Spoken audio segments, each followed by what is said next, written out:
think it's true that you've got to forget something else to remember that Uber Eats has groceries? No, that's absurd. Hey, remember when you used to be a, what was it, Pepper Lady? Pepper Lady? Wasn't it Cinnamon Sisters? Basil Babes. Saffron Squad? Nutmeg Maidens? Paprika? No, Nutmeg Maidens. I just said that. Was it Spice Girls? Doesn't sound right. Was it Saffron Squad?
From our Highly Mazda of Arlington and Hearst studios, this is Shan and RJ on 105.3 The Fan. Handoff, Kareem Hunt, right side, powering, he is, give it time, touchdown, Kansas City, it's a walk-off touchdown by Kareem Hunt, and the Kansas City Chiefs stay undefeated at 8-0, the only unbeaten team in the National Football League. And with that, we start the loaded Tolo Tuesday edition of Shan and RJ here on DFW Sports Station 105.3 The Fan. Good morning, Metroplex. Sean Sharif, RJ Choppy, Cowboys insider Bobby Belt, along with Peyton and Caitlin in the back, live on the Fan Cam, Twitch, and YouTube. And if you are on that video app right now, you're seeing a situation developing with guess who?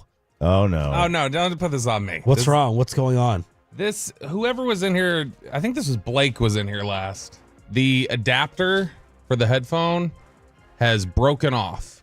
So, okay, here are some of the pieces, but the very end of the adapter is stuck into the headphone jack, so now no headphones can actually be plugged into this headphone jack. Oh. So now I got to plug into the one over here and stretch it across the console. Or why don't you just move your chair over there? Because that's going to mess with my feng shui too much. Well, maybe it needs to be messed with. Maybe it could improve things around here. You sure it wasn't Chiafalo breaking it after the Broadus fight with what happened on G-Bag yesterday? We have the G-Bag replay. We have Jerry Jones live at 8:30. We have Cowboy injury updates all over the place. But we will start off with Monday Night Football. Your Kansas City Chiefs, RJ Choppy, stay undefeated with a walk-off in overtime. I hate the overtime rule. Now, in the regular season, I'm cool with it, right? I'm okay with it in the regular season. But this, thank God that we don't have this in the postseason anymore, because old Baker chose it on the coin flip. Chose wrong. He chose wrong, apparently. But this is a well, did Todd Bowles choose wrong by not going for two? Well, that's always the situation. You're on the road. Yeah. Look at Baker's dismay over losing the coin toss. He knows there's going to be a problem, but they score with a chance to win it. And, do you want to win it, or do you want to put your faith in a coin toss that you never see the ball again? I think going for two is the obvious in that situation. Todd is a defensive guy, and defensive guys probably generally, I would think, would err on the I don't believe in that. Yeah, You have to go for two. I would have leaned towards going for two, but I never blame anybody for just saying we're gonna try and win this thing. Like just get me to extra period. Because the problem is if you were miss going to try it, to you win get this thing, crushed. you would have gone for two. Well, yeah, I mean, the problem is if you miss it, you get crushed. And there was still 27 seconds left, and Mahomes can get down the field in 27 seconds and kick a field goal to put you ahead. And so... Do you get crushed, though? Because John Harbaugh doesn't. You get crushed. I mean... I don't think they get crushed so on the road 4-4 at Kansas City. Maybe at home, lesser opponent. You know, obviously all the circumstances matter, but it's kind of like a number 27 team in the country at Oregon. Right. You score... And everyone's like, go for the win. Did Dan Campbell get crushed at AT&T last year? You know, when he went for 2? Yeah. Remember the Detroit hosts got in a big fight with him about it? Yeah. Okay, so a couple of idiot radio hosts got into a fight with him. I don't care. All right. Well, then what's your level for getting crushed? Who is the one crushed? I'm saying there was criticism for it. There is a critical point to it. The front office. That's what I would say. If the front office crushes you, then it's crushed. Mahomes overcomes the ankle, comes back, and Kansas City scrapes another one out. They just scrape everything out. You've lost the argument, Chop. You've lost the Kansas City is we're starting awesome our fight. Argument. We're starting our G-bag fight today early. No, there's no argument to be had. He's lost. Maggie Gray came out and endorsed Choppy's idea at 5 a.m. this morning, so that means that you're wrong. You're definitively wrong. That they're the best. That they're the shows that they're even more difficult to beat is the way that they're winning these games. And so she's a big fan. Yeah, you love Shan and RJ, Maggie. Now Mahomes it was nice to see him finally play well, honestly. Because I mean honestly this is the first time all season where he looked like Mahomes. And they only had 10 points through 3 quarters. 12 of 18 on third down last night. That's an insane rate. That's high. 34-44 for 291 and 3 touchdowns. Kareem Hunt could have been a Cowboy pickup. 27 for 106. DeAndre Hopkins could have been a Cowboy pickup. 2 touchdowns. 8 for 86. And Kelce just got fed 14 for 100 as Kansas City. It just doesn't feel like, I mean, no one's treating them as if they're 8-0. It's not Steeler-esque. It's not Viking-esque from a couple of years ago. But no one is saying, oh, my God, big, bad, invincible. This isn't some type of Belichick Patriots team where they're smashing through the league. We'll see how long it can hold up. Yeah, I mean, at the end of the day, they're still top 10 in scoring and top 5 in defensive scoring. Like, that's pretty good. That's pretty solid numbers that they're putting up. Like, the offense is not a problem for them. It's not a problem. Well, I mean, they're putting up 25 a night. They average 25 points a game. I don't think 25 points a game is a problem in any era. Okay. I mean, their average margin of victory being 7, though. Like, consistently, you've said whenever teams are, the average margin of victory usually includes like 3 losses in there, though. So what I'm saying is that for it to be 7 shows they're playing nothing but one possession games. And you've said before that's unsustainable. You can't do that. It is, but 7 does not feel like a low average margin of victory. It is a one possession game. That's what it was last night before Baker scored. But winning by a touchdown on average does not feel like a low margin of victory. 25 doesn't look like a problem to me. It feels like more of a problem, but no, I would have thought it was a little bit lower for them in terms of what they were scoring per night. I'm confused. Why is that why doesn't a touchdown victory feel like a low margin victory for you when that's what you've referenced before? As being one score game. If you're a touchdown when I think or lower. Of a one score game, I'm thinking 3 points. Like that to me is scary. That to me is in the margin of error. It's election day. Margin of error. Yes. Here's Todd. I was just thinking like what's Detroit's, now Detroit's like their margin of victory is huge. Is much bigger. It's 14. Yeah, because they're a better football team. Well, Detroit's like unreal. Like they are unreal. I would still tomorrow, and everybody in this room would pick Kansas City in the Super Bowl over Detroit. No, I wouldn't. I bet it. And I don't mean with fake Bobby troll bet. Bet it. I mean, if they're on the field, I will. Bet it. Okay. Todd Bowles on not going for 2 at the end of the 4th. Very minor. We wanted to get it to overtime with the wet conditions on the field. We felt like we had to go in overtime instead of go for 2. So we had our shots. We lost the game. The wet conditions. Yeah, Todd Bowles' voice will never not make me laugh. I don't know why. The wet conditions. So let's play out our fate with 100 yards of wet field versus just like 2 yards of wet field coming off the high of getting ready to tie it instead of going ahead and relying on a coin flip. So there you go. Kansas City remains undefeated. 877-881-1053 is the way to hit us up on the Franklin Franco Injury Attorney text line. I don't know why they decided to start this game this late. 8:45 tip for the Pacers and the Mavericks at the AAC. Mathurin against Doncic. Shot clock to 9. Mathurin launching a 3 right over Doncic. Two Benedict Mathurin clips on the cut sheet. That's a very interesting choice here. As the Indiana Pacers end up getting the W over the Mavericks. Our old buddy Rick Carlisle coming back to town, 134-127. Almost bet this game. Thankfully, I did not. I would have taken Dallas minus the 5.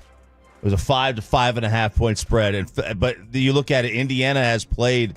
They've played some teams tough this year, regardless of whether their record has been good or not. Indiana's dangerous. They are dangerous. We learned that last year. Their record was not what they said we were coming into this game. It just was not. And the Mavericks are going to give up 134 points for a good defensive team, which has played tremendous defense when Clay is on the floor this year. Their defensive metrics with Clay on the floor have been outstanding. And to give up 134 is just...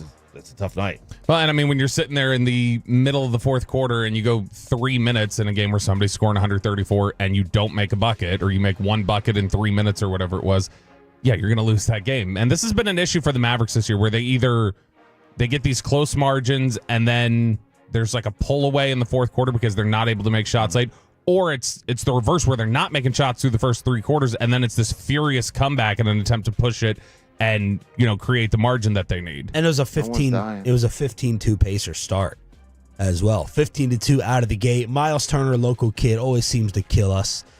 He had 30 and 11. Siakam with 23. Halliburton with 25 and 12. You have him and Jason Tatum along with Jaylen Brown on their Olympic revenge tour. They had 2 guys in double figures off the bench. And unfortunately for the Mavericks, Derek Lively gets hurt in the pregame with a shoulder issue. So he's not even out there on the floor. Yeah, which is not something you want, especially when you've got a guy like Miles Turner out there. How many times are you going to keep looking at your cup? I can tell you it's empty. Because you think it's going to magically fall from the ceiling? No, it's just a habit. Like, I want to drink a coffee. I want to sip.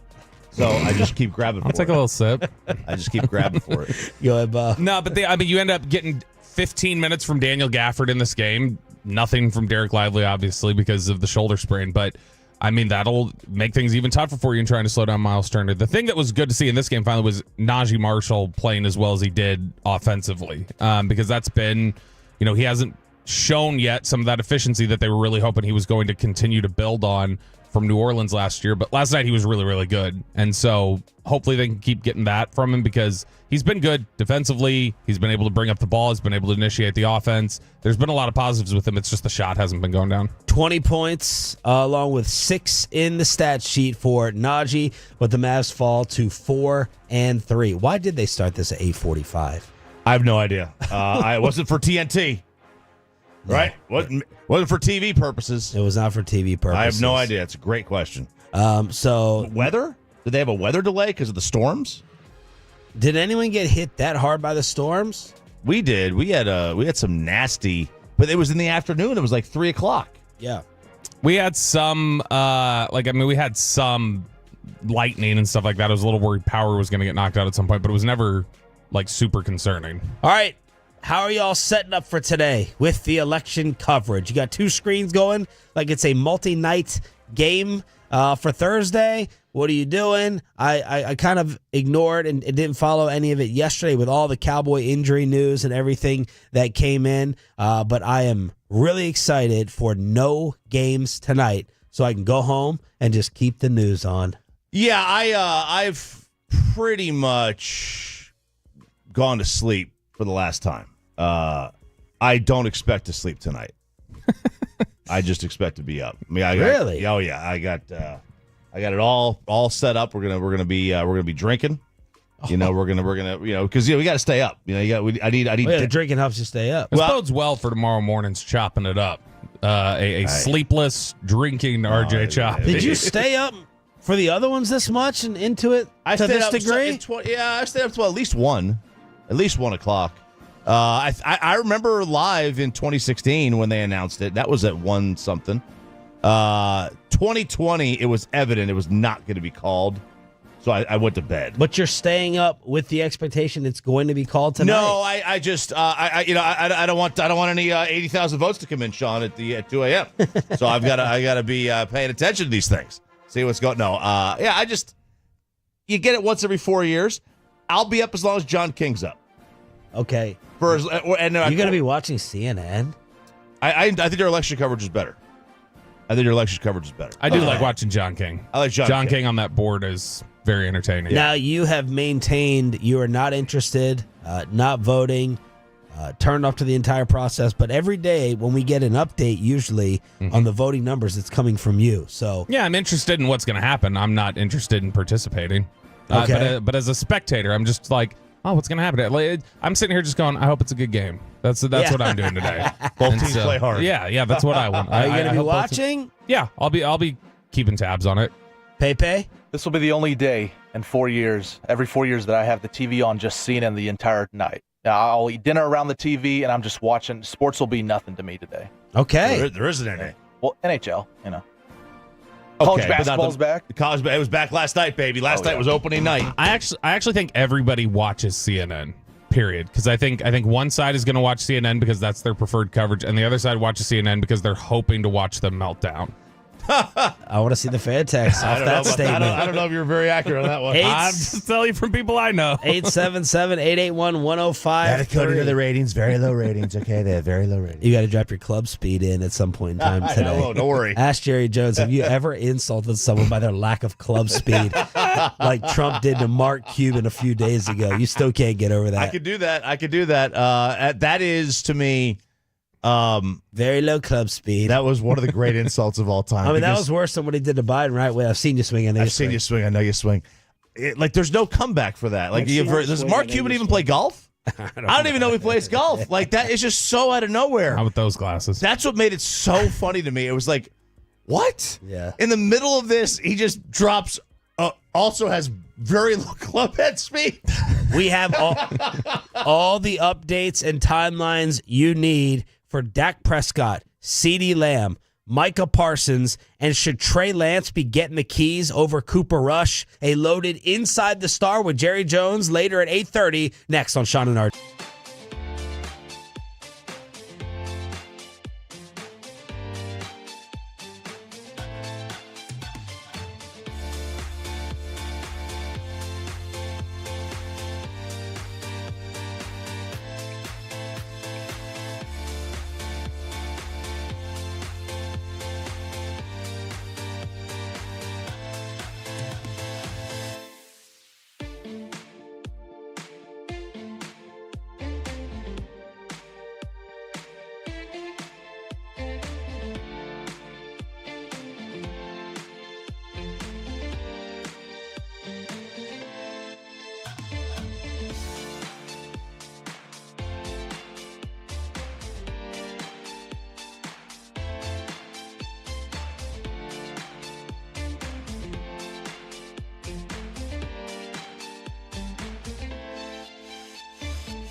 Uber Eats has low fee products? I gotta remember that. Well, you know, they say in order to remember something, you have to forget something else. Okay, now that is a very cute haircut. That's like a little shag. I've never seen it before. Well, I mean, of course you have. It's the Rachel. Oh, is that your name? No, I mean like your name. No, I'm Jen. My name's Jen. Right, but I just mean like this is your haircut. But that's hair on your head. I'm not saying this is your hair. Okay, freaking me out a little bit.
It's back to Shan and RJ right here on the 105.3 The Fan segment here, brought to you by Cars for Kids. Donate today at carsforkids.org, and also brought to you by the personal injury lawyers Frankel and Frankel. If you've been injured in a car or truck wreck, call Frankel first. 214-817-323-3333 with Frankel. Frankel, there's never an out-of-pocket cost. They only get paid when you win.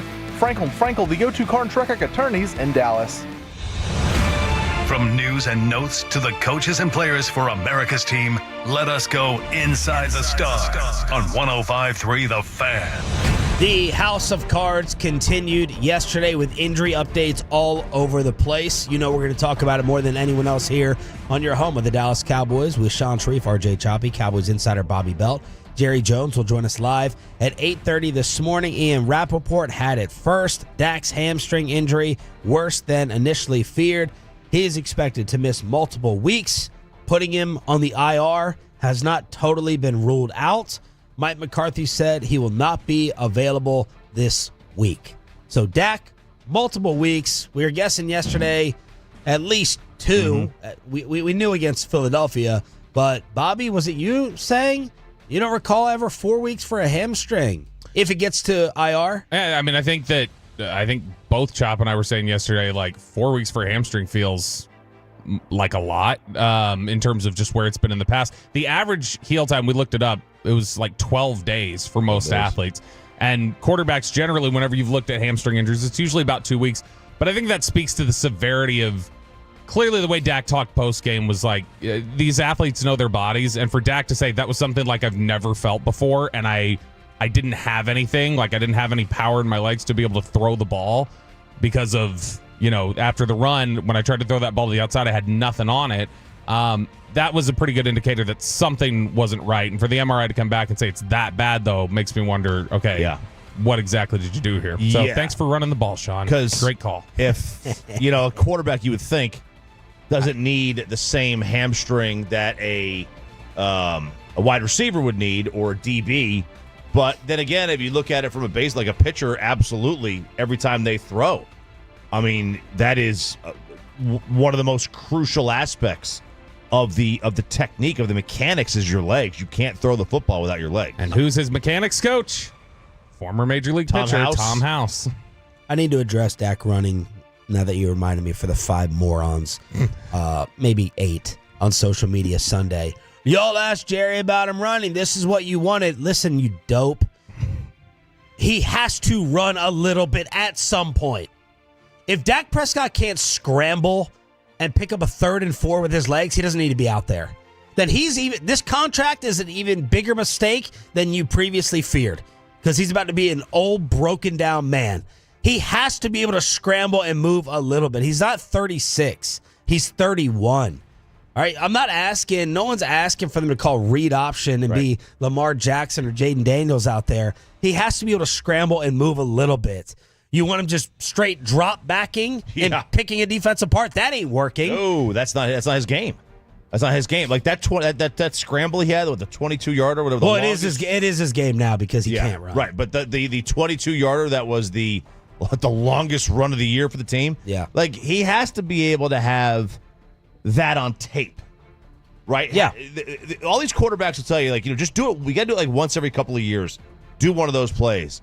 Do that end around the goal line. Whatever. You got to be able to do some of these just to keep the defense just a little honest. So before they announced the replacement starting Sunday against Filthy, I put out the poll question: who should start if Dak is out? 2,000 Tolos voted. It was a runaway poll. Who would you vote for? Who do you think won? Who should start Sunday against the Eagles? Well, the Cowboys know better than we do the timeline. If if they were to tell me he'd be out 6 weeks, I would just go ahead and start Trey Lance. I'm just going to start Trey Lance. If it's 2 weeks and then maybe he can come back week 3, I'll start Cooper Rush. Keep the season alive. Okay. If you're not going to start Trey Lance today, you better trade him by 3. For what? Whatever you this can get. McGriddle you gave us? What? Yeah, I mean, honestly, that'd be a pretty good return. That'd be better than the trade you made previously. But, I mean, this is somebody that you invested a 4th-round pick in. You spent that capital on. You intended to, or you believed in the grade. You had him as a high 2nd-round pick just a few years ago. You either need to... And they got him. They seemingly evaluated him, and they got their evaluation. So trade him before you expose him to the league again. Hey, Trey Lance is not going to be dealt, and if he was dealt, no one's going to acquire him. 7th. You'd get a 7th for him probably. But it's something because you're getting nothing as soon as he leaves this offseason and signs for the veteran minimum. Trade him, get rid of him, cobble together something. So are you saying that he should start Sunday? Yes. Yeah. Okay. I would start Trey Lance just because it's like, all right, let me see what it is. And I invested something. I need to get some sort of return. For the guy Jerry, who doesn't want to pay coaches to do nothing, doesn't want to pay him to sit on the beach, I'm stunned he would invest a 4th-round pick and pay $12 million or whatever he's paid over 2 years to have him not do anything for you. But that's not going to outweigh for him keeping hope alive. Right. That's not going to that's not a bigger financial windfall than keeping the hope alive to the fan base. I disagree, though, in terms of if you're talking about fan interest. If you're worried about apathy, I think Trey Lance is an injection of oh my gosh, there's energy here. For a half. Yeah, it ends pretty quickly. For a half. As soon as you see him try to throw a football like we did at training camp where he just looks at defenders and goes, oh, yeah. you're on my team. Right? There's no future. Like, he's gone. And look, I'm not killing your suggestion. I don't give a crap who they start, really. I don't care. I'm really disappointed. The drama and the anger and the venom of Cowboy losses has a lot of the air sucked out of it with Dak Prescott gone. Jerry's much angrier and people are much more ticked off when Dak is losing these games and they're getting stomped, and now they have even more of an excuse with a backup. But 71% of the Tolos voted Trey Lance should be starting on Sunday. Put him out there, get him all the reps possible, show him off for any type of potential move. We already know what Cooper Rush is, but I agree with you, Choppy. I'd go Rush for the next 2 or 3 games, and then if you're losing and you're totally, completely out of it, then go ahead and play Trey for a couple games until Dak is ready to come back. If you're 3-7, right? Let's say you lose the next 2. You will. All right, you're 3-7, and then you play Washington. I mean, all right, fine. You want to give Cooper one more and then play Trey against the Giants? Because I'll tell you this, we're getting to the point of the year. Let's say they lose the next 3, and now they're 3-8. That Giants loss becomes huge for standings and draft. So you don't really want to win that game at that point. They did announce that it was going to be Cooper Rush, who replaces Dak Prescott starting this Sunday. Mike McCarthy on the new quarterback. Oh, it goes well beyond 5-1. I mean, Cooper Rush is as respected as a backup quarterback that I would say since Rich Gannon. You know, when I was Rich in the 90s of Kansas City Chiefs. I mean, he carries that type of credibility. He's a great teammate. He's someone that you can see the young guys lean on. He's wicked smart, instinctive. Does a great job on when he runs a scout team. So I mean, he just does everything the right way. Excellent pro, and like I said, there'll be plenty of confidence in him. Do they use wicked in Pittsburgh as well, Chop? I thought it was just a mass hole thing. Yeah, I don't know. I don't know the whole Pittsburgh Yinzer. I do my BetQL show with a guy from Pittsburgh. Yeah. I don't recall him saying wicked a whole lot. So I appreciate it. I like the term. I think it's an underused word. Cooper Rush, of course, went 4-1. That may be the highlight of Mike McCarthy. Like, if I look back and say his best coaching with the Dallas Cowboys, it could have been that 5-game stretch. Like, wow, they went 4-1, complimentary football, game management, all those things after Dak suffered the broken right thumb in the season opener. Does he have any point of reference that's not the 1990s? I'm dead serious. Everything is 1996 with him. In between then, by the way, he has had his backup quarterbacks like Mark Bulger and Aaron Brooks. And, Aaron Rodgers was a backup quarterback for him for a little while. Like, he's had plenty of backup quarterbacks that he goes back to Rich Gannon. Everything is just like Ezekiel Elliott reminds him of Bam Morris or something. Or man, there's a lot of Greg. Doesn't Lloyd. really matter. There's a lot of Greg Lloyd to DeMarvion Overshone. Boy, I love it. I love him. It matters. It matters. Everything is in the 90s. Everything with him is in the 90s. 877-881-1053 is the fan text in agreement with the Tolos on Twitter. 70% say start Trey Lance and not Rush. What's the best era of rap, Bobby? All right, that's a different question. Okay, there you go. So what's worse for Dak? What will be worse for Dak Prescott? That's being healthy right now and continuing to lose games because we all think they're going to lose the next two. Or Cooper Rush playing because Dak's hurt and then winning the next two. Oh. Well, first to your question, the fan text is saying that they would prefer Trey Lance to start. Okay. Second, I would question. say the worst thing would be if Cooper Rush starts and he wins games. That would be bad for. I'm just playing devil's advocate. He went 4-1 a couple years ago, and I don't feel like that really haunted Dak. So he's not going to go. Didn't. So why would that be your answer now? Because he's playing the worst football of his career right now. Like, you knew Dak coming back. Like, there were things he could do that Cooper Rush couldn't. People wonder what Dak, like, they feel like, can Dak even run without being out? And when he's not running, is he a threat? Can he even lead an offense consistently? And so I think that's related to the fact that he's just, his stock is as low as it's ever been. What's your answer to that? Perception-wise, Cooper playing and winning. Now, granted, look, if they win these games 17-14, that's not going to really matter. But let's go back to 2022. They beat Cincinnati 20-17. They beat the Giants 23-16. They beat Washington 25-10. They beat the Rams 22-20. 22-10. 22-10, sorry. And they lost to Philadelphia 26-17. And I'm pretty sure Dak came back the next week against Detroit, and they won 24-6. Yeah. And then 49-29. So they're going to be, if they do win, it's going to be 2017, 23-20, 23-17. Yeah, it's not, Cooper does some good things. Like, he pushes the ball downfield well. I think he's more aggressive sometimes than Dak. Not all the time. I think sometimes those he's two more throws were encouraging, seriously, in the Falcon game. He's a fine backup. Like, there's nothing. If you have Cooper Rush, your back. I mean, he's a top 10 backup in the league easily. Jay Schroeder-esque. I'm trying to think who else I can think of for Bobby. Gus Frerotte. Gus Frerotte. Boy, he's got some Kent Graham to him. I don't know who that is. The old Giants quarterback. Oh, I had no Blondie idea. 10. He played for the Giants and the Cardinals. Mike Pagel. All right, so that is everything. Well, it's not everything. It's not even close to everything. Sorry. CeeDee Lamb has a sprained AC joint, according to Adam Schefter. Injury is not considered serious. Expected to have a chance to play against the Eagles on Sunday. And Micah could be coming back from the high ankle sprain. One source told Schefter should be back. And McCarthy said Zeke will be available this week after being left off the plane and all the crap that went down versus Atlanta. Okay, we'll see. Ooh. We'll ask Jerry. Was that a chance that was Zeke's last game right there? But McCarthy said he'll be available. That's pretty green light. Yeah, and I mean, McCarthy also talked about Zeke leading up to the game last week and didn't give an indication that he wasn't going to play. Green needle? Yeah, brainstorm, green needle.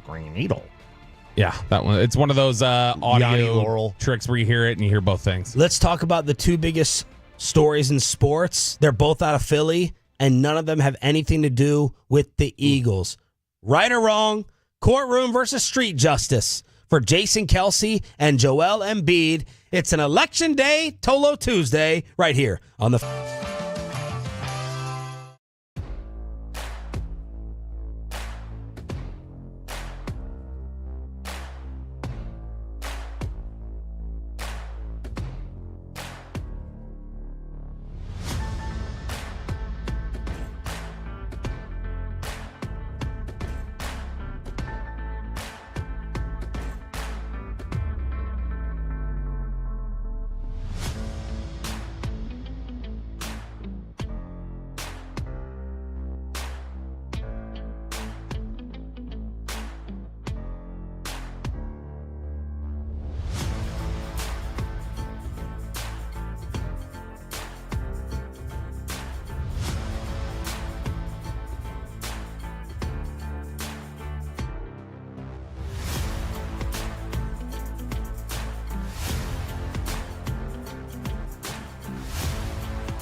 Do you think it's true that you've got to forget something else to remember that Uber Eats has groceries? Nah, that's absurd.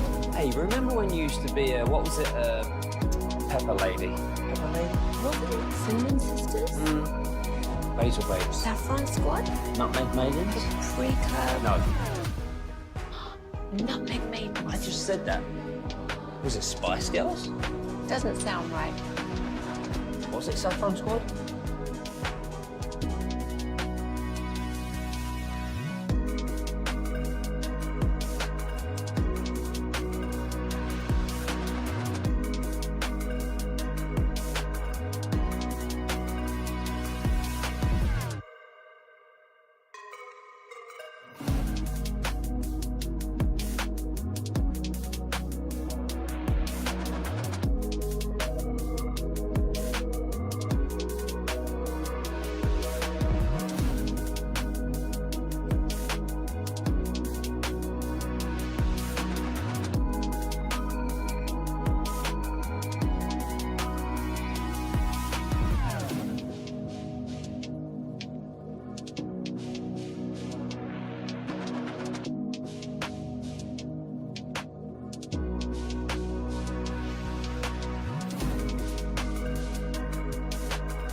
And it's back to Shan and RJ right here on 105.3 The Fan segment here, brought to you by Classic Chevrolet. Classic Chevrolet in Grapevine is the #1 Chevy dealer in the world. More Silverados than anyone else. This is Texas. This is Classic Chevrolet. Together, let's drive, relax, enjoy the difference based on new Chevrolet registrations 2023. Here comes a blitz. Quick pass is caught. Near side. Touchdown! Kansas City. DeAndre Hopkins on the quick left side slant. The second time D-Hop has tasted the sweet nectar of the Chiefs Kingdom end zone. Oh, God. Mitch Holthus, please. Chiefs Radio with the call. Kansas City remains undefeated, but D-Hop with 2 touchdowns. I'm about to cough. Choppy, help me. Oh, no. D-Hop with a couple. Hey, look, you can really become a member of a team and then have it work really, really quick if you play with the right quarterback. That's the first touchdown pass of Mahomes' career in a tie game in the fourth quarter, which is nuts. That was the most stunning stat of the entire night. Yeah. There's no way that's true. I refuse to believe that, actually. Kansas City wins. They remain undefeated, 30-24 over. Hey, that was a good showing by Tampa Bay with no receivers. In the rain. That's true. It was a really good showing by them. Look, they were. Imagine this team playing without CeeDee Lamb and Ferguson. They were a 2-point conversion at the end of regulation away from beating the 2 best teams in the NFL this year, in Detroit and Kansas City, record-wise. I was going to say, let's pump the brakes on Kansas City. So I mean that's a feather in your cap right there if you did sure that. Going into Arrowhead winning, that's a big deal. So last night in Kansas City was Jason Kelce, part of ESPN's Monday Night Football coverage. And you could argue over the weekend, the 2 biggest sports stories came out of Filthy. Joel Embiid putting his hands on a 76ers reporter, and Jason Kelce tailgating, walking through the parking lot at Penn State with a 12-pack when someone decided to harass him with a homophobic slur. Kelce! Hey, Kelce! How do you feel your brother's Kelce, can I get a fist bump? Kelce, can I get a fist bump?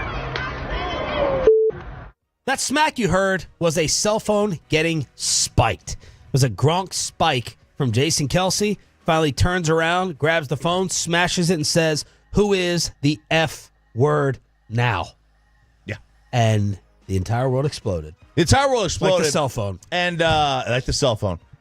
I am fully on Jason Kelce's side here. I fully believe you treat violence with violence. Oh. No, I'm kidding. What a day to say that. Yeah, I know, right? we got 2 months for that, Sean, okay? There's 2 months for that, okay? Just wait. Just you wait and see, folks. No, but by the way, shame on TMZ for making the headline Jason Kelce uses homophobic slur. Wow. Twice. 2 different articles. 1, new video, Jason Kelce uses homophobic slur 3 times. And then the next one, new graphic video shows Jason Kelce using F slur multiple times in rage. Yeah. That's not the story here. Like, Yeah.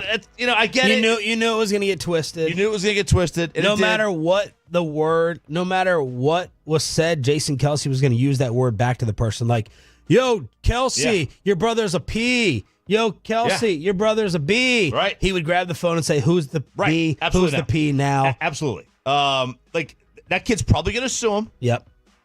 Probably going to sue him. I don't believe that's assault in my own personal world. I get the law does. I just don't like that. Does the law view that as assault? Probably. Well, you took my property and destroyed it. Destruction of property, Yeah, but that's not assault.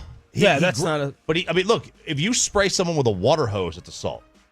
Yeah. If you spray your neighbor with a water hose, It's some type of crime. It's some type of legal crime, Some destruction of misdemeanor. property, whatever it is. And, like any judge that's just trying to make headlines is not going to dismiss this. That's just the way it's going to happen. But we know it's not going to happen. The guy said something completely inappropriate to him.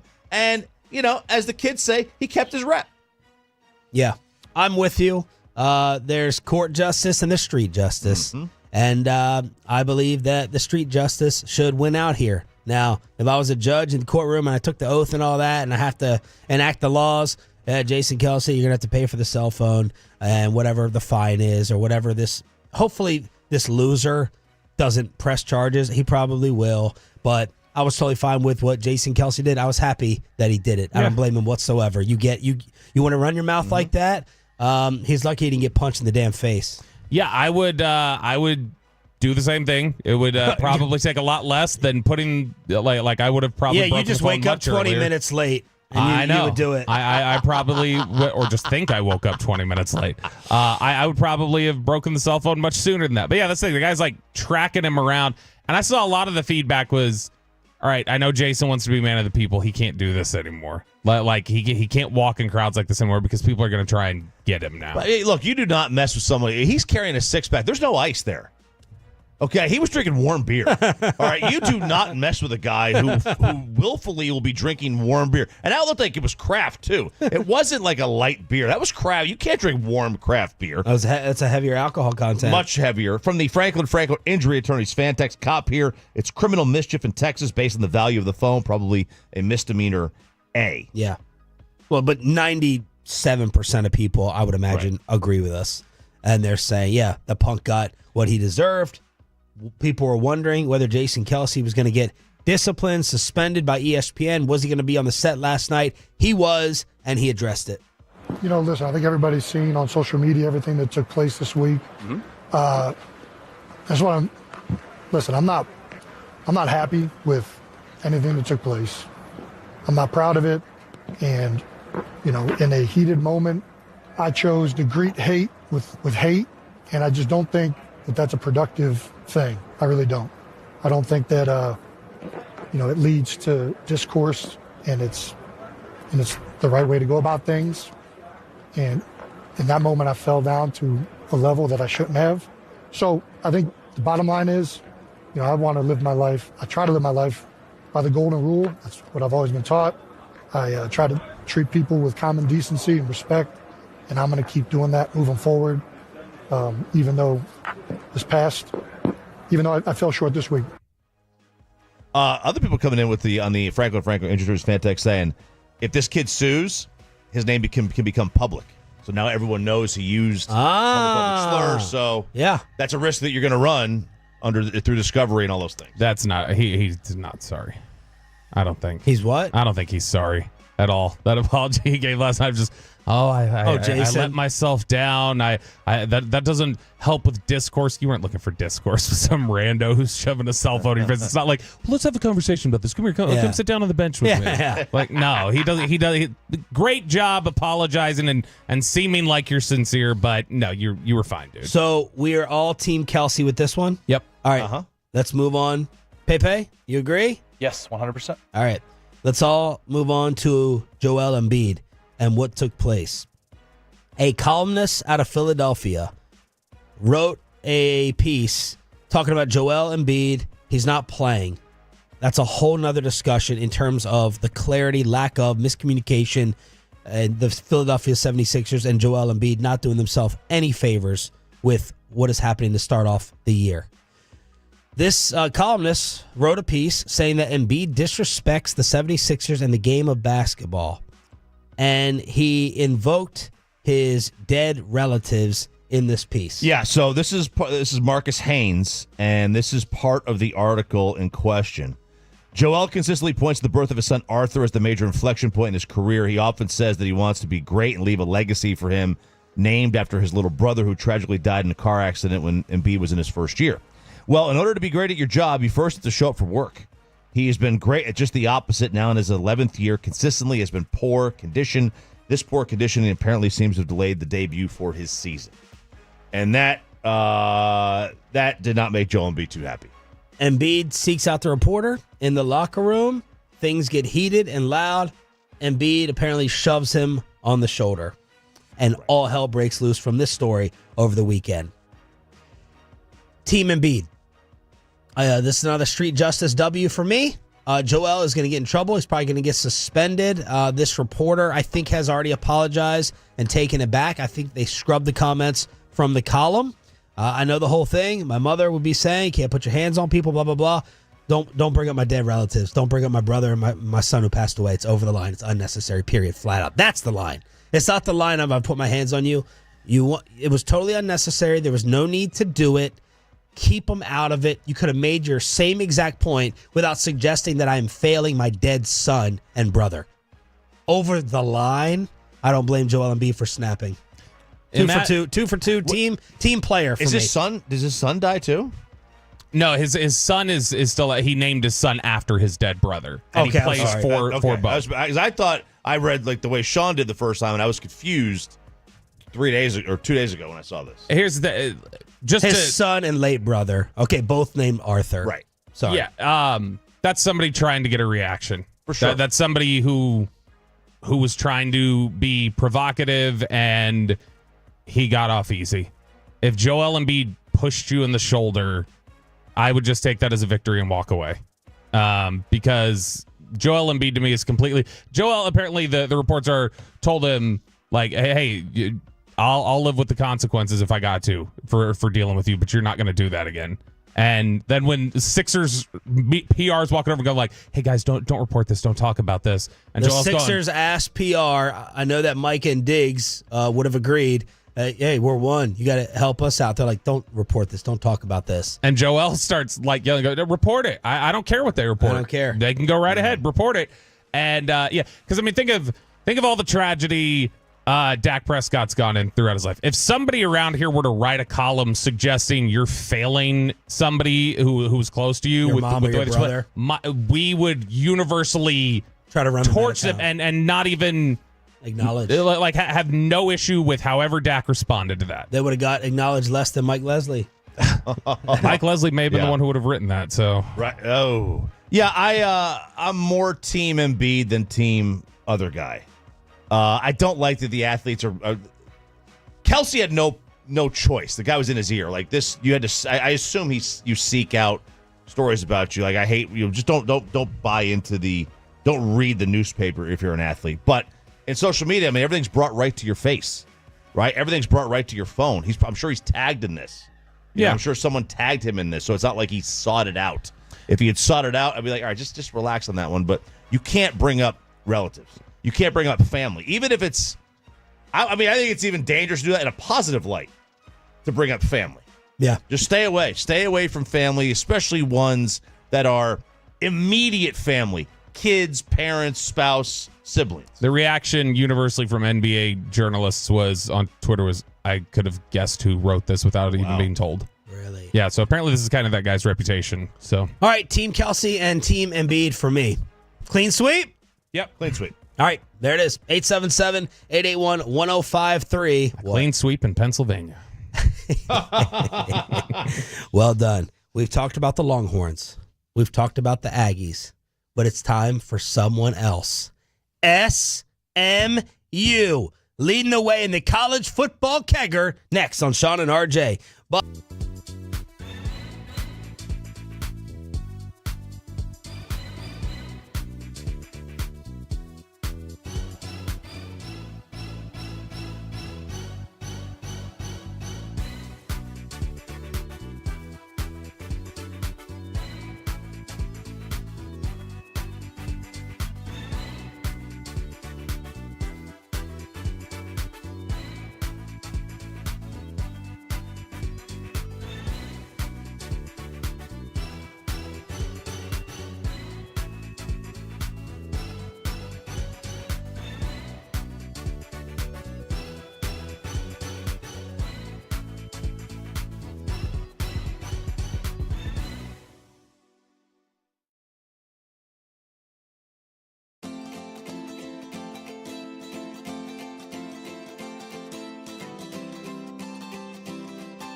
States has lower fee products? I gotta remember that. Well, you know, they say in order to remember something, you have to forget something else. Okay, now that is a very cute haircut. That's like a little shag. I've never seen it before. Well, I mean, of course you have. It's the Rachel. Oh, is that your name? No, I mean, like your name.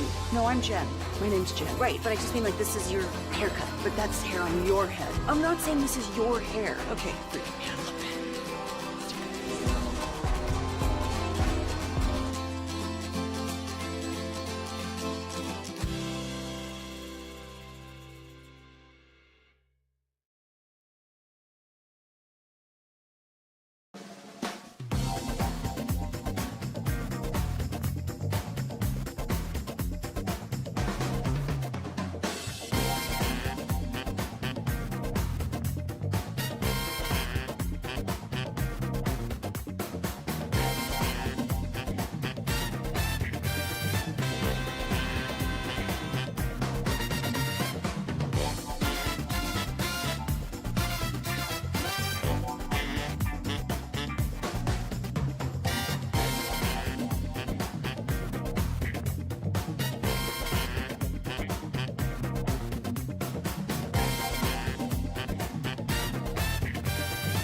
Turn it on, leave it on with Shan and RJ right here on The Fan. First down 10, SMU from their 29, right hash. They go right to left, and Brashard Smith has a handoff, big hole, bounces out left, 35-40, off to the races. Brashard to the 40, Brashard to the 30, has one man to beat, to the 20, to the 10, touchdown! I'd like to know where Lou Holtz is right now. Oh, I win. Google me. We're not hosting an intergalactic kegger down here. Well, look at who is welcoming their fan base to the college football playoff. The SMU Mustangs. Oh, the SMU Sleeping Giants. The Sleeping Giants, yes, they are.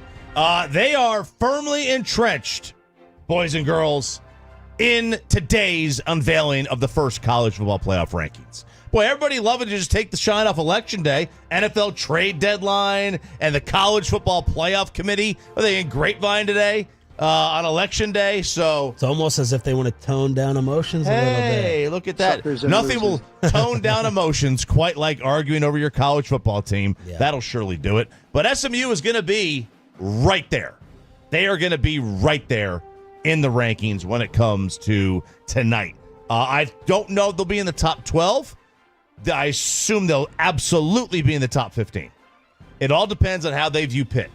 If they view Pitt And I think BYU, because BYU is the lone loss for SMU, right? So as long as they view Pitt as a good team, I think it'll bode well for SMU. Which it wasn't clear if they did. It's not clear if they do, because a lot of people were not respecting Pitt before this game. Well, they had found their way to an undefeated start of their season. Pitt did at 7-0 before falling 48-25. It was a 24-0 second quarter for SMU that really did this one in. They were up 31-3 at halftime. How stunning is this right now? 8-1, first in the SEC, number 13 in the country. It's stunning because this is their first year in a big boy conference, right? So it was like, okay, is there going to be a growth period?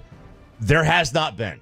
They've done very, very well. And the ACC is not exactly the Big Ten or the SEC, but it's still an increase in weight class. They are going up in weight class, so it's a great time to be an SMU Mustang. Bobby, how stunning. SMU was in position to be really good this year. What's stunning more than anything is just the Preston Stone thing hasn't worked out. The local kid, and Kevin Jennings is the one that stepped in and has started since, and he's been good. Saban called him the most underrated player in college football. Oof. He had a viral video a couple years ago where when he was in high school, they had a bunch of different football players throw a football, and it's like, guess the quarterback by the mechanics, and you had to guess who was the quarterback by the way they threw it. And Kevin Jennings was in there or whatever, but he's always been thought of as a really clean, technical quarterback who should have had success at the next level and has so far at SMU. Struggled a couple weeks ago against Duke, but otherwise has been really good since they inserted him into the lineup as the starter. And now we'll see what tonight. They're going to do the first unveiling. They've got a very manageable schedule. They've got Boston College, and they go on the road to Virginia, and they play Cal. Now, 2 of those games are at home. Cal gave Miami a good run. Cal's not a bad team. They're not terrible. Boston College had a really good start to their season under Bill O'Brien. We'll see what happens, though. But they play.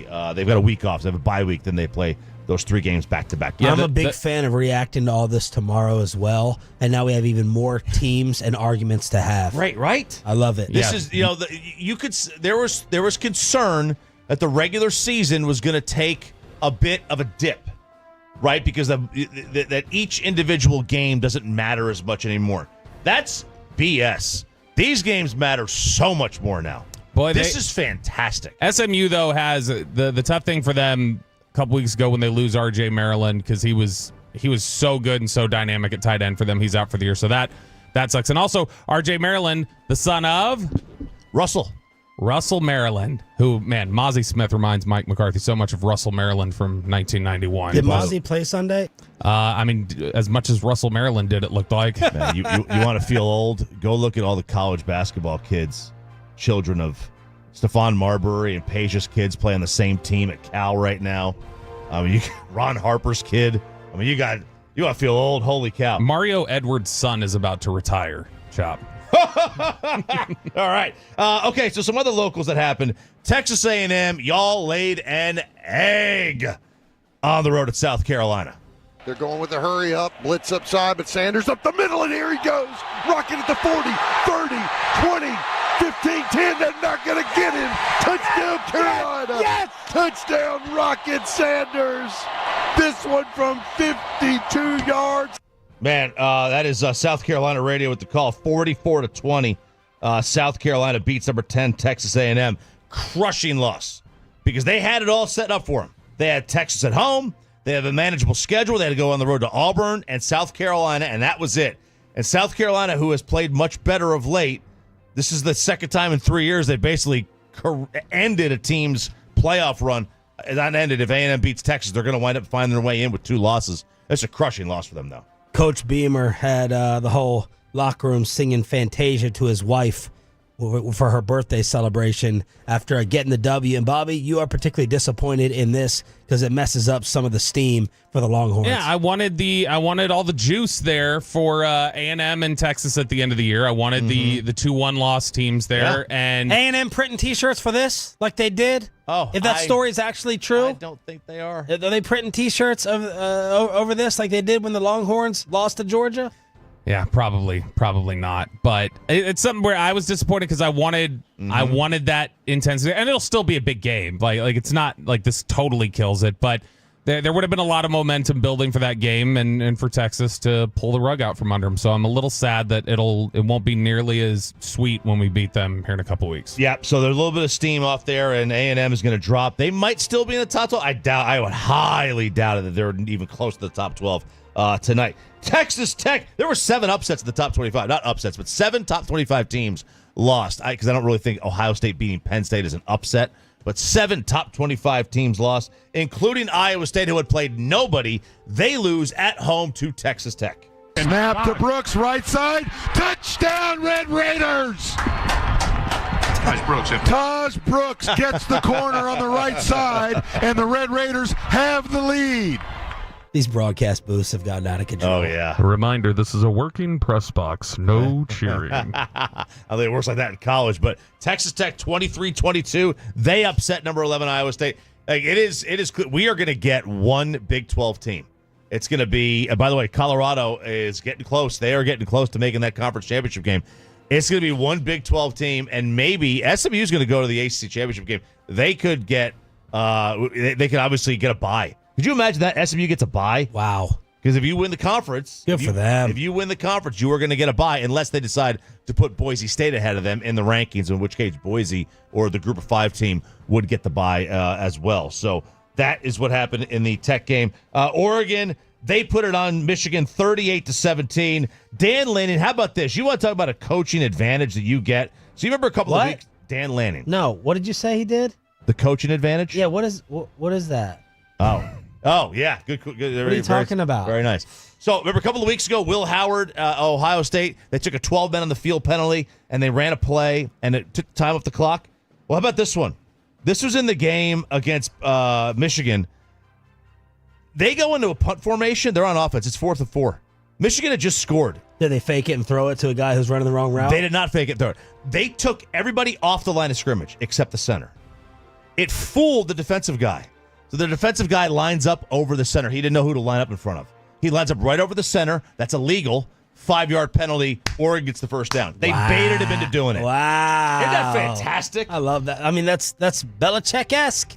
He'll be in the NFL one day soon. Lanning? If he wants to be. He might make too much money. Who NFL knows? teams want him. They like him a lot. Well, I mean, he is rooted in substance. Rooted in substance, guys. Rooted in substance. That's a college football coach. Anybody who repeats everything, every power line they have, when they repeat it back to you. That Dan Lanning's a big fan of that. Big fan of that. All right, we got to get to the big one. Penn State and Ohio State. Ohio State comes away with a 7-point victory at Happy Valley. Will Howard with a snap, fakes a pitch to Henderson, looks and he crosses left side where it's caught and the receiver goes chugging down the field. Innes into the end zone for a touchdown. Brandon Innes on a 21-yard touchdown pass play. Man. Screw you, Nittany Lions. Screw you, James Franklin. Screw you, Penn State. Yes, Ryan Day, which is rarely said. Which is rarely said. Ohio against the world. Penn State, James Franklin can beat he beats every team in college football except Ohio State and Michigan. He's like now, 1-10? Against those two teams. Pretty big problem for him. It's a big problem, but is it? Because they're still going to wind up making it to the playoff. So if he makes it to the playoff and they win a game, they'll probably get a home game. They're going to be favored in every game they play, which means they would be a one-loss team in the Big 12. That's a home. You're getting a home game. Drew Aller makes me so sad. Every time I watch him play, and it's like, oh man, he's looking really good, and he's building this momentum, and we're gonna get, because he looks like prototype quarterback, and then he steps in these big games consistently against the bigger NFL-style defenses, and he always plays poorly every single time. So after the game, there was an incident between James Franklin You're kidding. and a fan.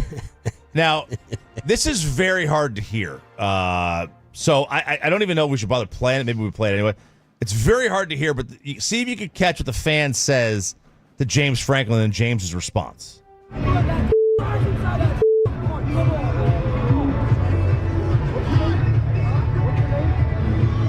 You don't be man enough to talk. What's your name?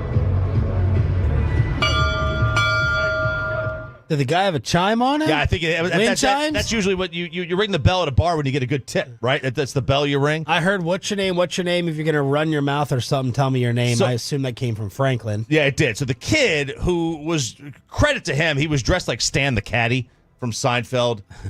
Mad props on that one. But he goes up to the front of the stands and he looks right at Franklin. He goes, 3 times you were in the red zone 3 times and you came away with no points. Like what loser are you? Like you want to like Franklin or the fan? The fan. No, anything's fair. Complaining about the red zone. Franklin. The fan. Yeah. No, I thought you supported this. You wanted violence to the point of nonviolence. I do. You wanted intense harassment. Yeah, I do. But that now you're confronting. It's too personal. He's in the stands, right? Oh, but he's like right there. It's like me to you. But he's talking about red zone. Yeah, he runs up to it. You're in the red zone 3 times. You came away with no points. That's fair game to me. Yeah, James Franklin. It's like West Brick. That's fine. James Franklin is insulated enough by Penn State PR that he doesn't catch enough heat. If a fan gets to him and says, "The hell are you doing in the red zone?" That's not bad at all. So this weekend, it is an elimination game. It is Alabama and LSU, right? That is a big elimination game coming up in the SEC. On the Fan, 6:15, we'll have Oklahoma against Missouri. That's the game that we have right here at 105. Georgia at Ole Miss as well. And that's a must-win for Ole Miss, by the way. My Vanderbilt Commodores becoming bowl eligible for going into Auburn and beating the Tigers. Hugh Freeze is 0-3 against Diego. Got my Pavia shirt sent to me. Oh, really? From the crew. Nice. Yeah. So I'm part of the Pavia And shout Mafia. out RJ for his degenerate. I believe college football went 4-1. Yes. And the one loss was Army, though. So I don't think you count that. And I even posted that morning. I said it's a no play because their quarterback was out. College football kegger right here on Shan and RJ. It's 105.3 The Fan. We got a loaded expressway. We go commercial free. Of course, Jerry Jones live at 8:30 on NFL trade deadline day. Bobby has post-hut clarity from the Cowboy game, the replay of the G-Bag Nation fight, and Ask Reddit. Don't go anywhere. Commercial free. Expressway is next.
Do you think it's true that you've got to forget something else to remember that Uber Eats has groceries? No, that's absurd.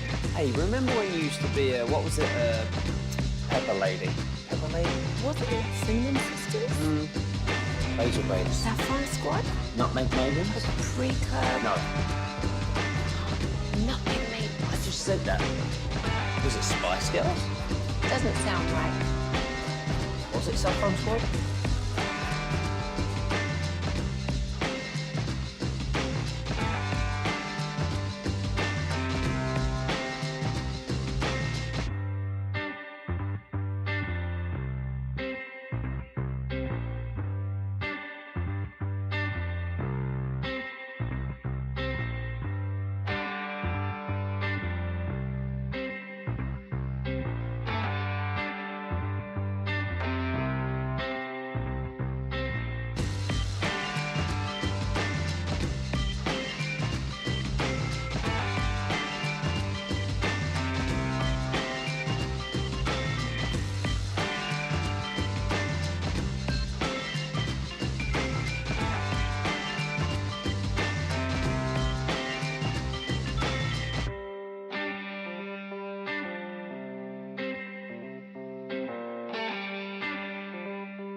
And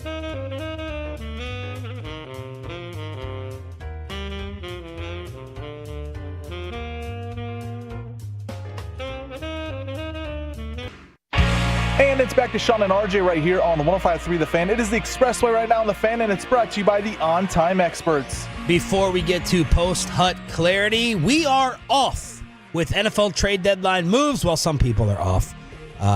We probably won't be. But we'll ask Jerry Jones about it live at 8:30 this morning. The Detroit Lions were looking for Aiden Hutchinson replacements. This is an option for them now. The Browns are trading Zadarius Smith to Detroit. It's Zadarius and a 7th, and Cleveland is getting back a 5th and a 6th. So Zadarius Smith, as part of the Aiden Hutchinson replacement for the Detroit Lions, he has 5 sacks on the season, 5.5 last year, and 10 sacks the year before that. He is 32 years of age. All right, okay. The age, I wasn't sure how old he was. That makes sense that you're going to get that low of a pick because there's no future really. But I mean, look, Detroit is obviously in win-now mode. Those fifth-round picks don't matter at all to them. Yeah, I mean, they're at a point where I think they feel like we can sacrifice whatever, especially because they still have cap space, stunningly. They have money to spend. They've paid players. They continue to stack up even more talent. I saw somebody yesterday tweeted out the line. They're like, can we start a campaign to get Penei Sewell as Offensive Player of the Year because of just how dominant he's been on the offensive line for Detroit? So this People is are talking about him like he's Larry Allen. He's awesome. And I mean, that's who, when the Cowboys picked Micah, that's who would have been their dream if he would have gotten to him at 10. They had 3 players that they loved, and it was Penei Sewell. I mean, they loved Micah too, but Penei Sewell, J.C. Horn, and Patrick Surtain. And with 3 picks to go to them, they're like, all 3 are on the board. And then it went Sewell, Horn, Surtain, and they all went off the board at once, and they traded down and got Micah. But it was would they have taken those 3 over Micah? They definitely would have taken Sewell over Micah. They thought Sewell could have been a Pro Bowl player at any one of the 5 offensive line spots. Speaking of Micah, Choppy, you know clothes branding much more than we do.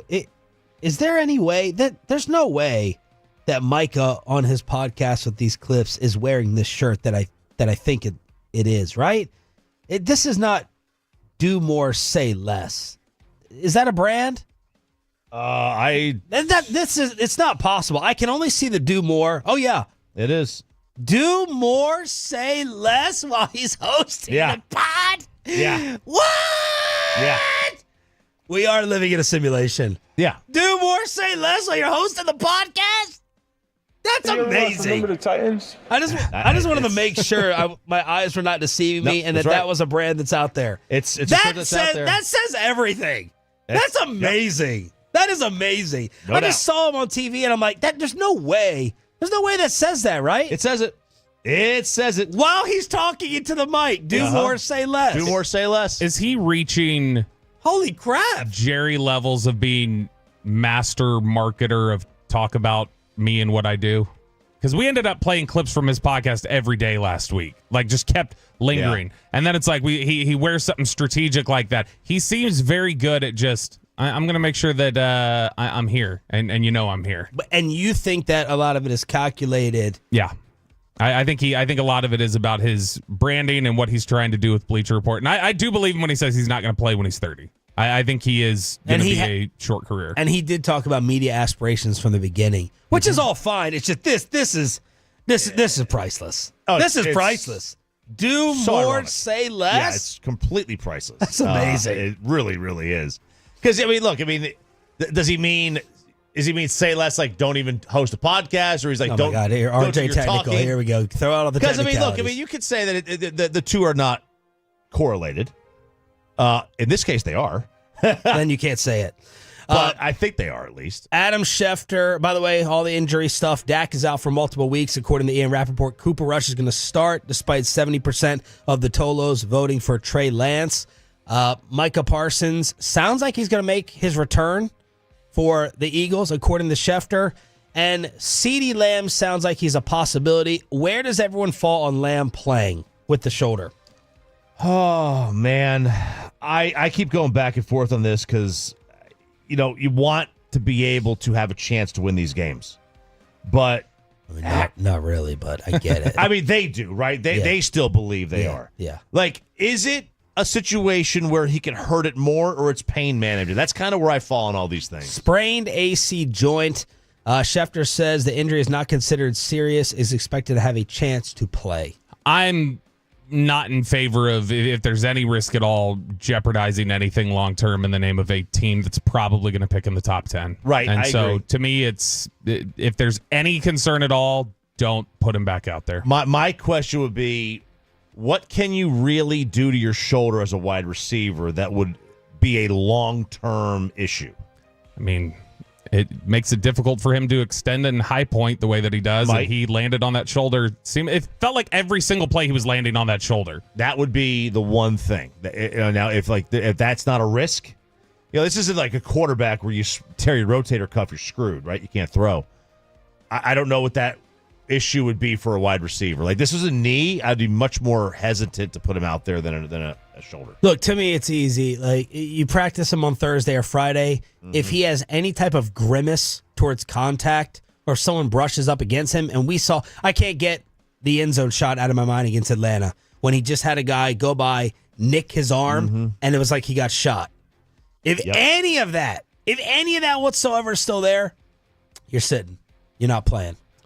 I just Googled around. I was seeing, can you make an AC joint sprain worse by playing football? And it says, yeah, you can. It says, if you return to activities before it's fully healed, you can increase the likelihood of re-injury. Pushing through the pain can worsen the injury and delay healing. It can also lead to more complications such as damage to the ligaments, bones, and cartilage. All right, so that is an update on the Cowboys as of yesterday. But what about Sunday? Bobby Belt with post-Hut clarity, then we'll replay the G-Bag Nation Cowboy fight. I had what alcoholics refer to as a moment of clarity. You watch it and you're super into it. It's like really exciting. The storyline's good. And then you finish it, I'm looking at the film and I'm just like, I was watching it? Stop calling them films, I mean, that is gross. And those people are getting paid. Tyler Smith was not awesome again. And Terrence Steele was good. Surprisingly enough, the guy who's been your best offensive lineman all season, Tyler Smith, didn't play very well for a second week in a row. And Terrence Steele actually was probably your best offensive lineman on Sunday. Has Tyler regressed from last year? No, has taken a step up, and Tyler's been fantastic. I think the issue for Tyler right now might be complicated by he's playing with two rookies bracketing him. And it's kind of got him overcompensating at times. But for the most part this year, he's been their best lineman. He's a lot of times been the only one playing consistently. But Sunday just was not a good day for him. He had issues climbing to the second level. He had issues in pass protection at times. His PFF is a 69. Nice. Grady Jarrett gave him some issues, so that was a big part of it. But Terrence Steele, I thought, played really well. For all of the issues that we've had with Terrence Steele, now it's an Atlanta pass rush that isn't considered very good, but he played better than anybody else did. He played better than Zach Martin, we're getting to a point right now where it's like, if you're not hurt, you need to retire. Because it's like, if that's not an injury, he's just not good anymore. It's fallen downhill fast for him. Tyler Smith, by the way, a 47 PFF grade, the lowest starter. Poor Brian Anger got for the game. Poor Brian Anger got the 43. Well, they grade him on the throw? They did. They gave him a 44 for the throw. You got to grade it, right? You got to grade every play. Zach, not good. He was the third worst starter. Tolbert was second worst. Zach had a 57.9. All right. That's enough meaningless numbers. Let's actually talk about what they did. Zach Martin, though, has had issues this year with he doesn't have that same power, it doesn't look like, that he's always had. He's usually been a guy who can, anchor in pass protection. He can recover when he's out of position. It looks like he's not the same player in terms of his ability to play with the same power and base that he always has. And so either that's an injury, and to be fair, he had a big black sleeve down his arm in this game that was related to the shoulder. But he doesn't look like the same player right now. Milk Carton Mozzie. That's what we're calling him, because that man is missing. He is nowhere to be found for the Cowboys. He played 29 snaps and didn't register a single statistic in the box score, and it wasn't just a box score thing. He was bad. And this is way too consistently where he's just bad. He's moved out of the way too easily by just about any defender or any interior offensive lineman that he goes up against. There's zero pass rush from him at all. The run game stuff is way too inconsistent, and it's not just, oh, you didn't get the better of this guy. It's you're completely washed out of the hole and having a 6-foot gap for running backs to run through. So Mozzie Smith has been terrible. He is going to go down as one of the 5 worst draft picks since Parcells got here. Worse than Taco? I don't know. He seems similar. Like it's the only the problem is you don't have a TJ Watt blinking at you the way that one did. I know you don't want any more numbers, but I have to. I got to give you his PFF grade. Oh boy. Guess it. Don't look at it. Don't look at anything. Yes. In this game? No, for the season. For the season, 45. Lower. 40. 39. Lower. 32. Lower. 20. 29.6. Oh, good. Peyton. What, a 29? I don't think I've seen one. I don't think so I don't either. think I've seen one that low. That's awful. Peyton, what is the milk carton reference? Is it because you're missing? There you go. Bad nickname by the self-proclaimed czar of nicknames, by the way. Milk Carton Mozzie. I think it fits. The man's that's the only way he's going to show up is when he's on the side of a milk carton. He's a bad football player. I think it's actually worse than Taco. I think his production has been worse than Taco Charlton here. He's probably been worse than Taco, but again, like whoever scouted him, if any of this body language that we see out of practice or at the games was there at Michigan, that person needs to be brought into the room under the light. Yeah, they need to be grilled. If any type of that soft, lackadaisical body language was there at Michigan, that scout. And Will McClay was a big advocate of him, so Will McClay needs to catch a ton of heat. I know he's untouchable, especially for this radio station. But Will McClay, he's not untouchable. He's untouchable to many of you. No, the Mozzie Smith is. The problem is also who they were debating it with. It was Mozzie and Matthew Bergeron, who Matthew Bergeron's not been great for Atlanta either. The Taco issue is TJ. That's the issue. Taco is the fact that everybody felt like you were sitting around waiting for TJ Watt, and then it got there. It's like, wow, he made it here. And then you picked Taco. You picked the complete opposite of TJ Watt's skill set. And it was, fell in love with, man, he's 6'5" and 275. Do you see that? Look how long his arms are. Goodness. And so the Taco one went back. But yeah, the Mozzie Smith pick has not been good. The thing that makes the Taco thing worse, though, is just by availability, what you did. And you know what's tough is the Cowboys are picking in the top 10. They might be talking about Mason Graham, who is the defensive tackle at Michigan that everybody thinks is really good. He's a good player. Take him over Pierce, huh? He's a really good player. Let's talk about a good Michigan Wolverine. Jordan Lewis was really good in this game.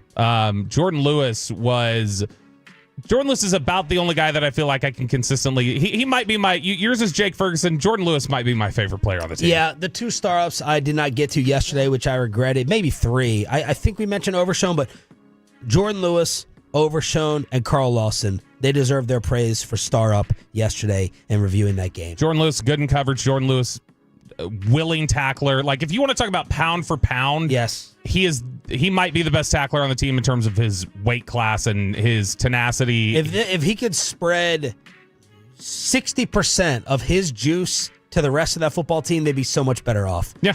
That they have basically, it seems like one of It's like if you had a 10th of the heart that Rudiger did, you would have made All-American. Instead, you're now on the 3rd team. Yeah. That's what it is. Mike on. Ryan Flournoy was good in this game on the edges. I thought Ryan Flournoy actually looked good when he came in late in the game. Looks like what we saw a lot of in college and what we saw out at practice was he was a guy who was willing to block and willing to get out there and seal off the edges and make a difference for you. And that's what showed up a little bit when he was in the game for just a few snaps on Sunday. He was one that I didn't even notice Sunday at all. And when I watched back the tape, I was like, oh, okay, there's a contribution there. That's positivity. That's something that you can build on. He's somebody who they really like. When you talk about mental makeup, Sean, and the juice and having a competitive edge, Ryan Flournoy has that. Like they feel really good about the energy that he brings and the way that he competes. And so I think that showed up on tape as well. But otherwise, it was a big bag of exactly what you thought it was, which is that team did not play very well, and they deserve to be 3-5 like they are. Post Hut Clarity with Bobby Belt every Tolo Tuesday at 7:20 during the commercial-free Expressway here on DFW Sports Station. Jerry Jones live at 8:30. We're going to ask Reddit, but yesterday some Tolo Tweety Birds let us know about a little confrontation on the G-Bag Nation. Bobby Belt, why don't you go ahead and set this up? Yeah, this is a little bit of a lengthy cut, but it's there's real tension there. And man, I'm disappointed. We got to put boundary mics or shotgun mics or something in here to be able to catch a G-Bag Nation fight during the break, because plenty of Tolos were texting in. I went back and checked the fan text. Plenty of Tolos were texting in and enjoying the fight carrying over into the break. And Are we that still they could see it supposed on to go the to commercials and everything and other ads and everything? The audio wasn't there. We went to the audio, but y'all owe Lucius a big thank you for keeping things live behind the scenes. Lucius is sitting there too with their fight. Him and Dawson are such instigators. Dawson just sitting back. He was drinking. He had more sips of Diet Coke in that segment than words said. Lucius is sitting there like watching it, and he keeps looking at the fan cam. He's like covering his mouth and snickered. And when he comes back to do his read, like this segment of the fan, he's like trying to stifle laughing because he thinks it's so funny they're going at it. But this was an Eric Chiafalo Brian Broaddus fight, which is my favorite fight we get at the station, because neither one of them back down. And when Eric finally snaps, he tends to snap. And this one, very difficult to get Eric negative. But once you get him there, it's like where's my stapler guy from Office Space, and he might burn down the building. But this fight started with a discussion about something as silly as is Bama really Bama anymore? This one started with did you pick a running back in the first round? Glad to see you're on the Ashton Genty train, by the way, sounds like. Yeah. Running back 2 for Dowdle. Hey, man, if you can get him in round 2, I'd be all over it.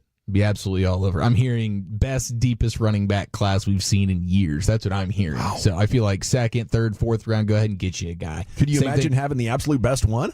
Yeah. Out of a great class? Yeah. That's why I like to draft them in the third or fourth round, because usually that's kind of where they pop up from. Got a lot of swings and misses. What position scares you the most to draft? In the first round? Quarterback? None of the best running backs right now are in the third or fourth. Punter? What's the one position that would scare you the most to draft other than a quarterback? What do you mean by scare? Scare, like you don't want to do it. Running back, yeah, For sure. Pause right there real quick, because that's when that's the very seed of Eric getting annoyed. I think Eric feels like when draft conversation comes up, there's a little bit of he immediately gets on his heels a little, like, okay, I feel like I'm going to get sunned here a little bit. Because Broaddus and Zach are, quote-unquote, in the club? They're in the draft analyst room. And so I think Eric feels like, I got my takes. And so when Brian starts coming up, which I think Brian's question was fine. I didn't hear any, no issue with it. No problem so far. So I think when he said, though, wait, what scares you? When he starts saying scare and stuff, I think Eric might start internally getting a little defensive already. Yeah, like, what do you mean scares me? Why are you talking about me like I'm scared when it comes to draft stuff? I wouldn't be scared if you let me watch the tape. I wouldn't be scared. I got you, Eric. I got you. If you put me in the film room with you, Broaddus. I've got the film. Yeah, so Eric. far, nothing. Yeah, it's good. But it'll build. You want nothing to do with the running back. I want nothing to do with the running back. I'm terrified by defensive tackle. When you have as many holes as this Zach. team has, if you're going to start off the proceedings with putting a running back in there, give me whatever running back you want yesterday. It's not changing anything. The position, you can't change your quarterback because you've already signed him up for 4 years, right? So what other position are you looking at? Well, I mean, there's a long list of them, but I think my first order of business is fixing the right side of my offensive line.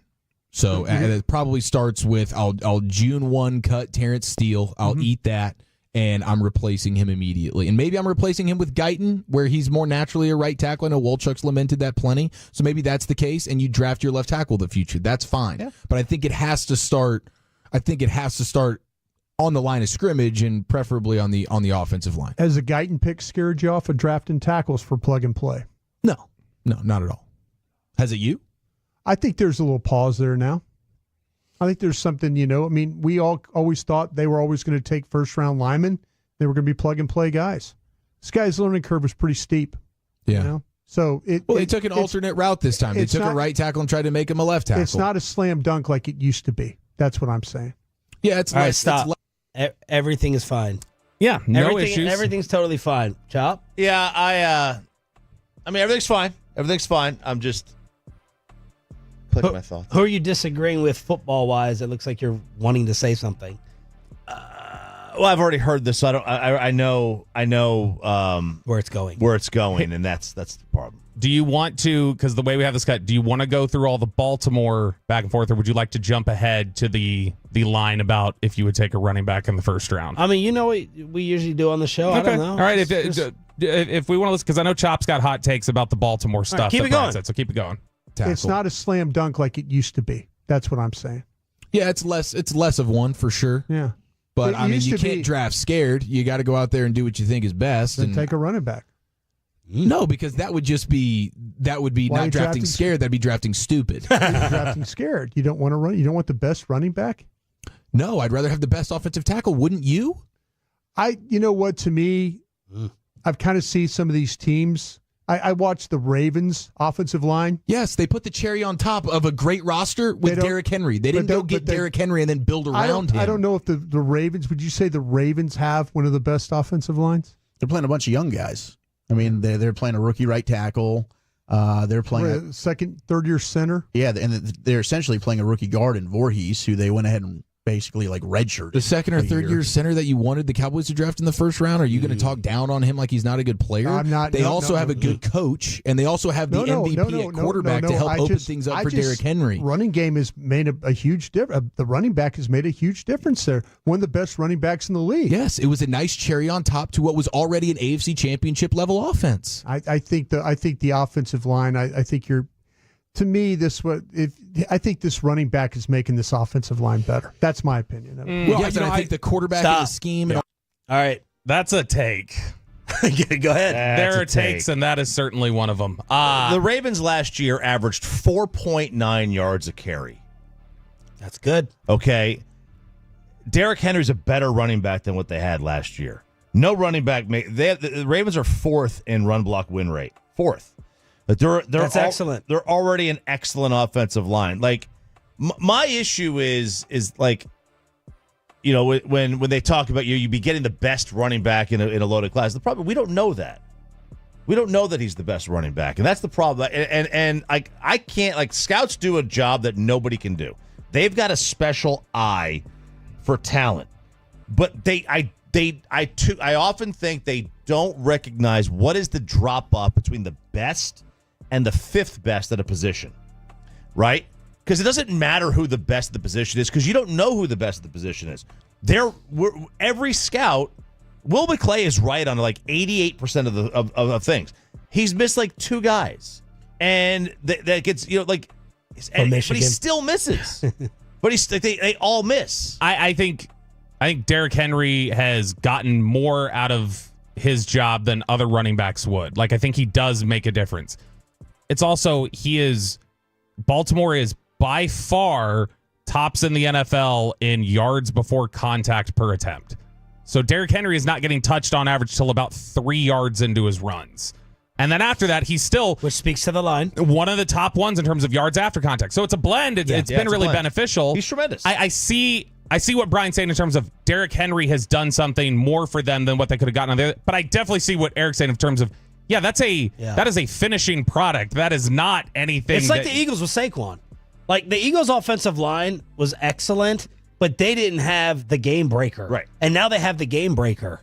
Yeah. I mean, I get who they have Swift and a bunch of other guys. So this is G-Bag getting ready to ramp it up with their Broadus Chiafalo fight yesterday. Let's continue. Well, I think the quarterback in the scheme and all the other guys are making the running back better. Quarterback's outstanding, but I think the running back has made a huge difference in this offense. It really does. I think the one thing that you could do to really help your quarterback, this one that you're going to have for the next 4 years, is give him an offensive line that can open up holes and protect him. Yes, I agree. To me, though, that they got to find a way to get a guy that can be a difference.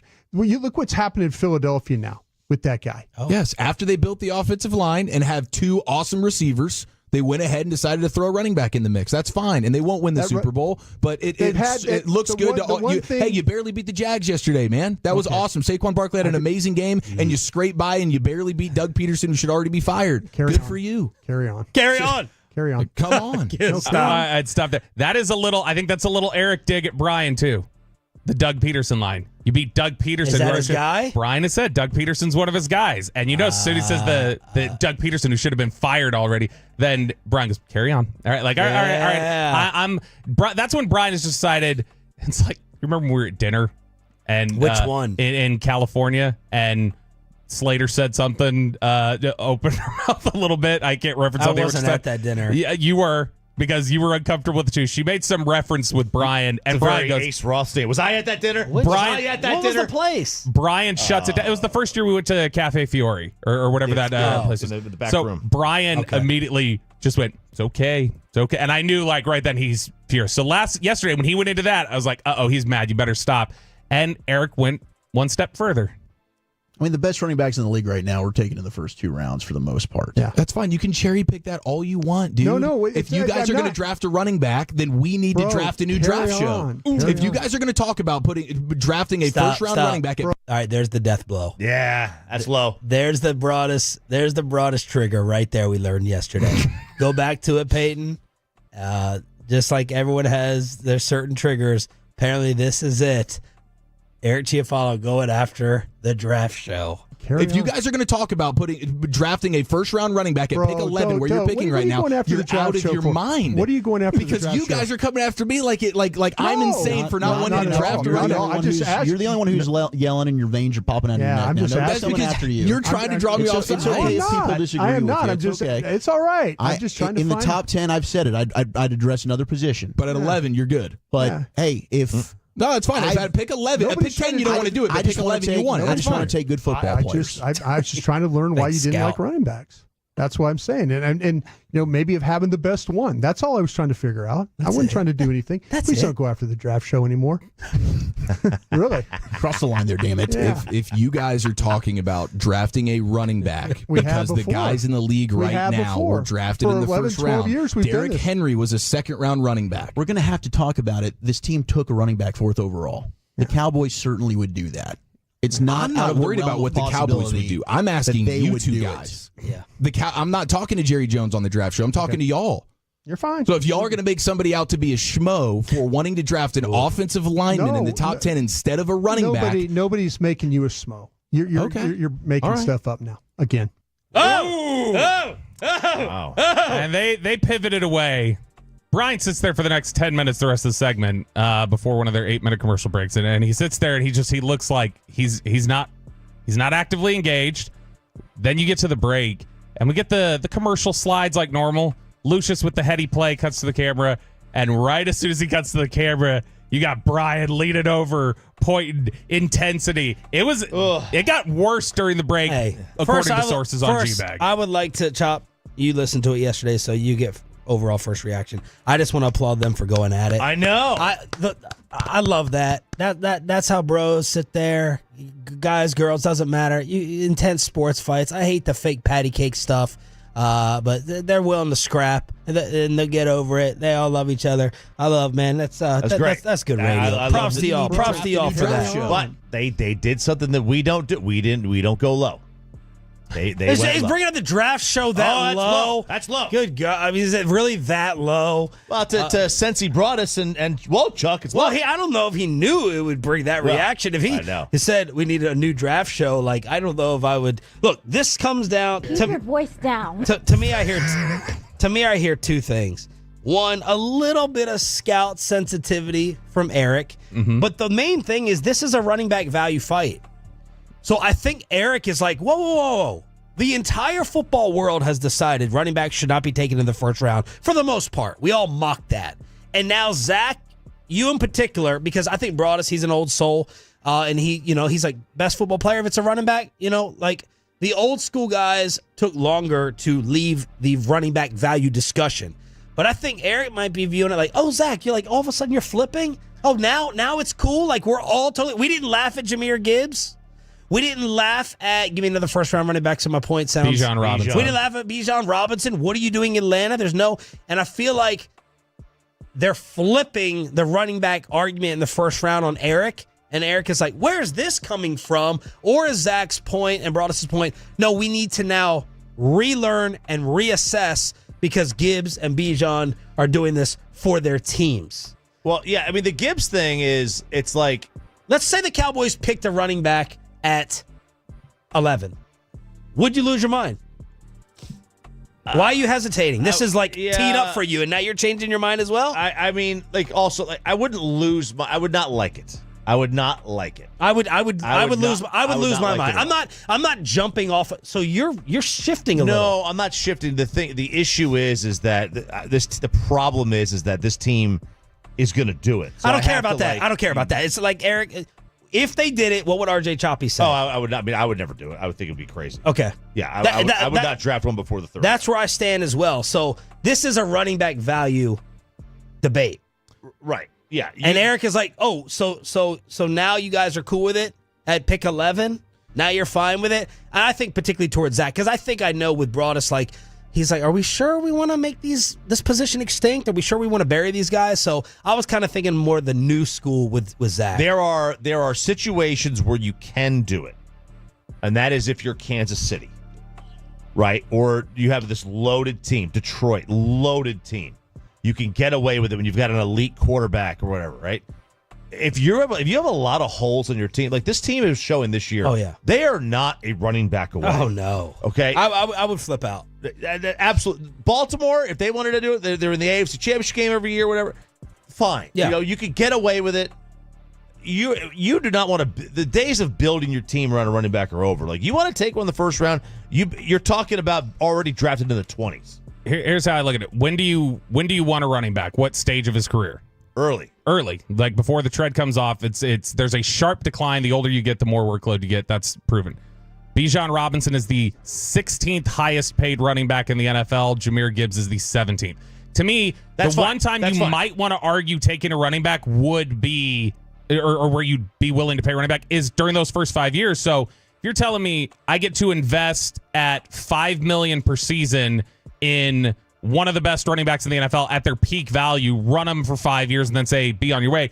I have a much bigger issue with second contracts for running backs and maybe top 5 picks than I do taking them that first early. round pick. Because I think first round running back is fine, especially if they are clearly the best player that you have valued left. I would take Genty if the Cowboys are picking 22nd and he's still there. If they're picking 11, I would take Genty probably. If it's one of those things where he's so clearly better than everybody else. And I don't know. I haven't done the work yet. If all things are equal, if I have two guys that are equal to Genty, I won't take him. Pepe, who are the Tolos siding with? Eric versus Broadus and Zach? Man, I really do think it's 70-30 Eric over Brian here. They're supporting Eric. You have a few at the timestamps I'm seeing on the fan text, a few at the beginning were Team Brian, I think. But then as the argument went on, it was Eric the majority of the time. What are all the different trade rumors? Today is Election Day, CFP Ranking Day, and NFL Trade Deadline Day. We've already had one. Are the Cowboys absolutely going to sell or just stay? The rumors. Then Jerry Jones at 8:30 next.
Uber Eats has Lola V products? I got to remember that. Well, you know, they say in order to remember something, you have to forget something else. Okay, now that is a very cute haircut. That's like a little shag. I've never seen it before. Well, I mean, of course you haven't. It's the Rachel. Oh, is that your name? No, I mean like your name. No, I'm Jen. My name's Jen. Right, but I just mean like this is your haircut. But that's hair on your head. I'm not saying this is your hair. Okay, freak me out.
Sports Station. From our Hiley Mazda of Arlington and Hearst studios, this is Shan and RJ on 105.3 The Fan. 8 o'clock hour here on DFW Sports Station. Shan RJ, Choppy, Cowboys insider Bobby Belt. I think Peyton and Caitlin are dancing in the back on this election and NFL trade deadline Tolo Tuesday. Thank you for watching live on the Fan Cam, Twitch, and YouTube. Jerry Jones live at 8:30 this morning. We have 2 deals in the books. Zadarius Smith goes to the Detroit Lions as they try whatever they can to replace Aiden Hutchinson. The Browns will get back a 5th and a 6th. And the Bears are sending Khalil Herbert to the Cincinnati Bengals. Man, Joe Mixon has had a nice year in the armpit. He leaves Cincy, goes to the Texans. He's had an all-pro type season, so Cincinnati looking to still replace him, and the Bears are sending Khalil Herbert over to Cincy. Yeah, which Khalil Herbert was somebody we had kicked around previously as a good trade candidate. And so, look, good for the Bengals, I guess. I guess they're buying into their resurgence and that they're going to be able to carry things over. But, the Zach Moss signing has not worked out for them. That was somebody who the Cowboys said that's too much money for us to pay, and we're not going to entertain that. So, they went out, made a move, and so that's clearly a feeling like they're going to go out to do that. I think that's the third time in the last 50 years that the Bengals have made a trade for a player. Say that again? Diana Rossini had the note yesterday that they don't make trades for players at all. And this would be the third time, and I can't remember in the time. 50 years? I'm pretty sure it was something like that. And what a lazy front office. Wow. Yeah, I know. Look, they do what they do, but it's something where they don't make trades very often at all. In fact, it was 52 years. They've only acquired 2 players via trade in the last 52 years. If the Dallas Cowboys significantly bought today, RJ Choppy, you would what? If they significantly bought today, I would not be surprised in the least, and I would be very upset. You would not be surprised. We'll be all in. This team doesn't understand the concept of sell. They don't believe in it. But they also don't understand the concept of buy. Well, that's fair. But I agree with you. They're more likely to buy than sell. They're probably most likely to small buy and sell it as a big buy. Yep. Than actually big buy. 3,100 Tolos voted. What do you want the Cowboys to do for today's deadline? Buy, sell, doesn't matter. They'll do nothing. Again, 3161 voted at 105.3 SS. 66% said sell. 30% said they're going to do nothing. And only 4%, thankfully, said buy. Everybody wants to sell. Sell. And I don't know, realistically, what do you have to sell? Like, are the parts you're willing to sell going to really get you any sort of return? This isn't baseball where you can trade a reliever. Think of whatever the level of a reliever is in baseball. You're going to get more for that reliever in a trade than you would whatever the equivalent is in football. You need generally a cheap, controllable, or a veteran who makes a big splashy difference like a Von Miller to get you anything in return. So, but I would still prefer get anything you can to move guys on. Stephen Jones was asked yesterday on the KMC Masterpiece, do you anticipate any movement? Certainly wouldn't rule it out. We look at it, in a lot of ways. You look at, one, improving your football team, but two, also, not only improving the football team for this year, but for the future. And we're always looking for that and seeing how it fits in the big picture, and I wouldn't rule that out. That's a scary statement. I believe the Cowboys view, and this is one of my issues, because they generally have a good roster. I just think it's poorly constructed sometimes. They're looking at it like if they get one player I think they're obsessed with stars and not obsessed with having they would rather a great 1 through 15 on their roster than a really good 1 through 53. You see, do you buy that? Say that again. Point? They would rather their first 15 players be great and then the next 40 be below average. I don't know if I necessarily agree with that. I think Jerry's obsessed with stars. I think that's an old, outdated thought. I don't know. Look at this team. What? The first 15 are great, and then everybody else is trash. I think because they had to re-sign their own that they drafted and give them humongous money. I think they don't go out and acquire any star. They're not star horny. But they don't go out and try to shop for. Otherwise, Derrick Henry would be here. They re-sign their Hopkins stars. would be here. Right, they re-sign their stars. Right, well, they're not star hungry enough to go out and add. No, they're not because they put all their money in it. But generally speaking, this team pays they do pay their own players. They're a high number. Yes, and they don't get rid of any good players. They don't trade early. They let the contract run out and let them go sign with Washington in the offseason. Yeah, but I mean, to be fair, that was also a New England staple for years, was whenever they would let somebody go, they wouldn't trade early either. They would let people walk away and then just collect comp picks. They had Tom Brady. That's true. And you have Dak Prescott. So Dan Orlovsky yesterday was asked on ESPN, Cowboys, buy or sell? Let's be honest about this team. This team is more likely to have a top 5 pick than make the playoffs. That's what this team is. Yeah. There's no one move that's going to save this football team. You're not buyers. You're sellers. It's not going to get better. This is a football team that is deprived of talent. Guess what? In 2025, 46% of their salary cap goes to Dak Prescott and CeeDee Lamb. Why would you be a buyer right now? There is not a single move out there that is going to transform your football team. Right now, you are 4 or 5 legit players away, let alone scheme, let alone culture, from mattering. Greeny, you mentioned just think about this past week. Trayvon Diggs gets into it with a reporter publicly, and they squash it. Good for them. Right. Zeke's not there. Dak is on the side after the 10 people on defense, 12 people on offense, the fake punt. Dak is on the sidelines getting caught on TV saying, "We blanking suck." Right. That's who you are right now if you're the Dallas Cowboys. You're not even remotely close to being a playoff caliber football team. Jory Epstein, Yahoo Sports, wrote and listed the possible motivations for moves today. Yeah, first off, I do want to say I've changed my mind now. Listening to Dan, I now want to buy. So looking at Jory and what she had to say. You guys are much more similar than you'd like to admit. Jory, or he's just he's doing what he does. He steals points, and that's what he did here. He stole my points. Over at Yahoo, Jory, and she's one of the better plugged in people on the day-to-day operations with the Cowboys out there. She's done a really good job to develop strong relationships there. And she lists through all of the different injuries and challenges that the Cowboys have faced this year. And she says all of this would make plenty of team decision makers think critically about their 2024 investment. Sure, teams should and will try to win in most situations, but mortgaging future years when the current season has already slipped so far out of hand is a risky endeavor. So as team owner Jerry Jones tried to sell hope in the aftermath of Cowboys-Falcons, Jones offered many of his go-to pleas for positivity while also dropping intentionally that the Cowboys could make moves ahead of the NFL trade deadline. His suggestion begs a question, though. She says, as McCarthy's contract expires in as soon as 9 games, injuries continue to mount, the Cowboys must ask themselves, why are they considering making a trade?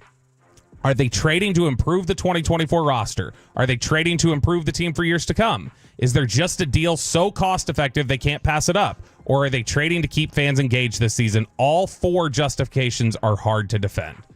And I think that's exactly where they're at right now, is that any way you look at what's my fear is it's for fan engagement. That's my fear, that would be the lead motivation. I think that fan engagement could be part of it. I think trading to improve the roster right now is also part of it. I think Jerry, just like we're trying to psychoanalyze Eric Chiafalo, like, hey, what's going on beneath the surface that a running back argument would get him this worked up? I think similarly, we've tried to psychoanalyze Jerry, like what got him so worked up a couple weeks ago? And I think it's because he feels the amount of time he has left to win in an individual season, those opportunities are running out, and he doesn't want to waste any of them. And so I do think it's really hard for him to let go and sign off on a season and say, this one's gone. We're not getting this one. Jerry Jones live at 8:30 here on DFW Sports Station. It is Election Day as well. We'll update you on that. Mavs playing a late one at home, and Nate Eovaldi has made his decision. We'll catch you up with all of that. Then Jerry live next.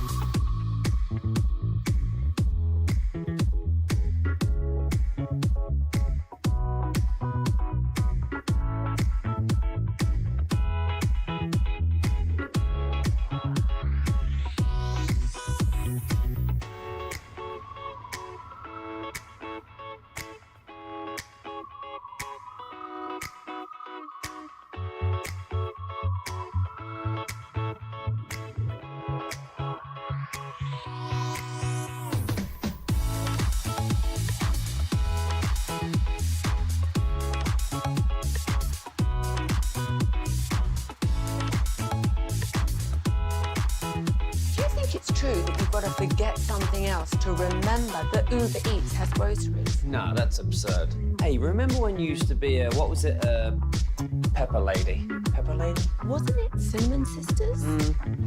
Basil Babes. Saffron Squad? Nutmeg Maidens? Paprika? No. Nutmeg Maidens? I just said that. Was it Spice Girls? Doesn't sound right. Was it Saffron Squad?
back to Shan and RJ right here on 105.3 The Fan segment here, brought to you by State of the Art Weight Loss. That's soda. Cars for Kids. Donate today, carsforkids.org. And also brought to you by the personal injury lawyers, Frankel and Frankel. If you've been injured in a car or truck wreck, call Frankel first. 214-817-333-3333. With Frankel and Frankel, there's never an out-of-pocket cost. They only get paid when you win.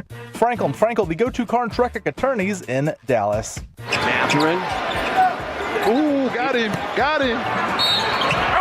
Count the basket and a foul. Pacers TV with the call. Indiana and Rick Carlisle coming to the double AC with an 8:45 tip. Get off to a 15-2 start. Have a Dallas Cowboys-esque third quarter for the Mavericks, and Indiana ends up winning at American Airlines 134-127. Man, you can't give up 134 points and expect to win these games. You just can't do it. And I saw a stat over the weekend that the Mavs, when Clay is on the floor, their defensive rating is like a 112.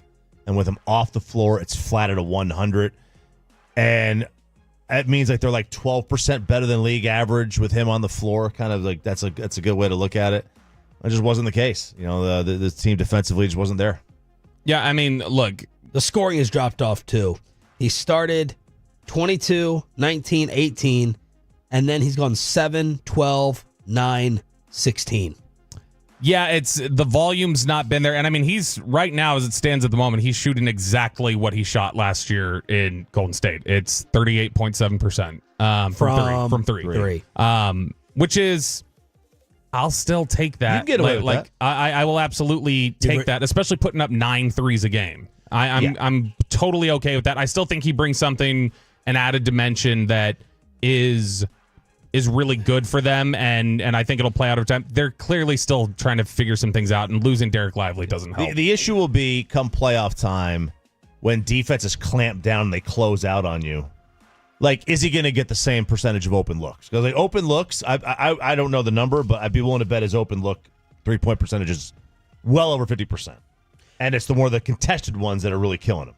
They're talking too much about energy for me in these first 7 games. I'm hearing too many negative thoughts. I was excited as a fan to start off the season because of the 3 additions with Marshall, Grimes, and Clay.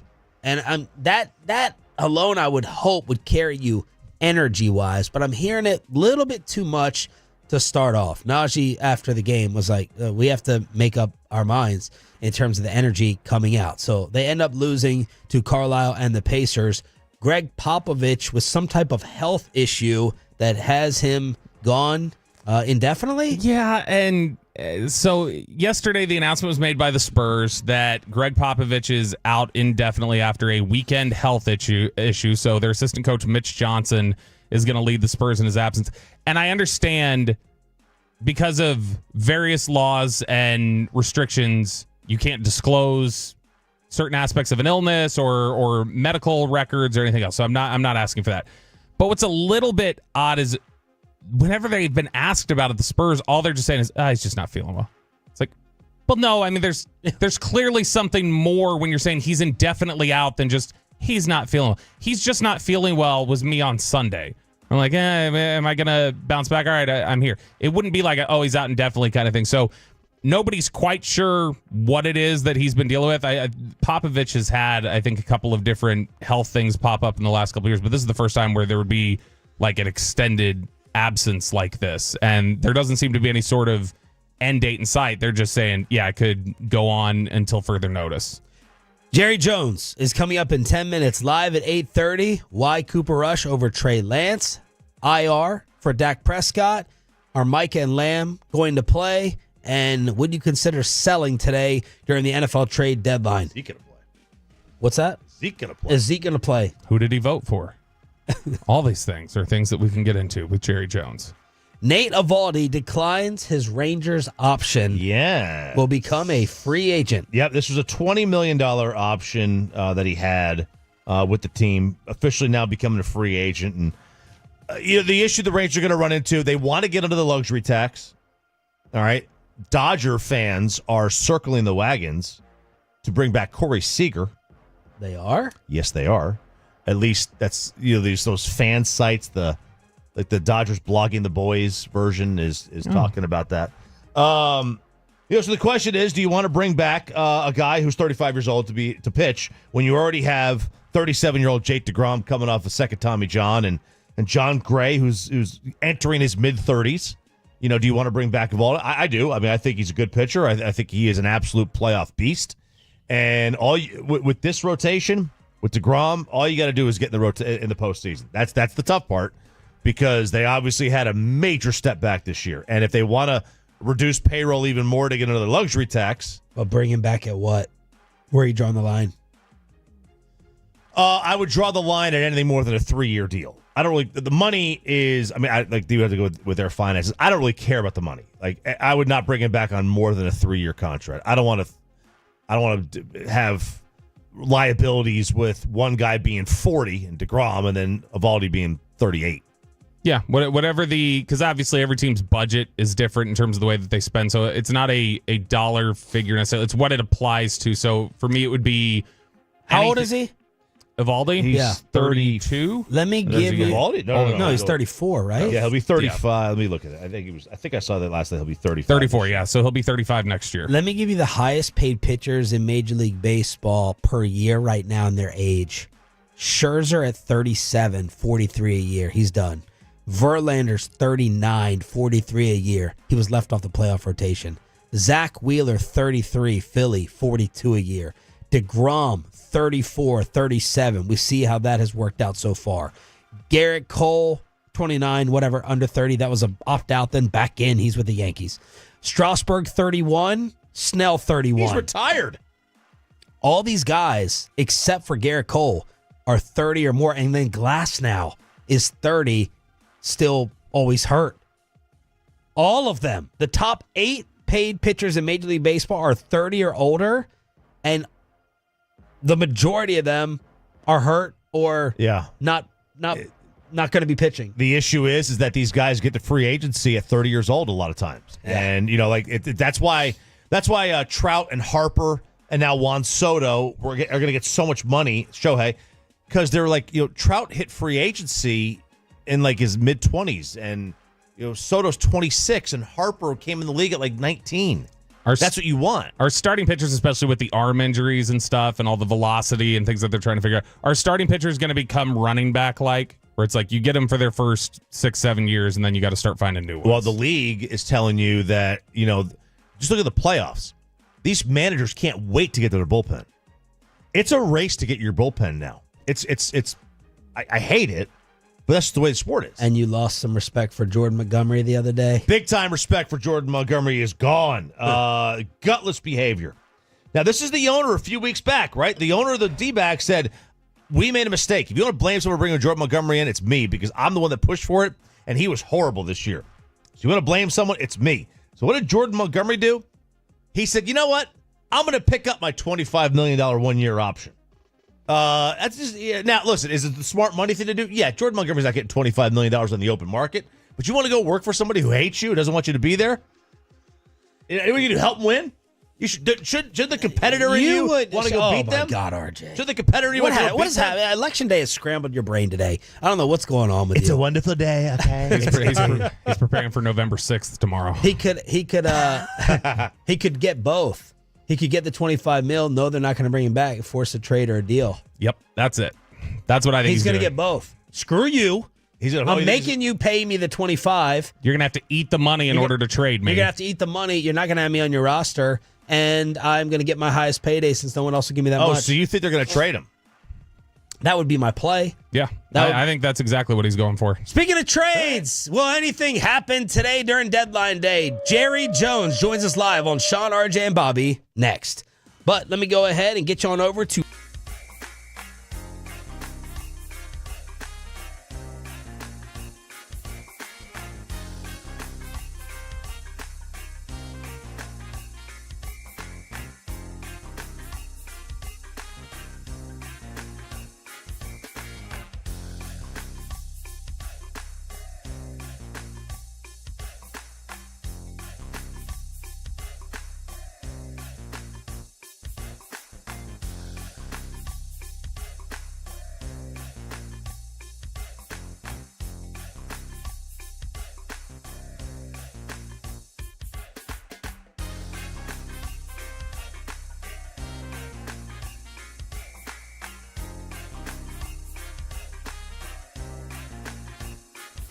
Uber Eats has Lola V products? I got to remember that. Well, you know, they say in order to remember something, you have to forget something else. Okay, now that is a very cute haircut. That's like a little shag. I've never seen it before. Well, I mean, of course you have. It's the Rachel. Oh, is that your name? No, I mean like your name. No, I'm Jen. My name's Jen. Right, but I just mean like this is your haircut. But that's hair on your head. I'm not saying this is your hair. Okay.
It is now time for the Jerry Jones Show every Tuesday with Shan RJ and Bobby, brought to you by your North Texas Ford dealers. Ford is the best in Texas. Good morning, Jerry. How are you, sir? Hey, good morning, Sean, RJ, Bobby. Good morning. Jerry, thanks for joining us. As always, we had seen that you spoke to the team emotionally after the game on Sunday. What can you share with us about that talk and what you wanted to tell them? Well, basically, without getting into anything about what I said, I wanted at least them to hear a couple of experiences I've had dealing with a setback, dealing with hard times, and some basic examples of how people took those hard times and made it into something very important in their lives going forward. And that was basically it. Jerry, injury news came out yesterday. How are you guys feeling about the timeline for Dak Prescott? Well, it's iffy, but it's extended period of time here. So I wouldn't dare make a prediction when it could be. It's likely we'll IR him, and so we'll see kind of how his rehab goes. Jerry, you guys are going with Cooper Rush. Was there significant thought to maybe going with Trey Lance and just seeing what you had there with the way that the record is right now? Well, let's just don't dismiss the possibility of doing anything. And the going with has a past tense aspect to it that I wouldn't recognize. It's not impossible to incorporate some of the skills that we might get from both quarterbacks. In order to make Trey, a guy who actually starts a game, would it take an injury to Cooper, or is there talk about it either way? I wouldn't get into that, but obviously he's got to be front and center a lot because you're one play away from not having Cooper. So just that alone, much less there are things that we can do with him that I think can add punch to the offense. Jerry Jones here on The Fan. Jerry, Rush had a phenomenal run a few seasons ago with that 4-1 record. Can you just kind of reset your thoughts on him, and also how has Trey come along since the beginning of the year in y'all's program? Rush is as quick as you'll ever see in his decision-making, and they're sound. He also, because of the nature of his arm, he has a good anticipation in his throws. And so given the kind of time we would expect, he's got a good quick release. He sees the secondary as good as anybody we've ever had. He's got a lot of pluses. Jerry Jones joined us here on 105 through the Fan. You said after the game you have faith in the players, you have faith in the coaches. What at 3-5 with the injuries gives you faith that this can be turned around? Well, I think that you don't see it in the 3-5. And, of course, Bill always said, Parcells, you are what you are. But what you do see is a group that, because of its, again, a couple of rookies there in that offensive line, we can see that getting better and not making those mistakes, period, pre-snaps or otherwise penalties. But I see that as a potential upside going into the future. They'll play better. They do some things that are real impressive. I'm talking about our rookies there in the offensive line. And that, to me, when I look ahead, I see that improving. I think we can do some things. We're going to bring a receiver in more than likely today that we've really have thought a lot of and wanted to draft him, and so we're going to get a chance to get him. So I can see improvement, much less the players that we haven't had. Now, all the teams are dealing with injury, as we well know, but we've got some players that are right here, ready to come in probably as early as this week, but certainly over the next 2 weeks that could really give this thing a different look. Plus, on defense, what Zim's trying to do, you've got another week under your belt. We'll get better at that. And so I look at all of that as a positive. There's no question that Dak's injury is a setback. And but We've seen Cooper do it. We know what we need to do relative to the strategies on the offense. We just need to come together and game by game use all of our players to the extent it helps us.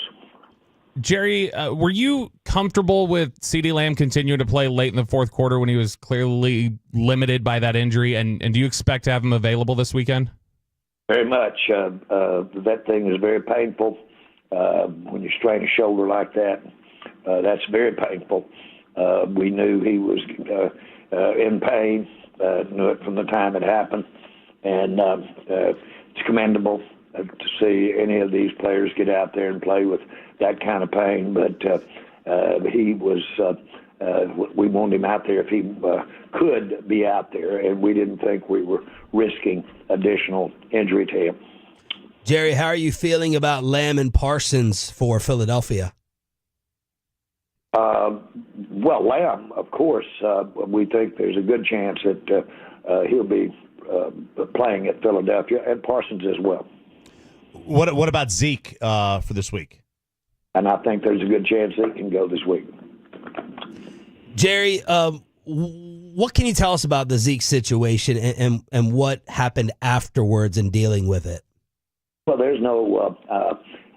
It's really pretty plain if you look at it.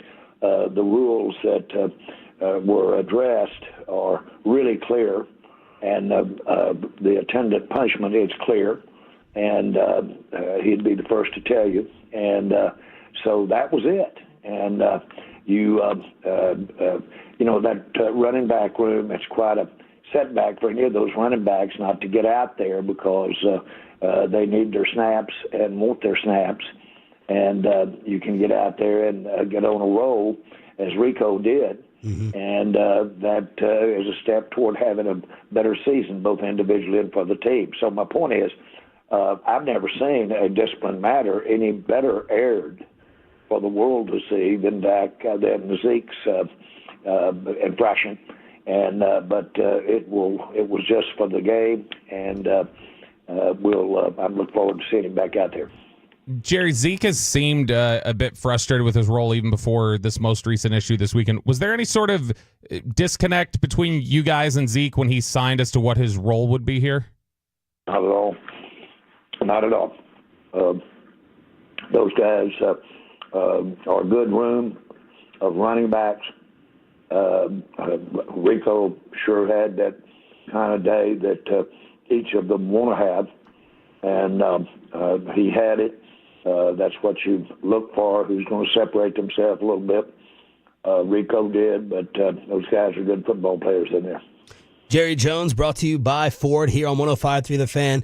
Jerry, you had mentioned the penalties, all the pre-snap stuff, and you commented after the game. That old football saying, you're either coaching it or allowing it to happen. Do you believe in that, and does that apply to Coach McCarthy with these penalties? Yeah, I think in response to that is you can imagine the kind of emphasis that anybody playing in a substantive football game, how much keeping the penalties down, certainly pre-snap type penalties, and but that emphasis is on so much on the players, the team. Those players are constantly communicating with each other about boys. Let's listen to the count, stay on sides. That's constant. And an awareness of the penalty, constant over on the sidelines. And so you want it to be that way. And, that's a combination of players and coaching. Jerry, do all of these injuries change your evaluation of coach throughout this season? Does it make it an unfair evaluation? Well, I don't know. I'm not so sure fair is a word here. This is... just like looking at maybe our each financial situation. Fair is the wrong word to put in there. I think that what it does is what it is. You if you have an excessive amount of penalties, if you do something continually, boy, you better look back over your shoulder because help will be on its way. This is pro football. And so these guys have a lot of incentive, to say the very least, to basically have their mind on the discipline of penalties. And we've seen it happen to us several times this year. We saw too many men on the field. Well, that's a combination of player and coaches that have too many people on the field. And so that's just where it is. You can step back from that, and seriously, I don't want to sound condescending, but you can put me in the equation. Those are the guys out there, the coaches and the players that I've had everything to do with getting out there. So all of it is something that is just a point. You can't win with too many penalties. You can't win with too many turnovers making them. You can win if you win the turnover battle, and you can win if you're continually and consistently without penalties. Jerry, you mentioned the discipline, the concentration that comes with these penalties. These aren't penalties of aggression. They're a lot of times concentration and discipline, like you said. Do you think when you get those that is a sign that maybe the players and Mike has lost the player's ear? Well, no, not at all. I think you can get penalties sometimes as you get late in the game. You get tired. I think that can happen.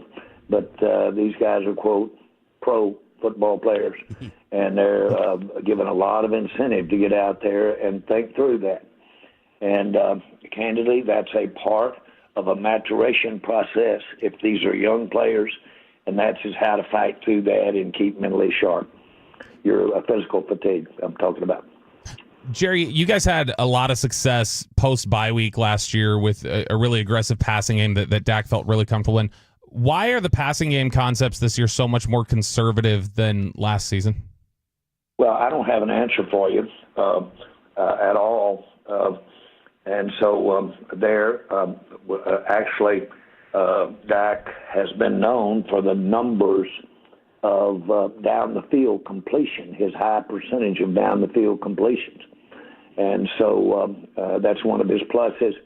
I really can't address why, other than teams dictate a lot about how you can go really downfield with the ball and what they're doing. If you've got a team that's really focusing on the pressure that time of the ball game, you got to get that ball out quick. It's harder to get it downfield. So all of those things are part of the answer. No succinct one thing. Jerry, you guys seem to have success going up tempo early in the Atlanta game and then kind of went away from that. Would you have preferred to see the tempo continue deeper into the game? Listen, I'm not going to get involved in some basically second guessing. We all see in every game a better way to do it when it doesn't work. And we've got a better way to do it when it doesn't work. When it works, we're proud of the way it was executed. But you got a lot of takebacks in any ball game by any team. We certainly had our takebacks there. I could basically say 3 plays were the difference out there the other day. That's not really right. There's a lot more to it than that, and those penalties had a lot to do with it. And so you can just point to these things as ways, things, coaching points, things for the players to improve on, and in that manner, having improvement. Do you feel the same way about the fake punt? What was your take on that? Well, I just, first of all, it looked like when you saw how it was defensed, it looked like that's a play that you'd like to have back. And I've seen it analyzed up and down for the last 2 or 3 days. All of the issues that were a part of that call or part of that play have been really aired out. Everybody saw it that was watching the ball game. And so I know what they were trying to do, and we all know what they didn't do. And any momentum that that play actually a turnover. If you complete it, it's the equivalent of a turnover because you're having to give them the ball back at that time. But they got the momentum because of the location on the field. And so the attempt to get momentum, attempt to really get it going, was backfired on us, as everybody knows. Jerry Jones right here with Shan RJ and Bobby, 105.3 The Fan. NFL trade deadline day. We know how optimistic you are. You talked about the receiver possibly coming in. At 3-5, Jerry, with the injuries, can you make the case that it makes more sense right now to sell than buy? We're not selling, and so we will make that case. We're buying and not selling. Jerry, with that opportunity you've spoken about a couple times now, the opportunity to make moves today, what does this team really need? Well, we're going to have it from within to get where we all want to go. And we're going to have the ability to do it from within. We've really tightened that window with our record right now as far as our goals of getting in the playoffs and having a team that can really compete at the highest levels. We've added to that by losing our quarterback. So we're going to have to do something that's a storybook type of scenario. I've been a part of a couple of those, and it can happen. And, Jerry, when you mention that there's a receiver you're likely bringing in today, would that be a signing or a trade? It'd be a trade. There it is. Jerry Jones right here with a big day upon us on 105.3 The Fan. Jerry, there's a lot of fans. I want to just know if you understand the sentiment where they're like, all right, we don't have that same optimism. We would prefer to see Trey and lose and get the higher draft pick. Do you understand that type of fan tank thinking? Are you okay with that? No, let me say this. I have those same kind of thoughts, same kind of feeling. Really do. And you have to really weigh where you are really good. And I think that what you're seeing today is a consideration of everything you just outlined, plus a lot more. Jerry, thank you so much for the honesty. We appreciate the time and handling all the questions. Have fun today. You bet, guys. Quite a day coming up here, Election Day. Yes, it is. Jerry Jones, brought to you by your North Texas Ford dealers. Ford is the best in Texas. It is not in his DNA to blow it up. Nope. It is just not. He is... But it's not in his DNA for what reason, do you think? Irrelevance. I think he is as scared of irrelevance as he is at... I mean, he equates being irrelevant with being back in Arkansas trying to hustle in the grocery store. I mean, it's and look, that's in part what's made him a billionaire is that fear. But that, make no mistake, that is his biggest fear. His biggest fear is not losing. It's not being wiped out with money. It's being irrelevant. There, to me, he compares himself to other billionaires, but he doesn't realize that like he could be irrelevant and rich, and that's great. That being irrelevant and rich is worse than being broke. Bobby, we got some headlines coming from this right now. Yeah, I think I'm sitting here trying to figure out who that receiver is. Let's just reset it real quick. We got Dak possibly to IR. Likely is what he said. Likely going to IR him. And that would be how many games? That'd be 4 minimum, so he wouldn't be back until after Thanksgiving. The wide receiver acquisition would be a trade, not a free agent signing. Someone they really liked out of college? Is that? Let's put together all the pieces. Check. That sounds like Mike Williams. Somebody said Mike Williams. Yeah, they're gonna buy Mike Williams and sell it as a. They liked Mike Williams coming out of Clemson. And the breaking news, the big headline, it's already on TV. Cowboys are not selling at trade deadline, and I think he went back to it and said, "Buy. We're gonna be buyers. We're not selling." And then I asked him basically about the fan version of Team Tank. He is. Look, I give him props. None of these are going to be fun. There's going to be no positives with the questions. And He continues to throw himself in the mix of accountability. He's trying to give us a little bit of, I understand, I get it. And I think he wanted to send a clear message. This is not over. We're not bailing. And whether it's me lit up as the torch myself in that locker room, I'm going to never extinguish hope. So I think that's exactly what he's doing here. And he's trying to lean into optimism, and that's good. But while eating a McGriddle. Yeah. Hey, those are good. There's none of the salmonella onions on them or whatever it was. Which I'm eating as well. I do wonder. I'm concerned if they if they sacrifice big capital today for some sort of receiver. I'd be DK.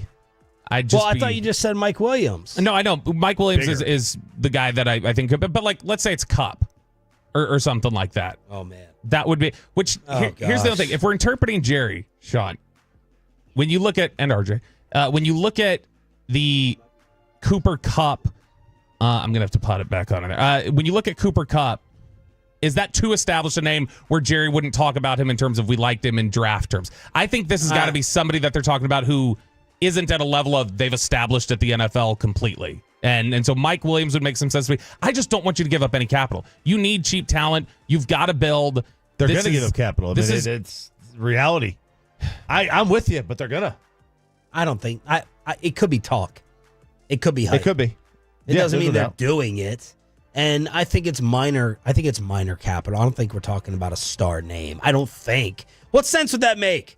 Your quarterback's going on IR. What sense did it make to trade a 4th-round pick for Trey Lance and then be like, I don't know, we can roll with Cooper Rush whenever the quarterback goes down? That sense was taking a flyer on a stud project. I can at least try to justify that. That's way more justifiable to me than this. We got it. Tom Pelissero. The Cowboys are acquiring wide receiver Jonathan Mingo and a 2025 7th-round pick for a 2025 4th-rounder. Oh, God. What were you saying, Sean? Maybe the Mingo ate your baby. Please, don't give me the commercial read here, please. Yeah, you got it. I think so. Yep. I mean, some of the names of the fantasy of other names that they threw out there: DJ Moore, Judy, Sutton, DK, Cup, Rager. I anticipated some possible rides today, but I was not thinking because of this. 877-881-1053. 877-881-1053. Breaking news. The Cowboys have acquired a receiver. We react to it and more. Final hour of Shan and RJ right after this on The Fan.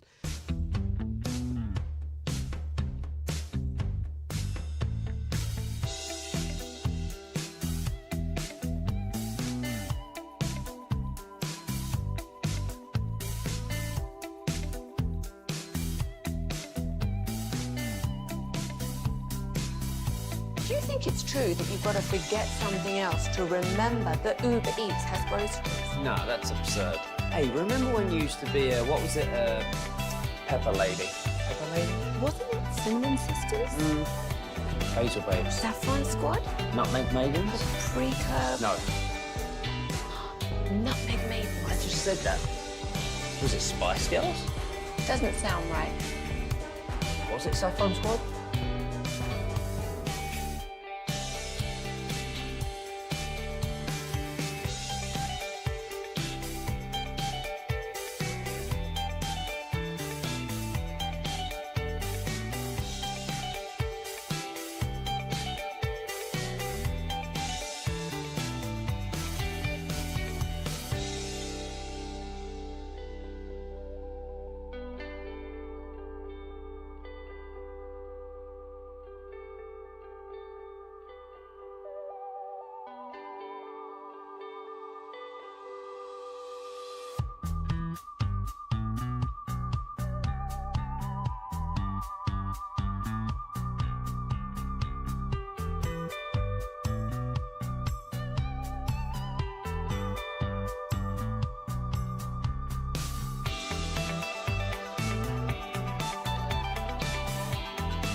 we'll be all in.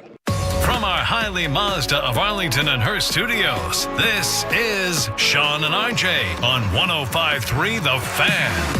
Final hour fist pump time on the Fan Cam, Twitch, and YouTube. Peyton has a thumbs down going with his fist pump. Who says the Dallas Cowboys are going to be sleeping today? NFL trade deadline and election day. We made the third move of the day. The Detroit Lions get Zadarius Smith. We had a running back, Khalil Herbert, go from Chicago to Cincinnati. And Jerry Jones told us, this is why you got a Tolo, turn it on, leave it on. He said, we're making a move for a wide receiver. Then the breaking news hits that it is Jonathan Mingo from the Carolina Panthers. Who is he? Second-round pick out of Ole Miss. The stats last year, 15 games played, 43 catches, 418 yards, no touchdowns. This year, 9 games played, 12 catches, 0 touchdowns. RJ Choppy and Tolos, how are you reacting? Well, I was like, okay, this is an upside play. Guess I should include, I'm sorry, the number one headline from this, not making a lot of Cowboy fans happy, including Peyton Russell's thumbs down. The Cowboys gave up a 4th rounder to do it. Yeah, but they got a 7th back, Sean, too. Okay, so you got to put that in the win column. Listen, he has won 5 in his last 4 games. He has 5 targets. Corey Majors just walked by shaking his head. He has 5 targets in the last 4 games. How many yards does he have on those 5 targets? He does have a catch. It was a 60-yarder. Got 1 yard in the last 4 games. Hey, man. Receiving. Now it's Bryce Young. Bums throwing. Andy Dalton. In Carolina. I trying to get a read on Bobby. Bassett came in here laughing. Corey Majors is shaking his head. Bobby looks semi-angry. I can't tell. Exasperated. But we need your emotion and the scouting report from doing the homework on Jonathan Mingo. He doesn't separate. Like he's neither does anybody else on this team, so it's perfect. Dude, a 4th rounder? Yeah, that's kind of the problem. A 4th rounder? A 4th. That hurts. They've given him a 4th round in the last 2 years on Trey Lance and Jonathan Mingo. And Mingo was fine. Like Mingo a year ago in the 4th round would have been considered good value. But I mean, it's just he is a big physical. The testing numbers are really impressive. Like he's a guy who he's very explosive. He's big bodied. He's like 6'2", 225. He's a big guy. Like Dr. Dre. But he doesn't get a lot of separation. He's a good route runner. He's an attention to detail guy. You can tell by the way that he runs his routes. It's not like he's lazy and he just goes out there and tries to big body catch it. But even with that work and some of the athletic testing and things like that, he doesn't get like super open. Everything's contested. And everything on his tape at Ole Miss was contested. And so I haven't watched him in Carolina, but it feels a lot like, okay, if that was the guy that I saw on tape and now Carolina's trading him a year and a half later, that tells me he probably was having trouble winning consistently and Bryce Young wasn't succeeding throwing in contested windows. Need Tola reaction. We're reaching out to people in Carolina, Panther insiders, to see what his deal is, why he may be dealt. Jerry Jones also saying with us at 8:30 that it looks like IR for Dak Prescott. CeeDee Lamb, are we saying probable to play? Jerry sounded like he thinks CeeDee's going. And so that. And Parsons? Parsons is obviously a little more. They're going to see how the week goes, but that one is one where I think they're leaning towards he's going to be available. All in, baby. All in. I mean, this is you're making a trade at a position of need and giving up a 4th round pick. Yep. So it's an all in move, baby. What is he better than Tolbert? What? Well, Tolo just asked, is this an indictment? Chill Clinton said, is this an indictment on Tolbert? Yeah, sure. I mean, partially. It's an indictment on a lot of things, but this is, if there's one thing we've seen, it's that Jerry consistently will give up capital for receivers. That's what he'll do. He's done it all the way back to Joey Galloway, Roy Williams, Amari Cooper, and now Jonathan Mingo. And so, what round pick would you have been fine over? And your frustration and anger level that it's a 4th is what? Are you at an 8, 9, or a 10 frustration level that it's a 4th? I'm at a... Like, that's a running back. There's a running back. Yeah. Not according to Broadus and Chiafalo. Last year, I mean, they could have gotten five running backs. Broadus in the and fourth Zach. round. Sorry, my joke got messed up. No, but last year they could have gotten five. They could have used there was five running backs in the fourth round that they could have had this year with that Trey Lance pick. In the first 5 picks after their Trey Lance pick, Ray Davis got picked by Buffalo, Bucky Irving got picked by Tampa Bay, and Isaac Guerrero got picked by the 49ers. That's what you've set yourself up for. I just think it's capital.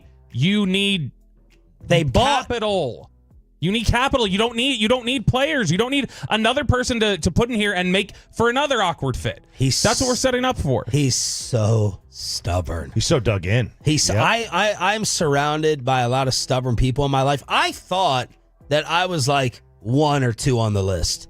Bobby blew that away. My father is stubborn as hell. I'm stubborn as hell. But Jerry, he destroys everyone. It's not even close.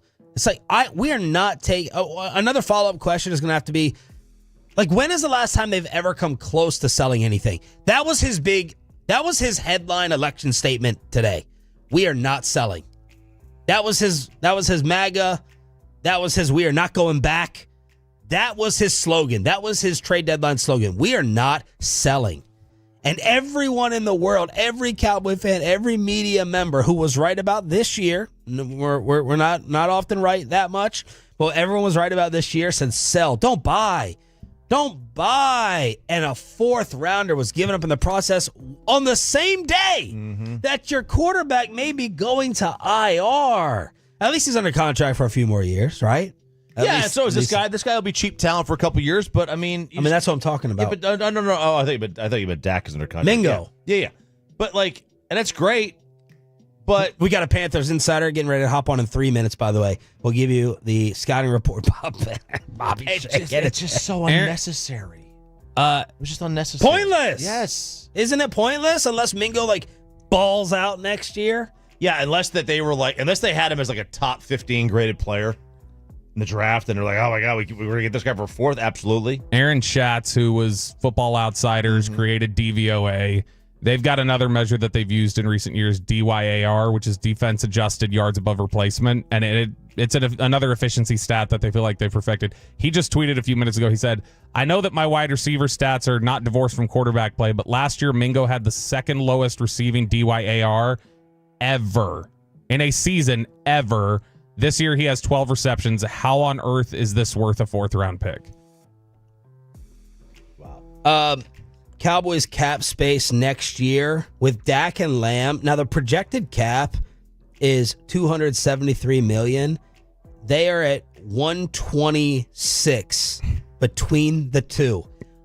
Let me repeat that.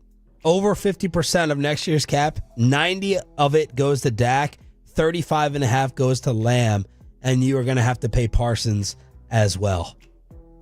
Look, there it is. Should Cowboys tank the rest of the season? So they got all the headlines up. And the breaking news, presented by BetQL. Smarter bets start with BetQL. Download the BetQL app or visit BetQL.com today. Is that the Dallas Cowboys trade a 4th round pick and get wide receiver Jonathan Mingo. I didn't even know there was another Mingo in the league. I didn't either. Are they related? Besides Markevius and all your fantasy teams. Bobby. This is worth it just for Bobby's gut punch in here. He looks sick. He looks physically ill. They did it. A now move to help your offense. Who else in the building talked him into it? Who else in the building signed off? Because I don't want to just throw Jerry under the bus by himself. Who else suggested? Who else said, no, I like him. Let's go and get it. Well, we know this guy's name very, very well. He is a Carolina Panthers insider for ESPN, David Newton, joining us on 105.3 The Fan, your home of America's team. David, thank you so much on very, very short notice. What is your instant reaction to this trade? The Panthers haven't won a lot of games in the last 6.5 years, but I thought this was a win for them. I mean, Jonathan Mingo was not a plan in their plans for the future. I mean, 2nd round pick last year, but his success rate on catches was dismal. Pretty much the same this year. I mean, even with Deontay Johnson being traded away, Adam Thielen not playing because of the hamstring injury, he's still behind their 1st round pick this year, Xavier Legette. Undrafted rookie they've got that they really like a lot, Jalen Coker. And and David Moore, 2017 seventh round pick. So I mean, he just really never fit into the system that Dave Canales had. He was somewhat of a fit last year, but not enough where they were going to move forward with him. So I thought what they got from the Cowboys for them was probably just what they needed, and actually more than they got for Deontay Johnson in a lot of ways. David, what can you tell us about his game and the type of person or teammate he is? No, he's a good teammate. His game is, he's a physical guy. I would say there are times when he struggles catching the ball, which is not what you want from a wide receiver. And, I don't think it was anything to do with personality or a bad fit from that side of it or locker room fit, anything like that. I think he was good there. It's just he just really didn't fit in the system, and he really wasn't a guy that was like the crisp route runner, the guy that the kind of guy they wanted to move forward with. The fact that the rookie, undrafted rookie Jalen Coker had moved ahead of him, that was a telling sign. Talking with Panthers reporter David Newton here in the wake of the Cowboys acquiring Jonathan Mingo for a fourth-round pick. Okay, David, so you mentioned that he just was not a scheme fit for what Dave Canales was trying to do. What kind of a system or what kind of aspects of his game do you think, or his scheme does he really need to have to really fit in? Is it he's a possession type of receiver? What has he shown there in Carolina that you'd say this would be a good fit if he found somewhere like this? Yeah, I think he is a possession type receiver. I guess the most concerning thing for me, though, is just if you look at his catch rate, he's just not been consistent with that. He was last year, he had 43 catches on 85 targets. So, and this year he was 12 catches on 26 targets. So that's, less than 50% of his targets he's caught. So, and maybe some of that has to do with the fact that they've had poor quarterback play over the last 2 years too. I'm not saying it's the only reason, but when Andy Dalton came in and was actually much better for them before the thumb injury that sidelined him, he still wasn't really involved in the system. And when the injuries happened to, Thielen and then they traded Deontay Johnson, he still really wasn't involved in the system. So I don't know if maybe it's not as much system as it's just he's got to become a better player, a better overall player. I think one of the things that the Panthers like about Jalen Coker, that undrafted rookie I was telling you about, is that he seems strong fundamentally in all the little things it takes to be a solid receiver. I don't think Jonathan Mingo, I'm not saying he won't get there. I think he does have that potential. You look at what he did in college, it was pretty good stuff. So, I think he's more of a developmental type player, to be honest. Yeah, because you mentioned the quarterbacks. How many of these targets were actually on target? Like, is that, if you had to guess a percent, we thought like less than half? That's a good point, but I don't know the exact number on that. But he's now stepping in a situation at Dallas where he's not got your starting quarterback for a while, it looks like. So, he may be accustomed to that. And David, just initial reaction, Twitter feedback. It seems like Panther fans are pretty happy about this, right? Yeah, because, look, you get a fourth-round pick. I know you gave up the player and a seventh-round pick, but a fourth round, you moved up in the draft for that. And I just think it's for them and where they were going and what they need, it was a win-win for them all around. David, you're the man for joining us on zero notice. Thank you so much with the breaking news right here on 105 Through the Fan, and enjoy the rest of the season. Thank you again. Appreciate it. Thanks. Have a good day. David Newton, Panthers insider. Good pull, Pepe. Quick communication. Nice job by you on the D&M Leasing Hotline. You want to take any phone calls, maybe? If you want to. 877-881-1053. You all right? Poor Bobby. What else can you do? I can't let Bobby's so excited about the draft. Physically ill. You were until these picks start being given. I can't wait for them to get a top 5 pick, and then Bill Belichick comes in here, trades back to the early 20s for a effing 5th rounder. So, we got to get that pick back. And then he picks a Michigan tight end again at 22. Let's see if anyone wants to call and vent or rant. 877-881-1053. We'll do that. Who are you worried about amongst your friends if their election day does not go right? And reaction from KMC. We continue on Shan and RJ. But let me get you on over.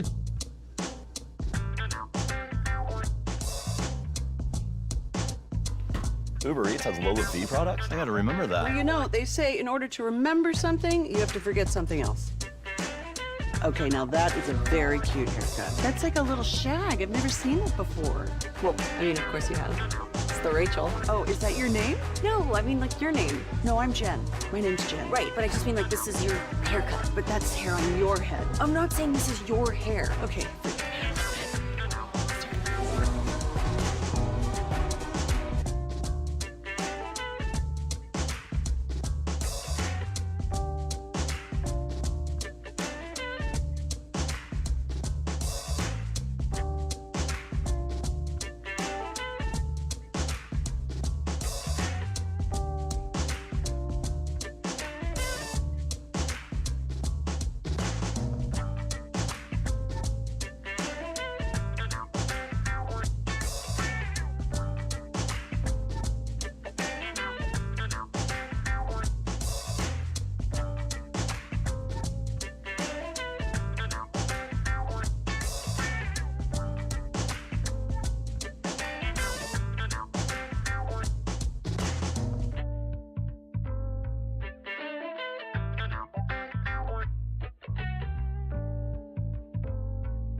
Do you think it's true that you've got to forget something else to remember that Uber Eats has groceries? No, that's absurd. Hey, remember when you used to be a, what was it, Pepper Lady?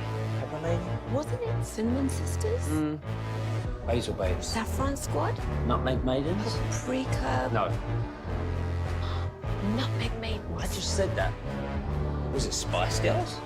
Doesn't sound right. Was it Saffron Squad?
Back to Shan and RJ right here on the 105.3 The Fan segment here, brought to you by Cars for Kids. Donate today at carsforkids.org, and also brought to you by the personal injury lawyers Frankel and Frankel. If you've been injured in a car or truck wreck, call Frankel first. 214-817-333-3333. With Frankel and Frankel, there's never an out-of-pocket cost. They only get paid when you win. Frankel and Frankel, the go-to car and truck wreck attorneys in Dallas. I got to hear from some Tolos. I just have to. I just can't sit here and laugh over Bobby's misery for the next 40 minutes. Crosstalk with a KMC masterpiece at 9:40. In case you're just tuning in, Jerry Jones joined us at 8:30, said Dak Prescott probably going to IR, and then he told us they were acquiring a receiver through trade.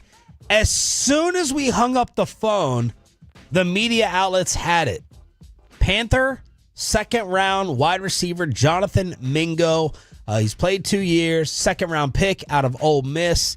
And we just had David Newton on from Carolina. And here are the reactions from Carolina and around the country. Carolina feels like they got one over on us. Cowboys gave up a fourth-round pick, by the way, in case I didn't already mention that. You did. Thanks. They got a fifth for Amari. So that's cool. Cowboy Nation is up in arms, destroying the Cowboys front office for this. People are pissed. All right, so they're kind of like, whoa, our Panther front office pulled this off? That's the GM reaction there. Jane Slater. I asked the general manager of another team his thoughts on the Cowboys trading for Mingo. The thoughts were something like talented, a little raw, comp is too much, like way too much. Basically a net fifth. Probably is most like Tolbert or one of the guys there. The GM goes on to say, just my opinion, not a bad player, but to include a fourth is rich. Other Tolos are comparing this to DeAndre Hopkins. Why didn't you just trade for D-Hop, who went for a fifth? The Ravens got Deontay Johnson for a fifth. The Jets gave up a fourth for Devontae. Now, some of those are conditional, but D-Hop scores 2 last night. Maybe the Cowboys want more of a long-term future. They're looking at a younger player versus someone who is near the end, but this is not Jerry Jones going, hey, remember that Mingo guy in the second round a few years ago? Who else brought this to his attention and signed off? I want to know that. And who in the building? And they may end up being right, and we'll all have to apologize and have egg all over our face. You don't have to worry about that. Well, we're on a run right now. The Metroplex and the local media and the radio station is on a run of predicting Cowboy fails and losses. Who in that building said, you know what we should do? Wait till you hang up the phone, leak it to the media, and watch the praise that we get. Like, whose PR idea was that? It did not foresee the backlash and the anger. Not that they need to care or do care, but I'm just curious. Did someone be like, watch this. Watch how we switch this fan angst. Because so far, what has happened in the last 3 days for Dallas Cowboy fans, your season's over. Dak Prescott is going to IR. You're not getting Trey Lance starting as a project over Cooper Rush. 70% of the Tolos wanted Lance. They're starting Cooper.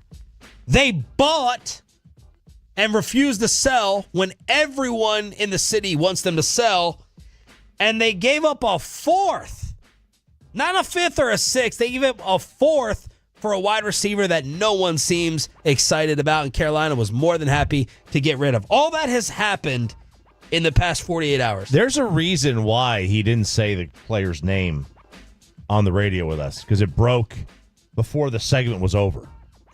There's a reason why, and there's one of two reasons. One, he didn't know who the player was, or two, he knew how it would be received and didn't want the smoke. I think that's a little conspiracy minded. I think there's no way he didn't know because he was on the phone with us. Look, until something's finalized with the league office, like Pelissero can report it, other people can. Until something's finalized with the league office, I don't know legality if Jerry can say we're trading for Jonathan Mingo. I don't know if Who he can cares? talk about it. I know, but I'm saying I don't think he can say that. The other thing is, I don't think it was like a PR win. I think they wanted to get him off the air because if it's not official yet, they didn't want him getting asked about it. And so it was like, hey, it can go, but you got to sit on this until he's off the air because he'll get questions and he can't talk about it directly. He can't mention players by name. And so I think that's part of what was in there. But regardless, behind all that, he's not very good. Like he's got a skill set. He's raw, like that said. I mean, he's in his second year, was a second-round pick. That would seem like punting early on someone. When Dallas seemed like bailing early. When Dallas has an ability to sit on their board overnight and start day 3, they always crush the 4th round. They have, since 2016, drafted 4 Pro Bowlers with their 4th-round picks. 2 others didn't make Pro Bowl, but were Dalton Schultz and Dorrance Armstrong, who are completely consistent contributors. And you've, the last 2 years, said, let's get rid of that pick where we can kind of sit on the board overnight and figure out what we want to do. What did Dayton Brugler say? We'll get his scouting report queued up when Mingo was coming out. Let's hear from the Tolos on the D&M Leasing Hotline. Bennett, start us off. You're live on the Fan. Go ahead, Bennett. Hey, guys. I guess my first message of the first part of the message is going to be to Jerry Jones. You know, a couple weeks ago or 3 weeks ago, whenever he was on the phone with you guys and, you know, reaming y'all out, he mentioned that he had talked to fans and what we all were saying was not in line with what the fans were saying. And that to me just doesn't make any sense. Because if he actually came to, let's say, section 300 of AT&T and talked to fans, they'd see how pissed we are for the level of incompetence that we're dealing with here. It just doesn't make any sense that we trade for a guy who has a less than 50% catch percentage, who's going to complement somehow our backup quarterback. I don't get it. The level of incompetence and the level of, you know, not caring that his front office has is just insane.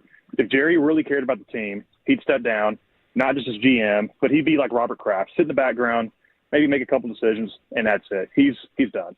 Thank you for the call. Josh in Virginia listening on the Odyssey app. Go ahead, Josh.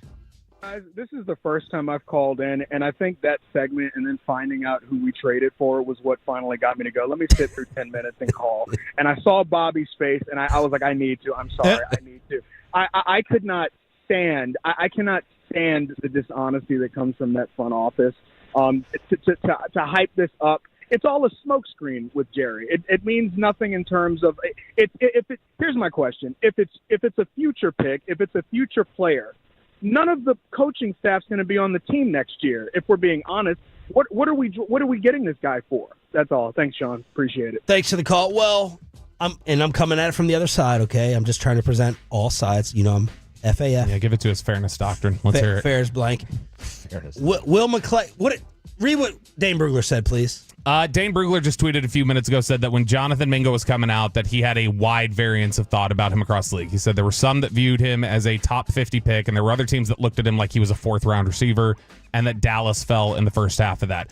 So, Dane had him as a 3rd and his 11th best receiver in the draft. All right, so Will McClay or someone that Jerry trusts could have sat down and said, we really like this guy. He's playing with bums. He's not even finished his 2nd year, and let's make a move. If it doesn't need to help for this year. This year's most likely done. We're going to have Cooper Rush try to win some games, but getting a young guy in a 2nd year makes more sense right now for this team than DeAndre Hopkins. You could argue that. That could make sense out loud. I'm just trying to provide some alternative thinking. Jimmy in Plano. Jimmy, you're next up on Shan and RJ. Morning, boys. I'll be as fast as I can so Bobby can get back to ruining the show, making stupid jokes, and personally insulting Peyton for some reason. Yep. It's like you're in this room with us every day. Let's talk about Jerry Jones, because I think what we're all missing, what the fans are all missing, especially the guy who's up in Section 300 still giving him his money for some reason, Jerry Jones doesn't know the sport of football. What are his accomplishments? He hired Jerry Jones, and he approved the most lopsided trade. I call it the trade so lopsided even Jerry Jones couldn't screw it up. What has he done? What has he done? He overpaid Dak? Well, they have won 12 games for 3 straight years. That is impressive.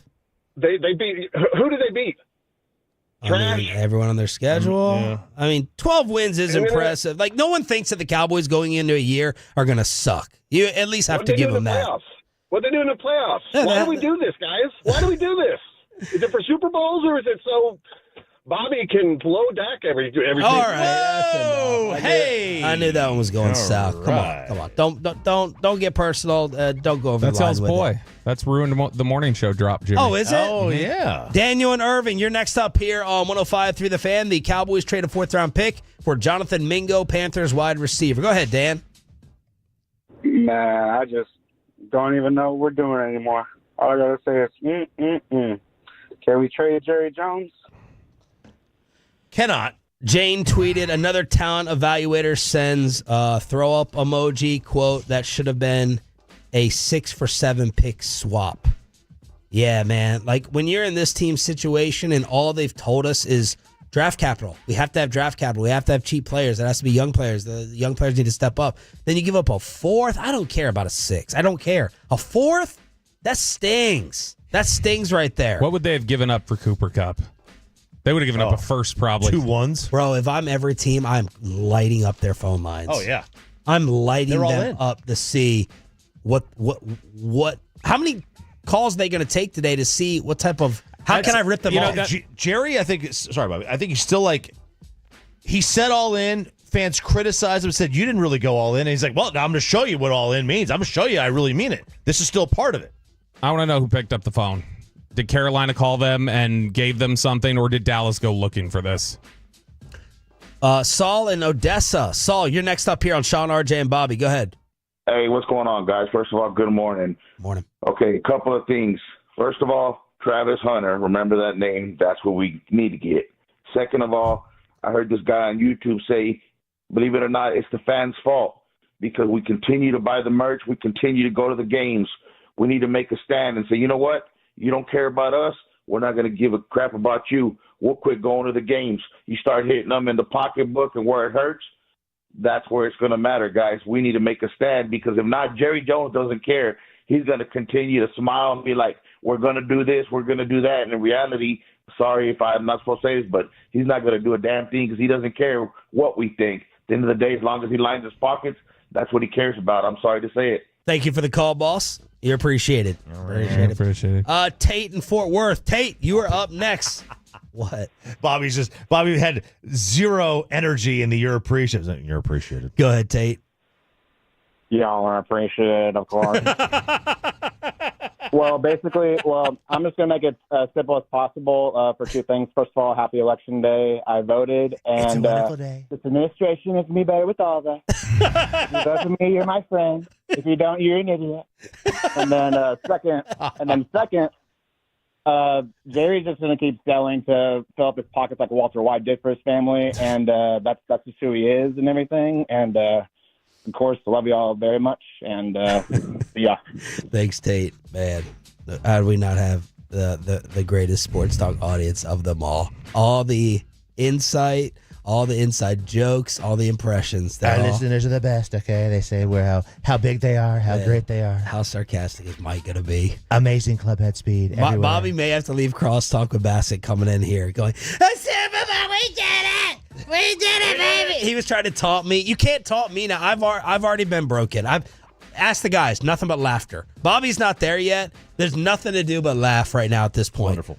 Because right now, our next 3 or 4 years in this industry, in this business, all I can do is laugh. It's not looking great. It is not looking fantastic. And Bobby is physically ill. Let's crosstalk with a KMC masterpiece next. And every time, can you all...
Uber Eats has low fee products? I gotta remember that. Well, you know, they say in order to remember something, you have to forget something else.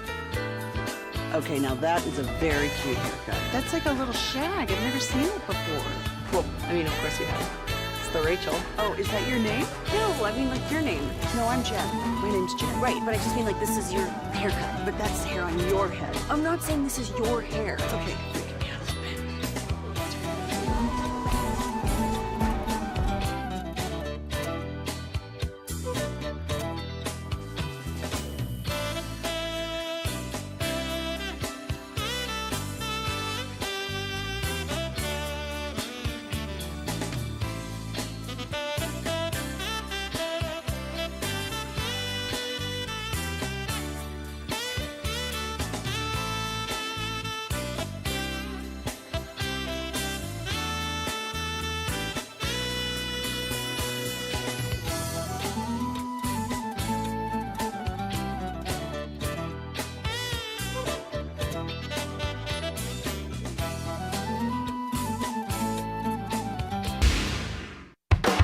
And it's back to Shan and RJ right here on the 105.3 The Fan segment here, brought to you by Classic Chevrolet. Classic Chevrolet in Grapevine is the #1 Chevy dealer in the world. More Silverados than anyone else. This is Texas. This is Classic Chevrolet. Together, let's drive, relax, enjoy the difference based on new Chevrolet registrations 2023. Handoff, Kareem Hunt, right side, powering. He is. Give it time. Touchdown, Kansas City.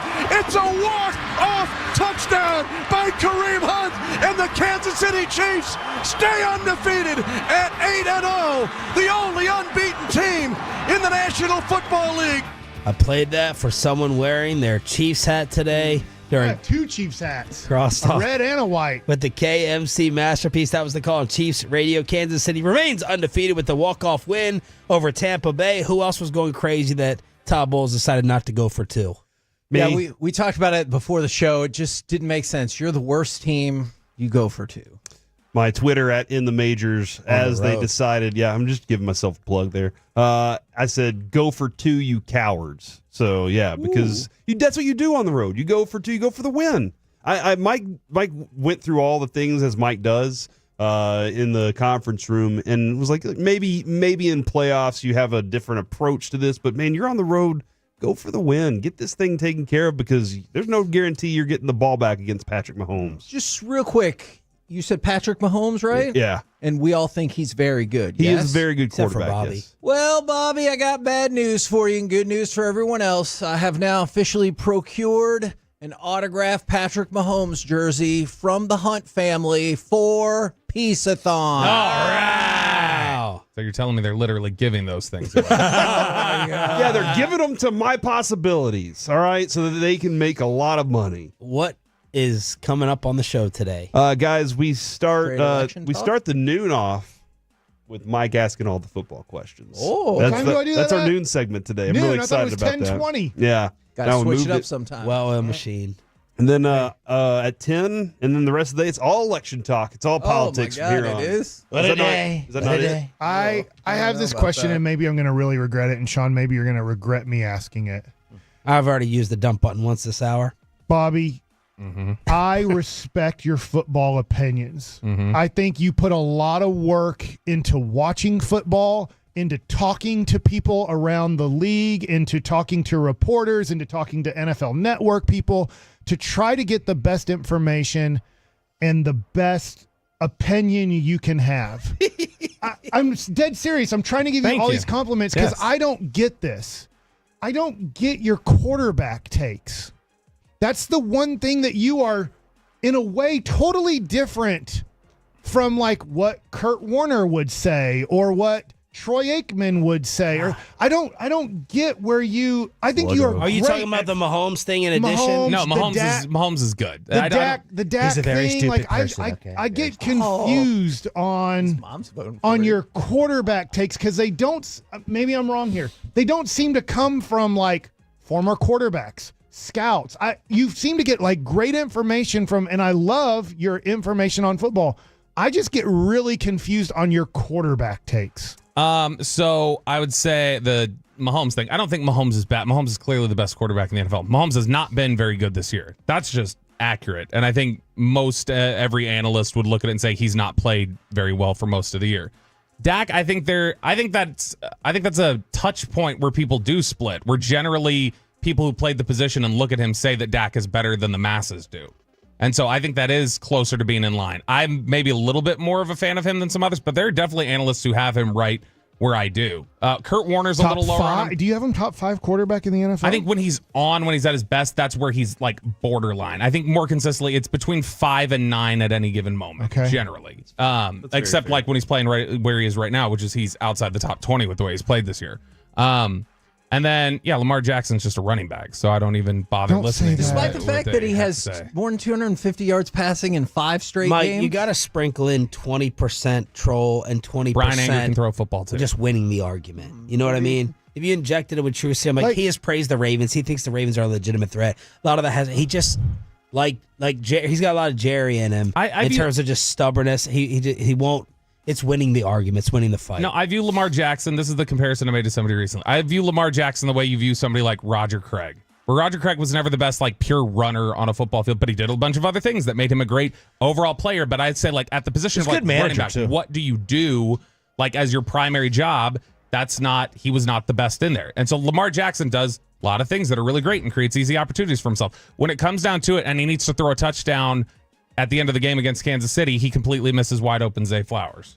The breaking news real quick, in case you are just tuning in, the Cowboys trade a 4th-round pick for Jonathan Mingo, 2nd-rounder, 2nd-year receiver from the Carolina Panthers. So they traded more away than they got from Amari Cooper, Ray? They're not good at this. If you're watching the Chiefs game last night, I was flipping back and forth between Mavericks and Chiefs. There was a play that you get I don't know if you get a negative play on it. I don't know how Pro Football Focus Talk thing does their thing. But to me is this is a super positive play. It's 2nd and 5. Patrick Mahomes gets flushed out to his left. He then throws the ball out of bounds with his left hand. He doesn't take a hit because he gets rid of it soon enough before the guy can touch him, and he makes sure it's now 3rd and 5, and on the next play, I believe they get a 1st down because he kept it 2nd and 5. Now, maybe I'm totally wrong on this, and you can crap on me for this, but Choppy, I'm going to go to you on this. I think Dak holds on to that ball and takes a sack, and now it's 3rd and 11, and the clock's still running. And so I struggle with Patrick Mahomes, yes, I agree. His stats aren't great. That's a great play that, in my mind, Dak will never make that play. He will try to extend it or throw an interception or take the sack, which I think is out of the percentages, taking the sack is what Dak is going to do in that situation, where Patrick Mahomes, 1, protects his body, 2, keeps the play at 3rd and 5 next play instead of 3rd and 11. Well, Mahomes is he's reached the point where no play is over and no game is over. As long as there's time, that's just the way he is. And I mean, but he does throw the ball away, and that's great. You're supposed to that's good. Does Dak? Dak throws the ball away. Okay. I don't know if he throws it away at the same rate, but I mean, Mahomes does keep the play alive a lot longer than I think Dak does because he can move a little bit better. I guess in a way, and I'll get off this point, I'm just shocked that Dak got drafted in 2016, became an immediate starter because of injury, but has all of this time, and yet to me still makes what I would consider in your first 3 years mistakes that you're like, he'll figure that one out. And at times, Dak will still make what I consider rookie mistakes. Michael, I'm not going to kick Bobby Wise down today after this trade. Kevin? Oh, are you super sad about the trade? I'm not sad about the trade. It's a bad trade. Yeah. It's bad. I was just looking this up during the break. Of the 126 players, receivers, running backs, whatever, of the 126 players with 75 targets or more over the last 2 seasons, Jonathan Mingo ranks 126th in success rate. And he is 3 percentage points worse than 125, which is the largest gap between any 2 players on the list. I know this is taking it back a little too far, Bobby, because we don't go backwards. Ask Jerry. He's in the league for 2 years now. That's all he does is but go backwards. Do y'all trust Dane Brugler? Yeah. You fans of Dane Brugler? Yeah, Dane's great. Except for his barbecue. What is the Cowboys receivers' biggest problem at the moment, Kevin? Separation. Here is the weakness of Jonathan Mingo, according to Dane Brugler. Lacks noticeable twitch out of his breaks and faces a lot of contested windows. Great. So That's we got for another Cooper wide Rush receiver. to throw it up, or Lance just throw it. Not get The tightly contested catches is what we need. I remember last year I was like, okay, they got something going on in Carolina with this. They got a couple things that I'm very interested in seeing to start the season. And then I watched the first game and I went, their receivers are all very slow. Adam Thielen, Mingo, I was like, they're all slower than I expected. And that's why they weren't getting the separation that they needed. I'm not in love with this. It's gonna take a lot for me to fall in love with this trade. Any positive or to even like we're it. not covering? Devil's advocate, Kevin. I have one. Yeah, go ahead, because I'm a little stumped at the moment. Kevin, and I'm not telling you have to go down my route, but it doesn't affect me. I can't do it, Mike. I can't. I will not let Jerry Jones, who does not care about us, I agree with that. He affected the way I felt in my life too much. I will say this: he has millions of people that it's really weird. We shouldn't be this way as humans, but it does affect our lives. This trade, I can see in this room how Choppy's not. Me and Choppy are cool, but like how this affects you guys so much. And I will say this: I don't know Jerry at all. I do know Chris Young. I know he takes that responsibility that he does affect the lives of Ranger fans. It doesn't mean he's going to win, but he understands the responsibility he has. But I think that's very applicable to the other big story of the day, of Election Day. I'm very invested. I don't think there's any way in hell that either one of the two main candidates give a crap about most of us, but I'm still invested. Will we have a winner today? I don't. I mean, we already do. I'm already a winner. Okay, she's very much a loser. She's never won anything. Choppy is treating today like the Super Bowl watch party. He just waiting for 10:01, get up out of here. Did and the move weekend on. make you worried at all? Did yesterday make you worried with the momentum kind of pushing back the other way? I mean, the poly market momentum pushed back his way yesterday. So late last night. That is true. Yes. But Saturday, Sunday was her. And generally, historically, the candidate who closes strongest wins. Or the most positive, like with the most positive message. Whose side are you guys on between Chiafalo and Broadus? Did you hear it? I guess Play it. not. I did hear it. 80 seconds. How's Mike? I mean, the best paying running backs in the attention? league right now are taken in the first 2 rounds for the most part. Yeah. That's fine. You can cherry pick that all you want, dude. No, if you guys are going to draft a running back, then we need to draft a new draft show. If you guys are going to talk about drafting a first round running back at pick 11, where you're picking right now, you're out of your mind. What are you going after? Because you guys are coming after me like I'm insane for not wanting to draft a running back. You're the only one who's yelling and your veins are popping out of your neck. I'm just Nobody's asking. coming after you. You're trying to draw me off It's the okay if ice. people disagree I am with not. you. I'm It's just. okay. It's all right. I'm just trying to in find the top 10, I've said it. I'd address another position. But at 11, you're good. But hey, if no, it's fine. At pick 11, at pick 10, you don't want to do it. But pick 11, you want it. I just want to take good football players. I was just trying to learn why you didn't like running backs. That's what I'm saying. And maybe of having the best one. That's all I was trying to figure out. I wasn't trying to do anything. Please don't go after the draft show anymore. Really? Cross the line there, damn it. Yeah. If you guys are talking about drafting a running back because the guys in the league right now were drafted in the first round, Derrick Henry was a second-round running back. We're going to have to talk about it. This team took a running back 4th overall. The Cowboys certainly would do that. It's not. I'm not worried about what the Cowboys would do. I'm asking you two guys. I'm not talking to Jerry Jones on the draft show. I'm talking to y'all. You're fine. So if y'all are going to make somebody out to be a schmo for wanting to draft an offensive lineman in the top 10 instead of a running back. Nobody's making you a schmo. You're making stuff up now. Again. Thanks to Comerica, you can listen to Shan and RJ.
O'Reilly Mazda of Arlington and her studios. It's the KNC Masterpiece on 105.3 The Fan. KNC Masterpiece right here on 105.3 The Fan. You got me, Kevin Hageland. You've got Corey Majors, the famous Mike Bassick, and of course Alec Medford comprising the crew today. We're going to talk a lot of Cowboys. Also, I'm just curious, do you like to vote early or do you like to vote on Election Day?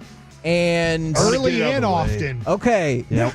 You should only vote once. Well, I mean, if they give you more forms, you have to fill them out. You don't have to use your own name. You can vote early. You can do a mail-in vote. No. And you can vote the day of the election. You're not supposed to do all of that. What if my family can't get to the voting station, so they just say, you vote for me? Yeah, what if I want to do that? You are not supposed to do that either. I like to vote early, Kevin, because I will forget on the day of. Okay. And so I like to get it out of the way just so I know I don't have to worry about it They say anymore. dead people vote, too. I remember that story. Oh, my God. All right, I'm going to just throw it to cut number 16 real quick.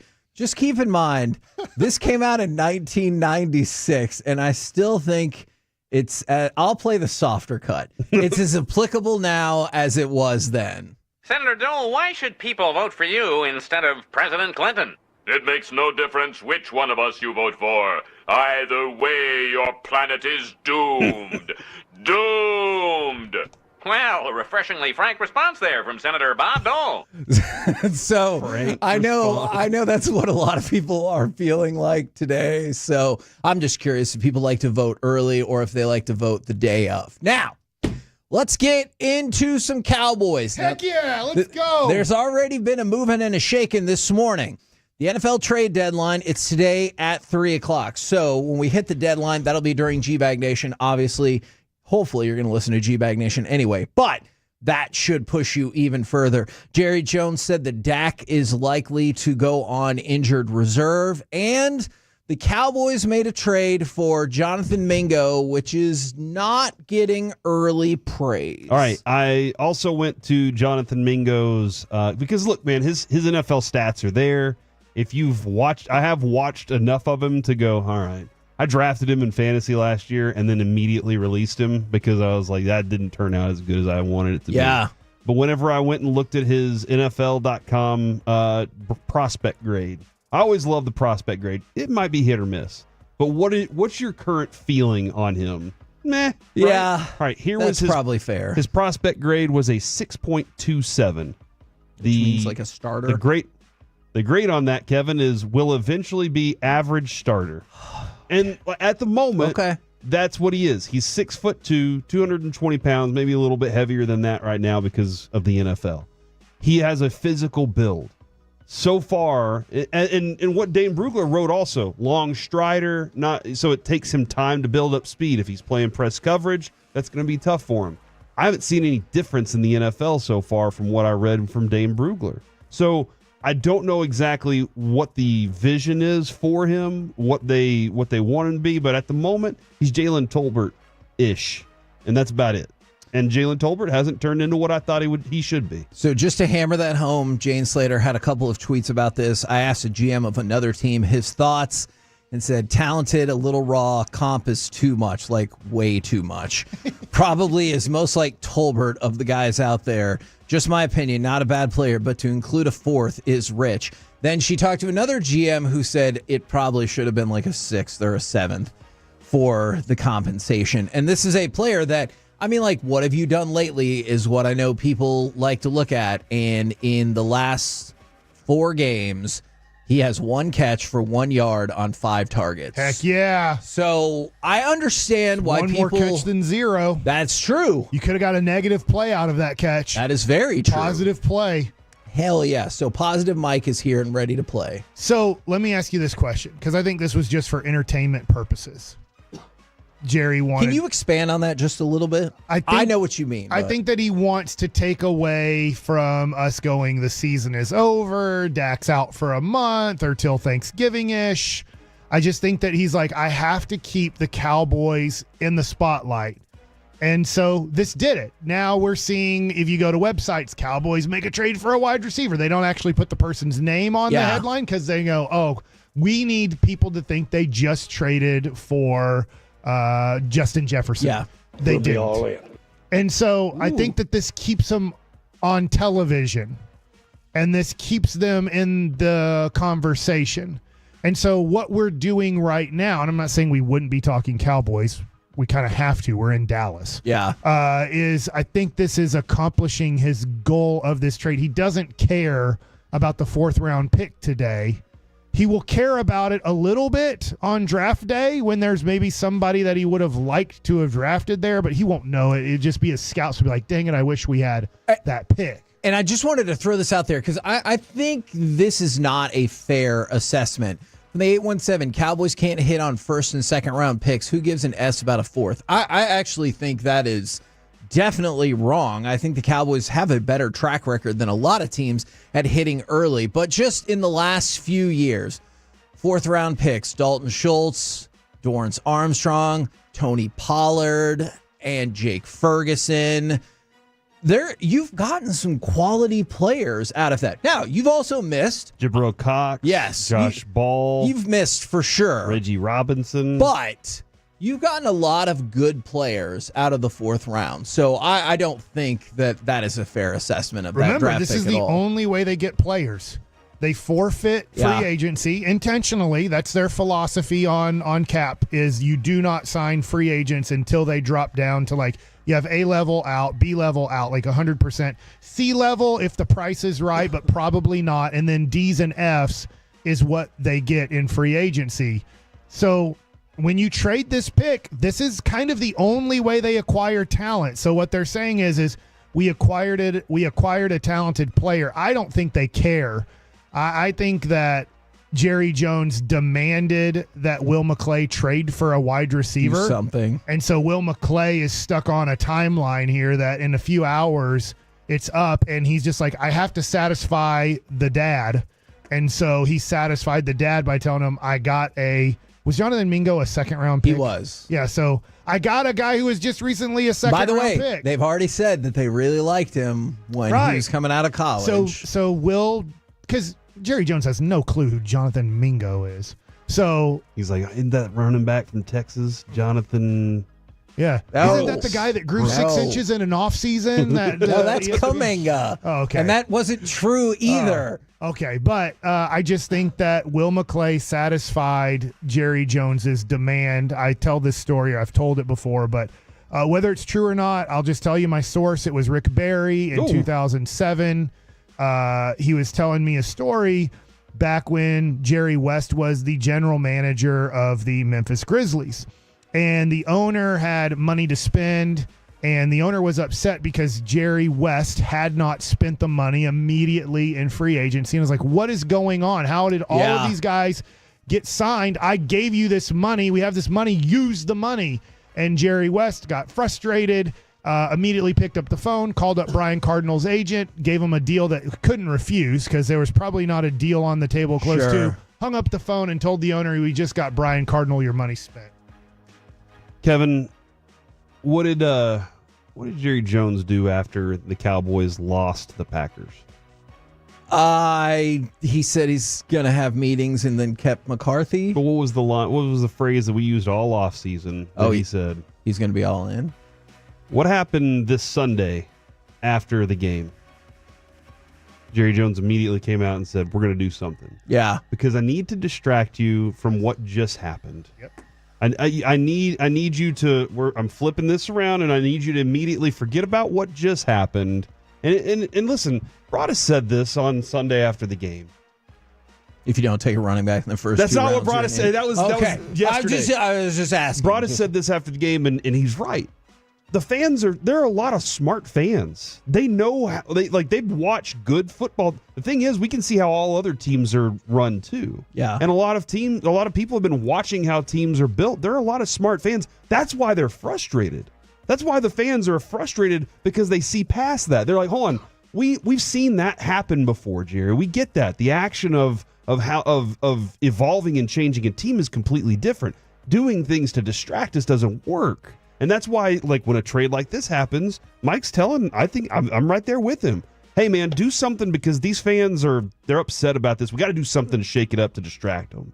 But the fans are smarter than that now. We see it all the time on the fans. There are some dumb ones, all right? Don't get me wrong. And it's okay if you're a dumb fan. That's fine. But there are a lot of smart Tolos and a lot of smart Cowboys fans that are upset because they've seen that happen before. It's like, I was just thinking about the Cowboys on defense. I think like Zimmer's like, I got a lot of stupid players on this team. Like, remember how Darren Woodson or Tony Tolbert or all these guys, like, they're going to really like them, but like it's a little bit complex at times, but you're going to be able to disguise certain things. And it's like, well, you can, unless your cornerback's looking to your sideline as the ball's being snapped and going, I have no clue where I'm supposed to be or why I'm supposed to be here. Yeah, look, and you saw Monday Night Football last night. You saw DeAndre Hopkins. DeAndre Hopkins got traded for less than what the Cowboys gave up for Jonathan Mingo. Dude, and you know what? Okay, all right, hold on. But that's another discussion that I think is real here. DeAndre Hopkins got traded for less. A conditional fifth. For a right now. Yes. Like, true. DeAndre Hopkins is legitimately helping the Chiefs right now. Where the Cowboys seem to be saying this is their Hamels deal in terms of like, hey, hopefully we think he'll be good for a couple years. It's not helping Cooper Rush. It's not helping Dak Prescott. It's a young receiver that they hope maybe helps them a couple years from now or next year. That's what I'm only banking on that, because those are two different things. But you're right. The price paid it seems out of whack there still. So this morning, this is fun. And that's another frustration, Kevin, is that at this point, Cowboys fans are starting to look to next year. Yeah, they are starting to go, look, we just lost Dak. There's too many things here. This is the bad season. It happens. And the reality is kind of wanting them to just say, look, that is where we are right now. I don't know if are you going to lose interest in the team for this year if they said that's it, that they're looking at next year now? I think plenty of people probably would. And the draft show is going to be swamped. That I agree. Now it's just a different type of interest. Sorry, I keep cutting you off. No, that's Kevin. okay. Mike loves dancing on the Cowboys' grave, and I'm not going to lie, that kind of pisses me off. But what are you supposed to say about it this morning? What are you supposed to say about it after the last game or the last game or the last game? You got to call it what it is. You have to be honest with what you actually see. Yes. Otherwise, it makes you look like you don't have a clue what you're talking about. Yes. And so this morning when Jerry, he was very adamant with Shan and RJ, and then he kind of gave you a sneak preview of the Mingo move because he was like, we're not going to be sellers. And in fact, we got to move right now. As soon as he said we're not going to be sellers, I have to admit, I had a little bit of hope.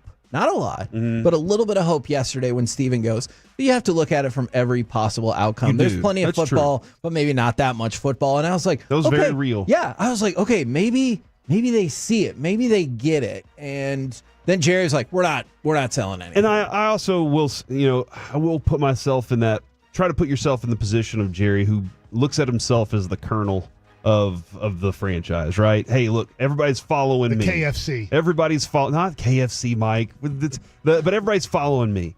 If I show that I've given up hope on the plan, because he keeps throwing out look, I've seen things happen before, and hey, look, true, anything wild could happen. If I just give up, then I don't give myself that opportunity that something wild could happen. He wants people to believe that something can happen, and I want to believe it too. Honestly, all of us want to believe that something good can come out of a bad situation. We all want to believe that you can rise up. We love underdog stories. Sure. But that's what he's, when he says that, I don't think it's delusional. I think it's him trying to convince himself and other people around him that something special could happen. So I go back and forth on that. I think that's a great point. I go back and forth It's corny, it's cheesy. But still. It's a Disney movie. No, you might be right. Because I part of me thinks you're 100% right, that he's trying to convince himself while he tells everybody. But then there's another part of me that thinks he's kind of going like George Costanza when he's like, it's not a lie if you believe it or if you say it enough times. So I go back and forth of confusion between, is he just desperately hoping he can will this into existence? Or is he like, these yokels keep coming back for more and I'll keep spoon feeding it to them? I think here's a little bit of the scary thing as a Cowboys fan, not me, you listening. Is he can only save today with this stupid trade. to like distract you from what is really happening and what he did. Because isn't it amazing that he traded a 4th-round pick today but wouldn't do anything in March to help out the team? I know, and you think so, about like, what happened last year when they made some moves around that time. You got Brandon Cooks for a 5th-round pick, and like obviously I know he's been injured this year. You got a cornerback for a Stephon Gilmore for a 5th-round pick, and I felt really good about that. What does he do if they lose Sunday by, let's say, 14 points to Philadelphia? And then it's a 100% over at that point. You have 6 losses. Philadelphia would only have 2. I'm sorry, I don't know Washington's schedule this week, but like you just go, what strings does he pull on you Cowboy fans next week? I don't know. I don't know either, because the trade deadline's over. I don't. Does he tease like you remember when Dak broke his hand and he's like, Dak could play this week? Yeah. And you're like, are you? What? Yeah. But all he's doing, he knows. Like he's not stupid. He's one of the smartest business guys in the world. He's selling business. He's not selling football. He's selling a product that doesn't exist, and he's good at it. This is where I will disagree with you.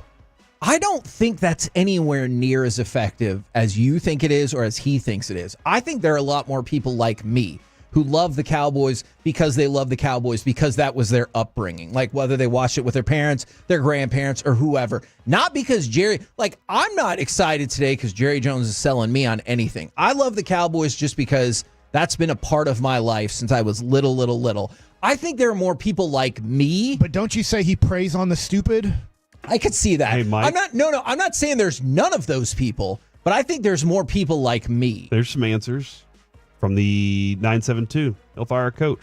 Yeah. From the Oh, there you 469, he'll fire Zimmer. That's right. Yeah. There are other okay. bullets in this gun. Like there definitely that's are. true. There definitely That's are. true. So that's kind of probably one of his next steps. You just got to decide: are you the kid that goes up in front of the class and has the piece of paper, and you're like prepared for this? Or are you the kid that goes up in front of the class and just goes, "Look, man, I didn't read this book, but I'm going to tell you all straight here. Yeah. The movie was really good." Or maybe they'll go pick up the OC from Detroit, and we'll all be like, "Hey, we got this." That's a next year thing, Kevin. Okay. That dude has to win a Super Bowl this year first. Okay, gotcha. I got Mingo going for 10 for 200 and then 2 touchdowns. Dude, Sunday. if that happens, we come in Monday all in and we're our like, faces, in we my turned it all face. around, baby. It was the Cole I thought Hamels he was trade. a forward for the Golden State Warriors. Mingo's going to be an ace for the next 3 years. It's not Jonathan Kuminga. And he got benched. He's coming off the bench now, and they're 5-1. I don't know if Golden State won last night. I think they're 5-1 to start. Sounds like Jonathan. We're the KNC Masterpiece right here on 105.3 The Fan. Coming up next, let's talk Mavs, Pacers, and the corner 3 anomaly that Corey saw. Next on The Fan. If you're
it's true that you've got to forget something else to remember that Uber Eats has groceries? No, that's absurd. Hey, remember when you used to be a, what was it, Pepper Lady? Pepper Lady? Wasn't it Cinnamon Sisters? Basil Babes. Saffron Squad? Nutmeg Maidens? Paprika? No. Nutmeg Maidens? I just said that. Was it Spice Girls? Doesn't sound right. Was it Saffron Squad?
This segment of the KNC Masterpiece is brought to you by Cars for Kids. Donate today at carsforkids.org and the personal injury lawyers, Frankel and Frankel.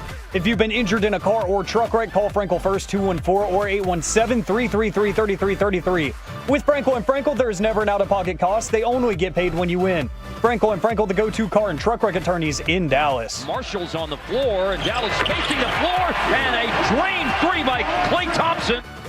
KNC Masterpiece right here on 105.3 The Fan, where I'll make sure I put it up to the right camera. Alec has printed us all out maps of the United States. And that's right. We talked off air about coloring in the states that you think are going to go for Harris versus Trump.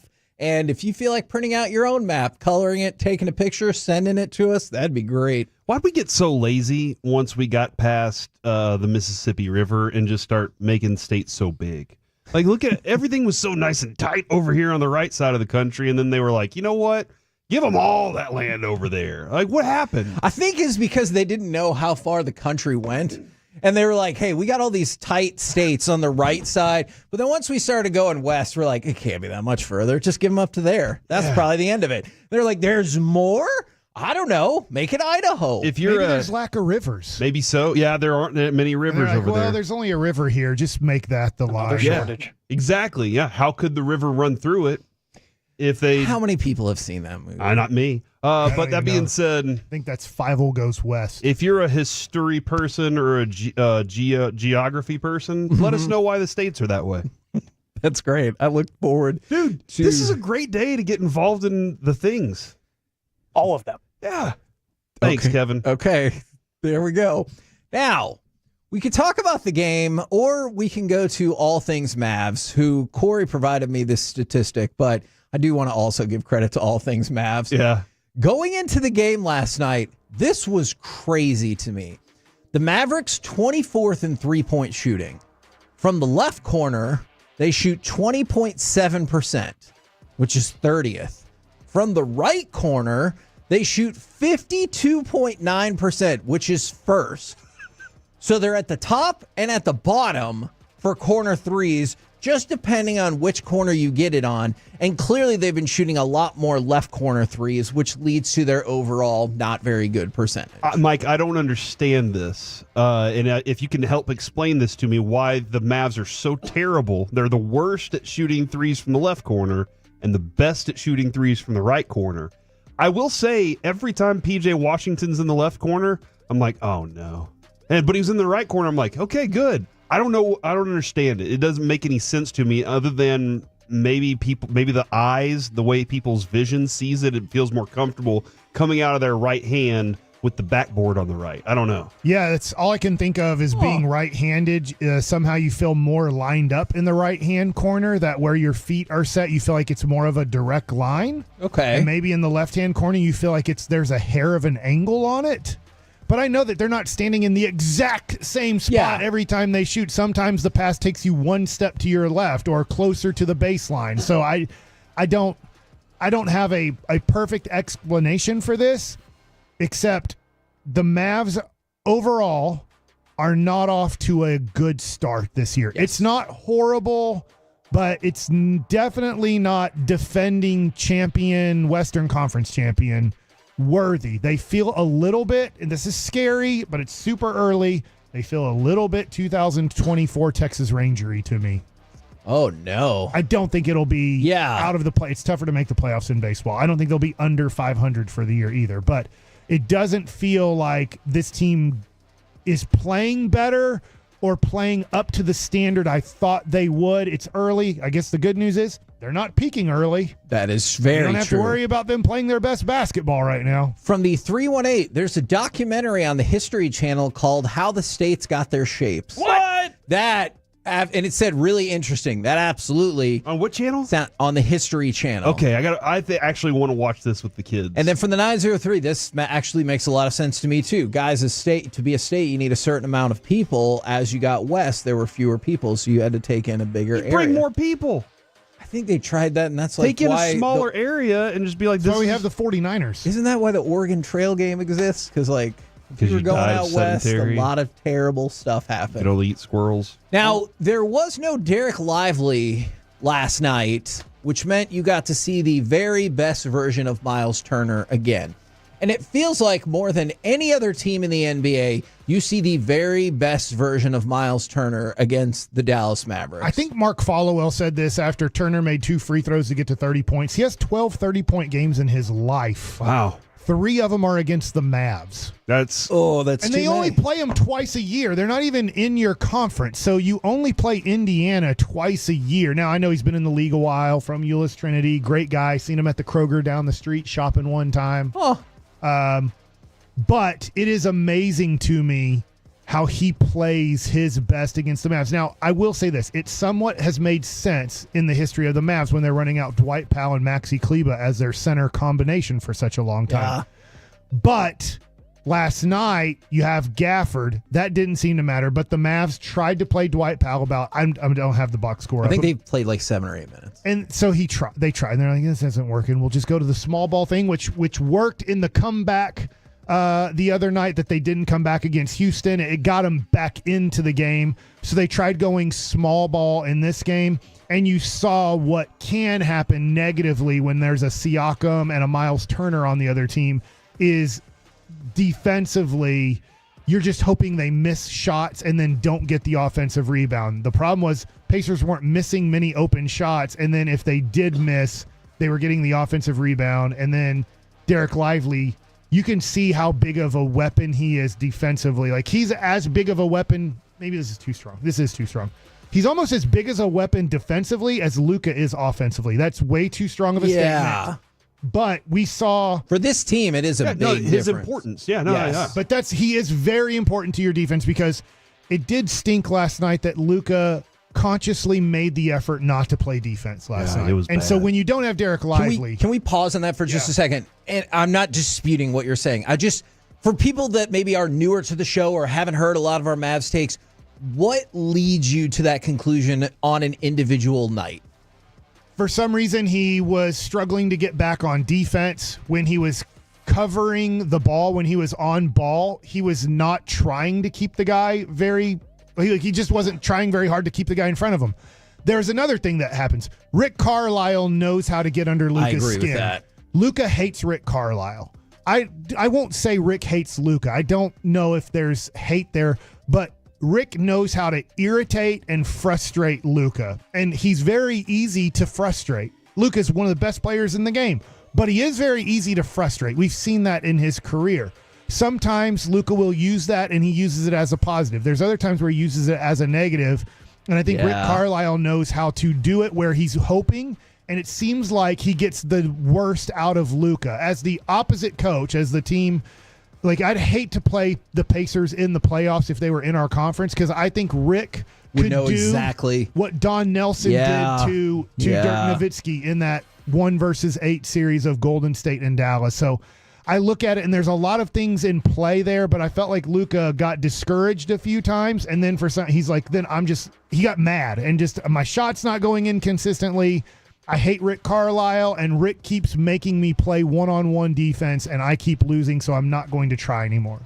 Yep, that was a really good explanation of how it all went down. Now, Corey, I think you're on board either way, but another text from the 903, how the states got their shapes is very cool and interesting. I feel like you didn't need to be sold anymore, but just in case you did. I love things about the shapes and the states. But somebody texted in and said it is a lot about how the rivers were laid out. Like, look at Texas, the Brazos, the Red River, all that stuff. That kind of factors into it. But I'll watch, and then I'll do a whole C block on it. Okay, and then do you think this person is listening live from the 469? Y'all need to fire him from doing radio interviews. This man is clueless. I'm sick of his nonsense. We're not actually interviewing anybody right now, but... But hold on, were they talking about the interviewer or the interviewee? Ooh, or do you think they're listening about 2 hours behind? I mean, that's possible, too. I have no clue. Oh, they're listening to the Jerry Jones interview right now? That happens all the time. My guess. There are people that'll listen to our show, and it'll be like noon, and they're going, "Hey guys, just started listening to the show," and they're like texting in about what the thought is. Baseball Nuggets is coming up. I threw this out during the break. Not during the break, before we got on the air. Does Derek Lively, in a way, if you're a Metroplex fan, does he remind you a little bit of Evan Carter on how big of an impact he can have, but somewhat how fragile their bodies are? They're not developed bodies yet. So they can They can miss extra time because Derek Lively, as great as he is a fragile player if you look at his body so far. And it doesn't mean he won't be. I hope he grows into kind of that long, slender Kevin Garnett frame. And can I tell you, I'm actually surprised this doesn't happen more often. That, like, last year Lively played 55 games, which is still like a massive jump from his last college season. I'm surprised you actually don't see that more often, where like rookies top out at 55 games, give or take. But that's a fair point. Yeah, and then like Evan Carter, right? If Evan Carter doesn't get called up in 23, hit 300 throughout the regular season and the playoffs, you don't win the World Series. There were other key factors, but you don't win. You don't even make it to the World Series without Evan Carter. And you don't make it to the NBA Finals without Derek Lively. Absolutely, I agree. I really liked Cason Wallace, the kid from Richardson who went to Kentucky in the draft. I would have stuck there and just drafted him. Yep. You don't make the NBA Finals if you make that draft pick. It wouldn't have been a bad pick, but you don't make the NBA Finals, just like Evan Carter. But then you do have to deal with Derek Lively when he falls down. There's a chance he misses a game or 5 games, and that's what you deal with. And then it does hurt your team. Evan Carter not being on the team hurt the Rangers. Agreed. Derek Lively last night, if he's healthy, I think the Mavs find a way to win because they don't give up 132 points. Now, I had one more quick question for y'all on the basketball front. Adam Silver has been consulting with Steph Curry on possible All-Star game changes. Now, obviously, you look back at last year, it was 211 to 186, which is the most combined points in the history of the All-Star game, as well as history. The first time I've heard. And things. As well as the first time a team scored more than 200 points. So Silver wouldn't be specific, but he said we're looking at other formats. There's no doubt that the players were disappointed, as were the fans, in last year's All-Star game. Now, is there any change? And Mike, yeah. Yeah, well, but Mike, and correct me if I'm wrong, you think a lot of this is I'm going to go with the LeBronification Yes, LeBron of did this. the All-Star game. So do you think any changes will happen while LeBron's still here that would actually look different? No, but I think LeBron has such an influence. I don't know how it ever gets changed back. There was a time where Kobe took it seriously because Michael Jordan took it seriously in Kobe's first ever All-Star game. So Kobe decided to take it seriously one year, and he kind of shut down LeBron. There's highlights of it. You can go to TikTok, Instagram, YouTube. You can show when Kobe got serious in an All-Star game. And I don't want to say embarrassed, but LeBron was turning the ball over. LeBron was taking bad shots. LeBron couldn't understand why this Kobe Bryant guy was taking this exhibition so seriously. And I think after that game, LeBron's like, I'm taking this over. Kobe's starting to exit his prime or exiting his prime. I'm going to take this thing over and tell everybody we never try in this game. Let us shoot wide open shots. Let us dunk the ball. Let us do whatever we want. So I do think LeBron led the NBA in what we have now for the All-Star game. Kevin, did you like this segment? Yes, I did. You notice how connected Mike and I were to this segment and what we've been doing as we've been coloring in the states this entire time and also paying attention? That's all you got to do. Teachers knew what they were doing back in the day. They were like, the kids So over I have there. to give you guys a coloring book? Yeah, to So keep you'll us stay connected. engaged with the freaking show? Yeah, we need a little something to that's our brains. Great. That's a low price to pay. Good job, Alec. That's a I'm proud of very you. low. Thank you, Alec. Is Kentucky blue That's because a of killer producer right there. Because of the grass? Wildcats? Or that. Or the grass. Alec, for $20, you might have just saved my sanity for the next several months. So thank you very much. I'm going to go get a whole bunch of coloring books of like the old 97s and then that 1980s Dallas Mavericks. I don't know if those exist, but I'm going to find a way. The old 97's like it's a band. Yeah. Corey loves the old I love 97. the old 97s, dude. Yeah. So were they the new 97s when they started off? Okay, that's an And then off-air they're just conversation. The 97s. We're the KNC Masterpiece right here color, on 97. 105.3 The Fan. Coming up next, you're cutting into your own time. It's Baseball Nuggets with Mike Bassett. Deal with it, Ranger fans. It's Yankees talk. Does Juan Soto and Aaron Judge make sense? Next. Coming up in the next G-Bag.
it's a Lola V product? I gotta remember that. Well, they say in order to remember something, you have to forget something else.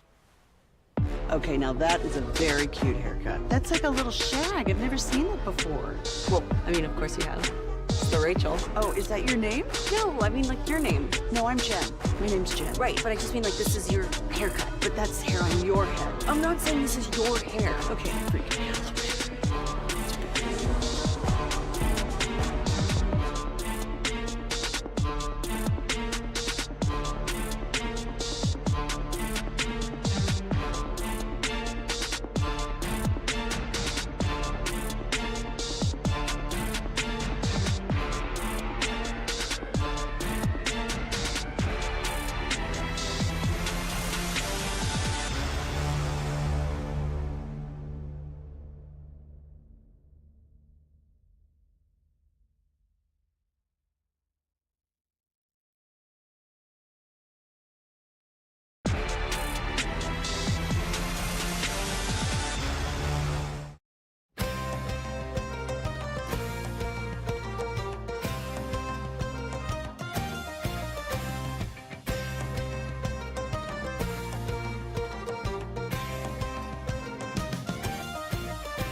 Chevrolet in Grapevine. They're the #1 Chevy dealer in the world. More Silverados than anyone else.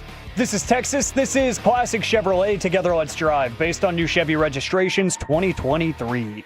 KNC Masterpiece right here on 105.3 The Fan. And it's time for Baseball Nuggets with Mike Bassett. All right, so we've talked about the Rangers outfield. I don't want to leave out Ranger fans here. I think Wyatt Langford's your left fielder for the next 5 years. What else do you not want to leave out right here? Twin Peaks. This is brought to you by Twin Peaks Eats, Drinks, and Scenic Views. Boom. Twin Peaks. Deal with it. That's more Eat, Drinks, and Scenic Views. Yeah, that's probably what they're going to go with. Yeah. I want Evan Carter to be the everyday center fielder. That being said, he'll need some days off against left-handed starting pitchers, and he'll need some days off. We just brought up Derek Lively. He's going to need some days off because I still think he's growing into a man's body. Okay. That, like, his body is not developed like Wyatt Langford. His body will never look like Wyatt Langford looks like a freaking man. Evan Carter's a slender, thinner guy, but he still hasn't reached his somewhat what you call man strength yet. And then I believe Adolis Garcia this upcoming season will be the right fielder. That leaves Leody Taveras out. It'll be interesting to see what they do with Leody Taveras because Leote and Evan Carter together make zero sense at all. They both struggle against left-handed pitching. So you'd want a right-handed hitter, a pretty good right-handed hitter, I think, to be the guy to give Evan Carter some days off.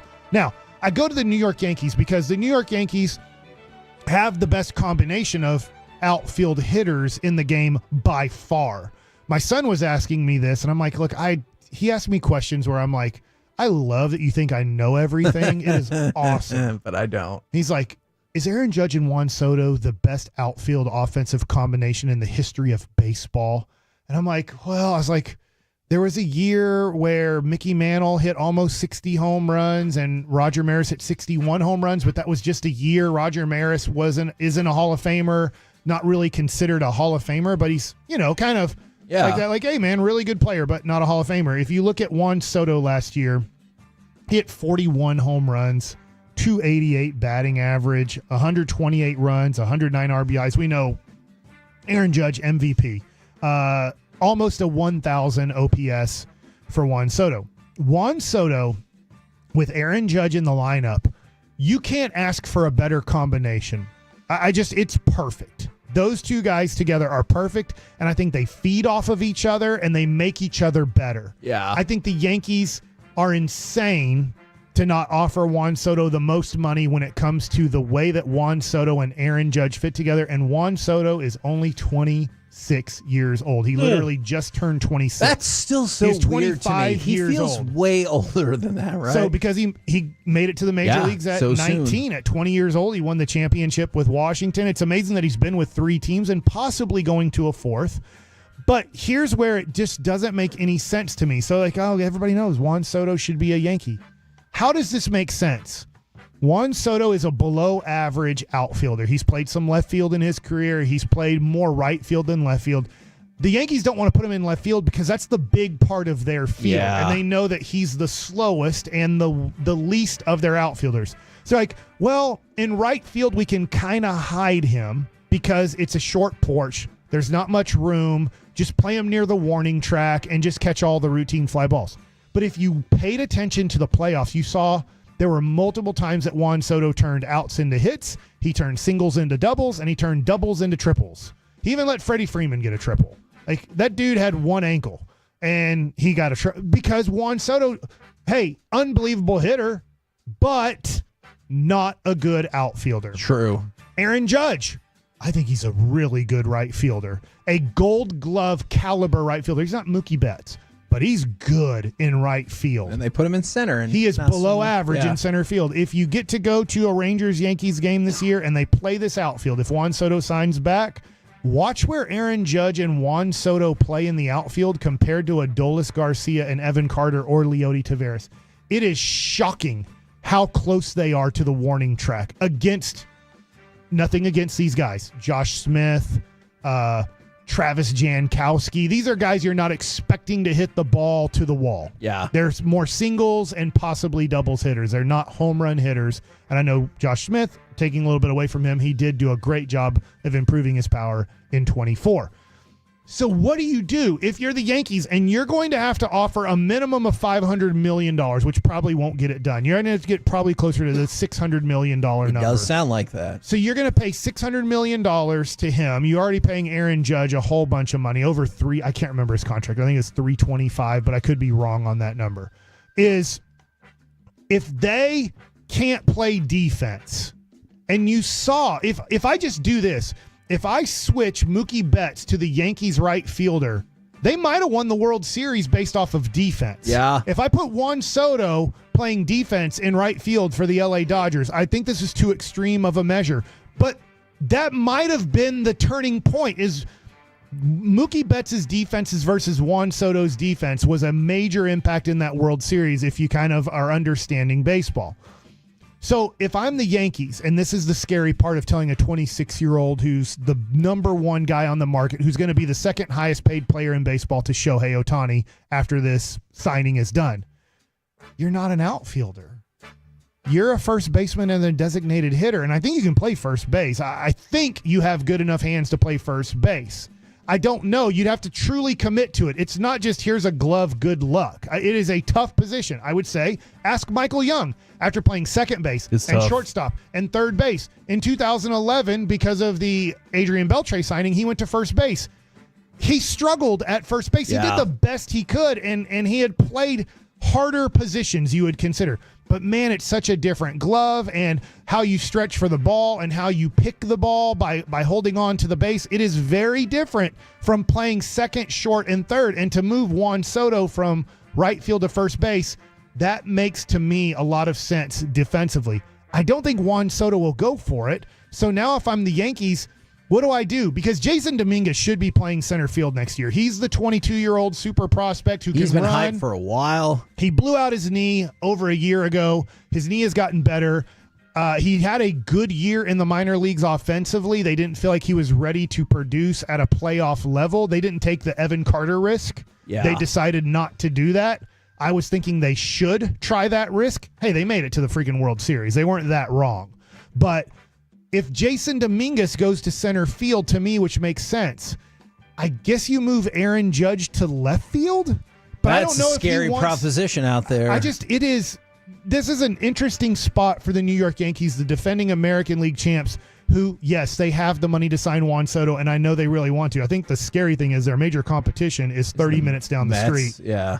And that can always be, you talk about Jerry Jones today just trying to steer the headlines away from his team and to like, can you believe they traded a 4th-round pick? Like, that makes him really happy that we're talking about that today, and we're going to keep talking about they traded for Jonathan Mingo for a 4th-round pick. If you haven't heard that update, we'll talk to Mickey Spagnola about it here in a second, is what do I do when the Mets want to steal not only the player I need to make it back to the World Series and possibly win it, but they steal the headlines away in New York, too. They make me look like a schmuck, is what they would say in New York. Or a schmo is what Eric, I believe, said yesterday. Yeah.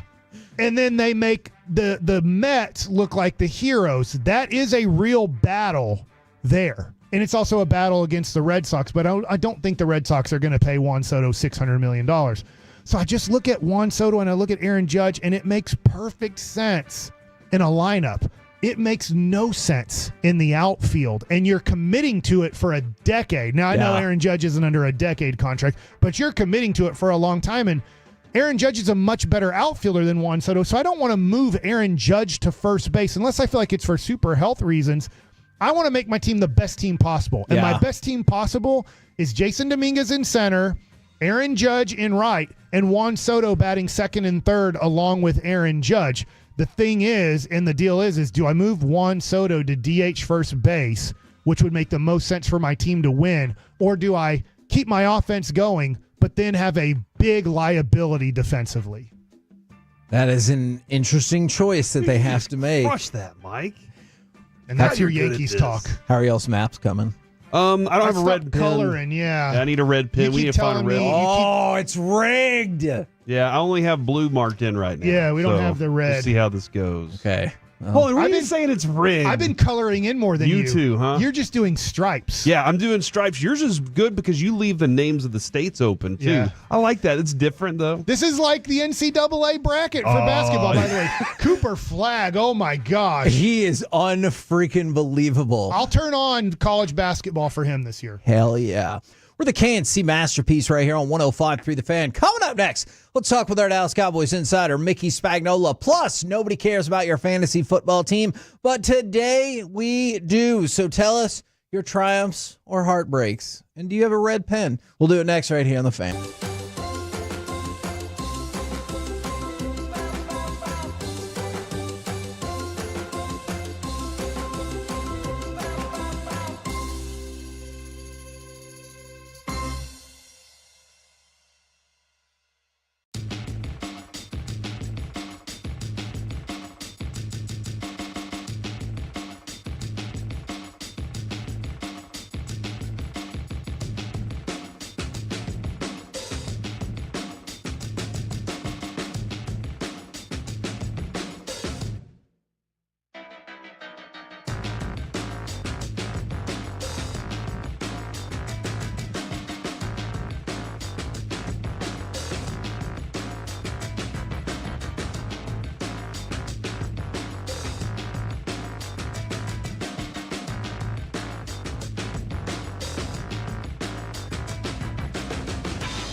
true that you've got to forget something else to remember that Uber Eats has groceries?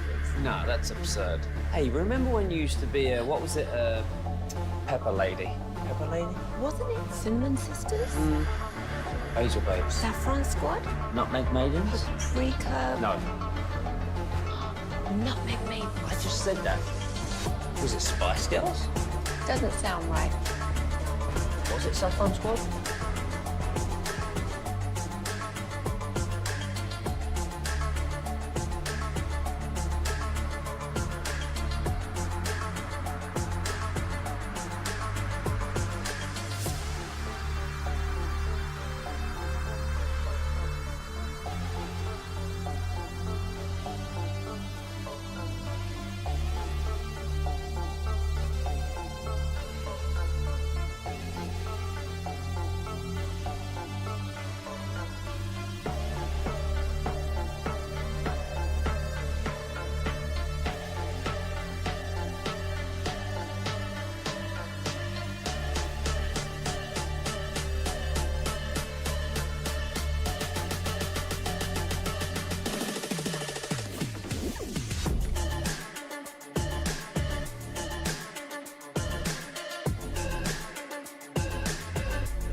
You're about to be masterpieced, KNC style, right here on 105.3 The Fan. KNC Masterpiece right here on 105.3 The Fan. Right now, let's turn our attention to our Dallas Cowboys insider, Mickey Spagnola. Good morning, sir. Good morning, gentlemen. How's it going? Good. Do you like to vote early, or are you a vote on the day of kind of guy? You know, I think traditionally I've been a vote day of, and after I started seeing all the long lines on early voting, I said, you know what? If I don't start off at like 8 o'clock in the morning today, I may be tardy getting here in time for you guys. Right. Thank you, so Mickey. I voted early. Thank There you you very go. much for being here and being on time. The lines were long at my gym this morning already. That's one of the voting stations in Plano. I was just like, are people working out their aggression at the gym? I was like, I just know I'm going to be mad. Well, you know, back in the day, we used to vote at sometimes at schools, right? Oh, yeah, elementary Now we schools. just can't have anybody walking into the school just to vote, right? My elementary school was a polling place. I'm not going to Mine lie. too. I thought that was the coolest thing in the world. Yeah, I loved it. Because I was a nerdy kid as well. And I just thought it was so neat that people were voting at my school. Now, speaking of early voting, the early votes are in on this Mingo trade, and they are largely negative. Do you think that is fair, or do you think, hey, we can always just wait till he goes on the field and see what happens? Well, he was pretty good at Ole Miss, wasn't he? He was. In the pros, not so much. Well, and who was throwing to him? Bryce Young. That's number 1 overall Yeah. pick, Mickey. I mean, well, I think we all agree Bryce Young has not been particularly good. I mean, last year, he was what, the second round pick, the 8th pick in the second round? Yeah. He had, as a rookie, 43 catches for 418 yards. So, okay. He didn't light it up, but that offense didn't light it up either. They had to bring in a new coach. Now, this year it looked like he was off to a slow start, but you can't change 6'2", 220, right? And a 4'4", 640. Yeah. So there's some things there that obviously the Cowboys saw during the draft process. Now, he's not coming in here to save the day, right? That's not going to happen. That's true. But I think their thinking is, and stay with me here. Okay. While Mike McCarthy, kind of said yesterday, CeeDee's gonna play. What if he doesn't? And I don't think Brandon Cooks is ready to go either. So you want to trot out there with Tolbert, Cavante, Turpin, and Jalen Brooks? Nope. With the next guy, if there's an injury, is Flournoy. You got a little thin there. So if what is it, 11 o'clock? So you still got 4 hours to trade deadline. Yep. If you had your druthers, I want somebody that can come in and rush the passer. Even if Micah Parsons is coming back, because DeMarcus Lawrence probably not going to be here at Thanksgiving or so. And I think that's one of the detriments to this team right now is the inability to put pressure on an opposing quarterback, especially one that is stationary as Kirk Cousins, and he had all day to throw the football. Not enough pressure. I know Lawson finally kind of got going there and had a couple sacks, but other than that, who's putting pressure on the quarterback?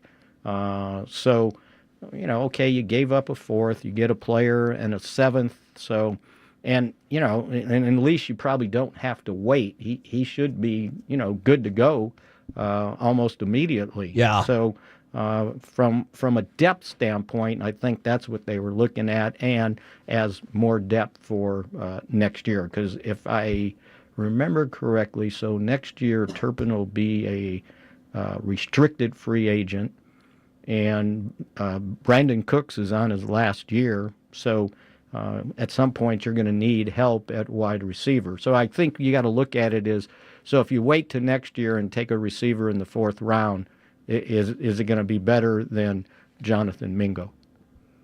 Now, I did not think about this week specifically. Like it just, oh man, the trade deadline and make a big bold move. I didn't think about this week in depth. Going into it. You got to, and I thought about it yesterday because I was thinking, what if? Because your top 2 receivers are going to be out, and then but. After the game, even with, CeeDee barely finishing the game, it's like, well, what's wrong with the passing game? Well, okay, I've got some young guys out there that don't have a heck of a lot of catches. Although, Tolbert, nice job there at the end. CeeDee comes back to catch the 2-point conversion.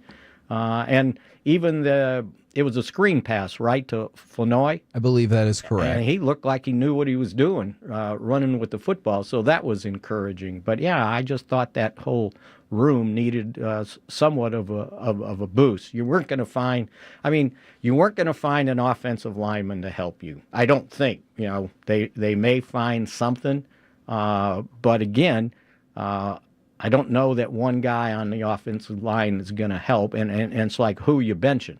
Right? Who's the guy coming in for? You would be bringing in depth, And the Terrence little Steele. bit, the little bit that Awesome Richards played, I thought he played well. I mean, it was only like 3 or 4 plays, but he didn't get beat. Let's put it that way. So, but again, those are the two things that I thought mostly they need.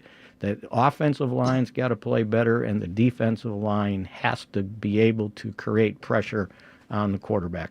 Let's go to the quarterback on the other side. What is how are we working with the 2 quarterbacks the Cowboys have in the future here? Well, I'm going to assume, and it sounds like they're going to put Dak on injured reserve. Yep. So that's 4 weeks. And I would imagine that, his open roster spot will be taken up by Mingo. And then you got Cooper Rush that I would imagine comes in, but Jerry kind of sounded like that they could have some sort of plan for Trey Lance to, go in there and, I don't know, do something, maybe quarterback draws or, planned runs or something like that. But, Coop came in and played well. He hadn't played that much this year at all. And drove him for a touchdown, so that's encouraging, and we know what he's done in the past. But it's not like he's lit up the scoreboard, right? Because the games he won, the Cowboys' defense played awfully well. Yes. And I don't know if we can count on this defense to hold somebody to 17 or 21 points to give him a chance to just kind of manage the game and score as much as possible. Maybe get a takeaway in a short field, God forbid. I think they start with Coop and then see where it goes from there. But you got to get Lance ready, right? Because he's one play away from having to go in and play.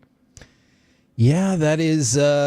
Get him ready to play, Kevin. No, I agree with that. And I also suggest, Mickey, this is what I've been suggesting for a while. I'd start building some packages for him, specifically for him to be able to run and do some things in in certain situations. No, I don't know if this team is capable of actually accomplishing it, but I would try it. Yeah, and I'm sure that as they've been going along, I'm sure they've thought of things like that. And, who knows? That 4th round pick may pay off.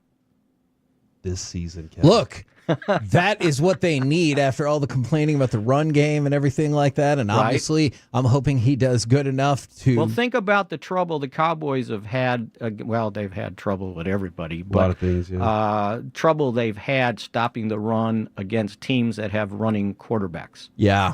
Right? And now, guess who's coming to town, right? So, again, I think that complicates that ability to do that. And and the other thing is you have to be careful because if you noticed what Mike Zimmer's been doing to create a pass rush, they've been putting extra guys on the line of scrimmage. They've been blitzing, and that's what happened on the touchdown to Mooney. They were in zero coverage. They had 6 guys on the line of scrimmage, and there really wasn't a safety anywhere in the picture. And when somebody gets uncovered, there's nobody to help pick it up because you're so worried about, number one, getting pressure on the opposing quarterback, number 2, trying to stop the run with what you have. And, if Parsons gets back, great. That's one guy, but I don't know that he single-handedly could, save this defense. They need a little bit more of the cavalry coming over the hill. I don't know if you heard, but Jerry Jones is on our radio station, Mickey. Yes. And he said, and he even said this, Sunday night, but he said, I've seen turnarounds like this happen. I've been part of them. Can you kind of tell me, do you know what he's talking about? Which ones he's kind of pointing to here?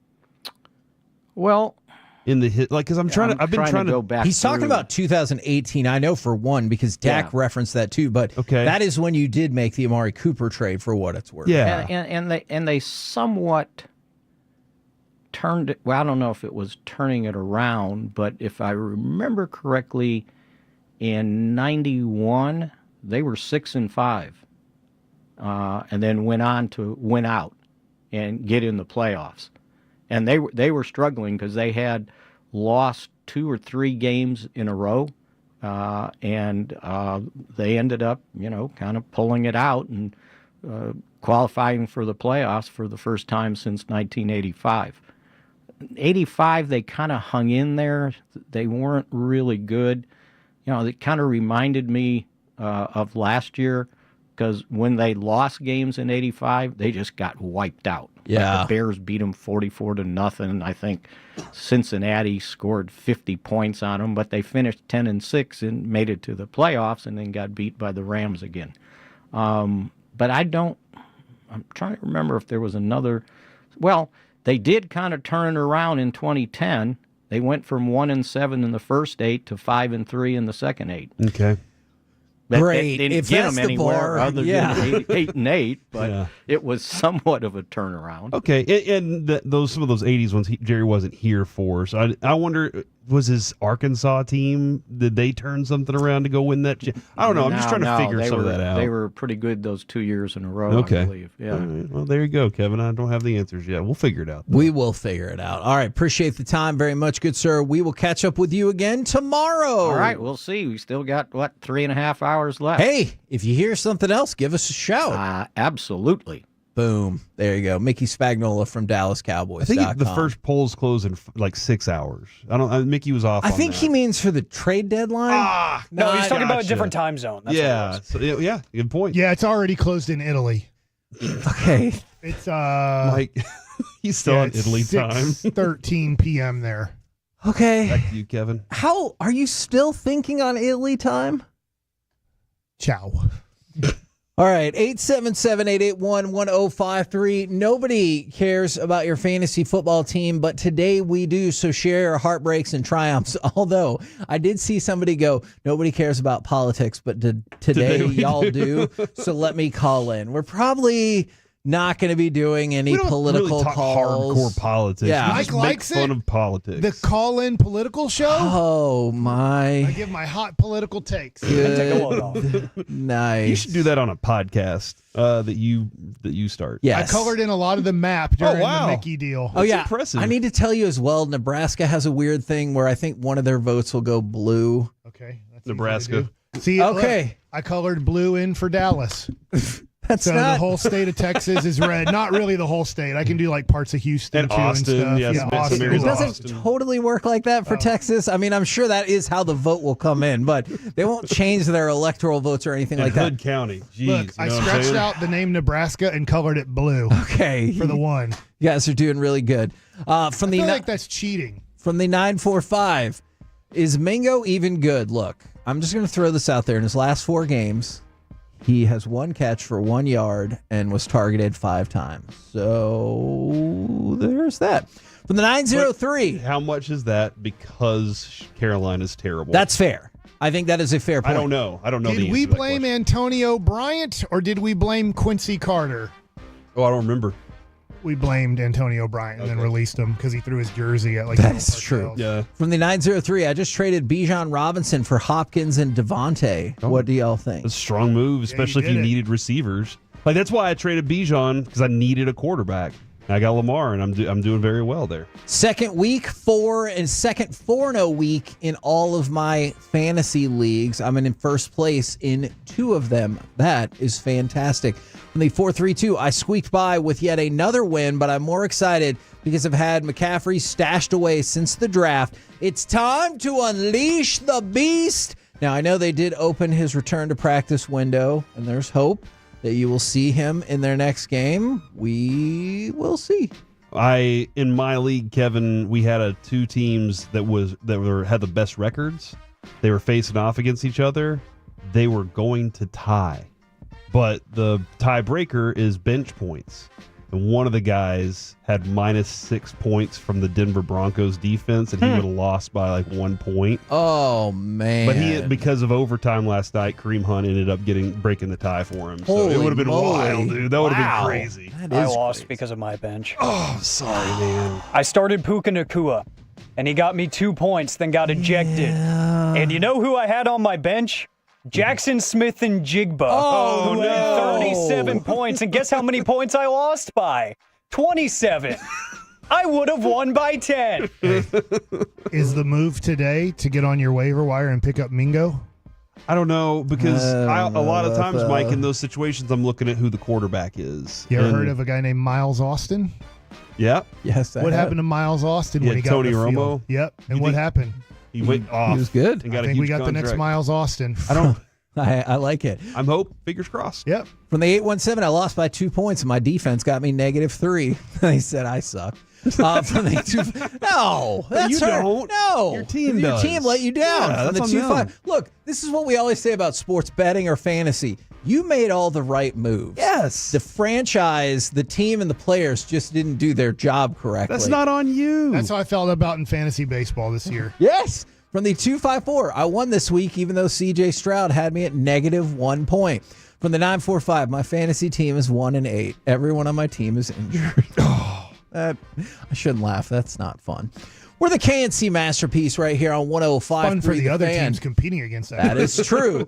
Coming up next, it's time for AM on the FM. We got the question of the day plus disappearing cars next on The Fan.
Uber Eats has low fee products? I gotta remember that. Well, you know, they say in order to remember something, you have to forget something else. Okay, now that is a very cute haircut. That's like a little shag. I've never seen it before. Well, I mean, of course you have. It's the Rachel. Oh, is that your name? No, I mean like your name. No, I'm Jen. My name's Jen. Right, but I just mean like this is your haircut. But that's hair on your head. I'm not saying this is your hair. Okay, freaking me out a little bit.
This segment of the KNC Masterpiece is brought to you by Soda Weight Loss. Cars for Kids. Donate today at carsforkids.org.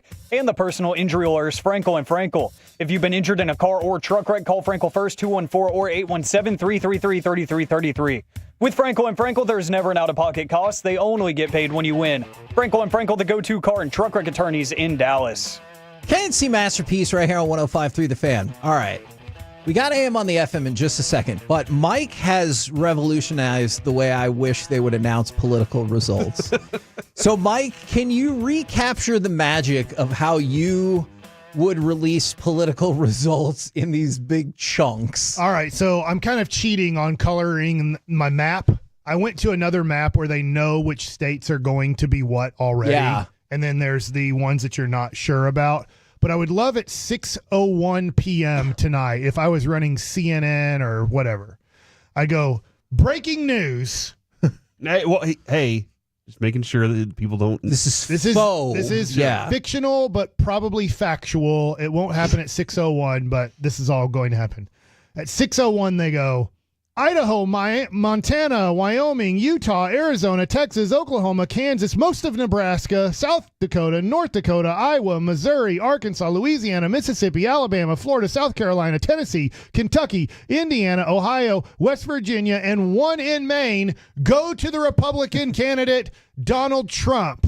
He now has a 200-0 lead to start this off 2 minutes into the race. When we come back, we will have breaking news if the Democrats have won a state. And then you run down like 15 states. Then we come back at like 6:10 and they go, breaking news. This is all fictional, but probably factual. California, Oregon, Washington, Colorado, New Mexico, Minnesota, Illinois, Virginia, Maine, most of Maine, Vermont, New Hampshire, New York, Massachusetts, Connecticut, D.C., Maryland, Delaware, New Jersey have all gone to the Democratic nominee, Vice President Kamala Harris. We now have a race. It is close to 200-200. After Donald Trump took a 200-0 lead, it is now a tight race. And now we will take the next 24 hours or more to tell you who won the other states. I think kind of how it goes. Yes, I think that would be absolutely tremendous. And now it's time for this. What does this button do? Please, please, do not push the button. You have no idea what it... Alec, you be quiet. Alec, that was awful. 1 for Alec, 0 for Peyton. Don't you dare touch that dial. I'm just so happy that we were able to bring the show together and find some sort of sense of consistency and focus and attention through the power of coloring. Yeah, coloring is great, dude. This is awesome. Alec has worked out better than I possibly could have dreamed. So thank you guys for making this happen. This is awesome. No, thank the government. Yeah, I love togetherness. This is awesome, man. I have to make a major decision on Georgia this right here. I gotta give Georgia to something. For anyone curious, Mike is treating this like his NCAA tournament bracket and just like really thinking about things. Well, really, you can think. I don't even know if Georgia is going to advance into the Sweet 16. Oh my gosh. Okay. Huh, okay. Because they have 16 electoral votes. No, I understand. They're the Sweet 16. I get it. You can think about the question of the day, 877-881-1053. That is the Frankel and Frankel injury attorney text line. Want to hear from the Twitch and YouTube as well. For today's question of the day, I was talking to our buddy that you see every Friday at the Buffalo Wild Wings football feast, Ruben Portillo. Oh, yeah. Pushing all the buttons for you, making you sound beautiful, making my job a little bit less stressful. He was texting me, I think, on Sunday, and he was out shopping, and he was like, dude, what is something that is just unreasonably expensive? And he was like, for me, it's chips. Like, why am I paying $6 for a bag of Doritos? Yeah. That doesn't make any sense. So it really got me thinking. There are a lot of things that you get because you want or you need, but you don't think about the price. But if you really look at it, you're like, this is expensive for no reason. So that's my question of the day. What is something that is unordinarily expensive that shouldn't be? Because there's a lot. Alec, I'll go in general terms. Furniture. Oh, that's great. That's great. Yes. So I know that's very general, and I will say this. Couches are dumb. I'm going to spend a lot more money on a couch here pretty soon because I did get a deal on the last couch. Won't say where I got it from, but it doesn't last very long. That's the tough thing is if you do get furniture, which I still think is expensive, but from, let's say, a discount store, yeah, you are disappointed with it 2 years into you're like, I spent 4 figures on this, I will say. And does it feel like every furniture store is on the brink of going out of business? Because I always feel like we're having our going out of business sale. Oh, it went so well. We got to stay in business. Now, I guess it wouldn't be that expensive if somebody said, all right, you build a couch. Right? Then I'd be like, I'll pay this much money because I don't know how to build a couch. And that's kind of what happened. Yeah, they're like, you build it. So I'm with you. I'm not going to say furniture, but the logic behind mine is exactly the same. Children's clothing, because they're like, I know damn well you're going to wear this a couple of times and then you're going to get too big for it. And it's mostly children like 0 through 3. I get it. Once you get to like 4th grade, maybe you'll be the same size for a little bit longer, but wait till you get, you know this with Brandon's shoe size. Yeah. Oh my gosh. It's the same theory. And they know, they're like, you might wear the shirt 3 times. It's $17. And you're like, I'm just going to need it for a minute. And they're like, too bad. So that's why I get irritated, Mike. You'll relate to this. Whenever sneakers, Nike does a drop for like a Jordan 1, let's say, and I'm going on there at 9 o'clock, ready to submit my order and hopefully get it. And at the top, it's got the toddler size. And it's like, why would you spend $100 on a toddler shoe that they will not be able to wear in what, a year, 2 years? And if you have like 6 months, yeah, 3 to 6 months. I always think for the people who have like size 16 or 17 feet, probably, first of all, good for you for a variety of reasons. Second of all, I bet you can get in on most of those drops because whenever there's something left, it's like, do you have enormous feet? Here you go. Yeah, I'm with you. 13s go quick. I got a normal size feet. I feel like probably 10 through 13-ish. I think 9 through 13. Okay. I think is the most common for At- men. At the North Park AMC Theater, Oh, yeah, I've been there. it costs $10.49 for a refillable box of popcorn. Yeah, which costs them 5 cents. Yeah. For a box of Orville Redenbacher, like 12 packs, it costs $6. Popcorn at the movie theater is unreasonably expensive, but you get it. Okay. Because you're at the movie theater. I agree with you on that. I want to jump on that since you didn't say soda. Soda at the grocery store is drunk. Okay, you can go get, now it depends on what kind of soda you're going to get, but you can go get like a 2 liter for like, let's say $2.19. Then you go up to the impulse refrigerator at the front and they're like, do you want this 20 ounce for $2.39? And I'm like, hold on.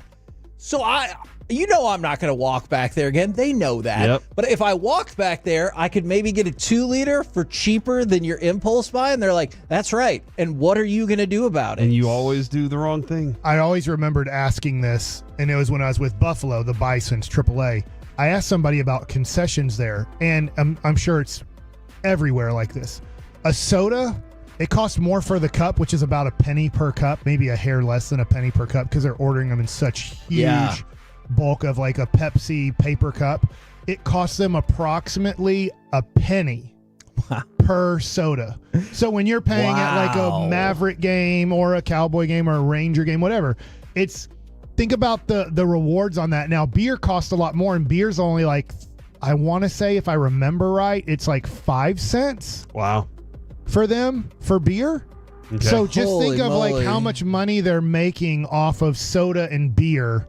I'm sure popcorn is very similar. Popcorn probably cost a movie theater 5 cents to 10 cents for a bucket of popcorn. Now I know you're paying somebody to work and all that, but I'm literally talking about, they told me, the Bisons told me, just the product of a Coke at a game cost a penny. Yeah, when I remember working at a concession stand, and people would come up and say, can I get a cup? And we had to charge them $0.25 for the cup. And I was like, why? And they said, because like we have to pay for those too. They're going to fill it up with water. So we're charging $0.25. If they want the cup, they got to pay $0.25 for that. Yeah, so everybody's got a price. Let's see, from the Frankel and Frankel injury attorney text line. I like this one from the 561 cat food and litter. Really just pet supplies in general is getting really expensive. And because a lot of people are getting in on it. There's a lot of like luxury brands starting to step in. Oh on my it. gosh. It's like, you want this dog collar? Yeah, $45. Yes. It's like, no, I can get one off of Amazon for $5. Why would I do that? Just because it's made out of leather? Okay. Yeah, and don't forget about this organic dog food that we have here that's like, you want it to eat a human food, don't you? And I'm like, I don't know. I love my dog. I looked into it one time. It is too expensive. I'm like, if they die 2 years early, they die 2 years Oh my gosh. I'm not paying that much money. He had a great life while he was with me. As like Gavin he gets a Dawson would say, it house. was a good run. Yeah, I pick up its poop all the time. It has no chores.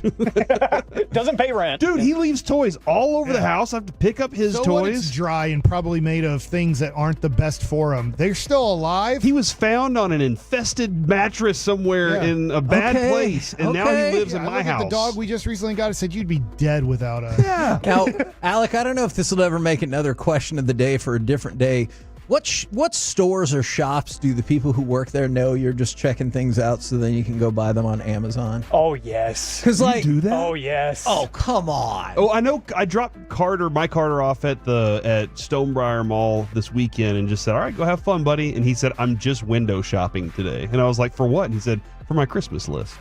So I guess, Ian, we're probably going to order everything on Amazon. I never thought about that before. And I That's bet smart. some of the employees at some of those shops are like, yeah, it's like $300 cheaper on Amazon. I know that's what you're going to do. I did that exact thing at Best Buy a few weeks ago. I built a new PC for my desk, and I looked at all the parts. I was like, okay, cool. Not buying a single thing from here. I ended up ordering it all online because, one, some stuff was out of stock, and two, there you go. Better prices. There goes your Best Buy endorsement. Yeah, that sucks. Well, I don't have any, so It's gotta okay. start We're somewhere. working on it now. From the 682, $9 plus for some pasta sauce. That's ridiculous. Okay. Bottled water from the 812. Lots of people saying strippers. I wouldn't know about that. Oh. I don't know what the going rate for Has that is inflation nowadays. hit the stripping game too? I would have to imagine. And sorry I'm saying this. I just feel like what a waste of money. Okay. You got to make money. Somebody did say an OnlyFans subscriptions are expensive. I don't know about that wouldn't know. either. But I wouldn't know. When you asked that question, my first thought was, is it the door that's been hit by inflation at the club, or is it inside? It's a good question. Or is it the dances that you're like, 30? What happened? It used to be 20. Yeah. Why'd it go up $10? All right, real quick before we get out of here, I teased this. Tom Brady did a auction at his former high school in California where he was auctioning off a car. And people could buy raffle tickets. And it's just like the chocolate bars that you see kids selling, where you sell it and then you get prizes based off of it. So there was like a tier system. Kids, if they sold $500 worth of tickets, they got a Tom Brady signed football. You got a signed helmet if you sold $1,500, and a jersey that was signed if you sold $2,500 worth of tickets. They ended up raising $367,000 for this car. To which I tell you, the car is missing. What? Ever since they raised the money, the owner of the car, the man who was watching over the car, does not know where it is, and multiple media outlets have reached out ever since, and he is not answering phone calls. So the car that raised almost $400,000 is nowhere to be found. Holy crap. So they are going through an investigation, and the current guess right now is that the owner of the car sold it under the table for more money. Oh, wow. That is what they are guessing, but they are investigating. So if Tom Brady's doing an auction at your high school for your kid or something, you might want to check the source. Man. Yeah, Tom Brady always involved in scandalous Hold stuff. on. Does that mean in a few weeks we should say Tom Brady presents the 11th annual Peace-a-thon? And everyone's going to be like, oh my God, I'm so in on that. I bet we can find a Tom Brady in Dallas. That's If your a good name's point. Tom Brady. We like Fort Worth too, That's right, right. Corey? Yeah, I love Fort Worth. We're the KNC Masterpiece right here on 105.3 The Fan. Coming up next, look, if you like this segment, you're welcome. If you don't, blame Corey. It's time for Gridiron Gravy, the craziest stat you'll hear all day in the inevitable rabbit hole it leads us down. Next on The Fan.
think it's true that you've got to forget something else to remember that Uber Eats has groceries? No, that's absurd.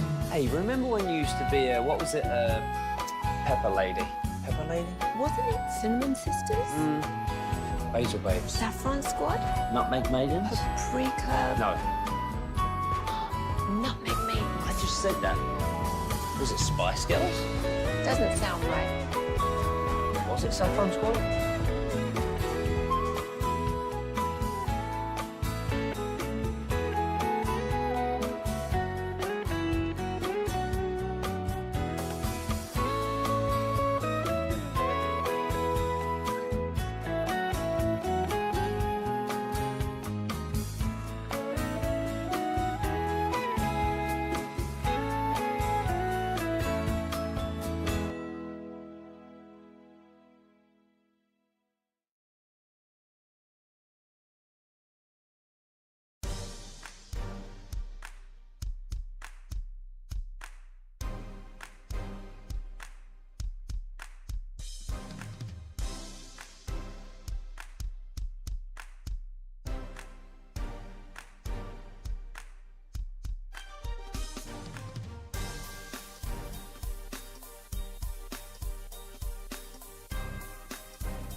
This segment is brought to you by Classic Chevrolet in Grapevine. They're the #1 Chevy dealer in the world. More Silverados than anyone else. This is Texas. This is Classic Chevrolet. Together, let's drive. Based on new Chevy registrations 2023. It's DeMercado breaking away. DeMercado goes the distance. Touchdown, Cardinals. KNC Masterpiece right here on 105.3 The Fan right now. It's time to go around the entire NFL and dip into some gridiron gravy. There we go. Gridiron gravy, of course, brought to you by Rhino Shield. Why paint your house when you can shield your home? Visit rhinoshieldtx.com. Do we need to get a Cooper Rush snap? Oh, he does Here We Go too. When we were out at camp, he definitely was doing Here We Go. Okay. Remember that, Kevin? We were Yes. like, all of them do Yes, it was kind of odd. When he's down by double digits in the fourth quarter, he can drive teams down the field too. Here we go. Now, we're going to get to a story that I think is amazing. And if you don't like it, blame Corey. But I have a couple of other things for you first. First of all, Norv Turner is going to join the Raiders coaching staff because his son, Scott, is the team's pass game coordinator. And so he's going to help out with that. And then also, if we can go to... Do we have a Monday Night Football cut by chance? Did I forget to ask for that? I'm sorry. Yeah, I think so. All right.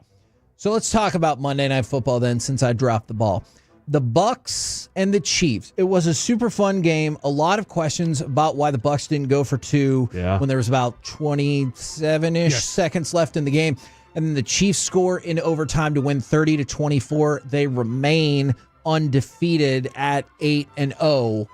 Big takeaways from this game. Patrick Mahomes had surely his best statistical game of the season. And that is, believe it or not, that has now brought him above with more touchdowns than interceptions. Going into the game, he still had fewer touchdown passes than interceptions, but that has changed that. Here's what I take from it, Corey.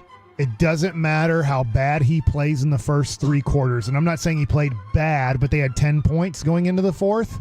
I believe Kansas City losing 17-10. It doesn't matter. If he gets the ball with the game on the line, figure it out. He's going to score a touchdown. He scores a touchdown, ties it up, scores another touchdown, takes the lead. Baker Mayfield, he did a great job. He did what he had to do. He drove his team down the field, tied the game up with less than 30 seconds to go, and then they lost the coin flip, and Patrick Mahomes said, I know what I did for three quarters, but when the game's on the line, I will play the best football you've ever seen me play. And then he scores another touchdown. I know it was a handoff to Kareem Hunt, but he led him down the field. So to me, my takeaway is, hey, it's the opposite of Dak. When the game's on the line, this guy, Patrick Mahomes, is going to play better than you could ever imagine. Or like, how did he play so bad for three quarters or so uninspiring football? And then it's just, I can't be stopped now when the game's on the line. That throw that he made to Hopkins had 2-3 people around him, and the ball just falls right into his hands. And Mahomes was running forward and just said, I got to throw it. Yeah. He's got this magic quality. And in those late game situations, he's going to Kelce, and then he stops going to Kelce. Why? Because Kelce gets the double coverage, and it opens up Gray. It opens up Watson for these little passes that make big deals. It was, like I said, a very entertaining game. The Chiefs, believe it or not, are actually the 6th defending Super Bowl champion to go 8-0 the next season. Name the other 5. I cannot. Oh, man, I know sorry. one of them is the 1990 San Francisco 49ers, I think. Wow. But I cannot name the others. But it actually happens more commonly than you might think. So you're saying good teams win games? Yes. Interesting. Bad teams make bad trades. All right. So here is the statistic, and here's where we're going to go with it. So the Arizona Cardinals, they beat the Bears. Trey McBride, Trey Benson, and Amari DiMercado all scored rushing touchdowns in the first half of that win. You might be like, great, who cares? Yeah, cool story, Fair bro. enough. It was the first time that the Cardinals had 3 different players score rushing touchdowns in the first half since December 2nd of 1923. And here is where the story gets really fascinating. That game was against the Oorang Indians. which was a team led by player coach Jim Thorpe. Oh, of course. You might be like, okay, tell me more. Was that Ourang team any good? No, they weren't. They were not. They went 1-10 that season. The only team they beat was the Louisville Breckenridges. Other teams that they lost to during the season, and I swear this is true, the Milwaukee Badgers, the Toledo Maroons, the Minneapolis Marines, the Buffalo All-Americans, they got stomped in that game 57-0. The Cleveland Indians, not the old baseball team, the Chicago Bears, the St. Louis All-Stars, the Canton Bulldogs, the Columbus Tigers, and the Chicago Cardinals. They lost all of those games. And then they beat the Louisville Breckenridges. Now, your next question. None of those teams are real. They are real. Okay? You know what, Roman Reigns? What if I told you that is not the most ridiculous part of this story? That's Roman Reigns? Yes, I never knew is. that. The Ourang Indians were a traveling team in the NFL from Ohio. The franchise was a novelty team put together by Walter Lingo to market his Ourang dog kennels. So, genius. Think so you're about, saying that owners of football teams have always been involved in marketing? Yes, if you think Jerry started it 100 years ago, this guy was doing a bit so he could sell more dogs. All right? And that is a true story. And so an Ourang, I guess, is kind of like a terrier.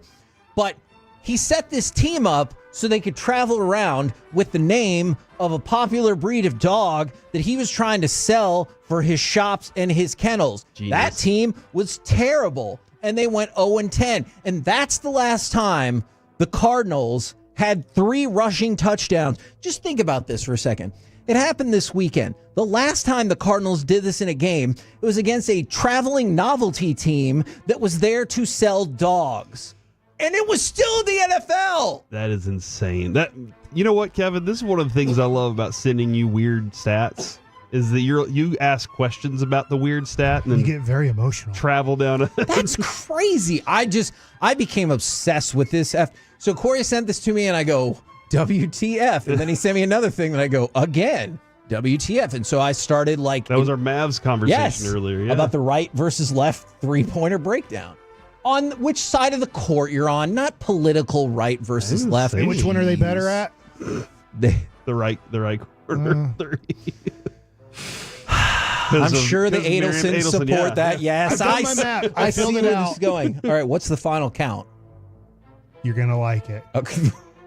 It's 270 to 268 in favor of Vice President Kamala Harris. Wow. There you go. I didn't know until I started doing the math, and then I was like, oh, I didn't know. Okay, so could all hinge on Pennsylvania. Or Mike's map.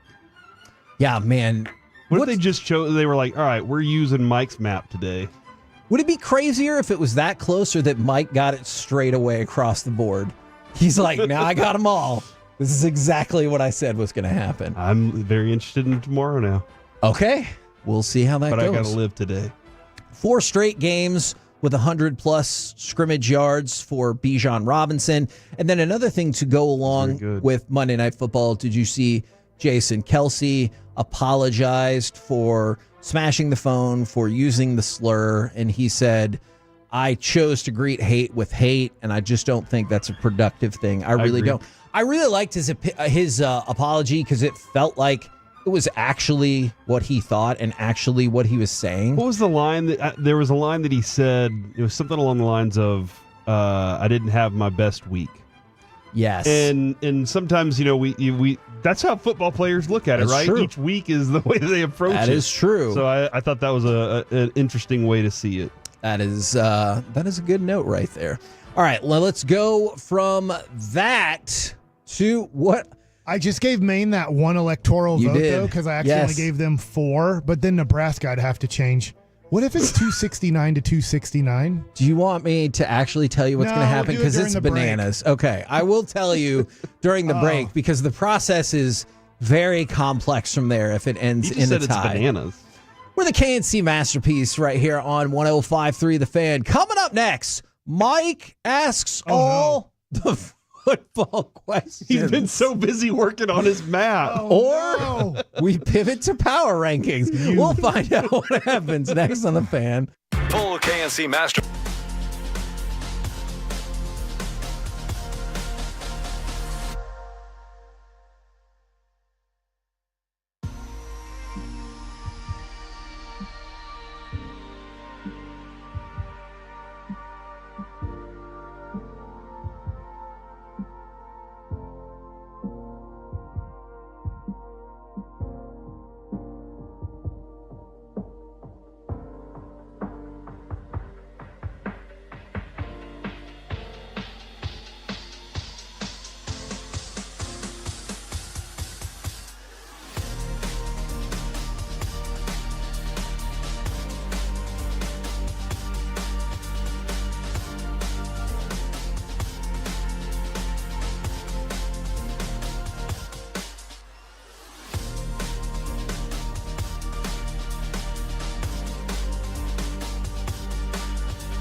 Uber Eats has Lola V products? I gotta remember that. Well, you know, they say in order to remember something, you have to forget something else. Okay, now that is a very cute haircut. That's like a little shag. I've never seen that before. Well, I mean, of course you have. It's the Rachel. Oh, is that your name? No, I mean, like your name. No, I'm Jen. My name's Jen. Right, but I just mean like this is your haircut. But that's the hair on your head. I'm not saying this is your hair. Okay, freaking me out a little bit.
think it's true that you've got to forget something else to remember that Uber Eats has groceries? No, that's absurd.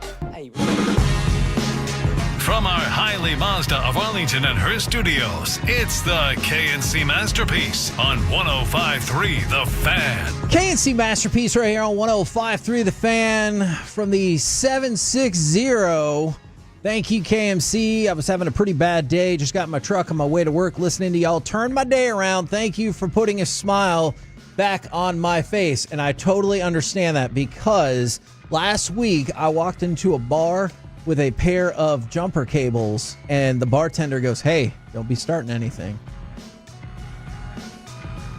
I knew it was a joke because you don't go into bars. You go That to is places true. where they sell illegal drugs, and we've tried What to work the hell? on you with that. All right, Corey has got a trade update for us. The New Orleans Saints have moved on from Marshawn Lattimore, sending him to the Washington Commanders for a third rounder and more. Yeah, we'll find out what the more process is there. No, I think they mean Kellen Moore. No. Perhaps more compensation draft wise. Extra. Yeah, so that's a team that's recognizing that they have a quarterback. Their head coach has turned everything around in there. They feel like they can legitimately win this division, and they said we stink at stopping people from throwing on us. We got to figure out how to fix that, and so they said we got to go get a shutdown corner. And they go and get Marshawn Lattimore, who had a lot of interest from what we're seeing. Yeah. My first question to you guys, this is a crazy trade here. Because it's Mike asks all the football questions. The Bengals have traded for Herbert. What? Khalil Herbert? Yeah, I saw that this morning. Khalil Herbert, They have Herbert and Burrow now. He's 10th in what are you broken doing tackle right now? Since 2022. Is it A-Bear? No, I think it's because It says Herbert. It says Bengals trade for Herbert. For half a second, I really thought you meant Justin Herbert, and I was like, "What?" I got you. Mission accomplished. No, it's Mike. Bears running back. Okay, Herbert, because Moss is down. Yes. Okay. My first football question, and you can break in, Corey, if there's more trades coming down. I will say this: there's more trades in the last few years than there has been in the last decades. Yeah, I agree. Teams do. I guess they helped out salary cap wise to make these more tradable. Yeah. All right. Right now, the Cowboys have the 11th pick in the draft. Right behind them, picking 12th, would be the Colts at 4-5, and there's other teams at 4-5.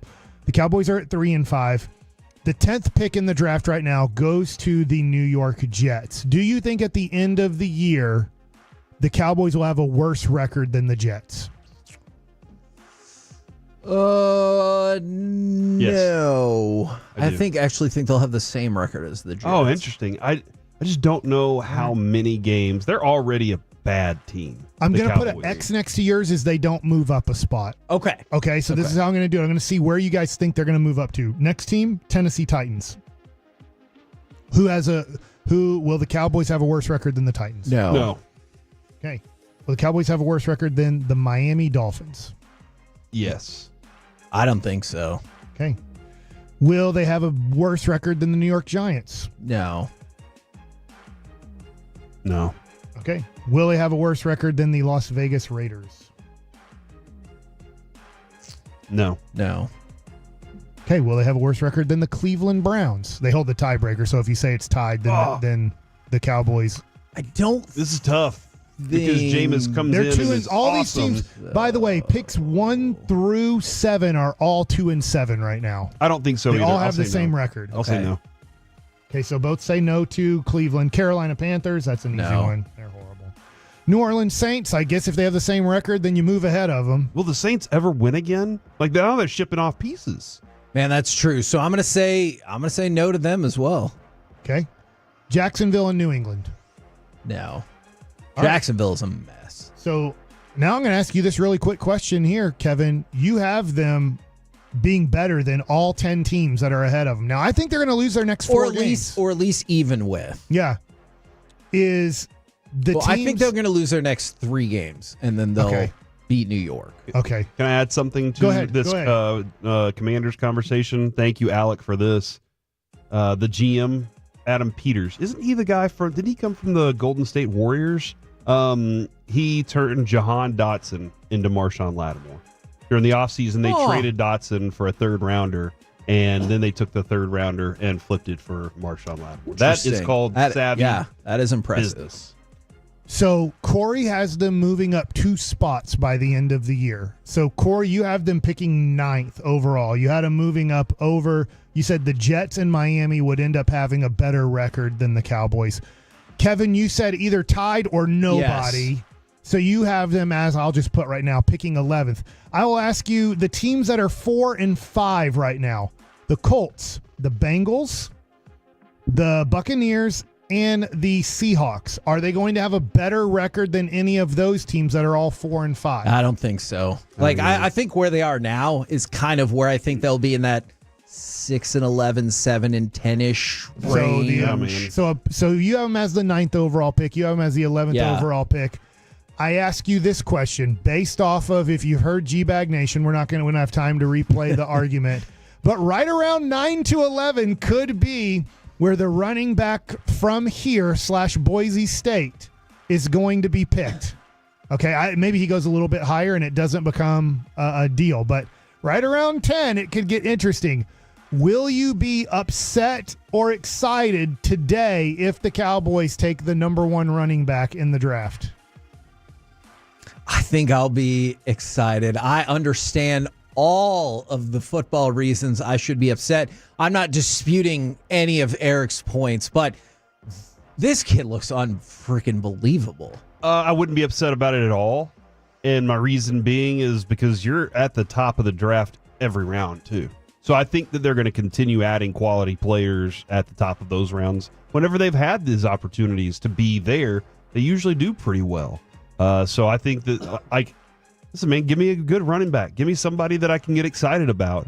If there's something better there, I'm going to be upset about it, right? If I'm looking at them going, no, there's something even better than that, then I'm going to be upset. But no, I'll be perfectly fine with it. I could be wrong here, but looking at this tankathon where teams are picking, there is not a first-round pick traded in this year's draft. Everybody has their pick. Oh, wow. Isn't that amazing? That feels unlikely, that too, usually right? There's like 3 or 4 teams that have multiple picks and 2 or 3 teams that don't have a pick because they've traded picks. But as of right now, unless I'm wrong and somebody can correct me, everybody has their pick. There are no picks in the 2025 draft in the first round that have been traded.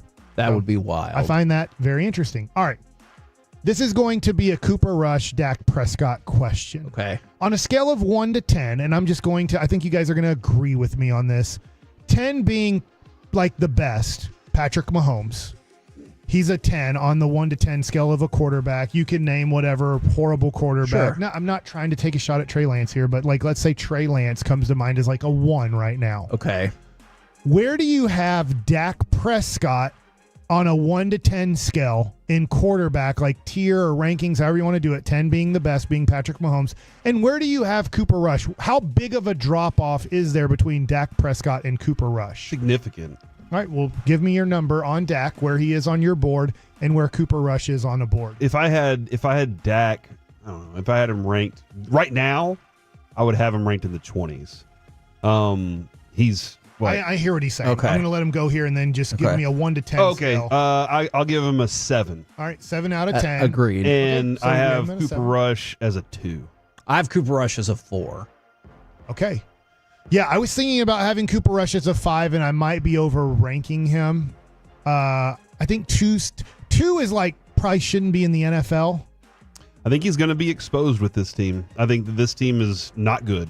And Dak looked terrible behind them, and I think Cooper Rush is going to look even worse behind this offensive line. Okay. And the fact that this defense can't do anything to help him out either, I just do not have any hope at the moment. Kevin, your opinion here is closer as a 7 to a 4. It's not close. No. But it's closer than 7 to 2. True. Corey, I'm speaking for you, but also I listened to you there. You're kind of saying Cooper Rush might not be an NFL quarterback, like a backup. If you're a 2 out of a 10, you're like cuttable and maybe out of the league next year. Is a 7 to 4. Does that scare you that you're paying the most for a quarterback that's a 7 on your board of 10? Absolutely. And you said that, but we've said that previously. Going into it, that terrifies me. It really, really does. And the fact that you went so far over what had been the previous high market, like the previous high was 55, and we're 60. That scares me too. I don't love the way that came together at all, but there's nothing we can do about it. In a way, are you hoping the Cowboys get schmeared the next 3 games so you feel better about Dak Prescott? Because what if in some crazy world, and I do not think they're doing this, they go 2-1 and they average 25 points in these 3 games? And you're like, oh, crap. Yeah. To me, I would be like, holy cow, there's not much of a drop-off. Corey, I think in a way you're hoping that Cooper Rush is pathetic. Not really. Because then it makes Dak go, look, this isn't Dak's fault at all. If they did that, the whole team turned around. Not just the quarterback, the whole team. Because they're giving up the booty every week, but they're also giving it up on the offensive line. Dak's running for his life most of the time. You telling me Cooper Rush is going to run for his life and be okay? That's what I'm saying is the team is that poor. So if they turn it around and start doing something like that, that tells me that the entire thing changed. And I don't know what the reason was for it, other than maybe do they love Cooper Rush more? Or do they all get their S together because they just got their quarterback injured? That's what it would tell me. And I'm still trying to figure out, like, this is a dude, he didn't play in 2020. He's 2 years, $5 million contract with the Cowboys. Well, I didn't know that well, I guess because the Cowboys overpaid for the backup. That must be the reason. See, and I don't think they overpaid for the backup. The thing that I don't like about this is he's out of contract after this year. So if he shows he was amazing, I kind of wish he was under contract for another year. So then you could try to deal him or figure something out there. But if he plays amazing, you need to hope he plays amazing enough to get them back in the playoffs, or else you're just killing your draft pick. I also got to figure out, is he going to, CeeDee Lamb is his key weapon. And CeeDee Lamb was his best receiver, I believe, the year that he did what he did, too, right? When he won was 4-1? Yeah. Because CeeDee Lamb kind of had the coming out party then. I'm very interested to see if he can do that with Jalen Tolbert and Jonathan Mingo and Kevontae Turpin. If he can make those guys better. I don't know. Off of Jerry Jones's comment that the worst decision he ever made was letting go of Wade Phillips when all 31 teams decided to never hire him as a head coach. Thanks for that, Jerry. Like, it was such a mistake. All the NFL teams were telling you it's such a mistake. None of them hired as a head coach. That's amazing to me. Does Jerry, even though I don't think he's telling the truth on the Wade Phillips thing, he's just creating a new storyline for us to talk about. Do you think he feels that way about Dan Quinn? If he had to do it all over again the day after losing to Green Bay, do you think he regrets not firing Mike McCarthy that day and hiring Dan Quinn as the head coach? I think I do, because it seems like Jerry makes a lot of these decisions based on what are the results after the fact. Because when he mentioned Wade Phillips, he didn't just say it was such a huge mistake. He goes, this is a huge mistake, because then he went on and won the Super Bowl. So I think he sees the success of Quinn right now. Could have rehired him, by the way. He could have just fired Jason Garrett the next year and hired Wade Phillips back. Like 3 years later, he could have done it. 5 years later, he could have done it. Wade Phillips was available the whole time as a head coach. How come you just didn't rehire him as the head coach? Go ahead. Jerry never regrets anything. He never looks back at the failures. Only looks back at the positive. All right. I mean, that is true that he only looks back at the positives. That does feel I was just thinking about the 7-2 Washingtons, and I know he paid a lot of money to have him as his defensive coordinator. Yeah. And I think people probably would have been upset that you're just keeping the defensive coordinator and elevating him to head coach. But I just wonder if he thinks that way about Wade Phillips, what does he think about the dude who left, has a rookie quarterback with a team that he thought he had more talent than. Jerry thought he had more talent than Washington, and a way better quarterback and a way better wide receiver and a way better pass rusher and way better all these things. And that dude's 7-2 in Washington. Somebody walks in with a really good vision and I think we're going to hear 10 years from now how he's going to, well, I don't know if he'll be around. That's 90-something years old. But, like, I just wonder if he's going to create this whole story about after the Green Bay game what he should have done. This text is interesting from the 214. Dak and Jerry are kind of like the 2024 election. I just can't wait till it's over so we can stop talking about them. So I think you're going to be disappointed because I agree about the similarities. But what I would have said on the back half of that is they'll figure out a way to keep you talking about it. Oh, the election? Even when you think it's over. Same thing with the Cowboys. Even when you think it's over, they'll figure out a way. Yeah, the draft's right around the corner. By the way, isn't Wade Phillips alive today? Yeah. Think so. Why not hire him as the head coach? It's the worst mistake you ever made. He's still available. Did he say he... Okay. Hire him today. We're the KNC Masterpiece right here on 105.3 The Fan. Coming up next, we power rank the NFL Power Rankings. Plus, we go across the NFC East. And then there were two next on The Fan. Are you ready for... Pepper Lady. Razor Babes. Saffron Squad? Nutmeg Maidens? Pre-curb? No. Nutmeg Maidens. I just said that. Was it Spice Girls? Doesn't sound right. Was it Saffron Squad?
Uber Eats has low fee products? I gotta remember that. Well, you know, they say in order to remember something, you have to forget something else. Okay, now that is a very cute haircut. That's like a little shag. I've never seen it before. Well, I mean, of course you have. It's the Rachel. Oh, is that your name? No, I mean like your name. No, I'm Jen. My name's Jen. Right, but I just mean like this is your haircut. But that's hair on your head. I'm not saying this is your hair. Okay, freak me out a little bit.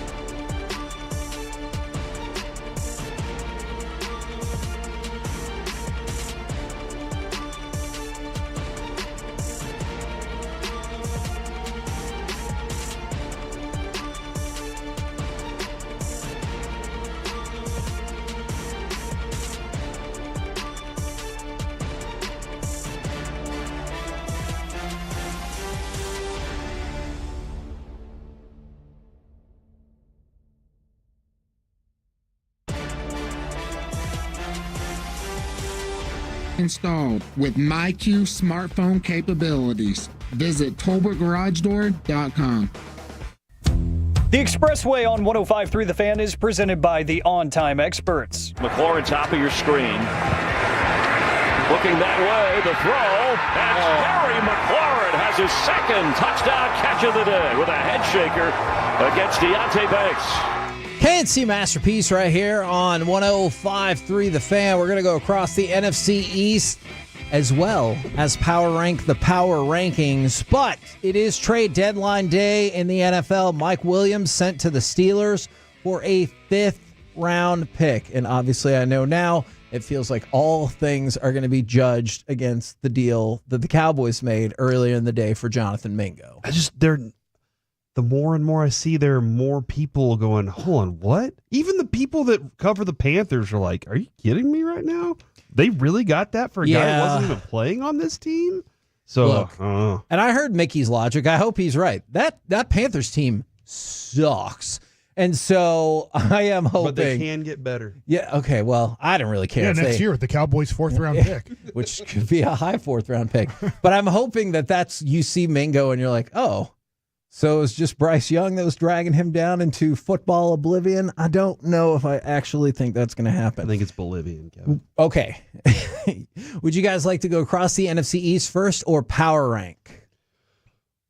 Mike, we're going to go across the NFC East Man, that's first. such a heavy sigh. I know. Okay. I know. Hey, Washington 7-2, baby. All right, let's start with Washington. Jaden Daniels has a 77% completion percentage in his first 5 road games. That is now the all-time record. You know who he passed? No. Dak Prescott. Oh, wow. Oh, man. Dak Prescott was 71.6, and believe it or not, Chad Pennington at 70.5 was next on that list. They have now both been passed by Jaden Daniels. You know what they say, as long as you have Pennington or Prescott, you got a chance. That's never heard anybody say that, but maybe. Now, there's going to be more stuff about Jaden Daniels in here, as you can probably guess. Jaden Daniels completed every deep pass he threw against the Giants. He was 3 for 3 for 91 yards and a touchdown on passes that were in the air for more than 20 yards. So we've talked about how amazing his intermediate game has been, with the deep game looking good as well. Now, on deep passes, Jaden Daniels has generated an expected plus 25.5 points added on deep passes this season. That is 3rd best in the NFL. So, like I said just a minute ago, the intermediate game was already clicking. That team is already clicking. And now, if they're getting the deep ball down, well, if Washington makes a secondary trade, holy crap, they're going to look amazing. Dude, when I watch Jaden Daniels throw the deep ball, it's a thing of beauty. It really is. It's gorgeous. And a lot of times I'm like, is that going to McLaurin? Because I need those fantasy points. I know this isn't a fun question to ask. If Washington offered you a 5th-round pick for Mozzie Smith because maybe their coach liked him, I'd take it. Would you take a 5th? Yeah. Would you, Corey? If they were like, you know what, Mozzie will help out our depth. They don't like him. We'll offer him a fifth and see if they will do it. And we're in his second year? Yeah. And I know Got what one I know more what year, Tom Kevin. Landry said. Got one more I year. know what Tom Landry He said. didn't register anything in Sunday's game. I saw one play where he pushed the offensive lineman back into the play, though. So, no, man. I got to have defensive tackles this year, so I got to keep one around. Probably not going to like this I next can move on cross. from him whenever it's time to re-sign him. Though. Okay. That's a reality. I do not have to sign the guy to make my numbers look good because I re-signed all my draft picks. We'll see how that plays out. Probably not going to like this next defensive point either. Dante Fowler had 2 sacks over the weekend. Now, you might remember he played for the Cowboys. Exactly. Last year, Jacksonville. He did play for the Cowboys. This year, he has a forced fumble as well as an interception that he returned for a touchdown, as well as 6.5 sacks, which is top 10 in the NFL. So, are we the dog and you're just taking our neck and rubbing our noses in it? Look, we were changing defensive coordinators, and the personnel for this defensive coordinator did not match up with the personnel for the last defensive coordinator. And this was an expense that the Cowboys were not willing to pay. Yeah. I hope that people understand. I'm not defending it. That's the reality of what happened. Yeah. The reality is Mike Zimmer was like, I don't need that player. We got to do other things. We got to build other things. And then, unfortunately, Jerry it's said not you working get right no now. players. Yeah. But I would have been like, he signed a 1-year, $3.25 million deal. You gave Zeke a deal worth up to $3 million. We all knew that wasn't going to work. Did we all? Yes. We in this room and adjacent room knew, but the people who make the decisions didn't know, so it doesn't really matter now, does it? Who's going to be more shocked that Ezekiel Elliott doesn't have a job in 2025? Jerry Jones or Ezekiel Elliott? Jerry Jones. He's going to be like, did you see him in 2016? I'm like, yeah, no, I did. That was 8 years ago. All right, you want Eagles, Cowboys, or Giants next? Do I have to spell it out for No. you? They're 6-2. Okay. The Philadelphia Eagles, we've talked about this. We're going to dive into it even more tomorrow. The Philadelphia Eagles have really been on fire since the bye week.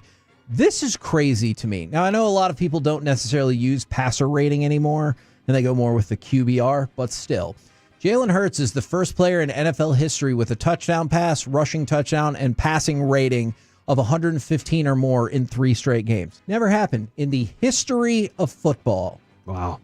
That is very impressive. He's a guy that has that kind of skill set, pretty good quality team around him, Yes. really good weapons to work with. Now, Corey, what was the best... Weirdo coach. Yes, fair. Okay, I'm not going to dispute that.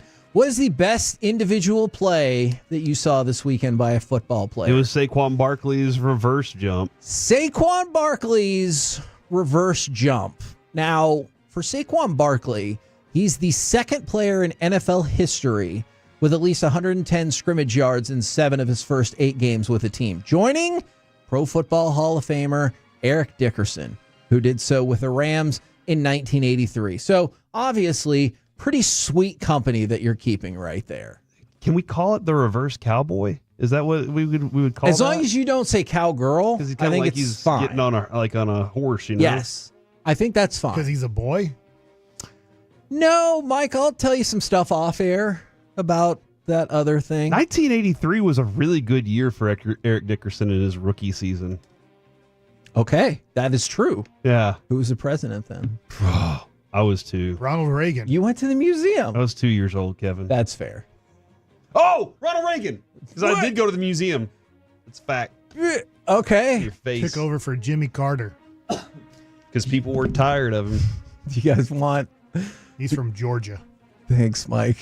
Carter was. And he did Habitat for Humanity. Did he start that? He's a big part of that. Yeah, he made peanuts too, I think. He liked peanuts or something. He's a peanut farmer. There Do you you go. guys want Cowboys next or the Giants? Heck yeah, man. The Cowboys got 3 W's, baby. Still in it. Not officially eliminated. All right, Corey, I'm going to warn you. A lot of these statistics are going to seem foolish to you because you're going to be like, yeah, but we lost. Okay? I understand that going in. Also, Digizua generated a team-high 7 pressures on 22 pass rushes, the most by any Cowboys defender since week 1. So that's probably not good, right? That's amazing. Osa had your most pressure since week 1. I want him to have pressure. I do too, but maybe not the most. Look, you don't have any pass rushers. That's true, but Micah played past week 1. Oh, yeah, that's a good point. I bet Warren Sapp had the most pressures for Tampa Bay. That worked out just fine. I bet Aaron Donald had the most for the Rams. Okay, that's great. If you think he's going to become one of those two players, you're going to be fine. I feel like, though, that probably give him an extension. Wasn't Atlanta the worst version of this that we played? Even the Giants had a better offensive line. They were also the worst at getting to the passer. That didn't seem to bother our offensive line. They just have Olaying it all day. Carl Lawson did, however, also record 2 sacks and a forced fumble. It was his first game like that since 2020. Man, if I'd have told you going into that game, Osa's going to have 7 pressures. Yeah. Carl Lawson's going to have 2 sacks and a forced fumble. Easy. Yes, that's exactly what I would think. From the 817, Ronald Reagan, the actor? Yes. Ronald Reagan, the actor. There's a whole lot about him acting. Yeah, at that museum. He used to be in the GE show of the week or whatever it was. I can't exactly remember. He used to be the Gipper. Looks like the Cowboys have also moved on from Andrew Booth. Oh, no. The cornerback who they Speaking traded of Nashawn history. Wright for. No, not John Wilkes Booth. Not on today. No, I was talking about Calvin Booth, the history of him making that shot. Michael Finley passed him a ball, and then the Seattle Supersonics gave him $30 million. And the Bennigans I was in watching that game went nuts. I remember. He's now a general manager of a team. I think the Nuggets, right? Guys, Rico Dowdle has 3 touchdown catches this season. He is the 4th running back. I told you, I realized they lost. He is the 4th running back in franchise history and the first since Emmett in 1996 with 3 touchdown catches at this point in the season. And then also, I wanted to tell you another thing. This is another thing I would have thought the Cowboys would have won. The Cowboys averaged 6.5 yards per carry against the Falcons. So I tell you, 6.5 yards per carry, Carl Lawson with multiple sacks and a forced fumble, and Osa with 7 pressures. You're like, we're going to win somehow. But we did not. Look up, Corey. Because that's where things are going. They're looking up. When you're this low, that's the only place they can go. That's true and sad. All right, you want to hear about the Giants? Speaking of true and sad. Yes. I can't wait for Thanksgiving. That's going to be a sit That game's down. going to suck. I'll tell you what. I'm leaving my parents at halftime. What are you guys saying? We got Cooper Rush. Everything's going to be fine. I'm going to take the I kids think to we're see a gonna win. movie on Thursday afternoon. Okay. I'm out. Daniel Jones threw his first touchdown pass at MetLife Stadium, which is his home stadium, since January 1st of 2023. It's an outdoor stadium, though. And so. he gets the most hate there. I feel like that's his most disliked stadium. I agree. And I'm going to tell you the reason why. It can be found in this next statistics. Singular. Yeah. Via NFL research, Giants quarterback Daniel Jones, first quarterback since 1991 to have 0 or fewer passing yards and a passing touchdown in the first half where he's thrown at least 5 passes. So consider this. He threw at least 5 passes. One of them was a touchdown pass, and he had 0 yards passing. Can I do a little test here with you, Kevin? Sure. No touchdowns at home against the Vikings. 2 touchdowns on the road against the Commanders. 2 touchdowns on the road against the Browns. None at home against the Cowboys. All right. 2 against the Seahawks on the road. 0 against the Bengals at home. We solved 0 it. against the Eagles at home. 0 on the road against the Steelers. And 2 at home against the Commanders. So he can either only 2 or 0. Here's what I think should happen. In the next 2.5 hours, the Giants should trade for Bryce Young.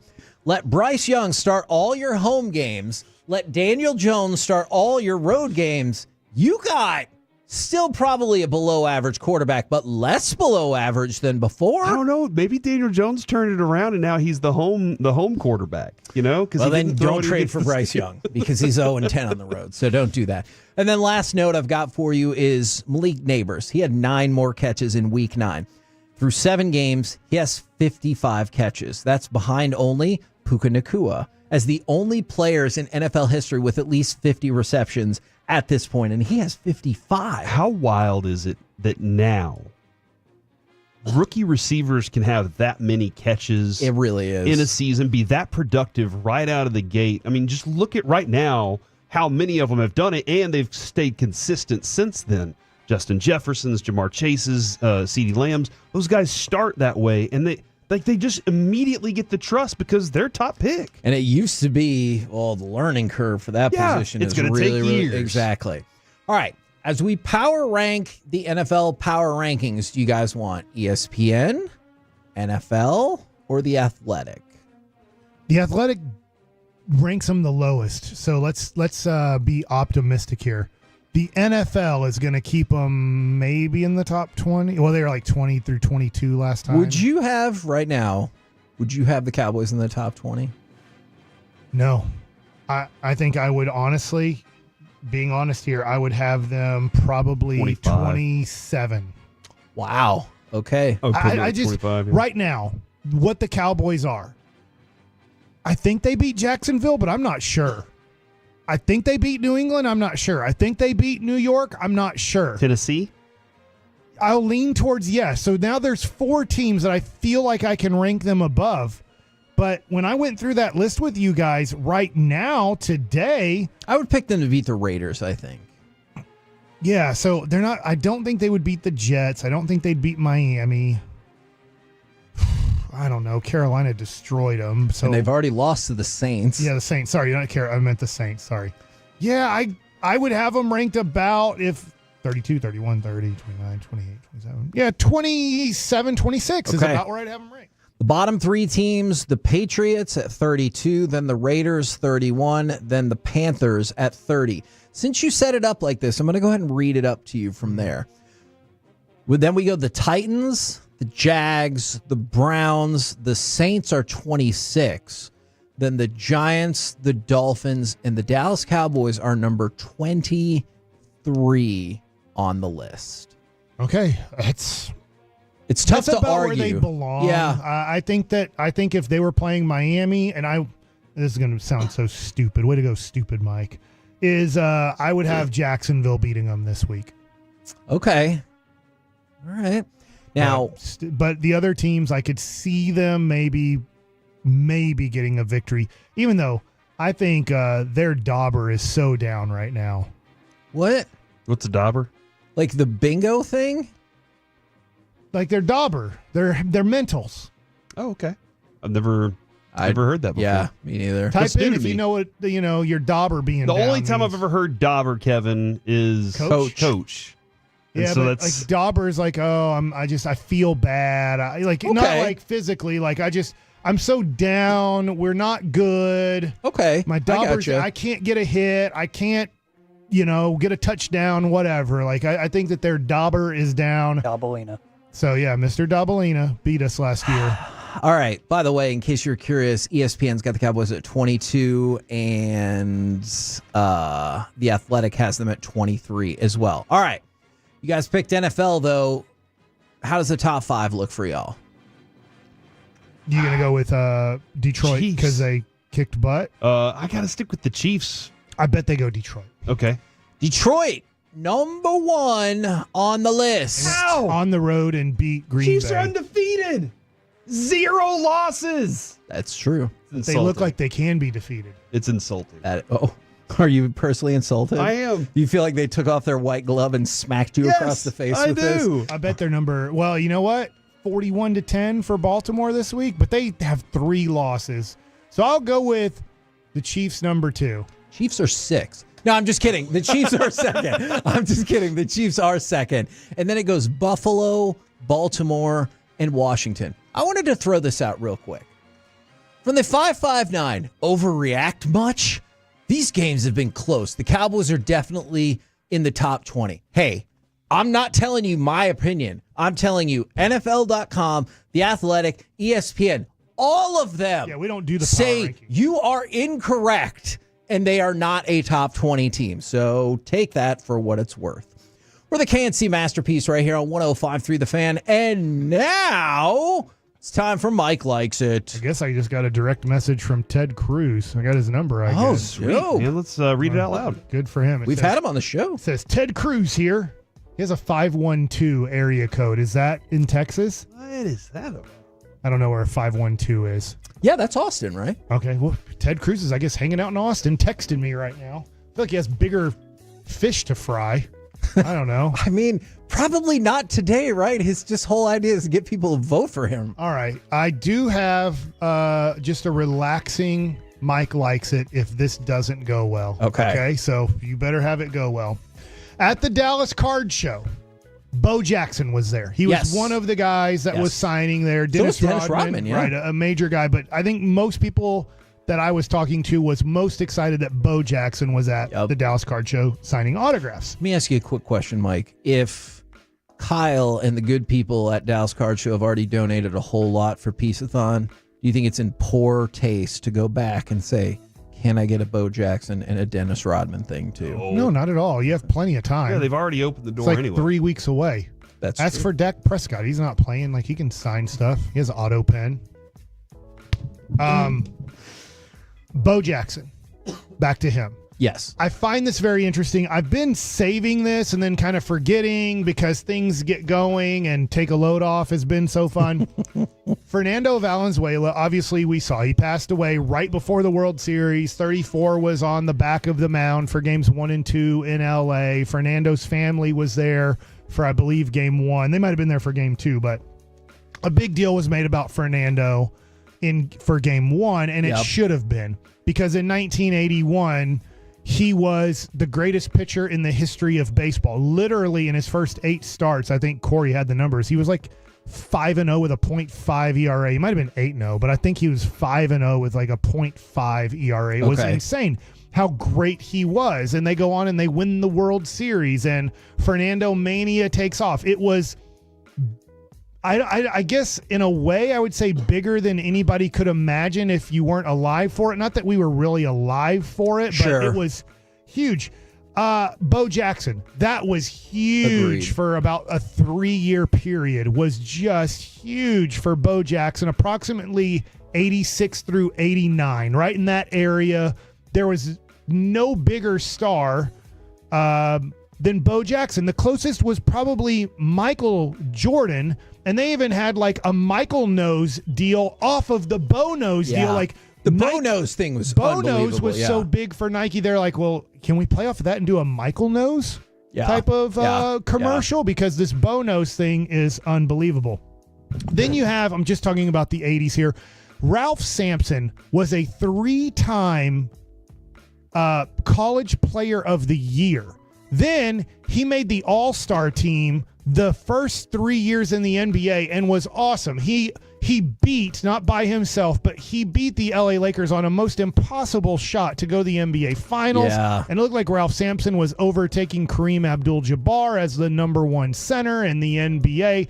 There's a lot going on with Ralph Sampson. These are only some of the examples. I think Dwight Gooden and Darryl Strawberry with the Mets is another example in 86. In my childhood, Herschel Walker. In my childhood, it felt like there were so many guys that were super hyped and came upon the stage and were unbelievable. They weren't like hyped and then did nothing. They were hyped and did something very special, and we thought, this is the next guy.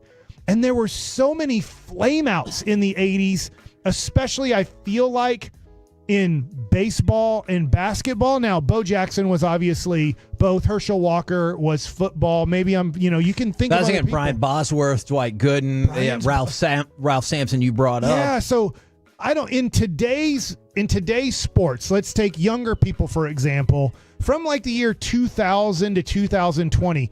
Are there people that you can think of that were this big, like a superstar? Ralph Sampson was arguably the best basketball player in the world his last 3 years in college and his first 3 years in the NBA. I won't say the best. He didn't win MVP. But, like, it was insane how good he was. And then he hurt his knee, and it was over. He went to Golden State, and his career pretty much ended. Okay. So Herschel Walker got traded to the Minnesota Vikings, and it was over as a good player in the league. Bo Jackson had moments, and then he blew out his hip, and it was over. Fernando, it just was great, but then it wasn't over. It kind of just slowly went away, and he had a good career. Dr. K, Dwight Gooden, Yes. it was drugs. Darryl Strawberry, the next Ted Williams, it was drugs. But I'm like, I don't feel like this is happening in our world in the last, let's say, 15 to 20 years like it was in our childhood every year. Dan and Dave. Yes. They flamed out. No, quick. actually, That was maybe a hype that never got people fired. to. The first person who comes to mind, and I just saw somebody text this in as well, Jeremy Lin. But that's a different thing because the hype wasn't there. So the fact that he took off is what made it even crazier. Would you count somebody like RG3? Because RG3, he came in with a lot of steam. That first year, I remember I was watching, I was like, oh, crap. Yeah. Like, that's a good one. we're in a lot of trouble. And with Andrew Luck with them in the same draft. Yeah. Andrew Luck was making the playoffs, had a big comeback in the playoffs, and you thought, well, it's just a matter of time. And it's like, he's actually having success. He's winning games in the regular season. He's winning some in the playoffs, and then it's like, I quit. What about Derrick Rose? Great example. Does that count? It's injury. It's very, in a way, he lasted a lot longer. In a small way, the world had changed by the time college basketball for Derrick Rose. True. But like he did have a little bit of a Ralph Sampson career. So I guess it's maybe more than I think. I just think of the 80s as so many big-time superstars that were just immediate great and then immediate flame out. Yeah, I thought... there really was a time for Derrick Rose, I'm not exaggerating, where I thought he was going to run neck and neck with LeBron. Like, just in terms of, I'm going to be that dude and be awesome. Did you say Mark Fidrich? No. Yeah, Mark Fidrich. Like 19-9 to start and then just disappear. Yeah, his I arm didn't got see hurt. that. I just remember. And he was just so crazy. He'd talk to the baseball. He'd run out to center field after the center fielder made a play and go shake his hand, like, good play. Like, he just had, like, this charisma and like insanity that was fun to watch. But I don't know if this counts, but what he did in college and then just it never worked. I guess he won a playoff game against Pittsburgh. It was Tim Tebow. Ooh, Tim Tebow. That was the most hype one of everything because he was an objectively great player in college. Yes, absolutely. And he did go in the first round. Now, I know a lot of people were like, I don't know about that, but I would put him more in a category. This isn't fair to this person. I'd put him more in the Christian Laettner, Danny Ferry category. Like, they were great in college. Everybody had some questions about how great they could be at the next level, and then it was answered like, this level is too athletic, maybe too high of a level for them to be as successful. They can now. Tim Tebow really didn't survive at that level because Laettner made an all-star team. Danny Ferry played probably 12 years in the NBA. They survived, but they went from superstar, gonna lead a franchise, to like they're just kind of a role player on good teams. You would say Tebow, Vince Young, Manziel, for different reasons, kind of all in the same boat then. In that college, you were just like, wow. And they peaked there and then weren't able to elevate at that next level. But I would probably say Vince Young more because I guess I just thought Vince Young's game could translate way better to the pros. Like, I saw Johnny Manziel and I was like, there's a lot of hope in those throws. See. But with Vince Young, I was like, I think he's going to be really good. Yeah, you'll hear people today. I know people will remember him for Converse commercials and Grandmama, but most people say like Larry he was Johnson. a better version, and this is tough. They're like, he was a better version of Charles Barkley, but as soon as he got hurt, it just went downhill in a hurry, and he became a role player for the Knicks, where in Charlotte, he was just like, this dude's going to be first team, second team, all NBA for a while, but injury ruined him. Some of them are injury. Some of them are, the drugs in the 80s that would hurt guys. This is an interesting contemporary one. I haven't thought about this player for a while. From the 972, Yasiel Puig. Man, I feel like he was a sensation for a minute there. Dude, the hits, the home runs, you yell Puig whenever he hits a home run. And then he threw that one. He threw a dude out at third base from the wall, and it looked like it was effortless to do it. I was like, oh my God. Yeah, I guess there are of this generation. I like that people are chiming in here because I was just thinking, man, as a kid, the Fernando thing kind of hit me of like, gosh, I just remember all of these big things and so many things would flame out. I know this is different. I bring it up. I probably shouldn't bring it up as like kind of a joke at times, but like Len Bias was supposed to be Can Michael Jordan and Lynn Bias have the same magic bird situation that we were living out in the 80s, and Lynn Bias immediately dies after getting drafted by the Celtics second overall? But that Fernando thing kind of hit me as like, gosh, the 80s had so many quick superstars that then flamed out. But I like that people are chiming in that, yes, over the last 10 plus years, there have been guys that have had similar stories. I don't know what that look is, Corey. From the 817, Jerry Jones. Man, if you classify it like that, he didn't really come onto the scene and dominate. He started off. I mean, I guess away. the second it was multiple years after, but sorry about that. Yeah, Jerkson Profar was supposed to hit 3-2 grand slams every other game. I guess that was hype. That I guess that falls into, to me, another category. Hype created. Just a hype that that didn't. It was work based out. on nothing. Yeah. But I'm talking about guys that Doc Gooden at 19 and 20 years old was leading the league in strikeouts both of those years. He's winning Rookie of the Year, winning Cy Young. He looked like Paul Skeens couldn't compete. I'm going to be honest. Like Zeke. Paul Skeens, whatever he does this upcoming season, will not even compete with how good Doc Gooden was his first 2 years in Major League Baseball. It's not even competitive. That's how good Doc Gooden was his first 2 years in Major League Baseball. Pretty fascinating edition of Mike Likes It. I did, in fact, enjoy that. Coming up next, it's time for the C Block starring Corey Majors. All right, let's have a little chat about what CeeDee Lamb could be. And don't do this and find out next on The Fan. Tolos, join me and your favorite fan hosts at the 8th annual...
think it's true that you've got to forget something else to remember that Uber Eats has groceries? No, that's absurd.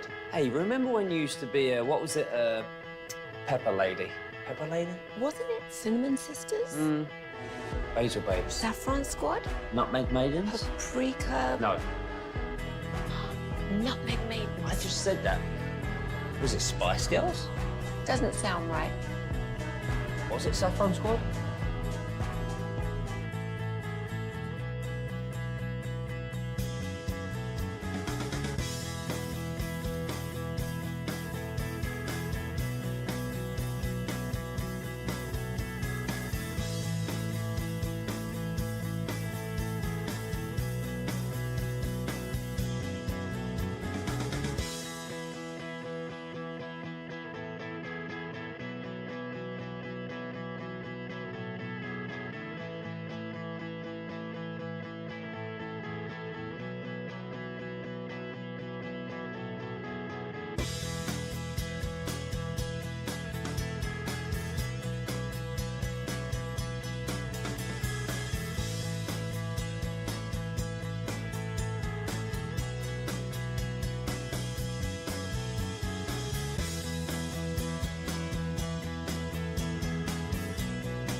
From our Hiley Mazda of Arlington and her studios, it's the KNC Masterpiece on 105.3 The Fan. KNC Masterpiece right here on 105.3 The Fan. Right now, it's time for the C Block starring Corey Majors. Thank you, Kevin. I really appreciate that. Today we start off with the mystery clip. Alec Medford, we've assigned at some point in the show. Is this going to be my Simpsons cut? Well, no, Kevin, that is labeled. This one is labeled mystery clip. Oh. So we will play. If the glove don't fit, you must acquit. Look, I think my Simpsons cut's really funny. I could see how it has jarring language in all it. right? Hey, Twitter world. You have a whole show. All right, I get one little segment to do this thing. I just did the cuts with my voice. Play the mystery clip, Alec. I Sean got a pool built into his and back. who should have a pool company? Albert Pujols. I did it again. It's been on back-to-back shows. Oh, my God. And you know what you can fill your polos with? Mike Trout. They played on the same team. Yeah. That part where he says they play on the same team. I remember the first time you dropped that, multiple people came up to the specs where we were doing the show and is like, hey, Mike, that Albert Pujols joke, that was really funny. I'm sorry, play that last part one more time because Mike is about to die laughing. They played on the same team. That is good stuff right there. And Kevin, never forget, a dragon would never explode. What? A dino might. All right, guys. Will CeeDee Lamb be better without Dak Prescott? I like it. Like that show in the 70s? Dynamite! I hate it. If that helps you. Field Yates pointed this out. Good times. CeeDee Lamb in weeks 2 through 6 of the 2022 season. Okay. Had Cooper Rush, who, by the way, had a top 5 defense during that time. They gave up 17 points to the Bengals and then no more than 16 points after that. 17, 16, 10, 10, and they play the Eagles in Cooper Rush's one loss. They gave up 26 points. Just saying, maybe the defense was part of that. So temper my expectations. And maybe the offensive line was full of all pros too. This offensive line, not as good. However, game 1, 7 catches for 75 yards.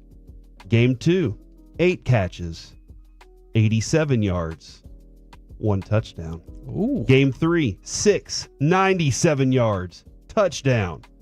4, 5, 53 yards, and 5, 68 yards. Will CeeDee Lamb match those stats again with one Cooper Rush? Yeah, I think he can do that because those stats were not like overwhelming necessarily. Not at all. Not at all. Not necessarily overwhelming by any means. So I say yes. And now he's more of a not possession receiver. He's more of a you give him the ball just all the time. Devontae Adams. Like when Devontae Adams and Aaron Rodgers were at their peak, it was how many catches will he have? Will it be 13 or 14 today? Last night, Travis Kelce, not a bunch of yards, not a touchdown, but good God, did he have a lot of catches that helped move the chains, helped create, he could go to him at any point. Now, the problem is when that's CeeDee Lamb and then it's, hey, on third down, you're also our only option, that's when it's a problem because everybody knows to go to CeeDee Lamb. If you know to go to CeeDee Lamb and the ball's still going to CeeDee Lamb, that's when you have a problem. If you know to go to CeeDee Lamb and the ball can go to another target, that's when the Cowboys can be better. So I am hoping, listen, man, I really do hope that they can pull off some sort of magic, something magical. But it does not sound like you're counting on it? I'm just having a difficult time seeing the path with the talent being what it's been for the last 8 games or 8 weeks. I got you. So far. But Mike, do you think CeeDee Lamb will match those numbers that he had in 2022 with Cooper Rush? Yes. There you go. I think now Micah Parsons coming back will help out the defense. That will Absolutely. It'll make them, I think, close to average.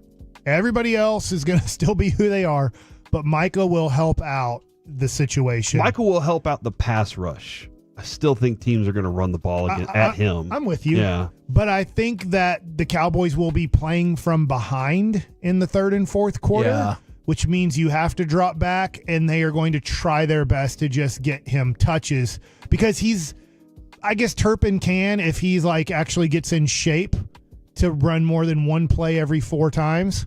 But like he's the one guy that if you get it in CeeDee Lamb's hands with space, he can take off. And he can make a big play out of not a big pass. Mm-hmm. Just get him the ball in space and see what he can do. So I think that they could run some really short routes for him to get him the ball quickly and then see what he can do after the catch, in which I think will get him the yards. And I think maybe at halftime he has 3 catches for 27 yards. That doesn't sound good. Yeah. But I think at the end of the game, when you're down by double digits, you can rack up some really nice stats. See, that's the thing about this. They're going to have to run the ball a lot better. This iteration of the Cowboys this year might be it might look different from what you would hope a Dak Prescott offense would look like, for sure. Yes. Because you're like, okay, he's limited in a lot of these respects. Now, problem is, Dak wasn't running. Dak wasn't running around doing anything, and I don't think Cooper Rush is going to be running around doing a whole bunch of jumping. Now, if they do what I've been asking them to do and create some packages for Trey Lance, this could be a unique offense. I just don't know what Mike McCarthy and Schottenheimer have to draw up. Jerry Jones talked about that this morning, though, with Shan and RJ and Bobby and Peyton show. Whenever he said, you know what I love about this? Every time I say that, Kevin cracks a little smile because he knows I'm making a joke. Oh, yeah. And you always kind of give me that little smile to let me know you heard I think the it's joke. funny. But this morning, whenever he mentioned that, he was like, look, I think that there are some things that we can do creatively there. So that at least tells me that they've thought that somebody in the coaches' meetings has thought about it. And when they had the discussions of, hey, are we just going to go with Cooper Rush? They said, what are we going to do with Trey Lance, though? Okay. It would be terrible if they just said, you know what? We're not doing anything with Trey Lance. He's just going to sit on the bench and waste away for the rest of the season when you have this kind of opportunity in front of you. That's why you brought him in. Yes. For this type of opportunity. If all goes wrong, we start him and maybe we tank the season. Maybe he turns out to be good and he could be the starter. Well, when you signed Dak Prescott in the offseason, that was the problem. That's another thing that Jerry can do to flip the switch here. After losing these next 2 games, Trey Lance is our starting quarterback. You understand? Yeah. He's trying to create stories. I definitely think that could happen. Jerry's job the rest of the year is to create stories and interest for ESPN, NFL Network, for us. He knows that he does not want to become irrelevant. It doesn't matter if they win or lose. He just wants people talking about him. He's kind of used that. Thank you for talking about the visits you can go to Frisco and see the players lift weights. Look at how many people have shown up Right, now more people are showing up. Like, that was awesome for him.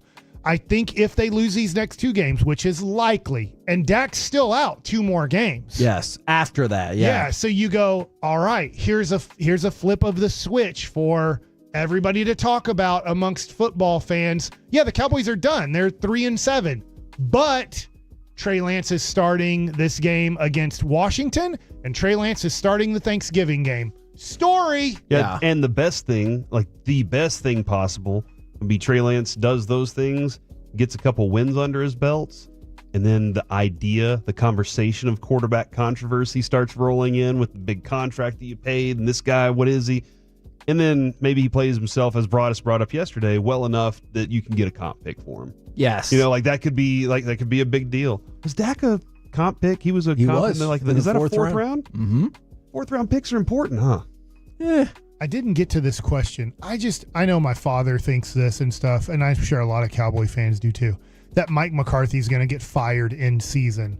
I think at best he gets fired the way Dave Campo got fired. That's what I think will happen too. With 2 games left or a game left, they're like, he's not coming back next year. We're letting everybody know. But I don't think he's going to flip that switch until like 2 weeks to go and the games are meaningless for the Cowboys. Because they don't have their replacement in waiting. Right. So he's just going to say, we're not bringing back Mike McCarthy. Bam! Big story the last 2 weeks. Who's the new coach going to be? Are they going to bring in Belichick and interview him and all that stuff? So I can already see Jerry's already probably has a list that he's cooked up on how to keep the Cowboys relevant through this season. I mean, what a job.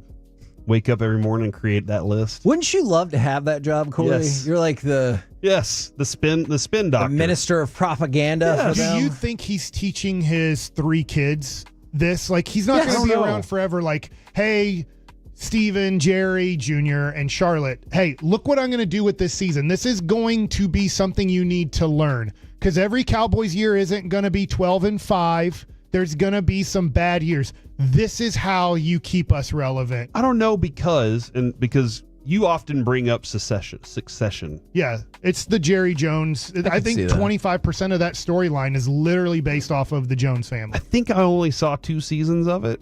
It's pretty good. But in my memory of it, that the guy that would be considered Jerry didn't want the other kids to know all the stuff he did. Yeah. Like, he was like, hold on, y'all are trying to phase me out of this sucker? No, that's not going to work. Because he almost died, and they started having the power struggle of who's really going to take over.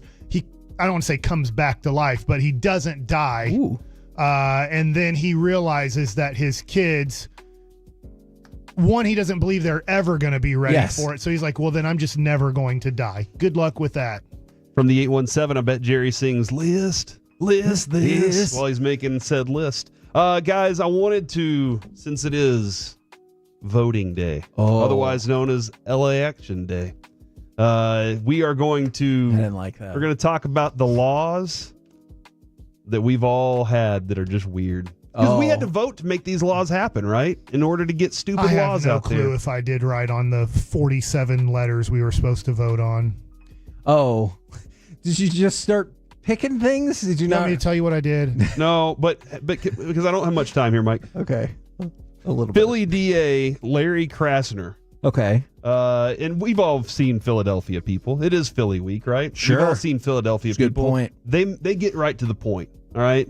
This is Philly DA Larry Krasner telling people, do not try to intimidate voters in my town.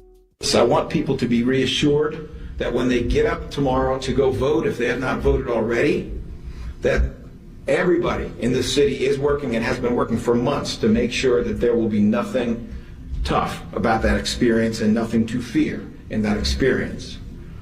But I also want to be clear, anybody who thinks it's time to play militia, F around and find out.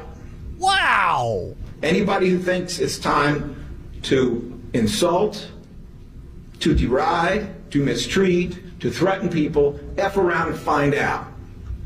We do have the cuffs, we do have the jail cells, we do have the Philly juries, and we have the state prisons. Oh.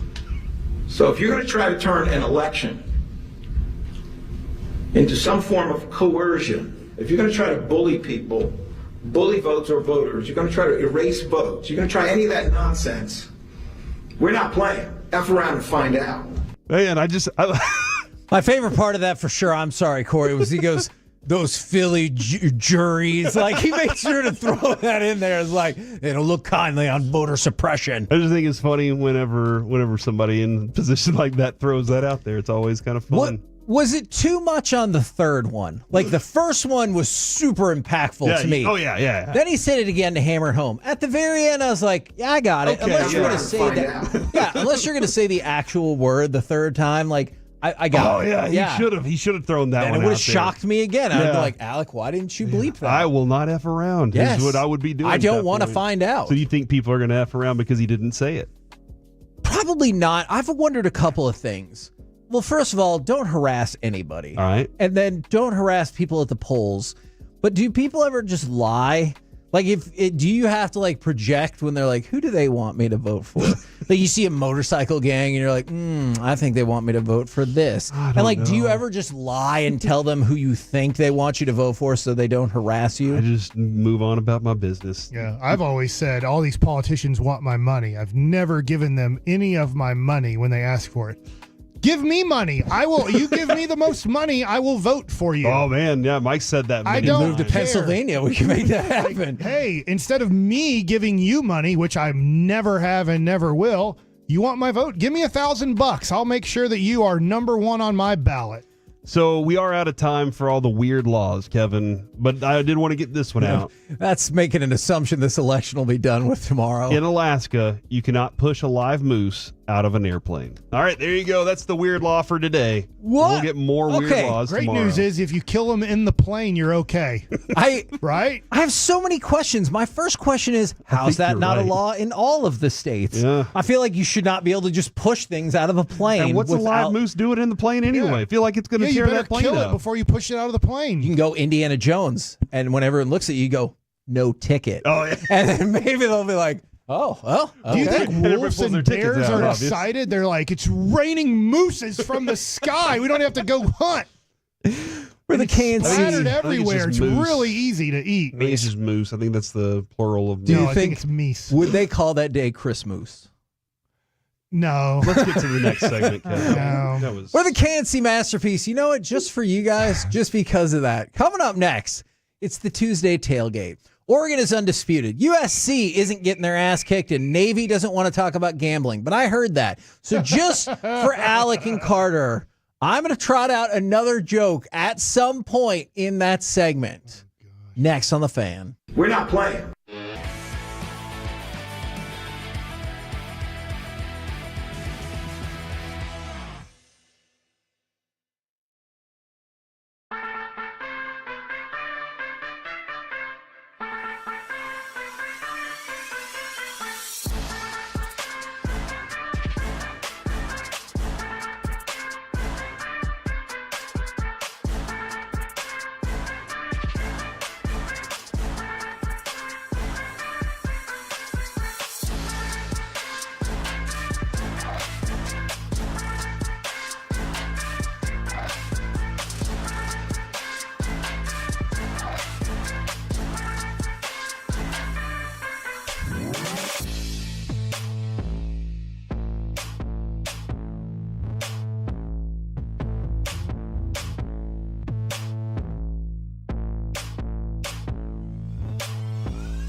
Sports has Lola V products? I gotta remember that. Well, you know, they say in order to remember something, you have to forget something else.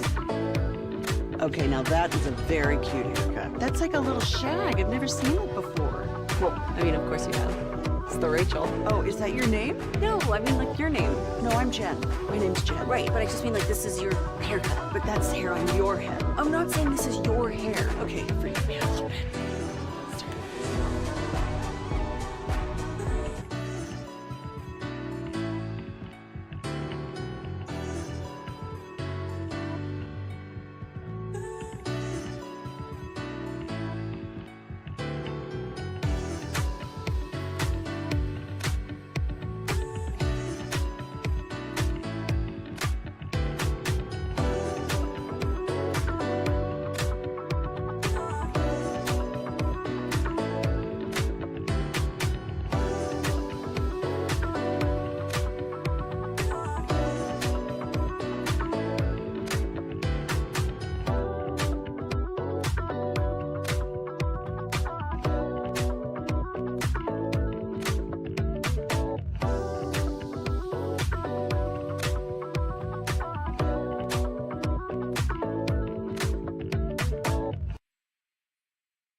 This segment of the KNC Masterpiece is brought to you by Window Nation. Cars for Kids, donate today at carsforkids.org and the personal injury lawyers, Frankel and Frankel.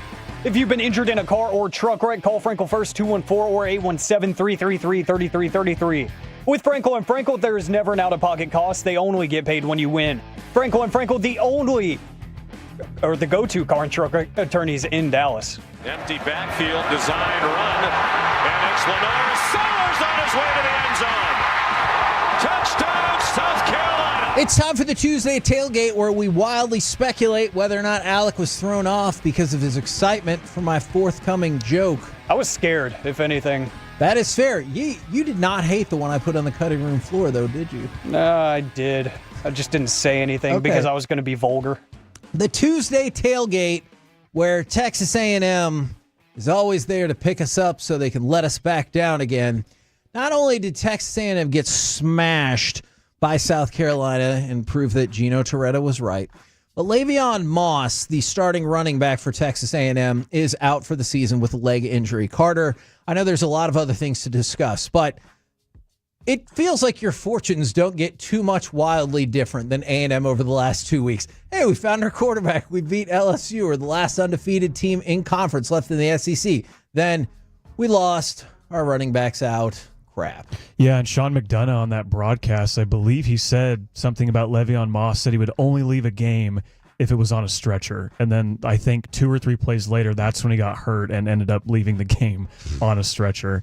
Now, what I did like from A&M is they got down big early and they were able to respond, and they led going into the final minute of the second quarter. And then they had a bad penalty that allowed South Carolina to tie the game. And then from then on, we did not close out halves well. It was all South Carolina, and the tackling in that game for A&M was atrocious. I cannot imagine being an A&M player with Mike Elko having to watch the tape from that.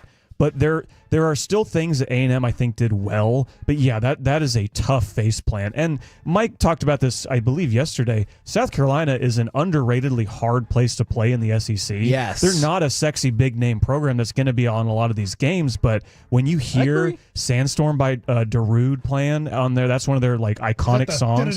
Yes, that one. Exactly. You're doing the towels with it and everything. Vanderlei that was Silva awesome. right there. And you hear chickens crowing as you're on third down, and it's a weird, wild atmosphere. So it's a classic trap game, and A&M fell victim to it. There are chickens there. Yeah. I don't think so. What are they, Mike? You gonna say roosters? Yeah, roosters is There the we word go. I should say. Yes, thank you for not. I mean, they are. I know, they're that the is their- Gamecocks. yeah. I got it. I was All trying right. to get Mike to say it.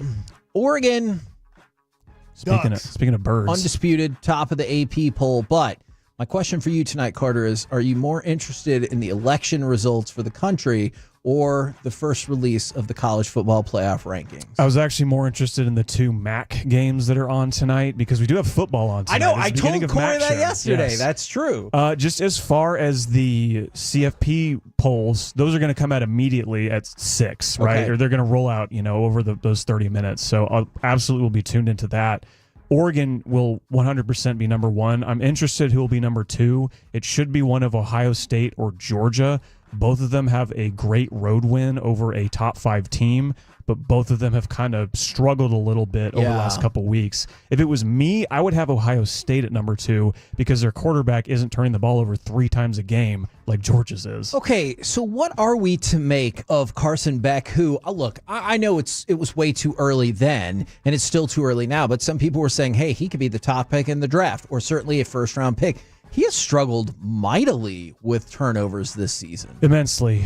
He lost his safety blanket in Brock Bowers, who graduated to the NFL He's having last year. a great rookie year. Yes, exactly. So his best player and his receivers even last year, they were solid, but not great. And you're seeing a little bit of just a lesser overall Georgia team. And I was with everyone kind of before the season. Like Carson Beck was just kind of the guy because at the beginning of the season, there needed to be a guy. Sure. And we didn't want to make that Shedeur Sanders for whatever reason, probably because people were annoyed with Colorado, which that's something I would love to talk about in a second. But Shedeur Sanders saying he's never going to go to class the second the season's over because he's getting drafted. Yeah, exactly. And he allegedly is trying to position himself to get drafted by the Raiders. I saw a rumor of that as well. Well, because after each Raiders loss, right? Hasn't he been on Instagram saying things about that? So if he has, I haven't seen. But if anyone's going to push themselves, pull in Eli Manning and have their family push themselves towards a certain place, it's going to be the Sanders family, right? Yeah, I could definitely see that. Now, you talked about Ohio State. I want to throw Penn State in the mix because that was the big game of the weekend that you could have heard right here on 105.3 The Fan. Actually, if you can go and fire off, I think this is the right one. Cut number 10 for us, please. Heebie-jeebies after that first drive. Howard squares. Howard fires. Caught. Touchdown, Ohio State. Emeka Egbuka. Now, for Penn State, James Franklin, their head coach, was definitely getting yelled at as he walked off the field. He is 3-19 overall and 1-7 in games against top 10 teams at Penn State. Yeah, and 1-9, 1-10 against Ohio State in particular. That is a devastating mark on your resume, is it not? It is, and I kind of view this like Kentucky fans viewed John Calipari for the last couple years, right? Yes. He's a good coach. He's actually a really good college coach, and you don't get rid of those. But there just comes a time where I think the partnership is going to come to an end, but you can't get rid of them. You're between a rock and a hard place if you're Penn State because you're 10-2, 9-3 every season, but you're losing to the teams that you expect to beat. But now with James Franklin there, I don't know why you would ever expect to beat them because he's beaten Ohio State once and he's beaten Michigan maybe twice. We've talked about Lincoln Riley a couple times in the past few weeks. Corey and Carter, I really want to know, do you like this from Lincoln Riley? They're 4-5 USC, and he said, I do like quote, that. It's not like we're getting our asses kicked, so it's not like we have to go back to the drawing board. Gosh, we're doing this thing terrible, and people are wearing us out. Do you like that attitude when your team is 4-5? They have been in a lot of close games, I'll admit that. No, I don't like that attitude because they're 0-4 on the road in the Big Ten, and they make the same mistakes every game that loses them the game. They've had a lead in all 4 of those road games, and they found a way to pee it away at the end and lose. And they've had a chance to win those games after going down, too. In the Minnesota game, in this last week against Washington, I can think they get the ball with less than 2 minutes left, and they move the ball up until they get around the red zone, and then it's the same mistakes time and time again. Yeah, it's interesting because first year, great record. Second year, great expectations. Record did not live up at all. Bad book. I don't know. Then this year, what it is, kind of, for me, Kevin, I do like seeing that he looks like he's scrambling. I'm sure. He looks like he lost that touch that he had when he was with OU. because a lot of people, I wonder if they're looking at him and they're like, yeah, you're kind of squirrely, dude.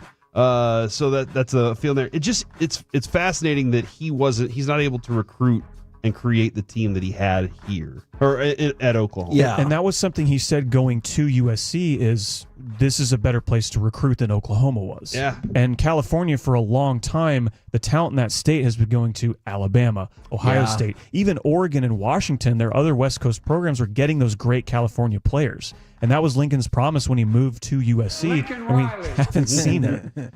Now, Navy has taken a hit the last couple of weeks. Obviously, they got blown out by Notre Dame, and then they just lost to Rice. I did like this tweet, however. This is directly from Navy Athletics. Just so we are clear, we do not care who you bet on or who is involved in your parlays. That's an instant block. And then in all caps, we do not care. I bet people are fine with it after you win, but like, why in the world would you think a team, a player, whatever, would care that you lost your bet after they lost a game? Dude, more and more players are hearing it during games. I know. I don't understand that at all. It's wild. Sicko behavior. People think that this goes to that entitlement of, I pay for this, you owe me. But yeah, man, more and more people are feeling that way about it. Now, we can talk some more about Colorado if you like. I would also like to talk about Miami and Army. So Miami found themselves in a hole, Cam Ward doing Cam Ward things. Where do you have him positioned in the Heisman race? And how seriously do we take Miami? I know they're undefeated. I also haven't had like the most murderers row schedule, and clearly they're going to have to face off with mighty SMU, one would think. But what do you make of Cam Ward in Miami? I love Cam Ward. He's the reason that team is where they are now. I was thinking, actually, as I was driving into work today about that game Miami played against Cal a couple weeks ago where they're down, 35 to 19 they were getting 9, something like that. They're about 26, and Cam Ward just calmly, slowly, but surely brings them back into that game, and they end up winning it. He's going to be – I have him second right now. I still like Ashton Genty because he's just the numbers he's putting up. In 8 games, he's already surpassed his rushing total from last year. In 8 games. And his touchdown total. Ashton Genty, that is. Man. He's just, I don't care who it's against. He's doing things we haven't seen from a running back in college football in a long, long time. So I still have him 1. 8 yards a carry, yes. By the way. 8 yards a carry. It's gone down. That's the only knock against him is he had 10 a carry, and it's gone down to 8, which, against 8-man boxes that he's facing. But Ward, I still have as number 2. Gabriel, I have as number 3 at Oregon. And then Travis Hunter, talking about Colorado, they were off this last weekend, but they were the biggest winner in the Big 12 because you saw Iowa State lose their first conference game, their first game of the season Texas to Mike's Tech. Texas Tech Raiders, Red Raiders, and Kansas They would State. have beat Baylor and TCU. He'd have something cooking. Well, in Lubbock. Look, if Tech runs besides the cow patties that smell a whole bunch when the wind changes. If Tech runs the table, your thoughts? I'm just saying, Tech does not have the worst chance to make the Big 12 championship game. They have to run the table and have some other games fall their way, but Colorado's already had those games fall their way. So Iowa State loses a conference game. Kansas State loses their second conference game. Colorado has 1 conference loss. That's the K-State, but now Colorado's ahead of them. So if Colorado wins out, they're going to play for the Big 12 title. That'd most likely against BYU. A lot of people up, I feel and like. if Colorado wins that game, they're going to have a bye in the college football playoff. Woo! And it's amazing. We're not talking about Colorado anymore. People aren't hate watching them anymore because they're just good. They're 6-2. Yeah. They're playing good fundamental football. And if they play that Nebraska game that they lost early in the season again, I think they would smoke Nebraska. Don't forget, though, that we love TCU. Just that is true. Keep an eye out on Absolutely. how much we love them. That was a tough one against Baylor this last weekend. What do people think about Cameron Blankenship? That is the offensive line coach for Louisiana Monroe, who flipped the F out and ran onto the field, spiked his headset down, got a player off the field, then ran onto the sideline and pushed him and was yelling at him. Louisiana Monroe said there will be discipline.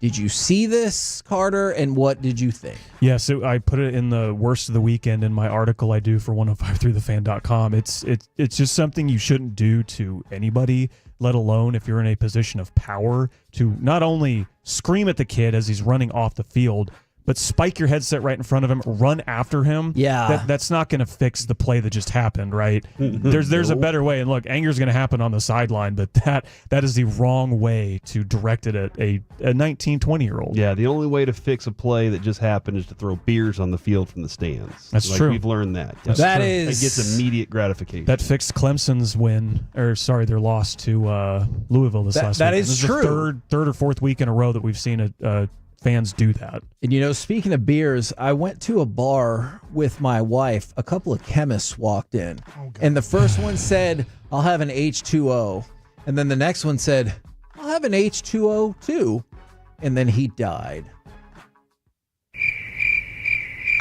Because that's like bleach. You can't be drinking bleach. You shouldn't drink that. Oh, bleach is H2O too? The Packers are trading Preston Smith to the Steelers, by the way. Packers are quitting because they lost to the Lions? It is kind of weird, like them trading him away, but yeah, they are trading Preston Smith, who they just restructured his deal. So, like this offseason. Oh, okay. I wasn't sure if they just did it last week, and that was to facilitate that trade. We got Trey Wingo. Ish. Okay, thank you. Why are you going to bars that serve bleach?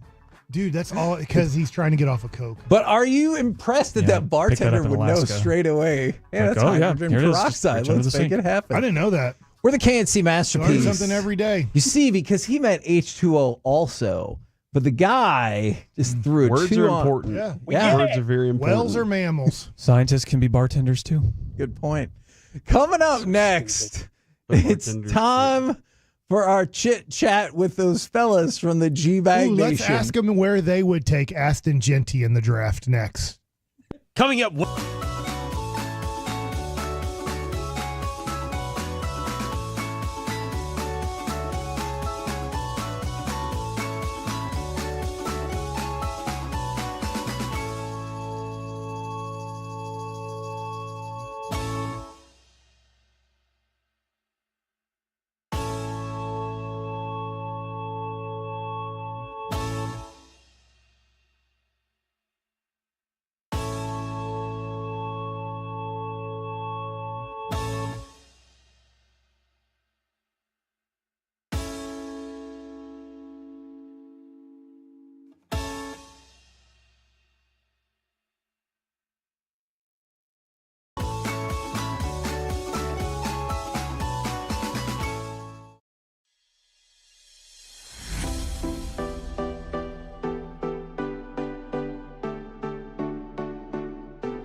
Do you think it's true that you've got to forget something else to remember that Uber Eats has groceries? No, that's absurd. Hey, remember when you used to be a, what was it, a pepper lady? Pepper lady? Wasn't it Cinnamon Sisters? Basil babes. Saffron Squad? Nutmeg maidens? Tree Club? No. Nutmeg Maiden. I just said that. Was it Spice Girls? Doesn't sound right. Was it Saffron Squad?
This segment is brought to you by Classic Chevrolet in Grapevine. They're the #1 Chevy dealer in the world. More Silverados than anyone else.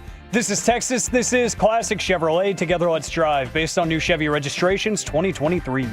Bryce Young looking to the near side. He's got Mingo wide open inside the 25, and he's out of bounds close to the 10-yard line.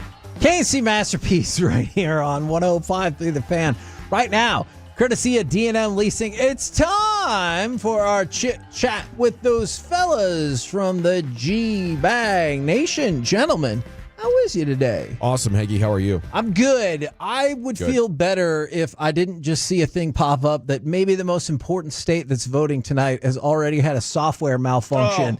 So they have had to extend their deadline and send people elsewhere. So if you're like, hey, if we find out tonight, maybe not. Wow, the college football playoff could get delayed. Sorry, it is wild. I'm not talking about that. Oregon is #1. There you go. I'll spoil that for you. But who's number 2?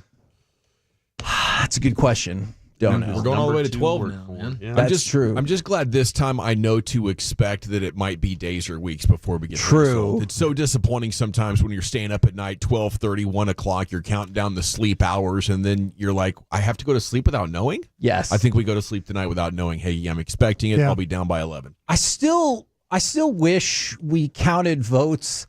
I don't know how you would pull this off in a more logical way that let you know who's really winning, because you'll see it's like we go to Arizona where Trump is up 61 to 38%, and he's really screwed, isn't he? And you're like, well, hold on, you're up by 23 points, and then they touch the board and they're like, here, look, all these people are going to vote for Kamala, so he's done. He needed to be at least 65%. And you're like, oh, okay.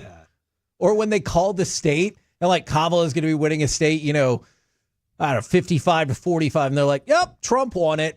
You're like, what? How? What? Don't worry about it. We know. Yeah, I mean, in 2024, we should have some sort of a computerized, encrypted program where we can all sign up to it and verify our identity and vote on our phones, for crying out loud. Yes! If everybody would have just gotten the chip installed like we asked. Oh, my gosh. Then we could really do first downs. Mike's been fighting for the first down chip for a long time. Now, what else Mike has been doing today that's really kept him more on task than usual is coloring in the electoral map that we printed out here. Ooh, so that's Mike nice. Looks like a 5th grade art project. Mike has really made We all did that. We all did that in elementary school. The teachers would give us the map, and we'd do that at home. You went in the same direction as well. You weren't just scribbling. I can tell. And in fact, who do you think wins if this is the map that happens? Just looking off the colors. It's a tie.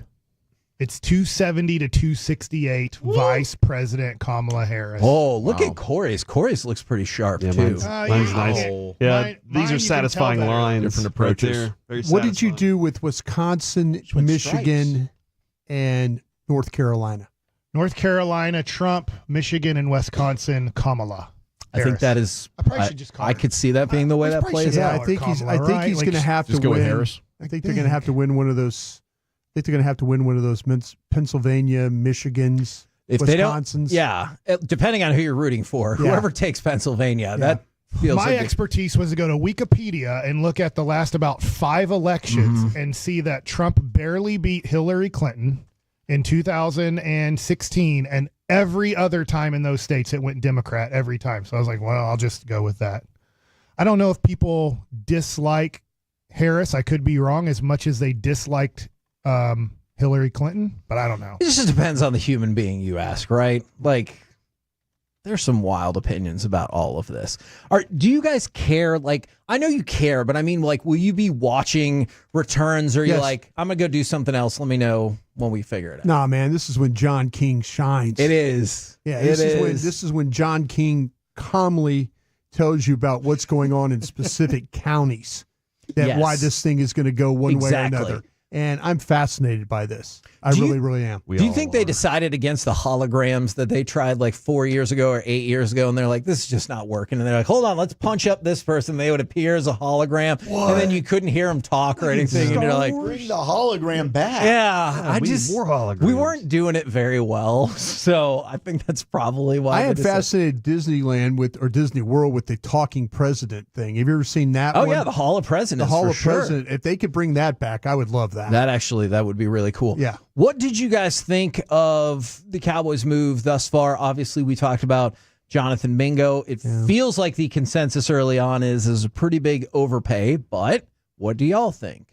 Yeah, no doubt an overpay. I think if you're over there, you're holding your breath and crossing your fingers that no doubt some people inside your building like the guy.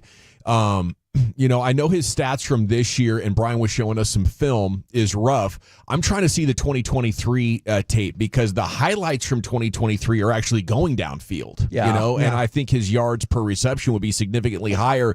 You hope that it's a function of the Panthers' offense being broken, but I mean the guy's 4th or 5th in their wide receiver room. Yeah, how good could he really be? This could end up blowing up in the Cowboys' faces in a massive way, and it's like undeniable how embarrassing it is that your front office did it.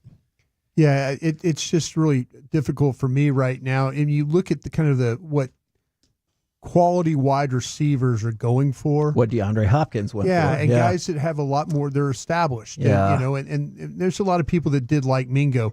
I think a lot of it is when you watch this tape, especially this, and this is what I was trying to point out to my teammates here. This quarterback play, both, when you look at Dalton and Young, both were abysmal. Awful. Yeah, they're awful. But he's got to help too. A lot of his routes are like underneath stuff, and he's just a big physical guy, 6'2", 220. You put the ball in his hands, and when he can run, he's gonna cause some problems that way. But man, it's few and far between. I just think it's a big risk there with the 4th round pick on it. It feels like the NFL trade deadline has been changing for the past several years. Deadline officially hits at 3, obviously in the midst of y'all's show. Do you think we'll see some more movement, or do you think it'll all be, maybe, but they'll all be like pretty minor conditional 6th round here, blah, blah, blah? Probably minor. It seems like Cincinnati's really trying to get themselves a defensive lineman. Okay. That might be one of the last ones that happened, but I think most of the deals are probably done at this point. Herbert and Burrow on the same team, huh? Different Herbert. I mean, what are you going to do with that quarterback? Oh. It's a running Herbert. back. Oh. They got Chase Brown. They're okay. They traded for Herbert They today. did. Khalil, that's our buddy from the Super Bowl. Yep, that's him. And then just one more, I'm sorry if it's annoying people today, one more election note. Oh. So Trump is saying it's not even going to be close. Yeah. Kamala Harris's chief of staff's like looking really good for us early on. Why wouldn't you come out and be like, it's not looking great. We need literally everybody to get out and vote. If you were thinking about it, we're going to lose if you don't go vote. Like I would go in that direction and be like, pressure on. yeah, I'd be like, I need you to vote or we're done. Rule through fear. I like it, Kevin. You got to come with a hard sell right here. Yeah, exactly. Not well. We saw the looking pretty polls. good. Take We know the what day off. Arizona's saying, but we got the real inside word, and we're going to lose. Yes. But you could That would discourage you from voting, though, right? If you don't vote. You could turn everybody off as like, well, hey, we need your help. We need your help. It doesn't matter anyway. cause. Yeah, it's like why vote if it's not going to matter. Well, I know, I'm Mike going to said, turn the tides on this. Like when they keep sending me these messages, I'll be like, send me $1,000 in my Venmo and I will vote for you. I will take a picture of it to show you. Stop asking me for money. Give me money and I will give you my vote. NIL for voters. Start working for us. Yeah. Why do you Damn need right. more? First of all, you don't need more money today. It's over. You either won or lost. I got a text that was like, Kamala's going to lose Pennsylvania if you don't donate money. I was like, that feels like you should be talking to Pennsylvania people. Like, Play through the whistle, man. Yeah. Yeah, you I'm get not like in 40% Pennsylvania. of my money already. Why do Let me you give you need Micah more? Parsons' number. What do you guys got coming up on the program today? Pure Gold, as always. Thanks for asking. I believe we have Mark Schlereth at 4:40 and possibly Jane Slater 5:20. Talking Cowboys trade deadline. Yeah, she didn't seem to think this was a great trade for the Cowboys either, based on her information. Roll home with the G-Bag Nation. We've been the KNC Masterpiece. Make your way back with us tomorrow, 10 a.m. to 2 p.m. right here on 105.3 The Fan. Say go vote, Kevin. Don't make me look like a schmo. F around and find out.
From our Hiley Mazda of Arlington and her studios, you're rolling with the G-Bag Nation on 105.3 The Fan. Welcome to the nation. Here we go. It's hour number 1 of the G-Bag Nation here on 105.3 The Fan. Welcome in. It is an NFL trade deadline election toxic Tuesday on 105.3 The Fan. Hope you're having a terrific day, and I hope you can join us for as much of our 5-hour voyage as possible. General at your service. Salute to you. Hope you're having a great election day out there. Looking forward to the coverage. Brian Broaddus is our official election insider on the show. That. I'm trying. He'll have updates as we proceed. Of course, you have Lucius Alexander in the Pimp Cup over there, Master Control here, 75 and Fitzhugh, fixed for 5 flawless hours of radio producing, engineering, and hosting. Woolchuck and Chiafalo and Carter Freeman's coordinating your video. You can watch us at 105thethefan.com, Twitch, and YouTube. Of course, the viewers yesterday getting an extra special treat where Chiafalo and Broaddus had a heated debate around drafting a running back in the top 10. They were starting at about 5:05 yesterday. It went into the break, and at times I was really excited about how entertaining that was. And Brian Broaddus leaning over the console at one point, multiple F-bombs, telling him when we talk draft, you can go sit in that room over there. That was hilarious. That part, just leave the room. You can go over there. Send me to the corner. That's the 60-year-old dad coming out. I'm just looking at you hey, if you don't like what's going on in this house, you can go back over there. Yeah. You can't even have a conversation and an open mind, then get the hell out. The temperature really raised late in the segment when Chief said, if you guys think we should be drafting a running back in the top 10, we need a new draft show. That was like, oh boy. That was definitely the line that apparently was the crossing of the line. That was the crossing of the line. Yes, I was somewhat, and I've calm. apologized for that. I was somewhat calm. I appreciate your apology, by the way. Sincerely, mine as well.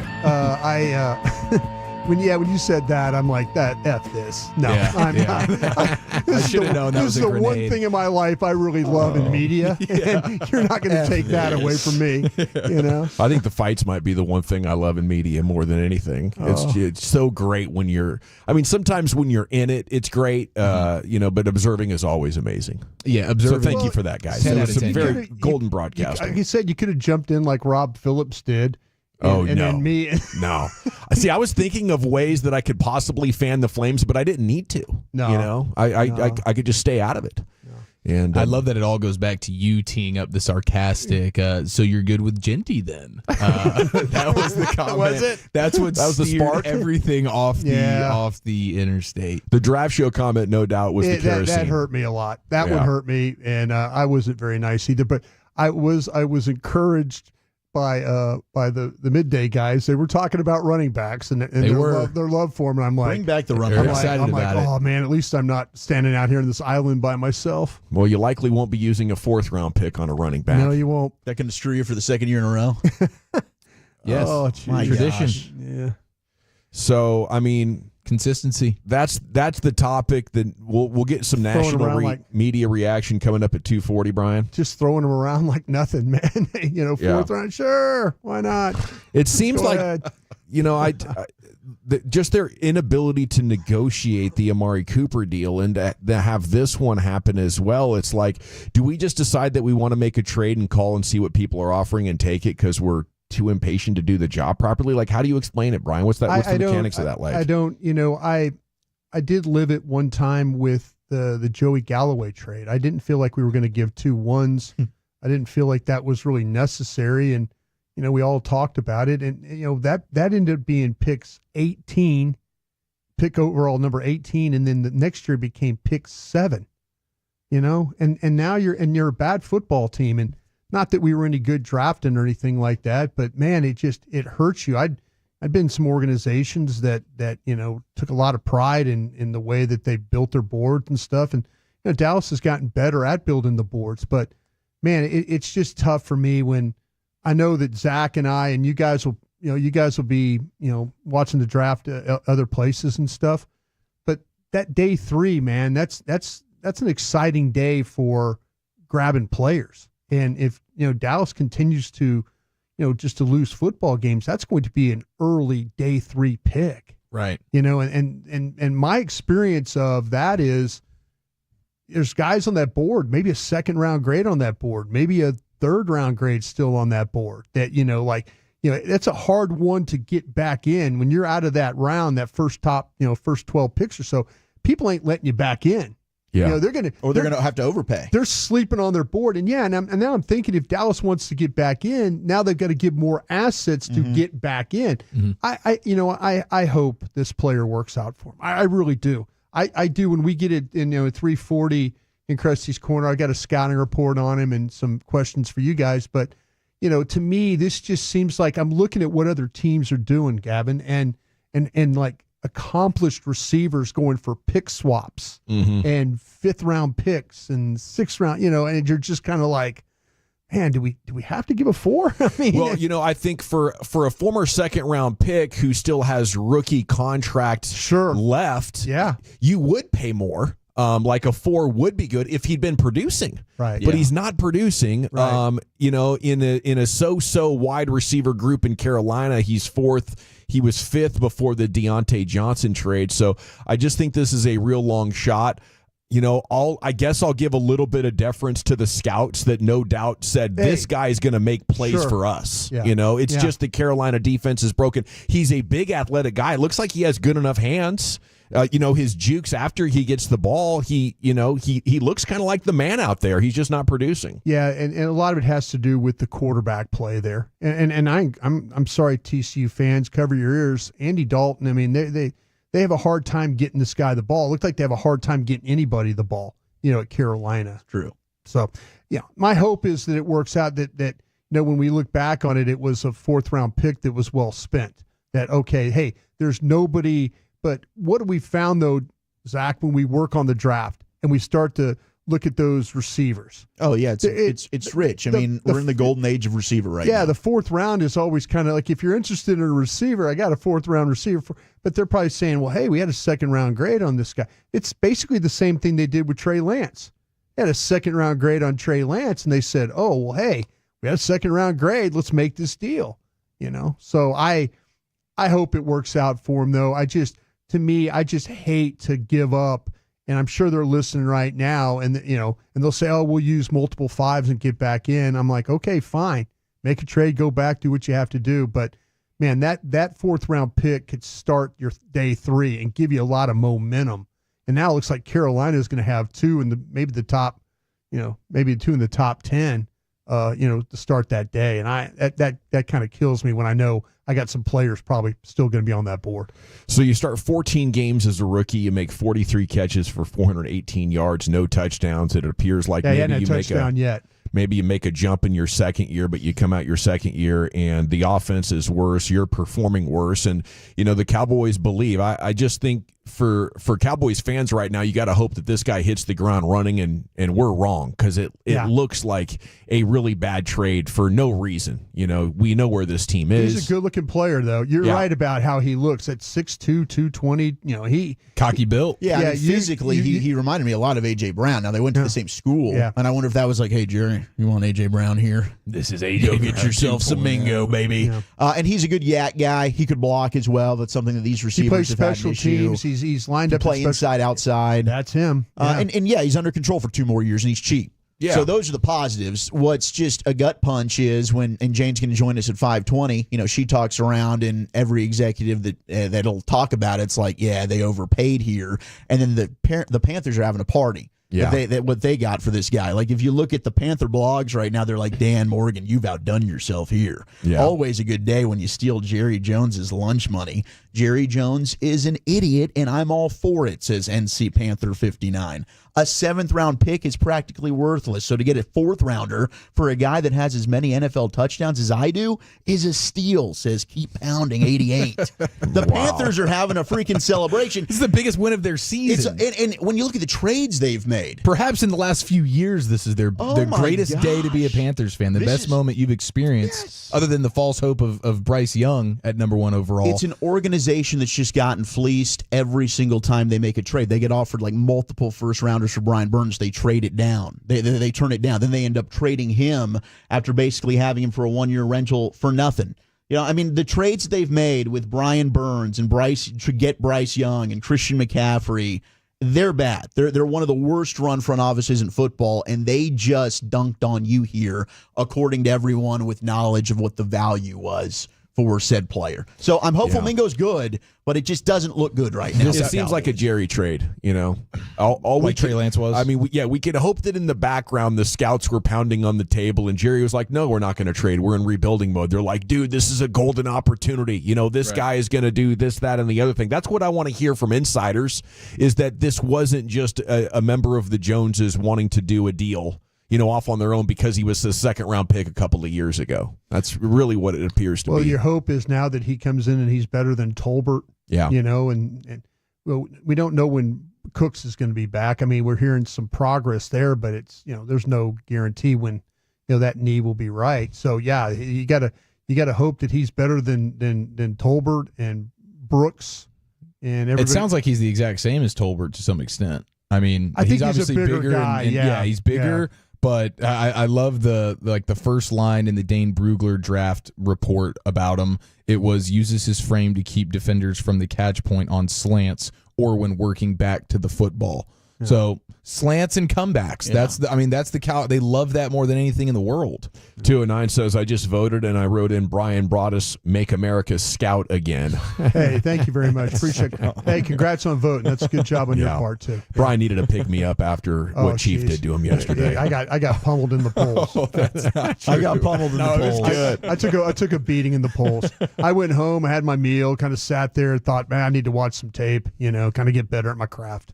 I went home and explained to my wife that I had a very harsh interaction with Broaddus over running backs in the first round, and she was like, "What in the hell? How stupid are you?" I was like, caveman. This is gonna sound stupid." She's doing the thing where she's like, "I want you to, tell me crap about work because I come home and I'm not talking about it." So I'm like, "Okay, you want to know something? Something popped off today." It's like, you want to know something? Fine. It was about Ashton Genty and the 11th overall pick, honey. I mean, what else would it be about? I went home and watched the top 10 running backs of all time just to kind of cleanse the palate. I went back and watched Jim Brown and Just hand the ball to John Riggins. The good old I just days. watch the good old days. Yeah. I cannot wait till you guys get in the film room and give us an idea how close he is to like the Bijan Robinson or I'm going to call him Saquon Barkley. Oh no, I'm going to call him something special. He's the Emmitt Smith. Yeah, you know. Yeah. Don't do that. I've already played the Barry Sanders card. I got to use something. Well, I'll tell you, else. from what I've seen, I'm seeing Alvin Kamara like balance with this dude. Like he's bouncing around, staying on his feet, and like the way he dominates Georgia Southern, you'd think he was Jim Brown. Here comes. Is this the new Tulsa? I don't know. This is it the could new. be. This I'm is just the new kidding. Tulsa. You got to flip on the Oregon tape. Genty's a beast Genty is at really any good. program. I don't even know how high he's going to go in this draft. Maybe 16.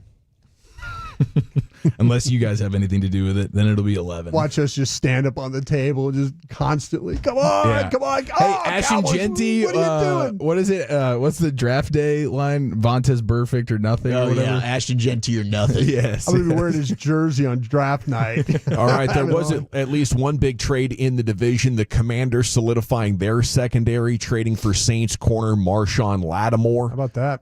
2025 picks in the 3rd, 4th, and also gave the Saints back a 2025 6th-round pick they acquired in a previous trade this summer in the John Ridgeway, the 3rd trade, the Vanilla Gorilla, of course. In addition to Lattimore, Washington received a 2025 5th-round pick, the sources said as well. So Washington going for it. Good for them as they're in a battle for the division here with Philly. Yeah, they're trying to figure out ways to cover right now. Yeah. That's a big problem for them. The Mavs trying to figure out a way to cover. Defense could not put the clamps on the high-octane Pacers attack from your boy Rick Carlisle last night, Brian. Yeah, I sent Rick a text message. Like, usually it's like, hey, thanks. Told guys I said hello. Yeah. Usually didn't get one back last night. Wow. I was like, he might have been pushed on to a new place, but yeah, I don't think he's much of a running back guy either, to be honest. I'll tell you what, man. Might have heard that discussion. Did you ever feel like that the Pacers were going to miss a shot? No. I mean, it just every time it's like, oh, It's a wow. tough matchup for the Mavericks It is going a back to last year. really tough matchup. Especially without Lively MRI today. Yeah, Gosh. MR on the shoulder right there. Yeah, that's and they're trying to they're trying to figure out things too about this whole thing. And I know that our show talked about our basketball guys on this show talked about having those three, having Kyrie, Luka, and then Clay on the floor at the same time. Yeah, we were concerned about that. I think it's going to be fine. They just and it'll make the second Need unit Lively better. there to help. Ultimately, yes. Yeah. Without Lively, it Yeah. stunk. Yeah. But they had 5 guys combined for 111 points. I mean, just the On Mavs fire. were explosive as well. Yeah. Down the stretch though, man, they started missing some shots, and that is unfortunate. Yeah, you can't go 3-minute stretches with one bucket. Luka had an opportunity, drove, and the next thing you know, it's a miss, and now it's coming back the other way, and it's and it just seemed like the Pacers. I mean, the Pacers never ever tried to protect the lead anytime. They just kind of kept high octane. They just kept going, and I'm like going, gosh. We'll talk about a Lively effect. I mean, 76 points in the paint to your 58. Just that alone right there, his presence would have made a huge difference. And So Miles the Mavs are Miles Turner, great game, 30 points. Again. The Mavs kind of looking at maybe a disappointing opening start to the season if they can't get Mike it together said that. here. Bassick said it. He goes, this is probably not a championship defending team right now. I mean, No. conference championship A defending. lot of team. work for him to do. I think you pare down the rotation in the postseason and put a better foot forward on defense than they have. They're going to no doubt experiment with a lot of stuff, but yeah, they got to get that figured out with Clay, Luka, Kyrie pretty soon. They get the Bulls in town tomorrow. Chuck, where are we going next? Yeah, let's look at the current NFL power rankings. Where are the Cowboys? And as your top 5 changed this week, that's next in the nation. Commercial-free G-Bet.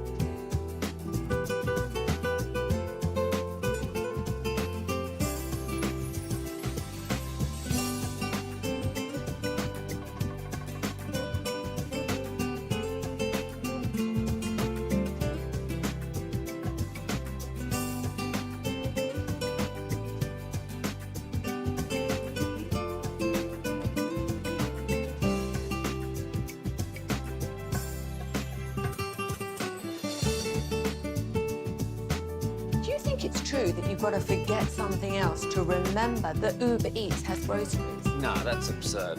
Hey, remember when you used to be Pepper Lady? Pepper Lady? Wasn't it Cinnamon Sisters? Hazel Babes. Saffron Squad? Nutmeg Maidens? Paprika? No, Nutmeg Maidens? I just said that. Was it Spice Girls? Doesn't sound right. What's it, Saffron Squad?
Yeah, buddy, welcome back. It is the G-Bag Nation, and the G-Bag of the day is coming up in just over 7 minutes now. Segment's brought to you by Cars for Kids. Donate today, carsforkids.org. It's brought to you by the Frankels.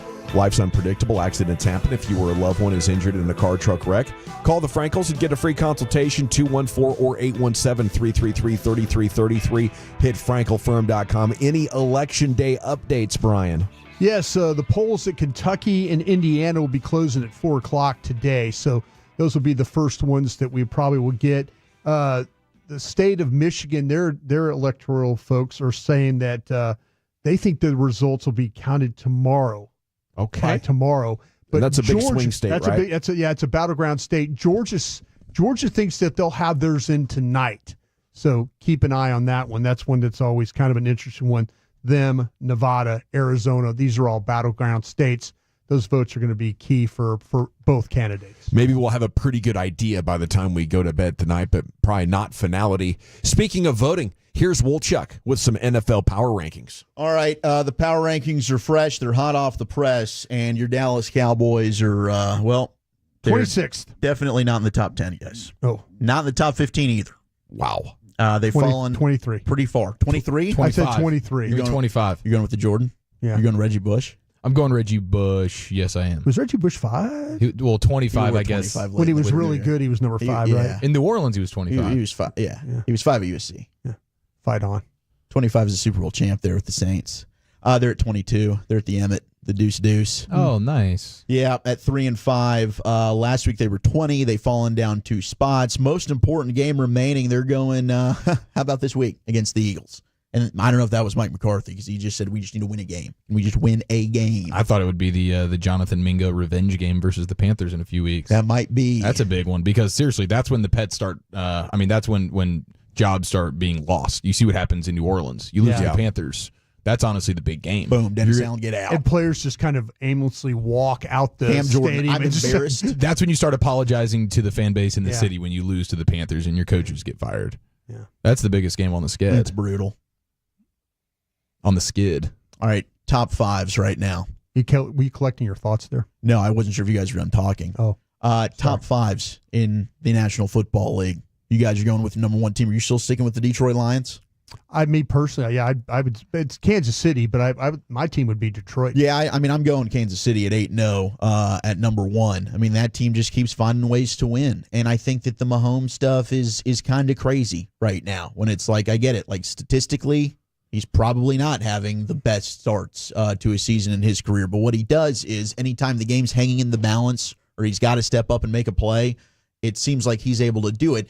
And it's the plays within the game that kind of go unnoticed, and the stats aren't going to pick it up. But he's scrambling for his life. Next thing you know, he's changing from his right to his left hand, and what does he do? Just throws it out of bounds. Now it's a 3rd and 5 instead of taking a sack here, and it's 3rd and 12 in this situation. So it's just playing the quarterback position. He's still doing it extremely well. He's also quarterbacking an offense that has the best 3rd down conversion rate we've seen since the year 2011. Yeah, I mean, it's just... He's a get-it-done kind of guy. I'm going to go ahead and scramble around and let me just flip the ball to Travis Kelce, a little shovel pass here. He's just still doing things that, I mean, it's unbelievable if there's ever a doubt. And you knew it as soon as they won the coin toss, Baker Mayfield knew it. It's like, damn it. Yes, that's why they should have gone for 2. 100%. When you're playing the Chiefs, you have to. You have to do it. You got to go for the win. Yeah, and when at the end of the press conference, though, when you lose the game because you went for 2 and didn't get it, and then they ask you, you just say it's the damn Kansas City Chiefs. Yes. It's Andy Reid. It's Patrick Mahomes. It's this damn crowd. I had a chance to win a game on the road here. You want to blame me for that?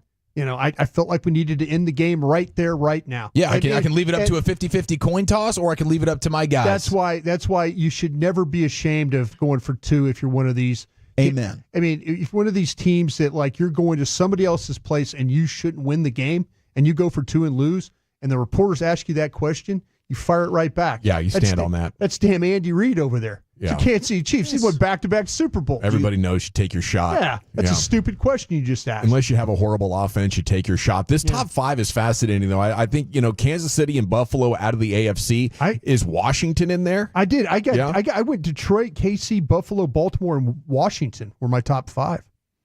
I think that's fair, man. I think that is fair to start considering now, like Washington, San Francisco, who you take and they play Sunday. Washington, Minnesota, who you take and they play Sunday. That's tough. I know. That's tough. Right now, I got the Commanders at 5, and I think the 5 spot is where it's really tough. That's where you could go a lot of places. Like, do you still want to just put the 49ers there because they might get Christian McCaffrey back? Yeah, like I totally and get that. They might be okay. All of a sudden, now they're going to start to figure things out, and they'll go on a second half resurgence. They've done here. this. They've done this a couple of times. Rams have done this too. Rams has got a big overtime win. So we all have like the 4 are guaranteed, some order of Kansas City, Detroit, Buffalo, I've got and Detroit. Baltimore. You guys got KC, I believe, right? KC's number one for you guys. Yeah, all the 4's the same. It'll just be a different. Like I got Ravens at 3, Bills at 4, just because the Ravens kicked the Bills' ass this year. But I don't know about the Ravens at this point. They've lost enough games where they look formidable, they look dominant, but they're going out there and they're giving back games. So I'm considering Minnesota instead of Baltimore. Okay. I'm considering Green Bay here.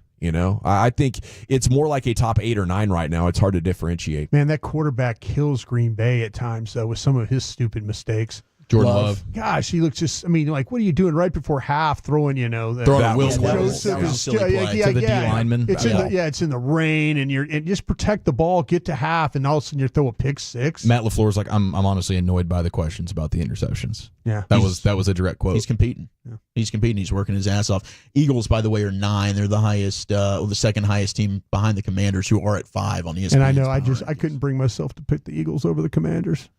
When? For this top week? Oh. Oh. But I think I would take the Commanders over the Eagles today. When you look at the best all-encompassing stat to it's just a identify thing. the DVOA metric, Washington is 7th, Filthy is 9th. Yeah. Wow. That's really how the close. DVOA they're tight. stands. They're tight right there. Like some of the teams that are in the top 10, I don't know that I'm believing in Minnesota at 6 right now. And Minnesota's Pittsburgh 4th at 7 in the DVOA rankings. But yeah, that offense is it's when tough they did to look trust. a little bit better with Russell Wilson did Pittsburgh, but I don't know. It was against the Giants. Like, am I going to go ahead and buy that? I don't. And so Philly's gotten right, Okay, so first of all, they beat New Orleans 15-12 and then lost to Tampa, and then they reel off 4 in a row against the Browns, Giants, Bengals, and Jags. Bad football teams. Yes. In no way do I believe in what the Philadelphia Eagles are doing, and they're not a top 5 team. Yeah, I think the Commanders have the better quarterback. I think the Cowboys could win. Oh, okay. Yeah. I think Philadelphia is better than I thought they were going to be, but not by much, Brian. Not by much. I'll have you know. It's time for the G-Bag of the day. Into the Pimp Cup we go. Here's Lucius. Oh, yeah. What up, though? What up, though, D-Town? What up, though? Grand Prairie. Damn, hold on. I want to hear that again. There we go. Playing with me. Grand Prairie, Cedar Hill, Arlington. What else is over there? Duncanville, DeSoto. What else am I thinking about over there? It starts with an M. Mansfield? Midlothian? Midlothian! It's a great tour stop, Flagtober every year. Yeah, Midlothian. There we go. I knew there was one more in the mix. All right, let's see here. The Snoop Dogg album there. Yeah, They had the DJ in between tracks. DJ Ease, All right, let's go to Good Day LA. I got a whole lot of stuff that I didn't just shoot off. That's cool with you fellas. Yeah, buddy. Yes, sir. All right, Good Day LA. Dodgers fan stumbles over a joke after the Dodgers win. Dodgers! Guess who got invited to drop the ball on New Year's? And New Year's. Who got invited? Aaron Judge! Someone's got jokes here. Drop the ball. I like that. That's good. Yeah, I like how he stumbled over it. He did. Dodgers! Guess who got invited to drop the ball on New Year's? And New Year's. Aaron Judge! BAC has only got nose. That's what gave it. Live it up, dude. That's what gave it the sauce. Yeah. New Year's. New Year's. Still not as drunk as Broadus at the Rangers parade last year. No. Oh. Hey! Yeah, there were a lot of haze. Come over here. You're right. We need more beer. We're out of beer. Hey! That's why I told you that guy. He and I must have drank 14 Budweisers each. That's right. And he goes, Broadus, we're out of beer. And all I could do was think of give him a hug. Thanks for everything. I just gave a hug. Thanks, He man. apologized to you. Yeah, he did. You've been drinking all my beer today, and I apologize that I ran out for I tell you, my what, man. He was good folk out there. That's a lot love. of fun. That's love. Let's go to the NBA, where Anthony Edwards, maybe Michael Jordan's illegitimate son, possibly, maybe. Confirmed, almost, maybe, perhaps. Yeah, I don't know. Likely. He was asked about shooting too many threes. Are you taking too many threes out there, bro? Yeah, what would you say to somebody who said you're shooting too many threes? He sure do be cussing. He be cussing. He does. Hey, 45% from downtown for Anthony Edwards is pretty dang awesome. Yeah. After the first couple of weeks, it's like, okay, he's going to cool down, right? If this is really what he's going to do, then has he stopped driving for the driving? Yeah, I think postseason he'll go like unleash your quarterback and let him run kind of deal, and then he'll just start dunking on folks again, trying to save himself. He doesn't want to do the oxygen mask in the tunnel fourth quarter style the long anymore. Game. Yeah, the long game. Smart. Shout out to Lancaster. I see you, Lancaster. I see you, bro. Mansfield, yeah. Southside. All right, here we go. What else we got right here? This fella right here, he went viral this summer for his name, not necessarily his skill. And then you watch the highlights and you find out this man has real deal skills with the peel. Grady Dick? He plays for Penn State football. Okay. Somebody Google the Penn State mascot for me, please. Nittany Lion? Nittany Lion, yeah. Oh, Pitt State, damn. Oh, Pitt State. The Gorillas, aren't they? Sweet. Yeah, you said that way too fast. Yeah, man, the universe showed me universe, and yeah, I got some calls for you from this fella. 4th and 2. Big conversion. Nigaman takes off to his left. Nobody in front of him. Touchdown, Gorillas. Luke Nigaman rushes it in, his 3rd carry of the game. Huge play, huge play for him. He got the ball, found the open space. Fort Hayes defense didn't see it happening, and boy, he just took off. He was gone. What a great play call there. You don't think about it like, yeah, we're gonna switch the family name up just a little bit. A little bit, yeah. That's a name switch. We're gonna tweak and peek it. Change this. And then my man plays for the damn Gorillas. Come on, bro. That can't happen. You gotta pick another squad. This is unbelievable. You gotta pick another squad. Listen to this one. Tight formation here for the Gorillas. Little wildcat formation is running right side. There's a big gainer, and this is going to be a touchdown.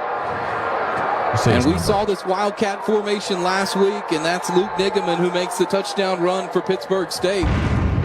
You just go Luke, you just go first name only. Well, I don't know what you do. Touchdown, Luke. I mean, you got to respect the man. Guy sounds like a damn good player. That's a tight end, dude. Yes. 6'3", 227. All right. Probably got John Gruden feeling pretty nicey right about now. Luke goes up and gets it. Yeah, that was one was a 66-yard run. The other was a 32-yard run. My man, for touchdowns.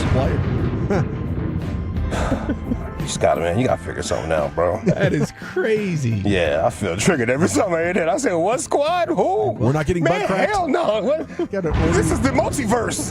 This is it. I believe in it. I believe. All right, let's see what else we got right here. Reporter asked, this is not one, but I want to give it to you. Is that fine? Winner. Yep. Okay, reporter, because this is kind of old a little bit, maybe like September. Reporter asked boxer Caleb Plant, to describe Trevor McCumbee. Okay. He already beat him, McCumbee. I mean, he beat him bad, too. Oh, my God, he beat him up. But let's see how he described him. There's been some animosity between you and Trevor. If you had to describe Trevor as a fighter in 3 words, what would you say? Not experienced enough. What about the other 2 words? Not experienced enough. Okay, then. Not experienced enough. Can't count to 2 or 5. Jeez. She knew it. She let it go. Experienced. That's 3 words, right? Enough. Jeez. They keep going. Oh, yeah, one time for Irvin, dog. Yeah, man. I live out there in Las Colinas now. I love Irvin. Somebody put me onto that was it Sarah's Deli yesterday? Oh, yeah. I can't wait to pull up on Sarah's Deli and see what she's talking about. Day after Thanksgiving, I'm going to go hard. Is it the fan with the Aaron Judge joke? Is it Anthony Edwards, possibly Jordan's son? Too many threes. He says F him. Pitt State's number 86, the tight end Luke, and animosity. Hey, you didn't want to say his name neither. I have the spelling right here if you want to go ahead and do it. It's double G's in it. I'll be damned. I was a little nervous when I went to Google him. Luckily, you could put a G with like a little hyphen thing in front of it or something full. Yes. Unbelievable. At least there's no R in there, I guess. Not yet. Not yet. Yeah, drop that ball, see what happens.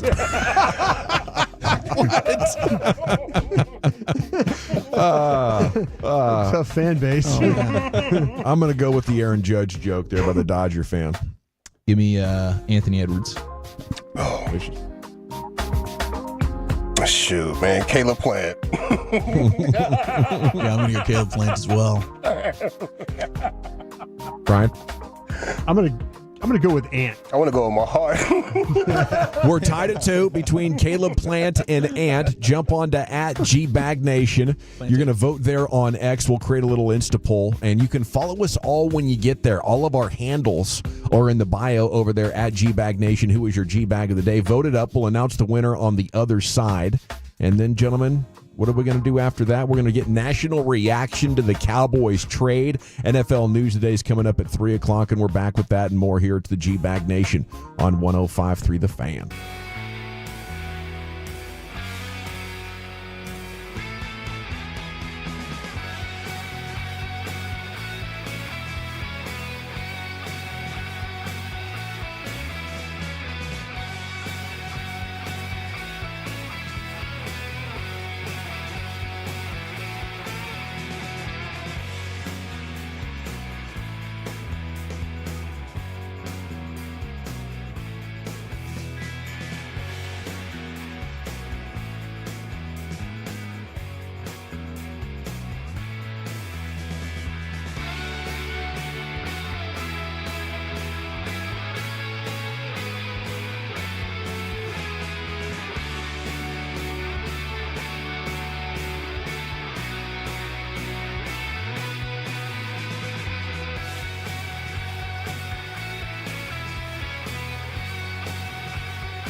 Uber Eats has lower fee products? I gotta remember that. Well, you know, they say in order to remember something, you have to forget something else.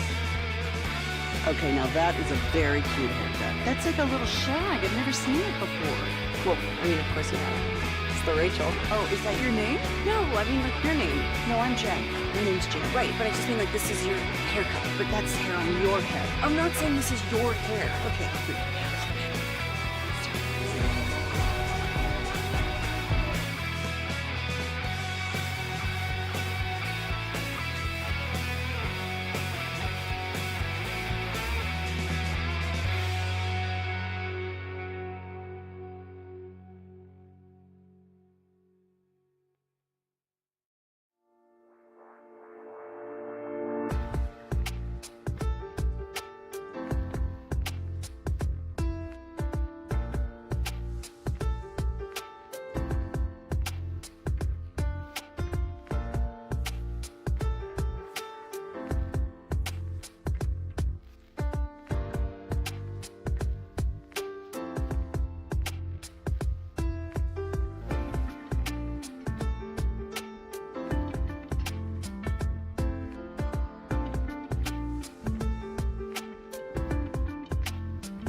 Yeah, buddy, welcome back. G-Bag Nation 105.3 The Fan. Sorry, Lucius. Yeah, my bad. We're good, though. Okay, so let me get you the results on that poll. It is not experienced enough. Caleb wins by a score of 61% to 39%. Thanks to everybody who voted and is following us right now at G-Bag Nation on X. Time now for Krusty's Corner, brought to you by Reliant Air Conditioning. Hey, did you know that Pitt State? I'd never heard of it. Chris Arnold hit me up, bro, and said it was in. Hold on, let me get you. Yeah, Pittsburgh State is in Kansas. Yeah, it is. Oh, my God! Yeah. What? The Bluffing. Yeah. What? Yeah. Pittsburgh State. What? Yeah. And what conference are they in? Pretty good program, or Oh no, is that a they D2 no. situation? When I was in scouting in the early 2000s and stuff, no, they've done a really nice job. I think, remember Dennis Franchione? Yeah. Like he went on, like coached at A&M, Alabama. Yeah. He started at Pittsburgh State, so they've had some quality coaches that have gone through there. Of course, Krusty's Corner with Broadus coming up in 1 hour at 3:40. We have national media ripping the Cowboys trade for Jonathan Mingo. This is nonsense is the lead quote in the headline here from the morning news. What would you say about it at 877-881-1053? Is this one of the worst trades the Cowboys have ever done? Obviously, Joey Galloway was a huge one. That was not good. That was not good. Trey Lance is obviously turning out to probably be a pretty bad one. RG3 says the Cowboys gave up more to get Mingo than the Chiefs did to get DeAndre Hopkins. Lord have mercy. Yeah, I guess, there's a lot of comps you could do. Amari Cooper, 5. Jonathan Mingo, 4. But money gets weird, and whenever you're looking at a guy on his rookie contract that's not a first-rounder, the compensation is so low that you're essentially giving compensation for upside. I still think the Cowboys compensated by at least 2 rounds. Wouldn't you say, Brian? What would be fair? Yeah, I kind of look at it maybe that when I just see teams flipping, pick swaps and then 6th-round picks and 5th-round picks, that to me is kind of where I felt like this market was going to go. But that's for proven players. This is an unproven player. I mean, he's caught 12 balls this year, Broadus. Give him some gosh dang credit. Yeah, I just kind of feel like though that they gave a 4th for Trey Lance. They had a 2nd-round grade. I'm going to say that probably the same thing with this kid. They probably had a 2nd-round grade on Mingo. And, they felt like, hey, we're going to give up a 4 to get a player that we had on our board as a 2nd-round pick. And that's a little bit of the justification, I believe. That it's only been a season and a half, but I think that's a lot of data. He started 14 games last year and wasn't dominating. Your draft tag shouldn't stick with you for much longer than your rookie year, if even half of your rookie year before a new evaluation is appropriate, right? Yeah, we've seen that though. Like I say, with Trey Lance, that was a grade of a 1.20, which is the top of the 2nd round.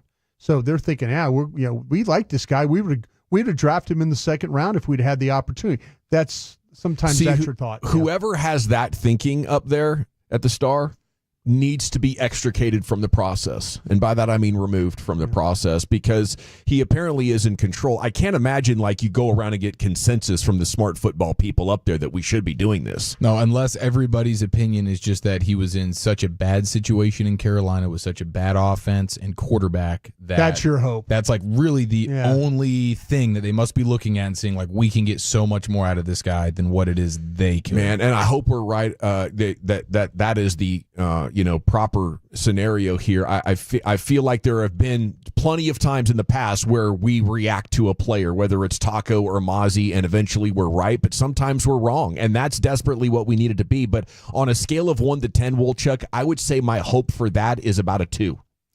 Yeah, they've lost any benefit of the doubt, right? And to me, it's just, it's rock bottom right now as a franchise and an organization. There's so many problems, and it starts at the top over there. And it just seems like every single time they make a trade, and I hope Jonathan Mingo is a good player. I'm with you. There were some things we liked about him coming out of Ole Miss. If they valued him as a top 50 player, that's great. But he's buried on the Panthers' depth chart. That's an organization in a front office that has been bent over and taken advantage of via trades. And now their media and their fans are having a party because they think they did that to you. That's a terrible look. Yeah. When you have other GMs, the Jane Slater, who we respect and other people are talking to, and other people in the media are coming out and saying, man, They overpaid by probably a couple of rounds for said player. I hope he's great, but this is something where it always seems like they're not getting enough in return, and then they're overpaying to try and get players. They don't play in free agency. I've talked about this. So now you've got a cheap, controllable player for the next 2 years. I'm happy they made a move and did that. It's just, what did you give up? Yeah. You say you value the draft picks. You're going to build through the draft. You're giving up a premium pick because your team's not any good. And you're going to probably be taking a top 10 fourth rounder right now. That's a good top pick. 100 pick that you just traded for a player that you might end up cutting next year in Oxnard, although you won't, because if he stinks, you're going to be too damn stubborn to even acknowledge that, because that's just how you operate. You go with feelings and sensibility over something that makes sense. It's frustrating. There's nothing to really grasp to as a Cowboy fan anymore to try and spin hope and optimism, because the second contracts are bad. I don't know that they have any plan. This might have just been, guys, we got to make some type of move. A wide receiver I don't think was on the list of like priorities that you really needed to go and get. Is that really going to help you a ton right now? Moving forward, you could have drafted a wide receiver, would have been okay there. Yeah. But this is just like, we got to do something, because everybody's looking at us, and the conversation is, gosh, the season's over, Dak's on IR. So this is one. And for once, I don't think that fans are eating the cheese and they're going to go ahead and have any type of excitement over this. Okay. This is a dud. This is a dud move right here that is very hollow. What do you think at 877-881-1053? The 469 says, go watch the film. He's a big, solid receiver that was stuck on a bad team in Carolina. Definitely better than any other wide receiver on our squad. I think this might have been like Dak and the offensive coaches saying, can we get something else? I mean, we're really struggling to find guys who can run good routes and find a number two. I know, if Brandon Cooks isn't coming back, maybe you suddenly find yourself like, what? We're not getting good medical updates on Cooks. We need something else. And this guy might give us some upside into the future. Another anonymous GM saying, talented, a little raw, comp is too much, like way too much, Chief. Yeah, way too much. I think that's pretty much the consensus right now. I'm looking forward to getting the broadest report in Krusty's Corner of what the film says, because the metrics reveal an awful player. I mean, Bobby had out of 126 players with 75 targets or more over the last 2 seasons, Mingo ranks 126th. That's dead last in NFL success rate. Okay, that's just one of them. Pro Football Focus has him in the 0 percentile since he came into the league at wide receivers. Among 72 receivers with at least 50 catches since the start of last season, he's 72nd out of 72 in receiving yards. He's 71st out of 72 in yards per route run. And he's 72nd, dead balls last, in catch rate.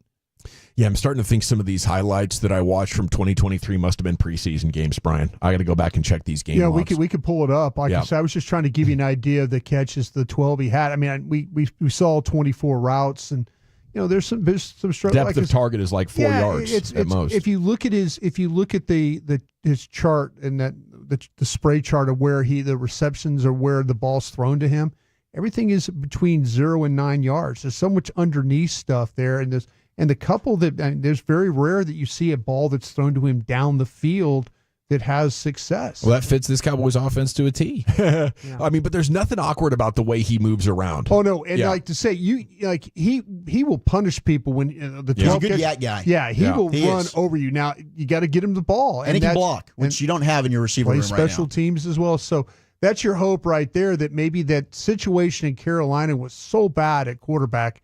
And I mentioned that with Andy Dalton, and then also with Bryce Young. They've done no receivers any favors at that place. Jane Slater, NFL Network, asked a GM of another team his thoughts on the Cowboys trade for Mingo. The thoughts were something: talented, raw, comps too much, way too much. Oh, there's the full quote from her. Yeah. Basically a net fifth, probably is more like Tolbert of the guys there. The GM goes on to say, just my opinion, not a bad player, but to include a fourth is rich. Okay, so we're definitely going to be hoping for the best. You think he'll play on Sunday? I don't think so. I don't think so. We'll see how that all plays out. Dalvin Cook's been here a while. He's still having brain farts. Yeah, I think that, to me, that they'll get him in and try and get him as ready as quickly as possible. But I have my doubts about that. NFL News of the Day coming up next. Chuck, what do we have in store? Well, we got all the latest from the trade deadline. What were the final moves? Why the hell didn't you go for 2? That's next in the nation.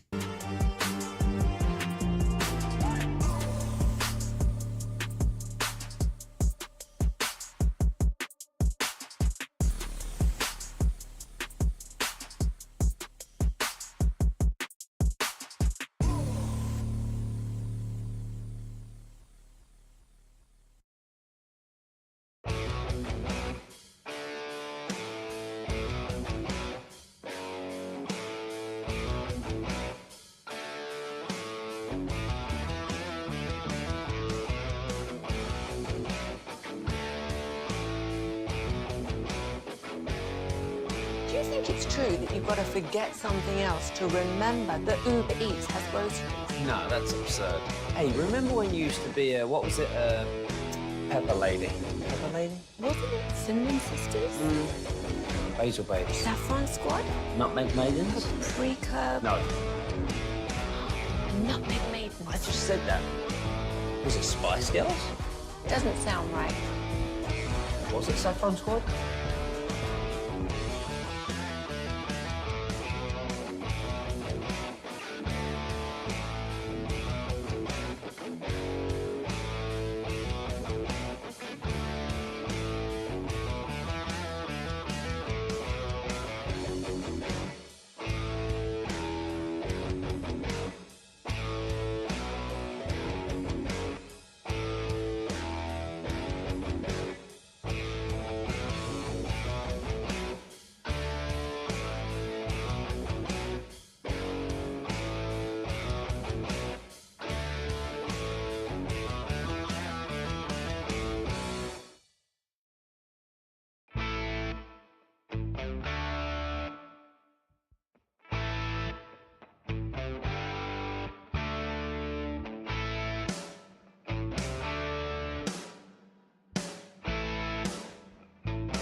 From our Highly Mazda of Arlington and her studios, you're rolling with the G-Bag Nation on 105.3 The Fan. Here we go. It is hour number 2 with the G-Bag Nation on 105.3 The Fan.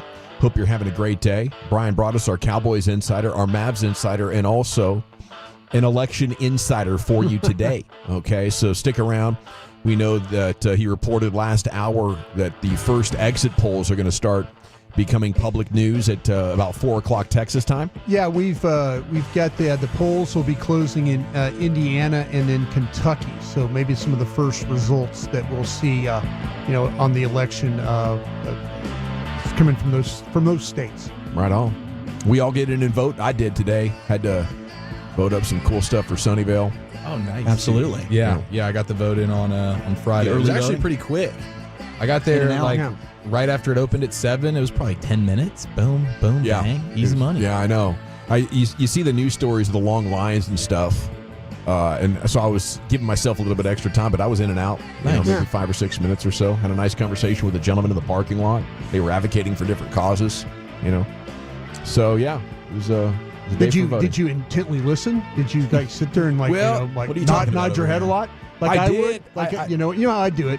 When I'm not interested, but I nod my head a lot, kind of like I act like I'm interested. Yes. I was hoping he was going to try to intimidate me into something, right? I was hoping I could be have that election day story. Man, I got out of my car and this dude bodied me up and was like, I know who you're voting for, son. And I was like, no, please leave me alone. But that didn't happen. He was just he was just very passionate about the different things they were trying to get built there in the school district. I was watching some videos at the break, and I guess the gentleman who's in charge of all the voting in the city of Philadelphia. Yeah. There's all kinds of things, of potential problems and all that. And he basically said, hey, if you want to cause problems, F around and do it. He dropped the F-bomb. Challenged him a little bit. KMC played that audio. Yeah, I dare you. He challenged these people F around. Yeah, you want to do something? F around and find out. Yeah, so... Yeah, everybody's taking this. They're taking their duty pretty seriously right now. 817 says, make sure you read the printout. He had an error on his printout compared to what he voted for. So I know people are they're watchdogging that. I don't think you can get away with any hijinks with how many people are looking over the shoulders and whatnot this go around. But who knows? It could just be the beginning of another election saga, old Chuck. And I know you're looking forward to talking about some pigskin, so take it away with our NFL news of the day. All right, it was trade deadline day today as well. We know the Cowboys did make their move done to get wide receiver Mingo. Yep, it's over. It's done now. No more moves for the Cowboys. They did go ahead and cut Andrew Booth, the corner, whom they did trade for, and that swap with Shan RJ with with bringing in Mingo. Basically, what was the word I was looking for though? You bring in a acquisition? Guy. The acquisition. The acquisition. Thank you. Acquisition. The acquisition. Commandos, though, made a big trade. Probably the headline move of the day, getting cornerback Marshon Lattimore from New Orleans. Commanders are trading 2025 picks in the 3rd and 4th rounds. Also gave up a 2025 6th rounder in a previous trade that they got this summer. Also threw in former Cowboy John Ridgeway. In addition, Lattimore going to Washington. Commanders also getting a 2025 5th. So they wanted to get a corner. They certainly got probably the best one on the market in Marshon Lattimore from New Orleans. So a big move there within the division for Washington.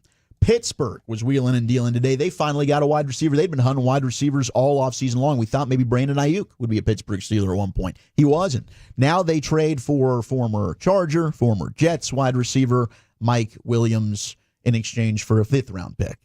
Well, they wanted Christian Kirk from the Jags, but then he broke the collarbone. And they're like, well, crap, I guess we have to go get Mike Williams now. Pivot. This sucks. I guess the Chargers were also looking into bringing Williams back, but that one didn't work out, so Steelers get him for a 5. They also added veteran pass rusher Preston Smith from the Packers for a 7th-round selection. There you go. Steelers gearing up for a big wild card loss, man. Good moves. Good You moves love it. there for Pittsburgh. Apparently, Anthony Richardson. Mike Tomlin over 500 for the 19th straight year. That's his Super Bowl. That's his Super Bowl now. Anthony Richardson was off limits in trades. People were calling Indianapolis like, hey, if you guys are done with him, we'd be willing to take a flyer. Colts said, no, we're not going to go ahead and trade him yet. That one, not done. We're going to get him in shape first and boost up his stock. Yeah. I mean, did you see him yawning on the sideline during Sunday Night Football? I felt bad for him there. I mean, who hasn't yawned at an inopportune time? But right there, I mean, picking on the guy. Great producer work. Like they sensed it coming. Like, hey, let's pan over to Anthony Richardson, see what he's doing. See that yawn over there? Hasn't even taken a snap. He's got those tired. sleepy eyes. Let's catch him yawning. Rams traded former Bill cornerback Tre'Davious White and a 2027 7th-round pick to the Ravens. Ravens are adding some corner help, and the Ravens send a 2026 7th-rounder. So a lot of low round picks here being being traded away. Except within the division here. The Cowboys 4 pretty high. Yeah, and I mean the Commanders, yep, they threw in a 3. They threw in a 3 to go ahead and get Marshawn Lattimore in that deal as well. So, I mean, a lot of movement happening today. The Cowboys one probably seeming the least of the sexy. Yesterday, I did hint that it seemed like Zadarius Smith, it was all but done. Him going to Detroit, that was finalized today as well. So Zadarius Smith will go to the Lions as they are hopeful that maybe Aiden Hutchinson could come back for a Super Bowl game. That would be crazy if he was able to do so. What a moment that would be. And then our buddy Khalil Herbert from the Super Bowl, running back, goes to the Bengals as Zach Moss is hurt there. So they went ahead and got the Chicago Bears runner Khalil Herbert. They'll pair him with Chase Brown. So a lot of movement happening on the trade front today. I'd say the teams that probably got better in terms of their trades the most, the Commanders definitely. You look at that, and I do like the 2 moves the Steelers made. I mean, big picture in the AFC, do I now view them better than the Bills, Chiefs, Ravens? No. But they did help their football team with those 2 moves that they made, really not giving up much for Mike Williams and Preston Smith, both needs for them on their roster. So busy trade deadline. I mean, this is kind of fun in the NFL now. It used to be like nothing happens. Yeah. Now we actually have moves. We got a little something going on. I wish the Cowboys would have the foresight to get in on the Diggs trade there instead of Lattimore. Dan Quinn. Hey, DQ, get Diggs back. You want your man. buddy back? She's your guy. Yeah. What'd they end up getting? They got a 3rd and a 4th in Ridgeway. You would do that for a 3 and a 4? For Diggs? Yeah. I would. Wow. I just think you need good players, and they need to get rid of some of their players. But I'm looking for older guys with worse contracts, and I'm betting that Diggs is going to return to his intercepting ways as soon as that front gets put back together. Well, yeah, I'm hopeful. I mean, the coverage. He did have a nice PBU early in the game against Atlanta. Like the coverage stuff with him, I think eventually, you'll see him get better post injury, but. I get the physicality when it comes to tackling, and that's always been something where he's not really wanted to do. I'll tell you, though, the last 2 games, though, if you look at the stats and stuff, though, run tackles, and maybe some of them he's had to make because they're coming his direction. Yeah. But, he had 4 last week against the 49ers, and then, this week against the, against Atlanta, he had, 3 as well. So maybe he's having to do that, but at least it's not 1 or 0 there. Right. It's like, hey, I'm just totally going to run the other way in this situation. Yeah. Jason just Kelce. Run stops. Yeah. Just run stops. Just try it. Just at least deter try and set the edge as best you can. Try and get some rallying help from your teammates. Would you do that deal, Wolchuk? I really was trying to get a 2, and maybe they would have done a 2 instead of a 3 and a 4 that you could get, but 3 and a 4 is pretty good compensation. It is good compensation. I'm not going to be able to pay Bland as well. If I had more information on this foot for Deron Bland and he was going to be okay and we were confident that he'd still be the same player, I think I would have maybe just moved it for the contract help here, for the cap space help. Yeah, I would have considered doing it. If you're willing to do it for a 3 and a 4, I'll take your 2 is what I would think about. Yeah, I mean I'd make it pretty easy for you. Hey, let's just straight do it for the 2. Like a 2 in Ridgeway? Yeah, you just got to think about who on that board, and they know better who will be on that board likely in the 2nd round at corner.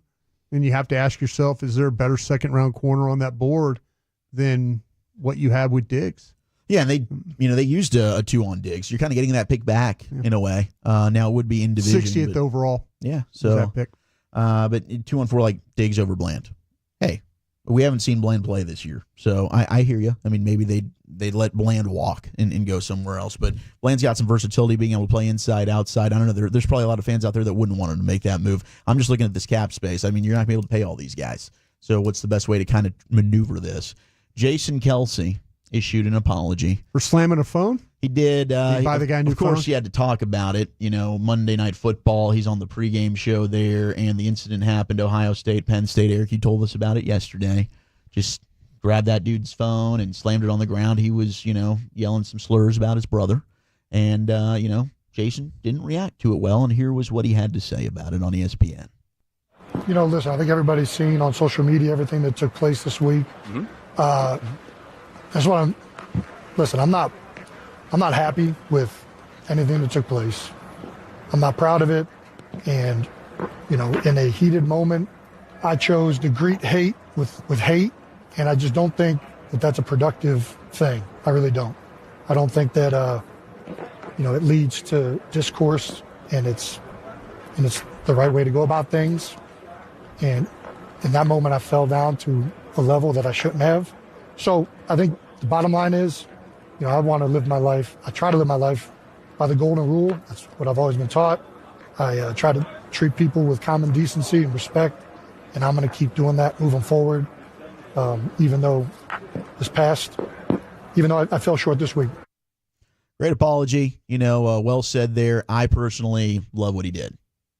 Throwing the phone down? Yeah, dude. We got these trolls on the internet here that think they can say and get away with anything. Now it's leaking into the public. Now I'm going to walk up to Jason Kelce and start yelling stuff about his brother because I think nothing's going to happen to me. You know what? For a change, something did happen to you. There was a repercussion for your actions.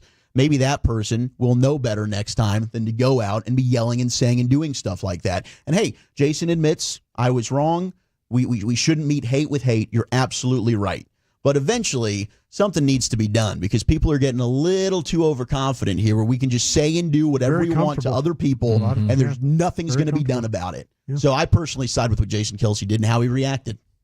Yeah. I don't disagree with you. I understand why he would feel some level of remorse here, but I do think it's for the greater good. You gotta you gotta put your foot down to some extent. And he didn't cross. He didn't hit the guy. Right. He didn't put his bear paws around his neck. Exactly. Absolutely. It was kind of a no harm, no foul deal, but also I'm not just gonna let you get away with doing this kind of stuff because then other people see it on the internet and they will feel just as comfortable to do the exact same thing. So I totally get why he reacted that way. It was very emotional. It was in a snap of a moment, and but I really don't blame him.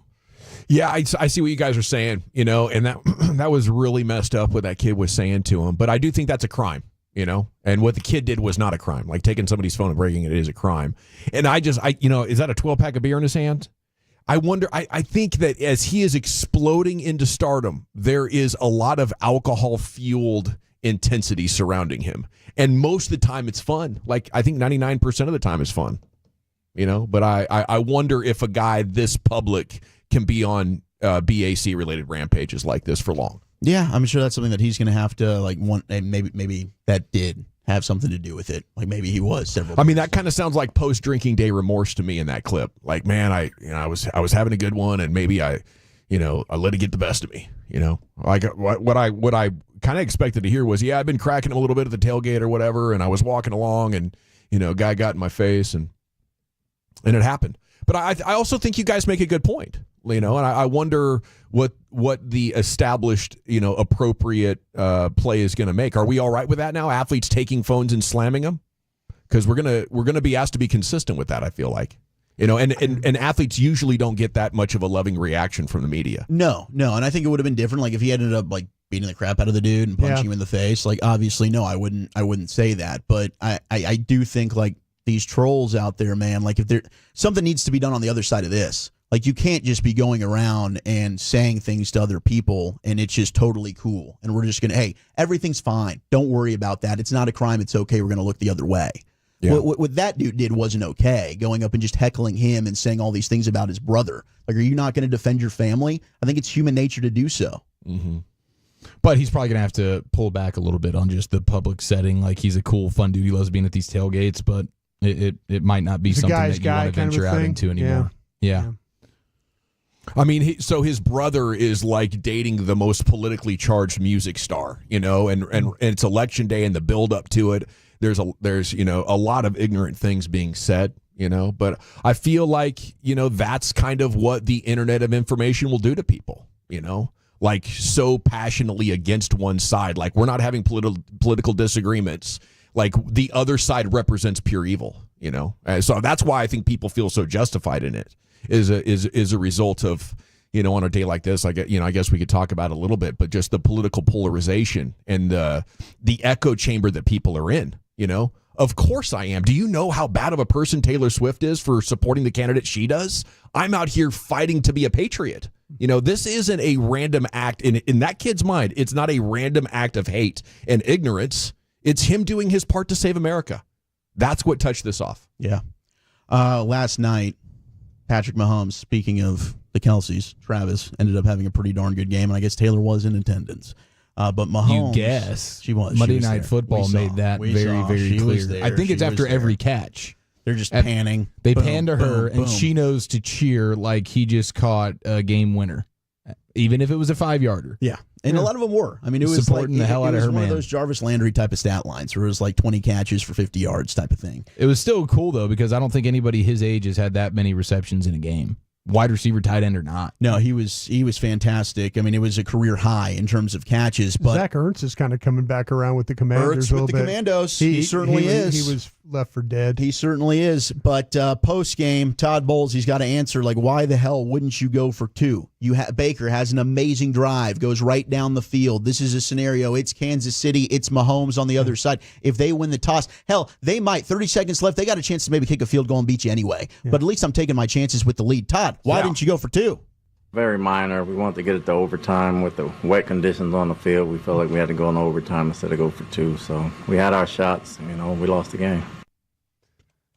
Man, I said it earlier. I just don't. Yeah, your version sounds a lot better than it was a wet field and. Yeah. David Moore, Dallas Morning News. Brian, why did you not go for 2, or why did you kick the field goal? I'm like, I would have been like, David, listen, you know what? I'm just going to tell you right there. It's 2-time defending Super Bowl champs I'm playing tonight. Okay, I'm here at this place. It's so damn loud I can't even hear myself think. Yeah. Okay, that's Pat Mahomes on the other side of the field over there, and Travis Kelce and all these guys. Imagine trying to block Jones all night. We actually did that for a little bit. You know what? I went for 2 because I thought I had no other effing chance to win this game. My team came here. We played hard. We got beat by this team, and you know what? That shuts everybody up. Yeah. That just shuts everybody up. Your justification is we came in here as underdogs. Yeah. Tying and taking this thing to overtime is going to get us beat. Yeah. You have to strike when you have momentum. You have to. And you know what? That's the wet field and all that. They've been playing on the wet field the whole game. You managed to work out everything on the wet field. You got the game to where it needed to be. It's advantage offense in a slippery field. Yes. You got Baker Mayfield, man. He ain't going to make a mistake. Go for 2. Go win that game. And, if you lose, it's like, and if people are questioning that, then they're not watching football. The only way you play for overtime is if you're just the better team and you're like, there's no way this team, it's been a comedy of errors to keep them this close. Yeah. Right? We can beat them if we line up and get a full regular play. But, I mean, it's kind of like playing against the casino. Your best chance against the casino is to go in and place your bet on 1. And if you win, you're done. But that gets you close to 50-50. The longer you play against a team with a probability advantage, the more it goes in their edge. No, you have them on their heels. Yeah. You have them on their heels with the drive. And now you've got to finish this thing off. You got to call your best 2-point play and go win that football game. I hear you, man. Okay. I mean, real quick, I swear, Brian Kelly did it against Nick Saban. LSU went against Alabama, went 2-point play and won the game. I've never been so happy for a 2-point play in my life because I did not want to go to overtime against Alabama. Yeah. You just don't. That's damn Alabama. That's Nick Saban. Come on. Yeah. Okay, the Cowboys are releasing a player they traded for in the summer, right? Defensive tackle Jordan Phillips is no longer a Cowboy. What else could be in store? We got the C-Note, Cowboys news of the evening, and continued reaction to their trade coming up next with you, the G-Bag Nation on 105.3 The Fan.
Uber Eats have Lola V products? I gotta remember that. Well, you know, they say in order to remember something, you have to forget something else.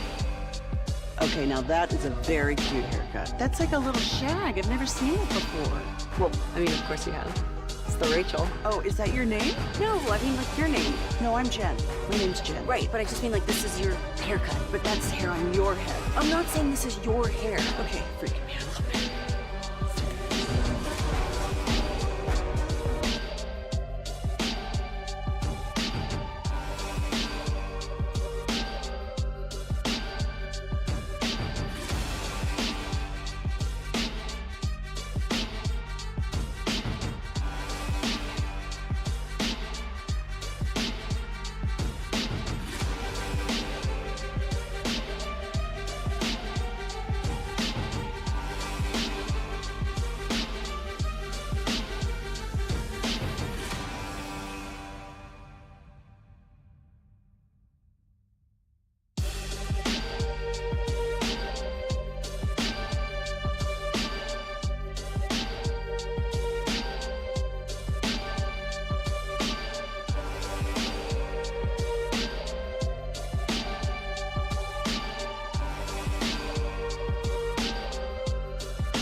think it's true that you've got to forget something else to remember that Uber Eats has groceries? No, that's absurd.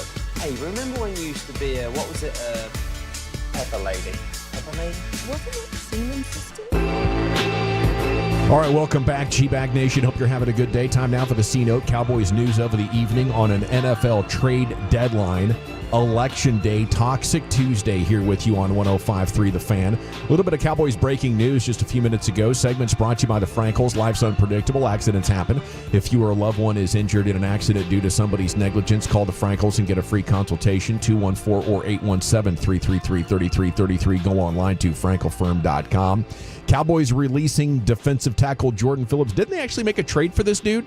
Like in the middle of training camp? Yeah, the Giants. Yes. Mm-hmm. Yep. So just another piece of bad trade news here for this Cowboys team. Why didn't it go better for Jordan Phillips, Brian? I will tell you this, though, with Jordan Phillips, this becomes my new player that when you watch the tape and then you watch him play, it's not the same player.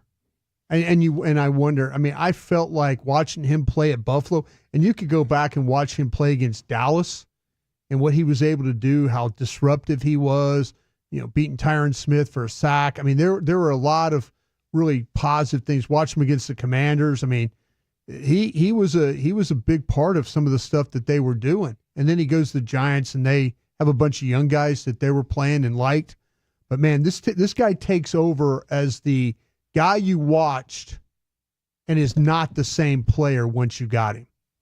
So yeah, this is unfortunate for the Cowboys. I felt like this guy was going to be a guy that could play the 3 technique with some size, sideline to sideline type player, get up the field. Just not even the same guy.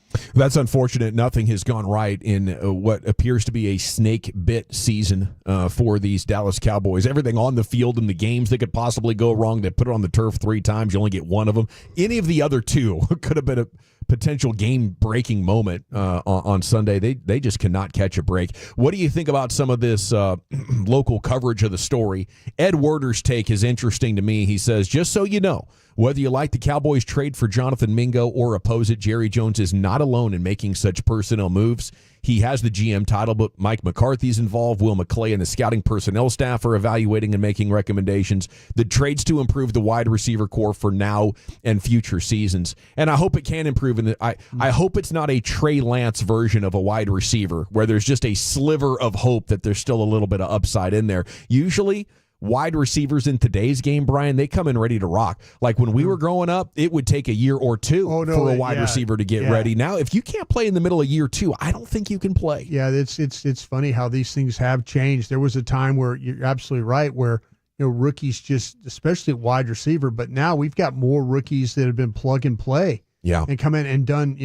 Look what Neighbors has been able to do. I mean, the start he had in in New York, and got a little hurt, but man, I mean, these guys, and there are a lot of them. I mean, Zach and I know we evaluate a lot of these wide receivers. You get down into the 3rd, 4th, 5th round, and some of these guys are stepping up. Puka Nacua. Yeah. All of a sudden, Puka Nacua in a lot of people's boards, was not playing as like your BYU, and you're watching like, he's a good player, but would I take him? Heck, you would take Puka Nacua now, like in the 1st, 2nd round.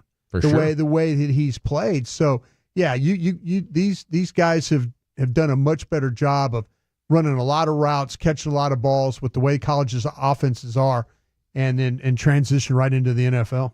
The thing that really hurts here, I think, is that it's going to be a top 10 pick in the 4th round. So if it would have been a late 4th, you could say, well, it's basically a 5th. We overpaid a little bit, but we need it. And they got back a 7, and so they're probably thinking like, okay, we got a player, we got a 7, we gave up a 4th, maybe that's a 5th. I'm just squint, and you can see what I'm talking about, right? Might be the top pick in the 7th round. Exactly. That's what I'm saying. I mean, that's the thing. I know. I'm just trying to think of ways that you kind of talk yourself into this. Yeah. But yeah, this is the thing that bothers me, because I guarantee you, Wolchuk and I and a lot of others will be doing draft work, and we're going to love to have that pick at the top of the 4th round. If the season progresses as is, and you say you're somewhere between 9 and 11 picking, And that's going to be a premium pick right there. I really do hope the pro department with the Cowboys have got this one lined up, and it's going to work out. That's prime running back territory there at the top of the fourth, but maybe they're looking at all the comp picks they got in the fifth, like they have some extra to burn. Machota has posted a story up on it, more on the trade. I had the fifth worst catch percentage in the league last year and this season, and have been passed on the depth chart by a pair of rookies, obviously Xavier Legette, but also undrafted rookie Jalen Coker. Yeah. So that's just a sign of where he was in Carolina and how far off he had fallen on draft night. They take him and Bryce Young, and they're thinking, hey, here's a great wide receiver quarterback combination for the future, and they haven't got any good games out of the combo. No. He looked at what Jerry said with Shan RJ yesterday. Jones said he had no interest in that, making it clear we're buying and not selling. Had no interest in selling because Jones still has hopes of Dallas turning its season around. We're going to have to do something that's a storybook type of scenario. I've been part of a couple of those, and it can happen. I don't know. I guess you're talking about the Amari Cooper turnaround.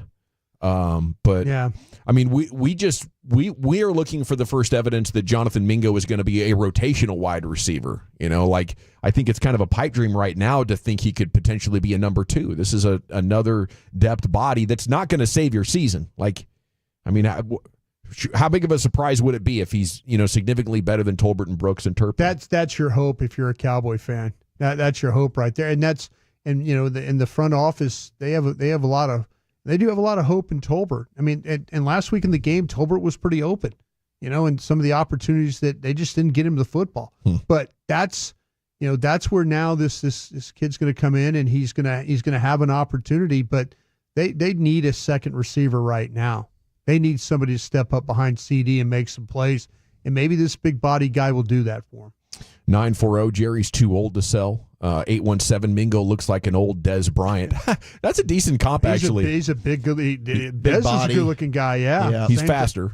He is faster, 4.46 at the combine. And you could see some burst, coming in the routes and stuff like that. I just look at this, and I just think the quarterback play was just awful. It's just awful. Yeah. And that's like, okay, here's a guy that you liked. He had a pretty good college career. He was second team All Southeastern Conference, and he's young. Maybe you got a guy. Maybe you do, because like I say, I was watching Young and Andy Dalton throw the ball, and I'm like, God, they can't even get it to him. Well, if they got to figure it out, I'll bow to that front office and be like, man, you got one. That is fantastic. Yeah. I don't know of a lot of great wide receiver evaluations they've done, over the last decade or so. Obviously, the CeeDee Lamb pick fell in their lap. Dez Bryant was a great pick 15 years ago. The Michael Gallup pick was good. Maybe they overvalued him once they had him in house. Would you consider trading for Coop? Worked out pretty good. Yeah. It saved your season that year. I'm just saying. I'm just looking for, if you're looking for. I mean, and they had to give up a 1, and there were a lot of questions about Coop. Mm-hmm. He's quiet. He doesn't care about football. A lot of people were throwing some dirt on that cat. We're all like, and I was sitting here reporting it like, well, I heard this and heard that, and all of it. Hey, Coop's Coop. We talked to him for a year. Enjoyed doing that, but he's a hell of a football player. You just hope this one works out the same way. RJ Ochoa has the last 10 players that the Cowboys acquired via trade. And now that's Jonathan Mingo's, Jordan Phillips, Andrew Booth, Noah Igbenogany, Trey Lance, Brandon Cook, Stephon Gilmore, and Jonathan Hankins. Those are 3 those were wins. Yeah. And then Eli Anoku and Everson Griffin. I mean, it was Hankins, Gilmore, and Cooks. You're basically 30% of your last 10 trades have really done anything for you. Kind of bottom fishing and batting 300. Yeah. Not too bad. The thing with Noah, that was getting rid of boss man Fat there. They got rid of him. I mean, that was player for player right there, right? Mm-hmm. You were giving up one of your, same thing with Booth with Wright. Kelvin Joseph, you were giving up your guy, and they were like, yeah, we really didn't want our guy It just all anymore. comes back to the compensation, to me. I think that's the thing. That's the thing I'm about. struggling with. I'm glad they traded for player. I don't particularly like giving a 4th round pick when we're a team, I don't think it's going anywhere. Yeah, if it'd be a 6, I think we'd be like, all right, Yeah. a guy with some upside for the future. Saad Yusuf points out he was a 30 visit when in the draft process. He was, yeah. I think this does go back to the similarity of Trey Lance, that they get a draft grade on a guy and it kind of sticks around. Then more from Machota. Mingo broke out in Lane Kiffin's explosive Ole Miss offense, a scheme that features an incredibly basic route tree. He was a flash player to be sure, but lacked route nuance and blocking chops. Nick Baumgartner, draft analyst, says Mingo has improved in many of those areas in his short run as a pro. Hard work and all that. So he's only had 12 catches this season. The Panthers' offense has been broken since he walked in the door. Not as versatile as the athletic profile suggests. And he still has room to grow as a big-bodied ex-receiver who knows how to get open and blocks his tail off on every rep. He plays it, and we'll get into it at 340. I'll give you the scouting report about it, because he lines up in a lot of different places for this, he did for Carolina. Okay, coming up at 4 o'clock, we have a sports hodgepodge. We'll do a rim sesh coming up at 4:40. But Krusty's Corner is coming up next, Brian. What is in store? Yeah, let me give you a scouting report on this player, and then I have some questions for my guys if we can get to them. We'll do that next. The squad? Nutmeg maidens? Pre-curb? No. Nutmeg maiden. I just said that. Was it Spice Girls? Doesn't sound right. Was it Saffron Squad?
Uber Eats has Lola V products? I gotta remember that. Well, you know, they say in order to remember something, you have to forget something else. Okay, now that is a very cute haircut. That's like a little shag. I've never seen it before. Classic Chevrolet and Grapevine, they are the #1 Chevy dealer in the world with more Silverados than anyone else. Go see them today and visit ClassicChevrolet.com. This is Texas. This is Classic Chevrolet. Together, let's drive, relax, and enjoy the difference. Based on new Chevrolet registrations 2023. Yes, sir. Thank you, Lucius. G-Bag Nation 105.3 The Fan. An hour away from a rim session, we'll talk about this Dallas Mavericks 4-3 start. Segment here, Krusty's Corner, brought to you by Reliant Air Conditioning. Gimmick-free AC repair and replacement. Here's Broadus. Thank you very much, Earl. Just saw a clip from Chris Long on talking about the Jason Kelce situation. He goes, a group of people in this country or in this world that have grown up without getting punched in the face. Ooh. So that was pretty interesting. Man, there's a kid in Abby's grade in Sunnyvale, 8th grade right now. Yeah. I think this dude has punched at least 75% of the boys in the face. Really? Oh, wow. Yeah, before he gets to high school. See, she used to have epic stories of recess. Yeah, I think dudes like fighting 8 people at the same time. Yeah.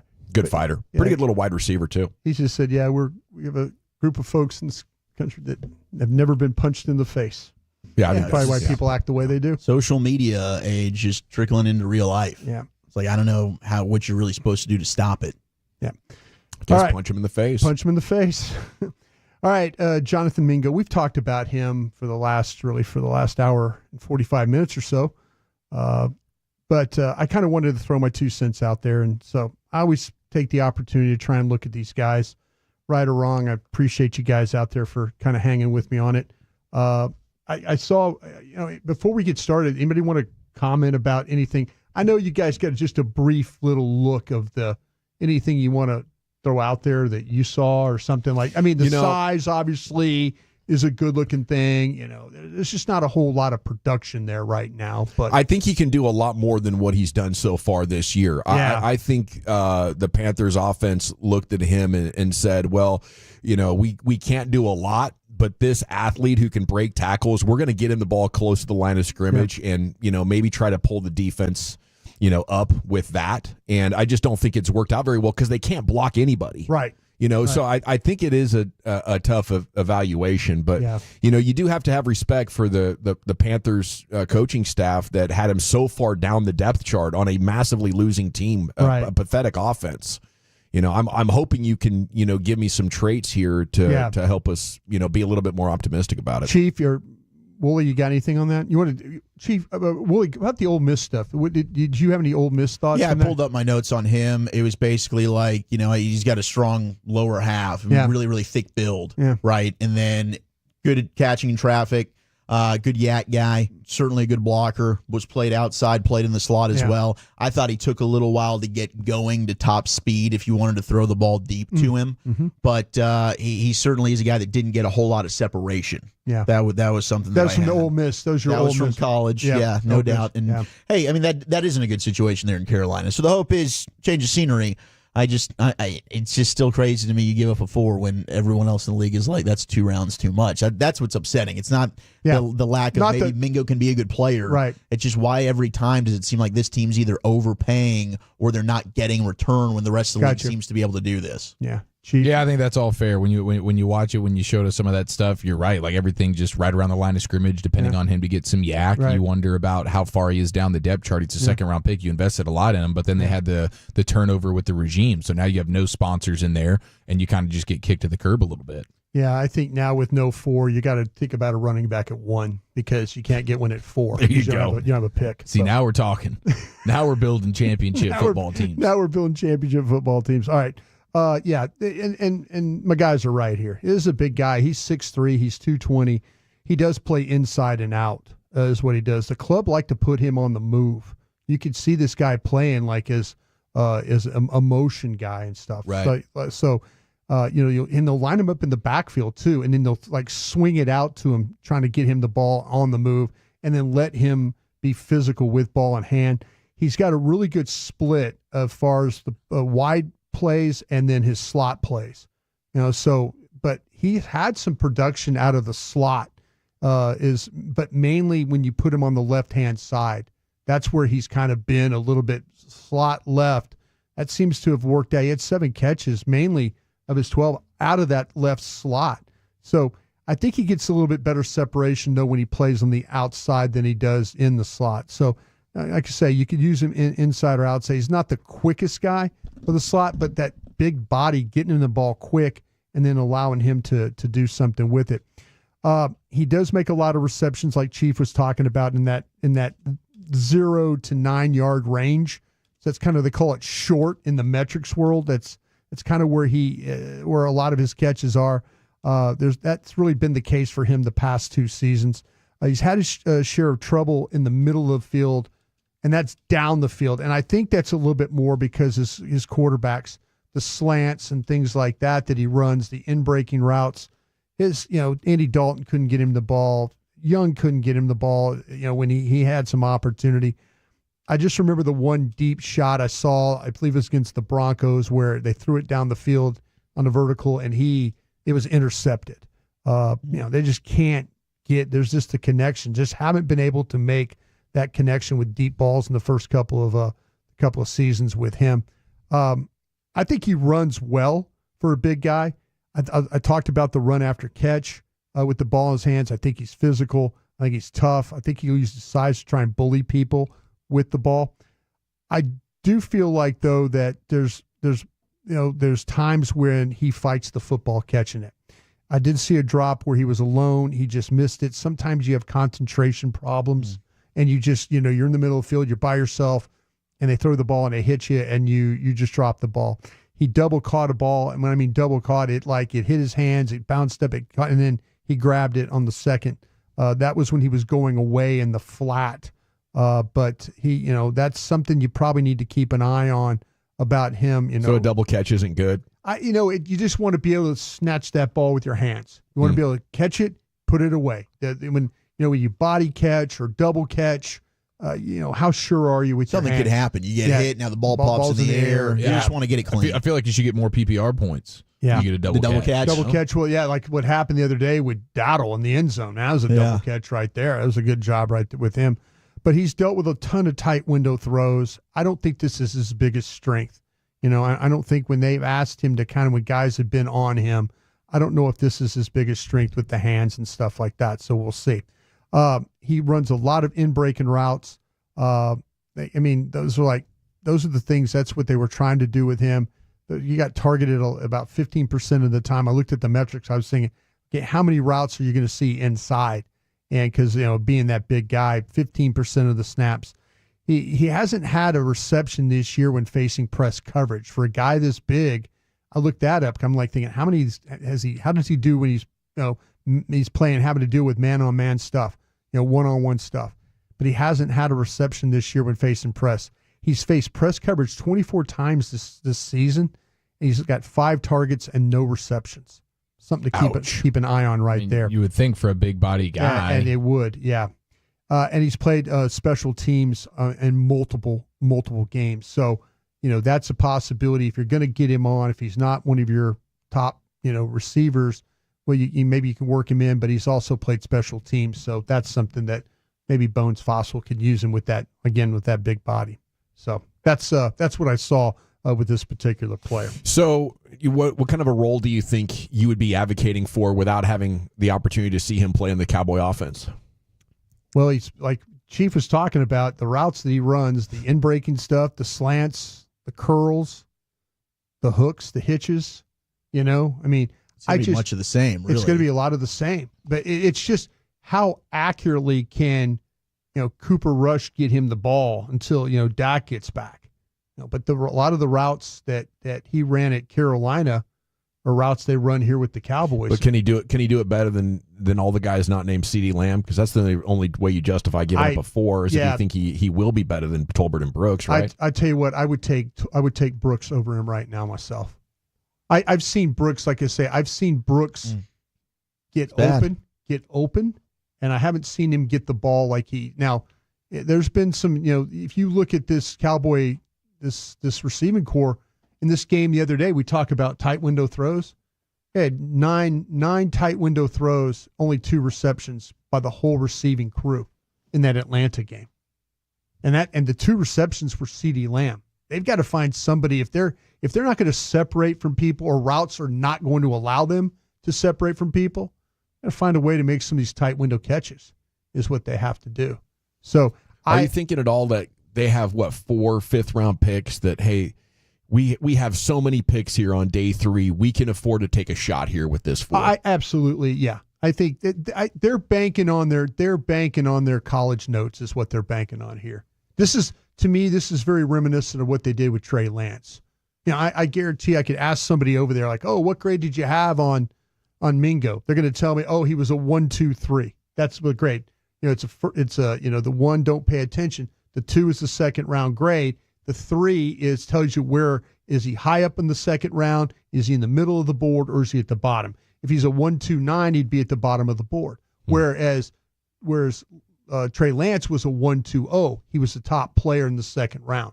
I guarantee you they had a second round grade on this guy, and they feel like that. Hey, let's go ahead and just give the 4. We got a guy that we really, really liked. He was young. We'll see. I think they're banking on the fact that quarterback play was so bad for Carolina that they could do something with that. You know, and they like big body guys. That's something that's, you look at the history of the Cowboys and how they've played with guys that have some, go back to the Roy Williams, the Des Bryants, guys with big bodies and stuff. That's how they play. I mean, I hope he does work out for him though. But like I say, the 4th round pick, just kind of 4th round pay, I think is a little steep. Brian Broaddus, Krusty's Corner, brought to you by Reliant Air Conditioning here in the G-Bag Nation as we got 2 down, 3 to go. Sports Hodgepodge coming up next, Chief. Yes, let's relive the funniest moment from the sports night and move over, Bruce Pearl. Move over, Sean Miller. There's a new sweaty man in town. All right. Rachel. Oh, is that your name? No, I mean like your name. No, I'm Jen. My name's Jen. Right, but I just mean like this is your haircut. But that's hair on your head. I'm not saying this is your hair. Okay.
think it's true that you've got to forget something else to remember that Uber Eats has groceries? No, that's absurd. Hey, remember when you used to be a, what was it, Pepper Lady? Pepper Lady? Wasn't it Cinnamon Sisters? Basil Babes. Saffron Squad? Nutmeg Maidens? Paprika? No. Nutmeg Maidens. I just said that. Was it Spice Girls? Doesn't sound right.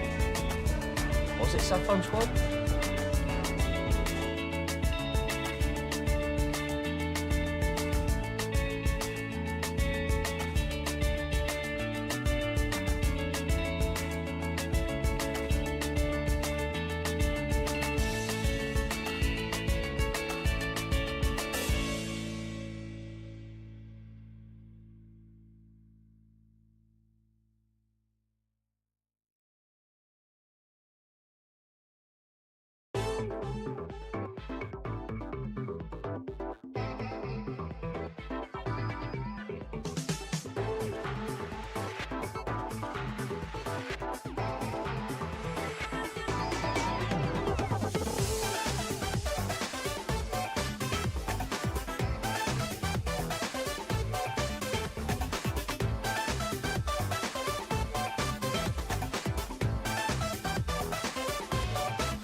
From our Highly Mazda of Arlington and Hearst studios, you're rolling with the G-Bag Nation on 105.3 The Fan. Here we go, hour 3 of the G-Bag Nation here on 105.3 The Fan. Hope you're having a nice little election, Toxic Tuesday. We got Top 10 coming up in 20 minutes, then Mark Schlereth will join us at 4:40. We'll have our weekly conversation with Stink, see what he has to say about these NFL storylines. Time now, though, for the Chief to take a sports hodgepodge. Eric? Yes, sir. Okay, we'll get to the funniest thing of the sports tonight. We'll also get to the new sweatiest coach in America. Sorry, Bruce Pearl. Sorry, Sean Miller. There's a new sheriff in town. Sweaty as ever. But we do need to honor SMU. Did you guys see what Nick Saban said about your quarterback? Pretty cool. SMU coming in number 13 in the AP poll. We'll see what the college football playoff has in store for tonight. SMU highest ranking since 1985 during college game day in lead up to the matchup versus Pitt, where SMU completely dominated them. This was Nick Saban talking about SMU quarterback Kevin Jennings. Well, I think they're going to get challenged today because SMU's quarterback, Kevin Jennings, may be the most underrated player in the country. This guy leads the ACC in passing efficiency. All these good quarterbacks we talk about in the ACC, he's been the most productive, and he's a dual-threat guy, and he can beat you run and pass. How about South that, Oak Cliff Golden Bear, baby. Let's go. Local legend getting it done. And then he goes out and throws for 300 yards and 2 touchdowns and has himself a nice afternoon there as SMU wins 48-25. And that's a wonderful thing. Love to see it, and looking forward to the college football playoff announcement coming up a little bit later tonight as that conversation starts to get rolling here a little bit. Things are so bad in Wolchucks, Nebraska, that former Houston and West Virginia head coach Dana Holgerson is joining the Nebraska staff as an offensive consultant. They need help. I thought he was at TCU already. Well, he's leaving. He's leaving. He's going. He's just hopping around wherever he can consult. And this is a good move for the Huskers. They need all the help they can get over there. Yes. Here was Matt Rule when asked about the issues with his offense. From your perspective, what do you feel like is not working with the offense?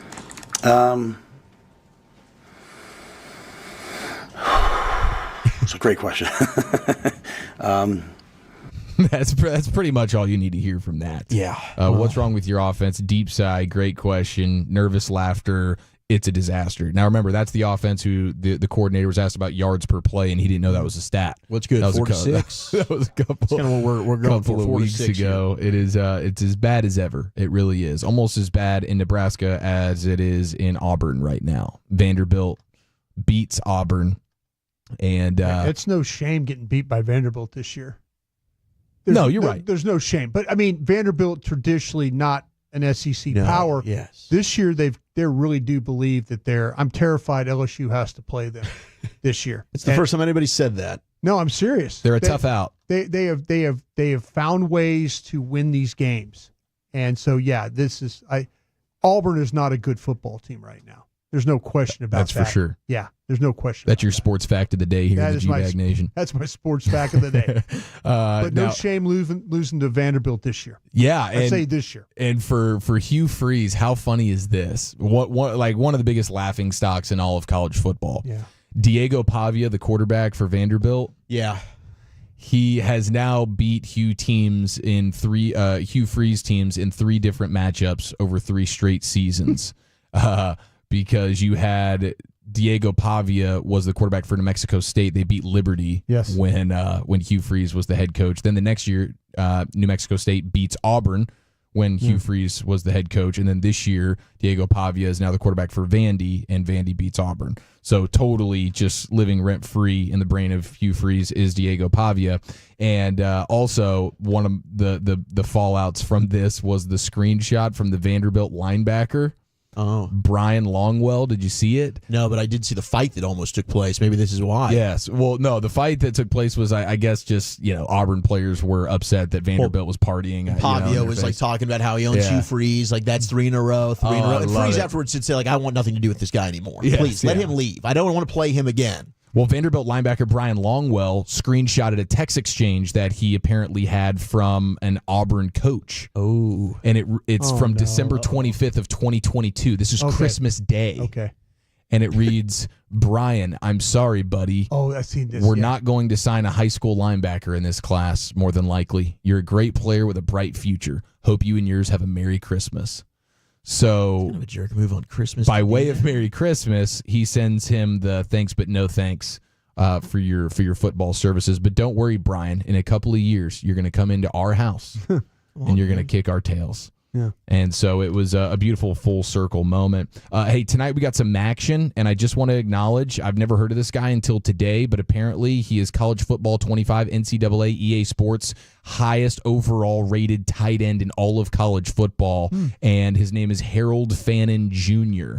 He's the highest rated tight end. He's a Maction monster, and his numbers are crazy. I don't know what his NFL potential is. I cannot wait for you guys to have this guy on the film and get y'all scouting report. But he's number one amongst tight ends in receptions, receiving yards, touchdowns, yards after catch, broken tackles. This feels like a guy who should be playing in the SEC, and he's playing on Tuesday nights, and he's just completely. It's like Cam Newton at Blinn College, just not fair to the opponent, completely outmatched in every way. That's what it feels like this Harold Fannin Jr. is. He looks like a professional playing against high school kids. Can I get a real quick? You said the Maction. Yeah. Can I get a real quick vote?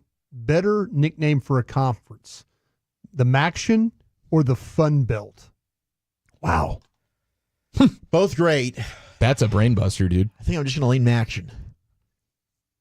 The Maction, huh? Yeah. I think the Fun Belt nickname. Fun Belt is great. Yeah. I mean, this good. is a 1A, 1B situation. Yeah. It's really strong. I kind of feel like that. We used to call the MAC. We used to call it the Bus League. The Bus League? The Bus League. The Jerome Bettis League? Yeah, the bus. No, because you drove to all the games. Couldn't pay. You kind of just drove around. It's like you're in the minors. You're in the Bus League. You're in AAA or whatever. League, yeah, it's tough. Well, let's go ahead and it is tough. Let's relive. I get bus sick, dude. I wouldn't even be able to do that's it. I'd be what I'm like, saying. sorry, guys. I feel bad. I need a pregame Dramamine. All right. Now here is the clip, and I don't know if I was able to get the video over to Carter quickly enough, but we do have the sound. Last night, we welcomed back college basketball, and I have no idea why Baylor lost as bad as they did to Gonzaga when Baylor's the 8th ranked team in the country right now. Mark Few, man. What are you talking about over there, bro? Yes, Mark Few. I'm glad you brought him up. Did you see what happened to him last night? Is he sweat? He's not a sweaty up guy, is he? No. We'll get to Doug Gottlieb here in a second, Broadus. But we had a beautiful father-son moment. Mark Few, head coach of Gonzaga. He put his son in to help Gonzaga at the end of the game. This is garbage time. This is under 2 minutes left in the game, and it's literally Gonzaga 93, Baylor 57. This is ultimate garbage time. Mark Few's son, who doesn't deserve to be on the roster, sits at the end of the bench, and now here we go, Nepo baby, Make-A-Wish style, go have some fun, run around with the big boys. Listen to this play-by-play. It ends in Joe Few, the son who doesn't belong on the court of Mark Few, getting posterized in a way that only Vince Carter could seem like he could pull off. Take it away, ESPN play-by-play. Might blow the roof off this place if Joe Few scores. And a steal for Joshua Jonwinner. Oh, gosh. DJ Edgecombe, my goodness. That staggered Joe Few. Poor guy gets in the game. Welcome to the game, Joe. Welcome to the game. What did he think he was going to do? Holy jeez, that was violent. Joe tried. He did.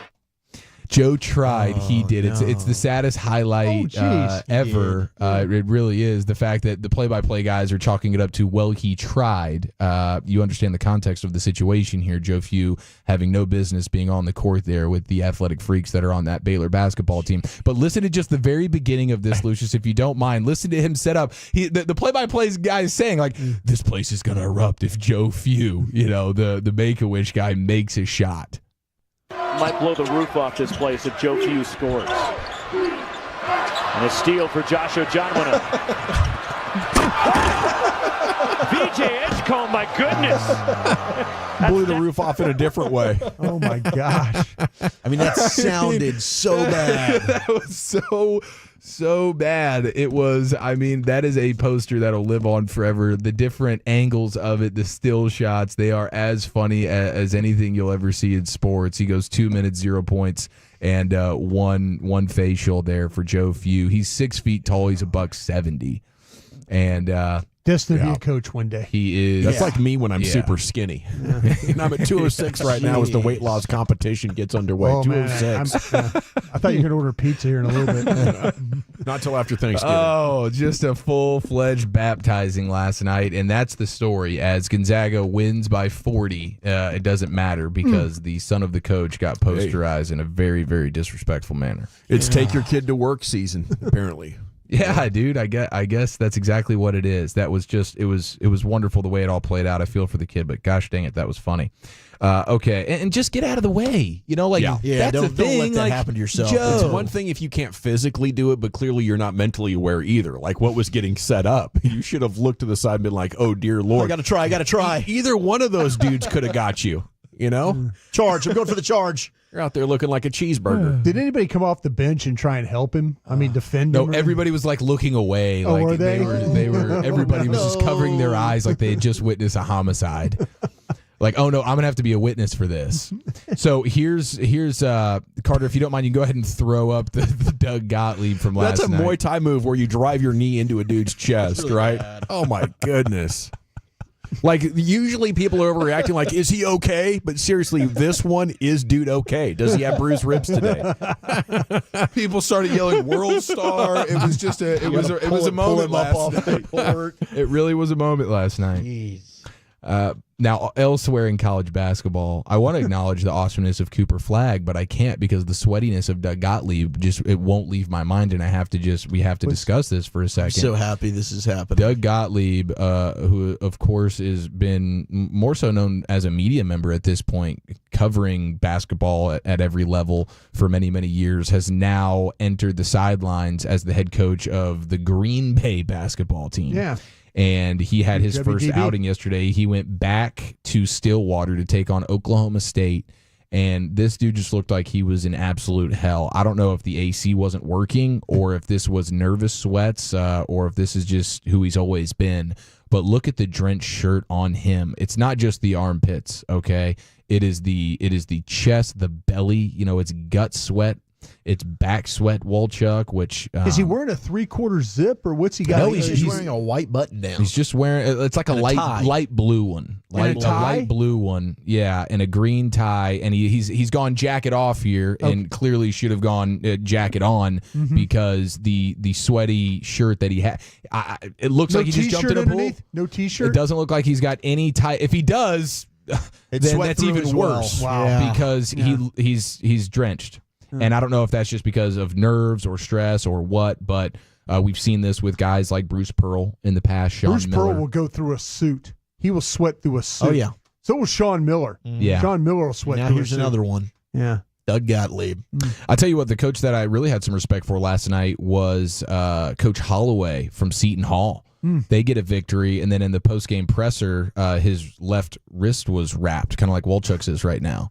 And he says, I think I broke my wrist at halftime. They asked him how, and his response was coaching stuff. Yeah, he hit Just a board. got angry. Bet you hit a board. Punch something. Hit a board. Yeah. Hit a whiteboard. Is that a white? Is that a white? Yeah. Well, I'm trying That's to not think, a is that whiteboard. Slam. That's a cinder slam block. down on like a bench or something. I think Granite countertop. I think it's a straight A wall punch, perhaps. straight Hit a punch. stud. I think he straight punched a whiteboard. That's. I mean, A it whiteboard. Just Wouldn't the whiteboard like twirl or break? the Maybe big he's got one, the weak big wrists. one, the big- That's fixed on the wall. no, mounted? the one's on wheels that you can Right, wheel. but that one would tip. I think he went straight. I think he Huh. caught a thick one. Yeah. Oh. What do you mean by that? Well, you were talking about jacket on. It's a whole different kind I of know. whiteboard. It was clearly a situation where he should have thrown that jarring. jacket back on his body. But that was just a rookie mistake from the first-year head coach, Doug Gottlieb. Brilliant, Chief. Thank you so much. There it is, a sports hodgepodge here for He you clearly on caught a thick one. an election toxic great. Tuesday. Here it's caught top a 10 thick at one. 420 coming up next. Well, Chuck, what do we have? Top 10 presidents? No, Top 10 not elections? presidents. We'll do the 10 worst trades in the history of the National Football League. Maybe today's is on there. That's next. Okay. Pardon me. Wow. Just had a little surprise there.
Uber Eats has Lola V products? I gotta remember that. Well, you know, they say in order to remember something, you have to forget something else.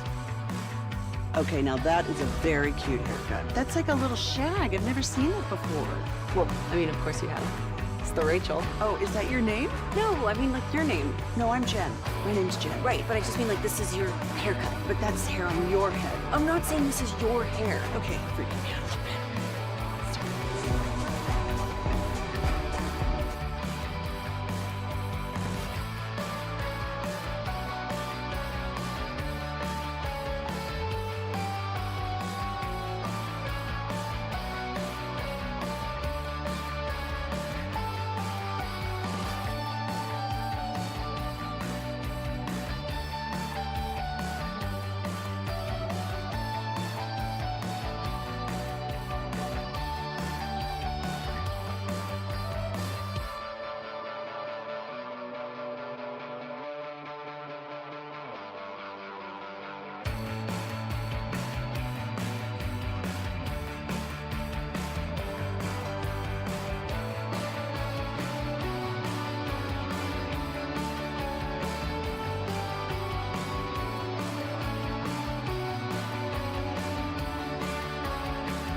Welcome back, G-Bag Nation. Hope you're having a good one. It looks like we're going to start to get some results from Georgia and Florida by about 6 o'clock Texas time. So we're about 95 minutes away from that, G-Bag Nation. Hope you're having a good one. It's the top 10 at 420 with Wolchuk. Segment here is brought to you by Cars for Kids. Donate today, carsforkids.org. It's brought to you by the Frankels. Life is unpredictable. Accidents happen. If you or a loved one is injured in a car or truck wreck due to somebody's negligence, call the Frankels. Get a free consultation, 214 or 817-333-3333. Jump online to frankelfirm.com. Here he is, Zach with an H, your woolly bully. Well, the NFL trade deadline has come and gone today, and we've got the top 10 worst trades in NFL history. What do you think are the worst? 877-881-1053. Can I go on record here? Yeah. Are you going to have to do a Keith Jackson imitation? Yeah, there will be one. Okay. There will be one. I There figured you absolutely will would. be. You Very can just call quickly. him BF if you want. Just BF? Yeah. I can do that if you want. I can go BF on him. For Brett? That sounded weird. It's just getting down that one for me, Lucius, if you don't mind. That was awkward, and I feel embarrassed and uncomfortable now. Can we just go to baseball real quick here on your home of the Rangers? Rangers have hired Skip Schumacher as a senior advisor to president of baseball operations, Chris Young, and are expected to finalize a deal with Schumacher's former bench coach with the Marlins as well to join the Rangers coaching staff. So he was the skipper of Miami. And I love the way that he handled the Ohtani deal when he was like, "It's bad for baseball. I'm not going to walk Ohtani. I'm not going to walk him and let him hit him. Let I him love hit the it way that he 500 did that. feet. Yeah. Jim Bowden, though, of CBS Sports, is saying he might be setting himself up in line to end up being the next manager of the Rangers potentially. Like if Bruce Bochy does decide this is my last year, maybe they just turn to Skip and say, "All right, you're going to be the Skip." Like it. There you go, Skip. You go, Skip. All right, let's get to it. Worst trades in NFL history. And I'll just say number 10 to get it out of the way here, Brian. Yeah. You can tell us, and we can go around the horn if there's any other trades that you think are worse, or which is your worst. But Falcons trading Brett to the Packers. This was a bad trade for them. Yeah. Second-round pick by the Falcons in 91 was Brett, but never saw the field. So they end up trading him to Green They had Bay. like Chris Chandler in there or something for a first-round pick. Jim Miller. Not Jim Miller. What's the Miller? Chris Miller? Chris Miller. Yeah. Excuse me. Yeah. And I guess we got it together. With that draft pick, Atlanta ended up taking running back Tony Smith. Another Southern Miss kid. In 3 years, ran for 329 yards and 2 touchdowns. Bad trade. Meanwhile, Favre goes on. Cowboys would give a 4 for that. Yeah, they would have. A Hall of Fame career. Did old Brett. That was a pretty bad one. Yeah. Kind of BF'd Atlanta on that one. Pretty bad, yeah. Well, the same general manager also got rid of Deion Sanders. Jerry Glanville? No, Ken Herrock. I asked Herrock one day, I go, hey, what was it like to get rid of 2 Hall of Fame players? You know? He goes, yeah, okay. You're fired, Brian. Yeah, he goes, oh, yeah, smart blink ass. yourself, dude. And I'm like, no, I'm seriously. I just kind of wondered, what was it like? What was it like to get rid of 2 Hall of Fame players in your career? Now, when you said that to him, were you talking to him like you talked to Chief yesterday? Oh, I was saying, kind of pointing the finger. Yeah, I was. I stood up, standing over him, I stood and emasculating him in front of everybody. When we talk about Hall of Fame players, you can go in that room over there. Yeah. Shut your ass up over there. Get out of it. Just get out of here. Go sit over there in timeout. You can come back into the segment's over, all right? Talking about other things. The Texans, honorable mention here, acquiring David Johnson for DeAndre Hopkins. Oops. That was a Bill O'Butt-Chin special. Yeah, that was the end of Bill O'Butt-Chin. Oh, man, that was brutal. Bill O'Brien gets Johnson, a second-round pick, and swapped fourth-rounders for Hopkins and a fourth-round pick. I'll tell you what, I'm surprised that Favre trade didn't go higher. You think? Okay. Well, we'll get to the ones that are the Brett Favre ahead trade? of it. Yeah. Gosh, dang it, dude! We were crushing it. I was looking for crushing it over clarification. He threw a curveball in the mix there. Is there another Favre? Well, yeah, there's a long lineage. Yeah, in the NFL. Daughter playing volleyball. Gosh. Yeah, there's that volleyball. We're not talking deal. top 10 worst volleyball trades, damn it. Mama gave me 8 of them flapjacks, and Mama took away 5 of them flapjacks. I want to stay hungry for the Crimson Tide. The Kelvin Benjamin for 2 draft picks is an honorable mention. Gosh, 2 draft picks? What the hell are you doing here? Panthers, that was another one. Panthers fleeced the Bills on that one. They sold high on Benjamin, and he ended up having 217 yards in 6 games and was released after 12 games the following year. That is brutal right there. Absolutely terrible. Wasn't he a large man? He was a beast. Yes, he was a large man. Almost like David a Boston. like a tight end, like a tight end. No, he type. tried to play tight end at the end of the career. I think he stick around. And then a few years later, I think he tried to play tackle. He just kept. He was just getting larger and larger. I think he just moving to different rooms in the facility. 7 to 77. He pops back up because he's trying to get in the NBA now. That's his new thing, or just professional basketball. Unreal. Yeah, his big Maybe baby. go play with the Guangdong Tigers or something. Yeah. Go be teammates with Pat Bev. Cowboys Roy Williams trade is honorable mention. That's a 1 and a 3 and a 5, wasn't it? 6, yeah. First, third, and 6. Oh, first. And I did have on social media the Galloway trade, 2 1s. Yeah, that was terrible. Was another one that was pretty damn awful. Bad. Sorry about that, Cowboys folks. love trading for wide receivers. Sorry That's their about that. thing, man. Mm-hmm. That is their thing.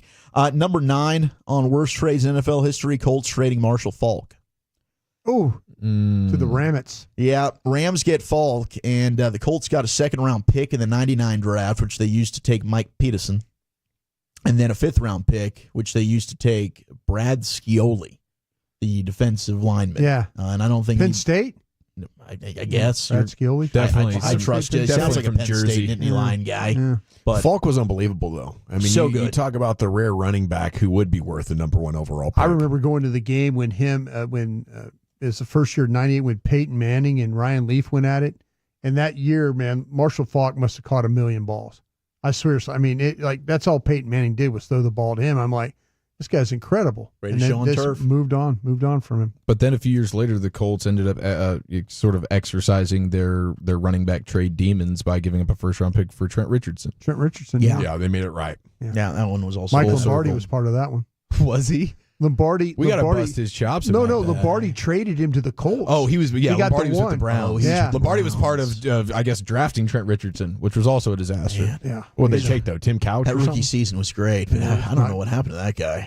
That was like, boom. fell off a cliff. Mike needed immediately. me to help him. Like all of a sudden, this guy just can't play football. He's the all-time like there's memes of him with still shots of the biggest hole opening up on the offensive line that you've And running to ever darkness. seen, and him running into the back of so somebody. bad. Chargers trading up to draft Ryan Leaves, number 8. That was Bobby Beathard. Gave up a lot too with Arizona. Arizona drafted Wadsworth, I think. Holy moly. Yeah. They ended up getting Eric Metcalf in the deal, Patrick Sapp, a linebacker. Every time Broadus brings up these names, I feel like he's making them up. What was the last name you just said? Bobby Beathard. No, there was another one after there was that. a Wadsworth. You said Andre Wadsworth. Yeah, you're just making crap up. Florida State. He was a third son here. No, yeah, sure he was. Yeah. Corey Chavis and David Boston. Yeah, wide receiver, Ohio State. My Lord. David Boston, some of the greatest He's biceps a big in man, football big history. man, big wide receiver. If we man. do top 10 biceps, is David Boston on it guaranteed? Geez, yeah, it's got legs on his arm, legs on his shoulders. Yeah, That's how big thighs for arms. Yeah. He's like Tyron Smith wearing like the leg pad on his arm. Let's spank bank that one. Top 10 biceps in sports. Okay. 7. Save it for later. What bank? What? Oh, that's you save for later? Yeah. Okay. Just, you know, We're gonna little flavor bookmark it. saver. Gotcha. 7 is the Oilers trade Steve Largent away for nothing. Oh, Yeah, I For guess nothing. it was Seattle. Yeah, They literally got back an 8th round pick in 1977. Yeah. This is when I guess we had 12 rounds going down. Oopsie. I did. I went to I was involved with the last 12-round draft in 1992. Was that a 4-day extravaganza? How did they? 3-day. Jeez. 3 days. Wow, it's a bender. Number 6 is the Bears trading up to draft Mitchell Trubisky. Oh, This was bad. Oh, man. Especially because they're Out of trading nowhere. up to not take Mahomes. And for a while, Deshaun Watson. And for a while, Deshaun Watson. Yeah, John Dorsey was part of this Kansas. They decided to make Trubisky the top quarterback selected, and he started a year in college. They give up the 3rd pick, which ended up being Solomon Thomas, good player. Ooh. A 3rd round pick, which was cornerback Kilo Witherspoon. Joe Williams, who ended up being a linebacker, and then a 3rd round pick, which was used to select Fred Warner by the Niners. I think that was a big win That for one- San Francisco, that dude. hurts. Yeah. So many of these are 1 year starting quarterbacks in college. Yeah. Achilles Smith, remember him, Dawson? So bad. Number 5 is the Niners trading up to draft Trey Lance. 1 year starter. Gave up the 12th pick. Yeah, he was at North Dakota State. Because 1 year then, starter, then it was 13 COVID. games. He played Yeah. 1 game the next year, and they didn't play the rest of the season. So, I mean, there really wasn't a lot to go off of there for Trey. Jalen Waddle, Tyreek Hill, Channing Tindall were all players that resulted in being acquired by Miami after the Trey Lance deal. 4 is Baltimore trading John Elway to the Broncos. Got strong-armed, huh? Yeah, they did. Yeah, I mean, like, I don't know what they were really supposed to do here. I guess it's just either Just don't way, it's draft a them bad and- trade, and what you got back is terrible. 4th pick in the draft, which they used to take Chris Hinton. Chris an Hinton offensive tackled. lineman. That worked out okay for him, though. He was solid. Chris Hinton is a Ring of Honor member with the Colts. Quarterback Mark Herman. That's a Purdue quarterback that wasn't very good. And then guard Ron Salt. See, you're just Ron making up Salt, names He now. played a long time in the league. Come on, Ronnie. Ron Salt. Yep. Tackle. 3 is the Broncos trading for Russell Wilson. Yes, dude. Oh. That's bad. Yeah, bad. That was like multiple first-round picks? Yeah. Multiple second-round picks? Yeah. It's a long list of players here that they got. I mean, Drew Lock, Noah Fant, Shelby Harris were the players. Then the picks they've used to take Charles Cross, who starts, Boye Mafe, who's really good, Tyreek Smith, who is a linebacker that I don't know how well he's done, Devin Witherspoon, one of the best young corners in football, and then Derek Hall, who's a linebacker. Cowboys know this in their history. If you're not going to be good, trading players for picks can really send you forward. Yeah, isn't that something, huh? Number 2 is New Orleans trading 8 draft picks for Ricky Williams. Yes, he gave up his whole draft. That is crazy. And the Saints did do that. And I think Mike Ditka, he might do it to this day. He might just say, hey, I loved Ricky so much, I'd do it again if you asked me. He was doing a bit. You think so? Dude, that was the entire, his whole draft. And then the next year's first and third. 8 picks. Oh, Crazy. my God. And then Washington, I mean, the best player they got out of that, they got LeVar Arrington out of it. They got Champ Bailey out of it. Gosh. Yeah. That's pretty good. Champ Bailey was really good. Pretty damn good. But number 1, worst trade in NFL history, or could be the best trade in NFL history, depending on how you look at it. Herschel Walker. Great train robbery. Minnesota Vikings trade 5 players, 8 draft picks for Herschel Walker to the Dallas Cowboys, and the Cowboys turn that into, draft pick-wise, Emmitt Smith. Russell Maryland, Alonzo Highsmith, Kevin Smith, Chris Hall, who was a DB, and they ended up also using some of those picks to trade around in the draft as well. So pretty damn good. Hall there for the Dallas Cowboys helped build themselves a dynasty there in the 90s. Again, I mean, I don't know why they don't go back to that well, but they're not sellers. I've never seen them be sellers ever since that moment. It's too bad. Thank you, Wolchuk. Thank you. Top 10 at 4:20 every afternoon here on The Fan. It's time to talk with Mark Schlereth, brought to you by Hellman's Real Mayonnaise. We'll talk with Stink about Week 10 of the NFL season next year on The Fan.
True that you've got to forget something else to remember that Uber Eats has groceries. No, that's absurd. Hey, remember when you used to be Pepper Lady? Pepper Lady? Wasn't it Cinnamon Sisters? Basil Babes. Saffron Squad? Nutmeg Maidens? Paprika? No. Nutmeg Maidens? I just said that. Was it Spice Girls? Doesn't sound right. Was it Saffron Squad?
Classic Chevrolet in Grapevine. They are the #1 Chevy dealer in the world with more Silverados than anyone else. Go see them today or visit ClassicChevrolet.com. This is Texas. This is Classic Chevrolet. Together, let's drive, relax, and enjoy the difference. Based on new Chevrolet registrations 2023. Yes, sir. Thank you, Lucius. We're now joined by Odyssey NFL insider Mark Schlereth, host of the Stinkin' Truth podcast. Insider Calls brought to you by Hellman's Real Mayonnaise. May your game day be delicious. And a good afternoon, Mark. How the heck are you? I'm doing great. How are you guys doing? Well, we're doing good. You know, just basking in the glory of the NFL trade deadline, trying to get through all the news. And, of course, the Cowboys did something. We want to ask you about that. But let's stay in division with the Commanders and their trade for Lattimore. How much does that help, and how do you handicap them against Philly in the second half? Yeah, it helps a lot. Now, I think their front seven's still a little bit weak. I think offensively they're really good. And I think one of the things about them, not only scheme, quarterback, all those things, but they can really run the ball, and they're a lot more talented than people think they are. So if I were to look at Philly versus Washington, I would say just on an overall player-per-player skill standpoint, Philadelphia is clearly ahead of Washington. But I think when you put the scheme in with what Washington does, they're very tricky. I think Cliff Kingsbury has done a great job out there. And I think one of the things that's really cool about what he's done is in his 1 year off where he was consulting for USC and kind of doing those things, he really looked critically at himself. And having multiple conversations with him this year, he's just like, listen, man, I had to learn how to run the ball better. I had to learn how to, use tight ends. I had to learn how to condense formations. That was something, critically I have to look at myself. And one of the things I did was, hired Anthony Lynn. Or one of the things they did was hire Anthony Lynn, former head coach, a teammate of mine, was a fullback that really understands and really understands the run game and the value of the run game. And so they coupled that kind of almost air raid offense with a legitimate NFL run game that they've kind of morphed or worked to meld it together. And it's been very dynamic. Defensively, their talent-wise, I think their talent is average. But Marshawn Lattimore, when healthy, is one of the better corners in the league. So I think it really helps them. I would still probably say Philly is my favorite. But listen, if it comes down to coaching decisions, I'll take Dan Quinn over Nick Sirianni every day of the week and twice on Sunday. That's so right. It really tightens it up. I love it when coaches, talk about learning and being accountable like that. How big of an issue is it with some of these veteran coaching staffs around the league leaning on what they know instead of figuring out what works today with this roster they have? Well, I think a lot of the older coaches are totally into kind of morphing and growing and doing all that stuff. The issue that you get into with mixing the young and the old is, if you've got a young coordinator, that really wants to grow or really wants to become a head coach, it's all about the passing game.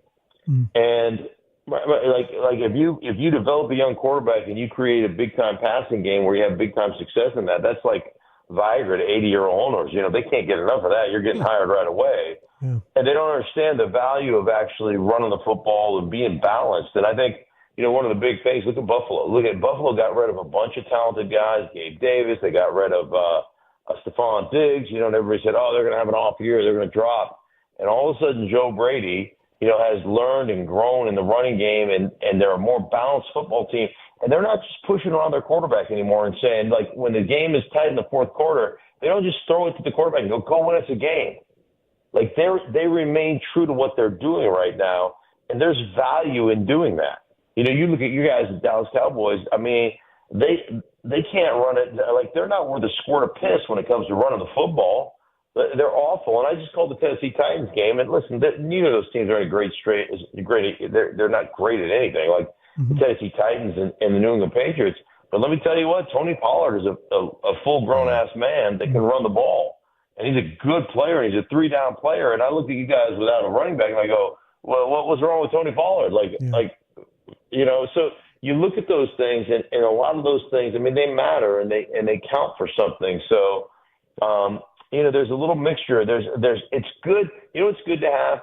It's good to have discourse.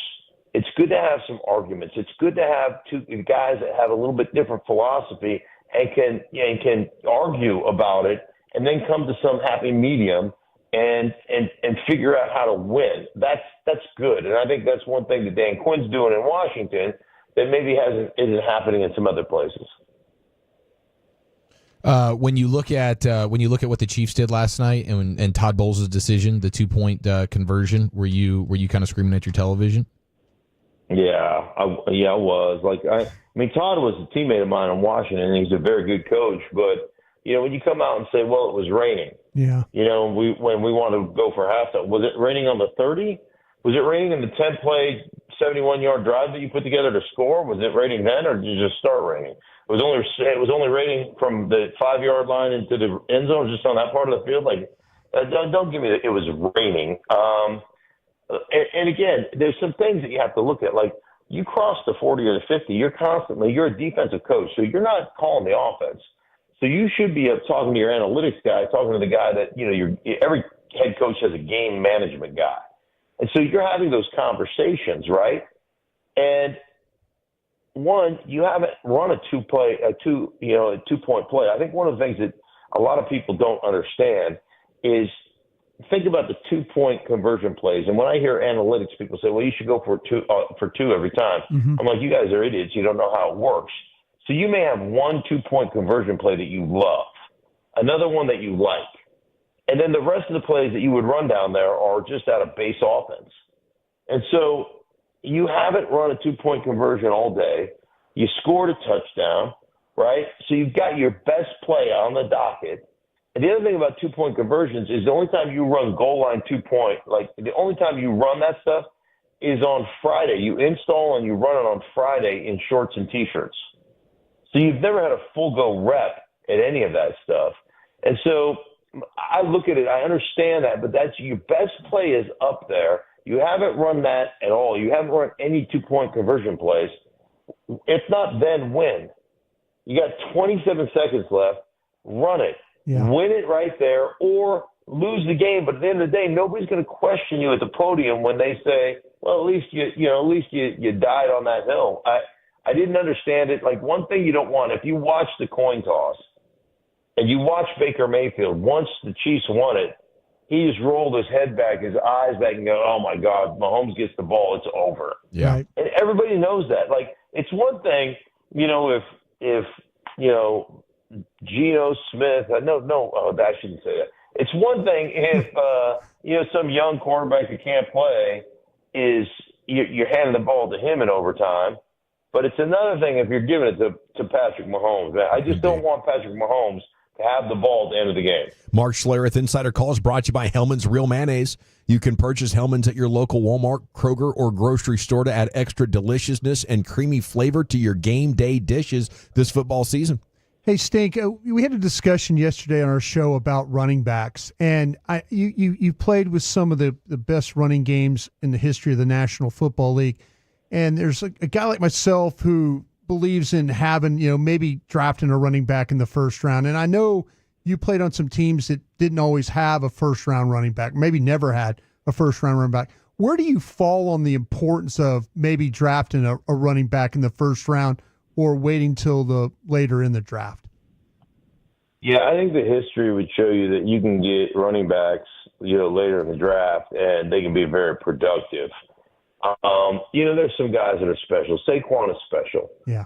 Derrick Henry is special. There's always a few outliers that are very special, but there are a lot of guys who are damn good running backs who get you draft in the second, third, fourth, fifth round. Like, there's just a bunch of them. History would tell you that that's the way to go. The other thing about the history of the running back position is after 4 or 5 years, most of those guys, there's a few outliers, but most of those guys are no longer very good. They take a beating. And, I always joke around. I picked up a fumble my rookie year and thought I was going to run with it and score a touchdown. That lasted for about 4 steps, and I got hit by about 17 people. They were bringing people off the sideline to hit me. And, I was laying on the ground just going, note to self, don't ever do that again, you dumbass. Like, those guys are angry on the other side of the ball. So that position takes a beating. It's just a different – there's just a different aspect to it. So I'm more on the side of find a guy that you think fits into what you like to do and work that guy in. And I will tell you the other thing is, blitz pickup is something you've got to grow into and you've got to be good at and all that kind of stuff. But from just the standard of just being a running back, like guys that have vision and that have a feel for running the ball, those guys transition very quickly in the National Football League. Receivers usually take a little bit of time, like other positions, quarterbacks and all that. It takes time, but a lot of the young running backs just jump right in and are from day one are really good. And it's because if you can just read it and feel it and have a sense of where the blocks develop and how to set blocks up, and like if you've done that in the college game, you've done that in the high school game, it's a transferable skill where a lot of the other positions just don't transfer as quickly. And there's some different stuff that goes on. So I'm one of that would say, hey man, wait till the later rounds and go get a guy. Thank you so much for your insights, Mark. Have a great week. You two guys, take care. Salute. Mark Schlereth, Odyssey NFL Insider, host of the Stinkin' Truth podcast, brought to you by Hellman's Real Mayonnaise. May your game day be delicious. Yes, sir. Okay, it is the G-Bag Nation here on 105.3 The Fan. So much going on today. We'll have more reaction to the Jonathan Mingo trade for you, more NFL trade deadline stories coming up, and in addition to the finest and the expressway. It is a voting Toxic Tuesday here. LA Live coming up in just about 45 minutes for you. So lock in as our 5 o'clock hour is coming up next. And what are we leading with, Chief? We got Chris Berman still having his fastball, and Tom Brady just got the most disrespectful comp of all time next year in the nation.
Uber Eats has low fee products? I gotta remember that. Well, they say in order to remember something, you have to forget something else.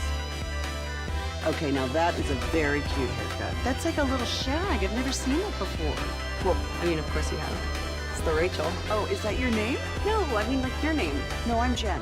My name's Jen. Right, but I just mean like this is your haircut. But that's hair on your head. I'm not saying this is your hair. Okay, freaking me out a little bit.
Mazda of Arlington and her studios. You're rolling with the G-Bag Nation on 105.3 The Fan. Welcome to the nation. Here we go. It's hour 4 of the G-Bag Nation on 105.3 The Fan. The election results are going to start streaming in, and we'll give you them as they become available. Did get an interesting text over the break there. Tolo's working at voting stations, Blanton Elementary in Carrollton, Dallas County. No lines, and they have voting going. Been here all day working the polls. That's Tolo Jacob from Carrollton. Salute to you. And salute. Thanks for Toloing while you're doing some civic duty there, managing the voting stations. Here's Eric Chiafalo with an edition of the finest. All right, did you guys see DeAndre Hopkins with the ... tweet and the photo of Randy Moss in a Patriots uniform hugging Tom Brady? No. I guess that's how he feels right now with Mahomes. He feels like the Randy Moss to Brady's Mahomes there. So he's feeling good. They just finished the deal. The champion Super Bowl. That's true. That might be a bad omen. He doesn't want to put out there. Like, I like it. I get where he's going here, but that didn't end great in terms of championship success. Wow, that's a good point. Should have been probably Mike Evans and Tom Brady. Yeah, Mike. 86 yards, 29 yards in his 2 games so far. A couple of touchdowns. Is this a late career resurgence for Nick? Yeah. Absolutely. I mean, Juju Smith-Schuster was like, nobody wants a cast-off. New England's like, screw this guy, can't play anymore. Goes back to Kansas City, revitalizes his career. Fortunately, he's hurt now. Nicole Hardman can't play anywhere but Kansas City. It's just, it's one of those teams where it's like Nick Saban hiring old coaches. Hey, I'll resurrect your career. Yeah. I'll get you another head coaching job. We got you. And he's a good dude to play for. He is. Yeah, I mean, if that's your play caller and quarterback, you're feeling pretty good about your situation. I love the headline after the game. DeAndre Hopkins explains his, quote, remember the Titan celebration wasn't a shot at his former team. As, of course, he did just get traded from the Titans. He did the We Are the Titans dance deal. Oh, yeah. And then the other coach like, who do they think they are, the Beatles? It's a great line. So he did that, and everybody's like, wow, he's kind of taking shots at Tennessee there. But he's doing bits, man. He says it was a shout-out to Tennessee, not a disrespectful one. Okay. So I guess we got to take him at his word there. But wish you could be here. Maybe he'll make a. Wish I could have brought all you with me. Yeah. Sorry, Titans fans. Love you guys. Crying coach over there. Everybody talking about the Chiefs being undefeated, but they're playing all these close games, and of course they're going to regress to the mean at some point. You can't continue to win these one-score games, can you? Watch 'em. Pat Mahomes, all-time highest win percentage in one-score games at the quarterback position. It's just what he does. Maybe it's a one-score game and it's 40-35, or maybe it's 20-17. But he's going to find a way to win the game, however it needs to go down to win the game that day or that night. And so it's 69.6% win percentage in one-score games. That's Patrick Mahomes. Mm-hmm. And then who do you think would be second? Brady? Big Tom. Yeah. And then Peyton Manning. Or they continue to play cowardly coaches. That's how you keep winning one-score games. That'll help. I'm so happy Stink said what he said about, nobody's at the podium. About the running backs? Yeah. About Todd Bowles. No, at the running back. You know what's funny? I asked him that question knowing damn good and well what his answer was going to be. I was wondering because he's the O-lineman. Like, are you biased towards the line, or are you old school and you're like, no, you got to have a bell cow? I wasn't sure where he was going to go. They it's had the guys line. Like Terrell Davis and guys like that were like, that was a 6th-round pick. Mm. He's played with some. I was just curious if he maybe looked at the game a different way. I knew damn good and well he was going to make your point. Well, thank you for that. No, I do appreciate it. No, I just way to set your teammate up. Seriously. But he has been a part of some of the great running games in NFL history. If you look at the time the Redskins, now the Commanders, and then with the Broncos and stuff like that. I mean, they knew how to run the ball. Really, both groups did. We're very good at it. I'm glad you could be the bigger man here, Brian. Trying. Yeah. Trying to get better. When you teed up the question, I thought I was going to be Joe Few and he was going to be the Baylor guy. No, and I was just going to I knew damn good and well he was going to. No, I knew he was going to make your point. Well, that was really kind of you. Yeah. I did do just a little, just took a glance at where things still stand doesn't mean now. He's right, but I'm just saying, for sure. Well, he acknowledged special. Some players are special. Yeah. Right. And you'll see that now. His opinion stunk. Right. Yeah, I think that it kind of falls in line. Like, if you're going to take a running back in the first round, it needs to be a special runner. Yeah, that's true. We have the top 10 running backs right now currently. as it pertains to success rate, the highest success rate in the league, just the top 10 guys. This is a pretty good metric to decide if the running back is any good. And I jotted down where they were drafted. And number 1 is Jahmyr Gibbs. Bravo to the Lions. They put just a stacked team together. Absolutely first-round pick. That dude's got the juice behind the best offensive line in the league. He's number 1. He's a first-rounder. Notch on your belt.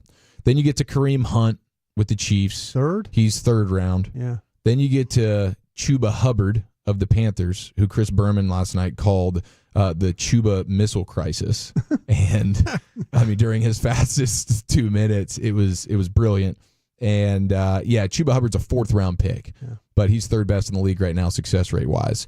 Tyler Algier of the Falcons, we just saw him stumbling, bumbling, rumbling, and he's a 5th round pick. Yeah. He's 4th right now in success rate. Our guy Rico, 5th in the league in success rate. Wow. You wouldn't know it by watching Zeke get all the touches, but he was, of course, undrafted. Yeah. You have Bijan. He's a 1st round pick. He's number 6.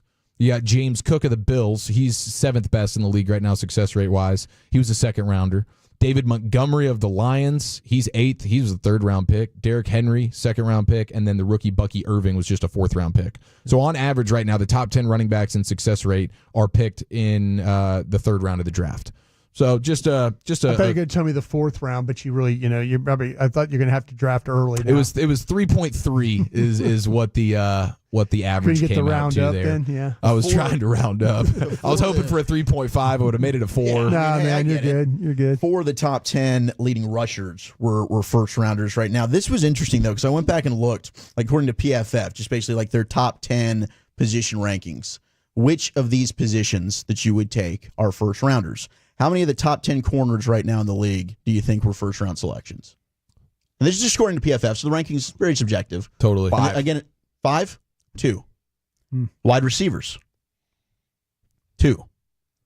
Offensive tackles would be 6. Yeah, it's got to be big. Edge rushers is 7. Yeah.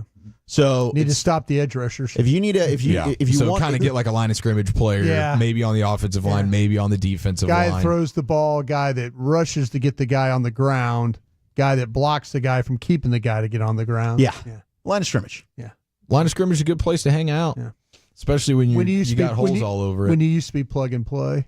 Used to be plug and play. We can't let Tyler Guyton and his 9 games make it just, they don't plug and play anymore. Can I ask you guys a quick question? Because I had questions for you today. Yes. I had some questions. Can I ask you just one question? And you guys give me your answer if you don't mind real quick.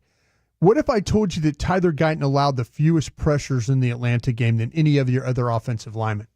I would say he was holding the whole time. I would say he was probably that's a good rebuttal. I would say he still probably gave up a bunch, but everybody else was just that bad. I mean, I guess I would believe you. I don't think Tyler Guyton was terrible. Martin gave up 7 in that game. Steele had 6. Gosh. Smith had 5. Beebe had 5. Guyton had 4. Guyton was one-on-one blocking 81% of the time in that game. Maybe there's something there. Maybe he's hanging tough. Yeah. Plug and play. Maybe plug and play's back. It's back. Back, baby. Now, did he miss a considerable amount of snaps? I think he missed 3. Only 3. Okay. Yeah. I wasn't sure if that was series. Yeah, it was just that opening series where they, fake punted. Okay, so all right, well that's good. That's good. Hey, seriously, thank you. A little glass half full Tyler Guyton. Maybe we're not totally dead in the water there. Yeah, I was just kind of and I was going to another one of my questions real quick was Oso Odighizuwa in this game. Is this we're going to see him start getting going now because he was doubled 55% of the pass rush snaps.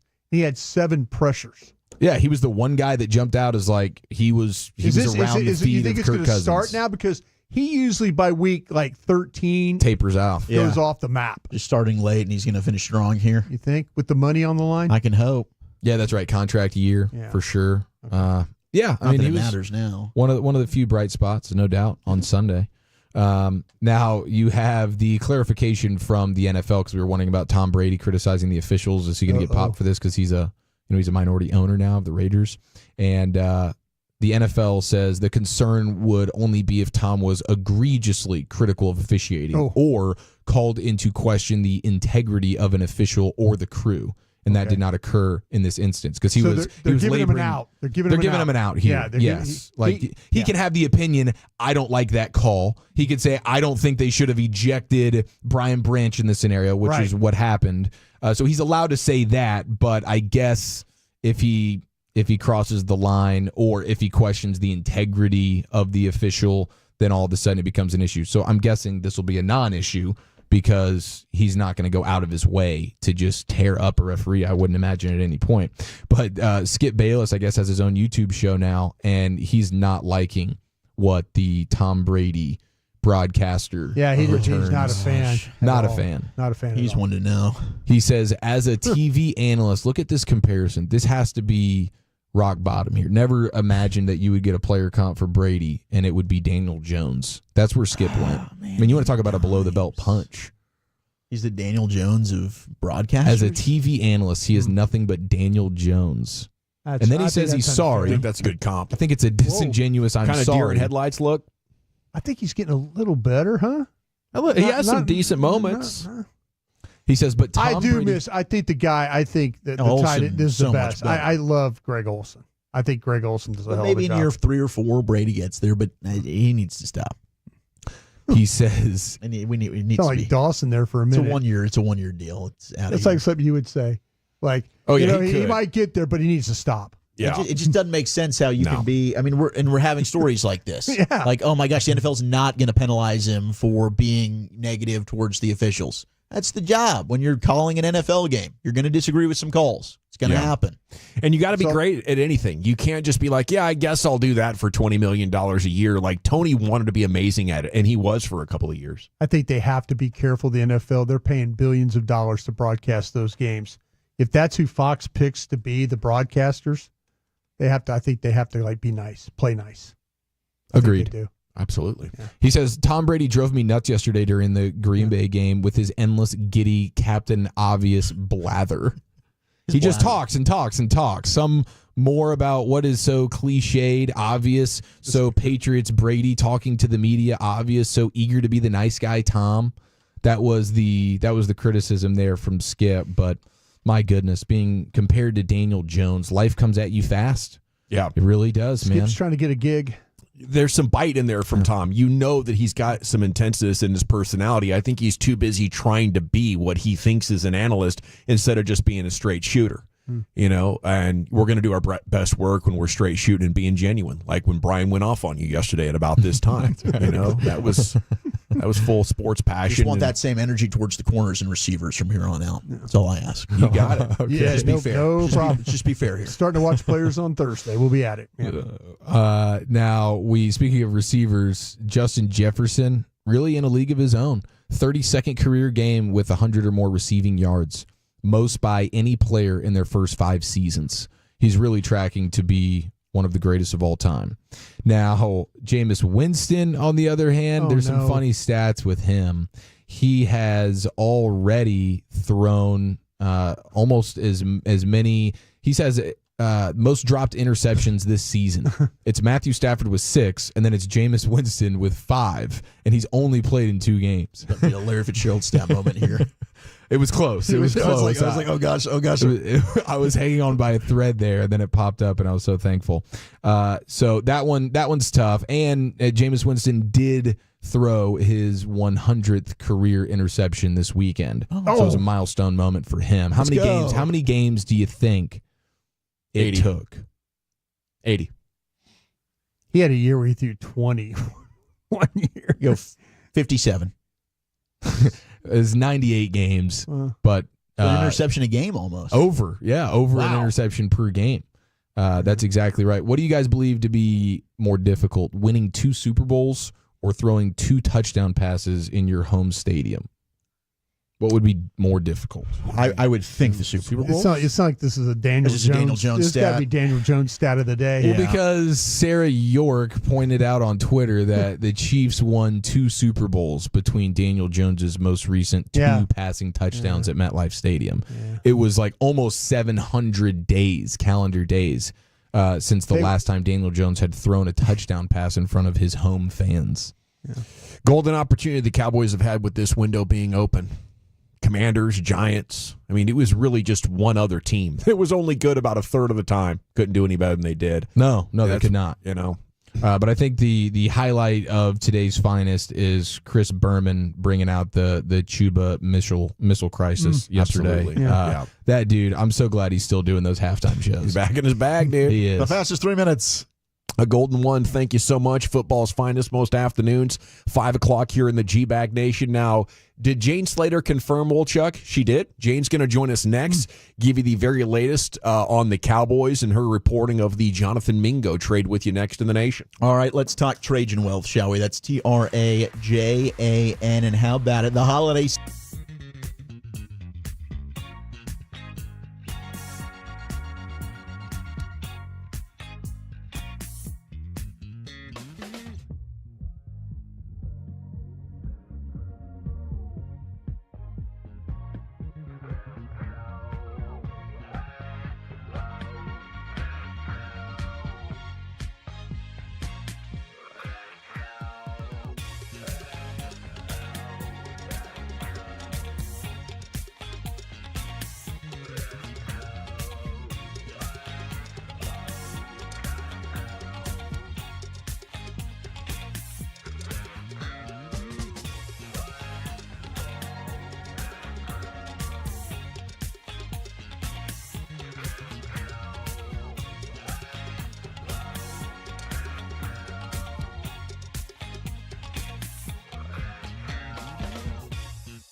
Uber Eats has Lola V products? I got to remember that. Well, you know, they say in order to remember something, you have to forget something else.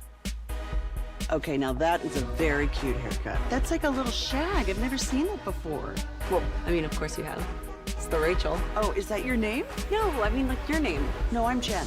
My name's Jen. Right, but I just mean like this is your haircut. But that's hair on your head. I'm not saying this is your hair. Okay, freaking me out a little bit.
Boss modern windshields with better than dealer quality. And you get unlimited repairs and 1 replacement for 12 months. Call the Glass Doctor, we'll fix your paint. Oh, yeah! Yeah, buddy, welcome back. It's the G-Bag Nation on 105.3 The Fan. Time to talk with our old friend, 105.3 The Fan alumni, and a heck of a reporter there at the NFL Network, Jane Slater, joining in now here in the G-Bag Nation. The Expressway brought to you by the On Time Experts. Segments brought to you by Window Nation. Go to windownation.com/Cowboys. And it's brought to you by Cars for Kids. Donate today at carsforkids.org. This is the football hour, isn't it, Wolchuk? Chiafalo? It sure is. Brought to you by the greatness of Buffalo Wild Wings, where B-dubs is football. As Jane joins us now here on The Fan. And a good afternoon, Jane. How the heck are you? I'm doing good. How are you guys? We're doing great. You know, we're just kind of sorting through our prediction or our thoughts, our analysis of this trade. What's been the reaction in your circle to this acquisition of Jonathan Mingo for a 4th-round pick? I was going to say, Gavin, guys, what's your prediction for how this one's going to play out? I don't think good. Well, I think you've got to manage your expectations, right? I think when Jerry said that we're still all in and that we are buying, not selling, there was a brief moment this morning in real time where you thought, okay, maybe he's going to finally go out and do something. Doesn't quite make sense given the fact that you're starting quarterbacks on IR, but okay. And then it was Jonathan Mingo. And this is no disrespect to this kid. I mean, he was picked in the 2nd round. He was a 30 visit for the Dallas Cowboys. I think the issue for at least a number of GMs that I reached out to today, because, look, guys, as much as I cover other teams, I'm 98% on the Cowboys, and sometimes you can be too close to it, right? So I was curious what other GMs thought. I was told, good kid. He had essentially not progressed in the offense in Carolina the way that they had wanted him to. And that was evident by the fact that, there were so many guys ahead of him on the roster, even with the injury to Adam Thielen. But a number of the GMs that I spoke with said, not a 4th-round pick. I mean, the word that was used over and over when I talked to folks was too rich. And so I think that's where the frustration is for the fan base and for people looking at this from the outside. I mean, I understand that, he's still on a rookie deal. He's got 2 years. He's young. There could be a maturation and, it's giving you depth and you're not having to pay a lot. But it was more of the 4th-round pick that I think stood out. A lot of people thought he was more of a 6th-round pick and then get a 7th-round pick back. Do you feel like it's upside for the future or could it help salvage this season? And how much hope do you think there is in there that they can get back in the race for the division or a playoff spot? I don't think he's going to make a big impact on the season, and maybe that's unfair to him. I mean, if you look at Ole Miss, he looked like he was a pretty dynamic wide receiver. In the Panther situation, obviously he didn't have a quarterback. But as is explained to me, I was told by one GM, he's basically Jalen Tolbert. Like, that's where I would have ranked him in your offense. So you're going to get 2 Tolberts over here? I don't, to me, it's the same as the Trey Lance deal with the 4th-round pick. Now, I did find it intriguing today, and I don't know, maybe I'm hearing this wrong. I don't know if you guys listened to this because I think it got lost in all the other stuff. But when Jerry talked about Cooper Rush, but also this idea of Trey Lance, and I found myself going, are they going to try and use both of them in the offense? Maybe I heard that wrong. But I thought that was sort of an interesting nugget from Jerry, but still this is a 4th-round pick this year that, you really haven't done much with. Do you think Mingo has a better shot at a successful career than Trey Lance? It's always up to the player, right? I think a lot of us, and again, it's like comparing apples to oranges. When Amari Cooper was brought in, everyone sort of rolled their eyes. They didn't feel like he had done much at the time, I believe it was Oakland before they went to Las Vegas. And then he ended up, helping turn around the season. So, anything's possible, I suppose. I guess the big knock on the guy is just his career numbers in the NFL the last 2 years, not exactly standing out. And quite frankly, you had an opportunity to be great, and he just wasn't. How much more Zeke should we expect to see on the field? That is a fascinating story, Gavin. Look, without getting into too much, I think the 3 team meetings were a big deal. There's far more meetings than that, but the 3 team meetings, missing those, particularly on a week when, it just come off a loss to the 49ers. I thought it was really interesting that, okay, he scored in San Francisco. Why wouldn't you want him in Atlanta? And it seems like they were trying to send a message that, we sort of expect everyone to carry themselves a certain way and we need you, and he wasn't. And then to have Jerry push back and sort of dismiss it as if, oh, it's just a couple of blemishes. I wish I had those, just a couple of late things. It's more than that. And so maybe Zeke learned from this. I can't imagine any of us would want it out there that we've been disciplined, and I can't imagine that Zeke wants to be away from football. But it does seem like the messaging, at least from the coaching staff and then, up the ladder with Jerry, seems to be a little off on this one. Jane Slater here with you in the G-Bag Nation. Jane, did anything else come close to happening today, you think? Not that I've heard of. And I think that's the other thing that is probably frustrating for a lot of folks. It's, I know that they feel like they've addressed the running back situation by at least going out and getting you Dalvin Cook, and maybe we'll see, more from Dalvin. I know that the issue, at least in the running backs room, has been an issue with pass pro. So, I mean, maybe they could have gotten someone that was a little stronger with that. You definitely need help along the defensive line. Maybe offensive line, some depth. But yeah, it wasn't my understanding that they were, and again, we might find this out later in the week, but based on some of the people that I talked to, they didn't seem like they were overly aggressive with anything else.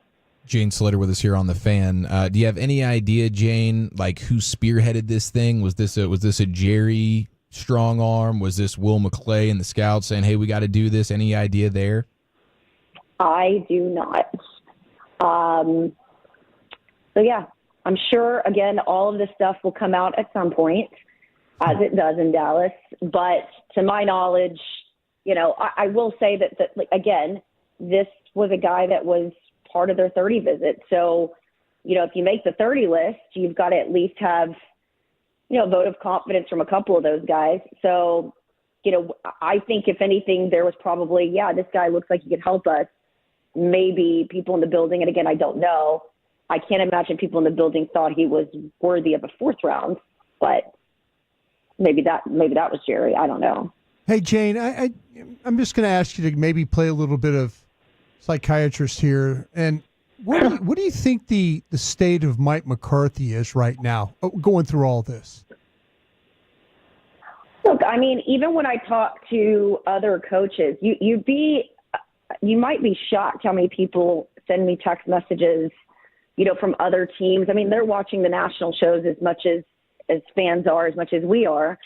And they're constantly asking me, like, what are they doing over there? And I think that's the hard part for any coach that comes here, whether it's Mike or anybody, is it is so different here than it is anywhere else. And I have that perspective because I cover other teams.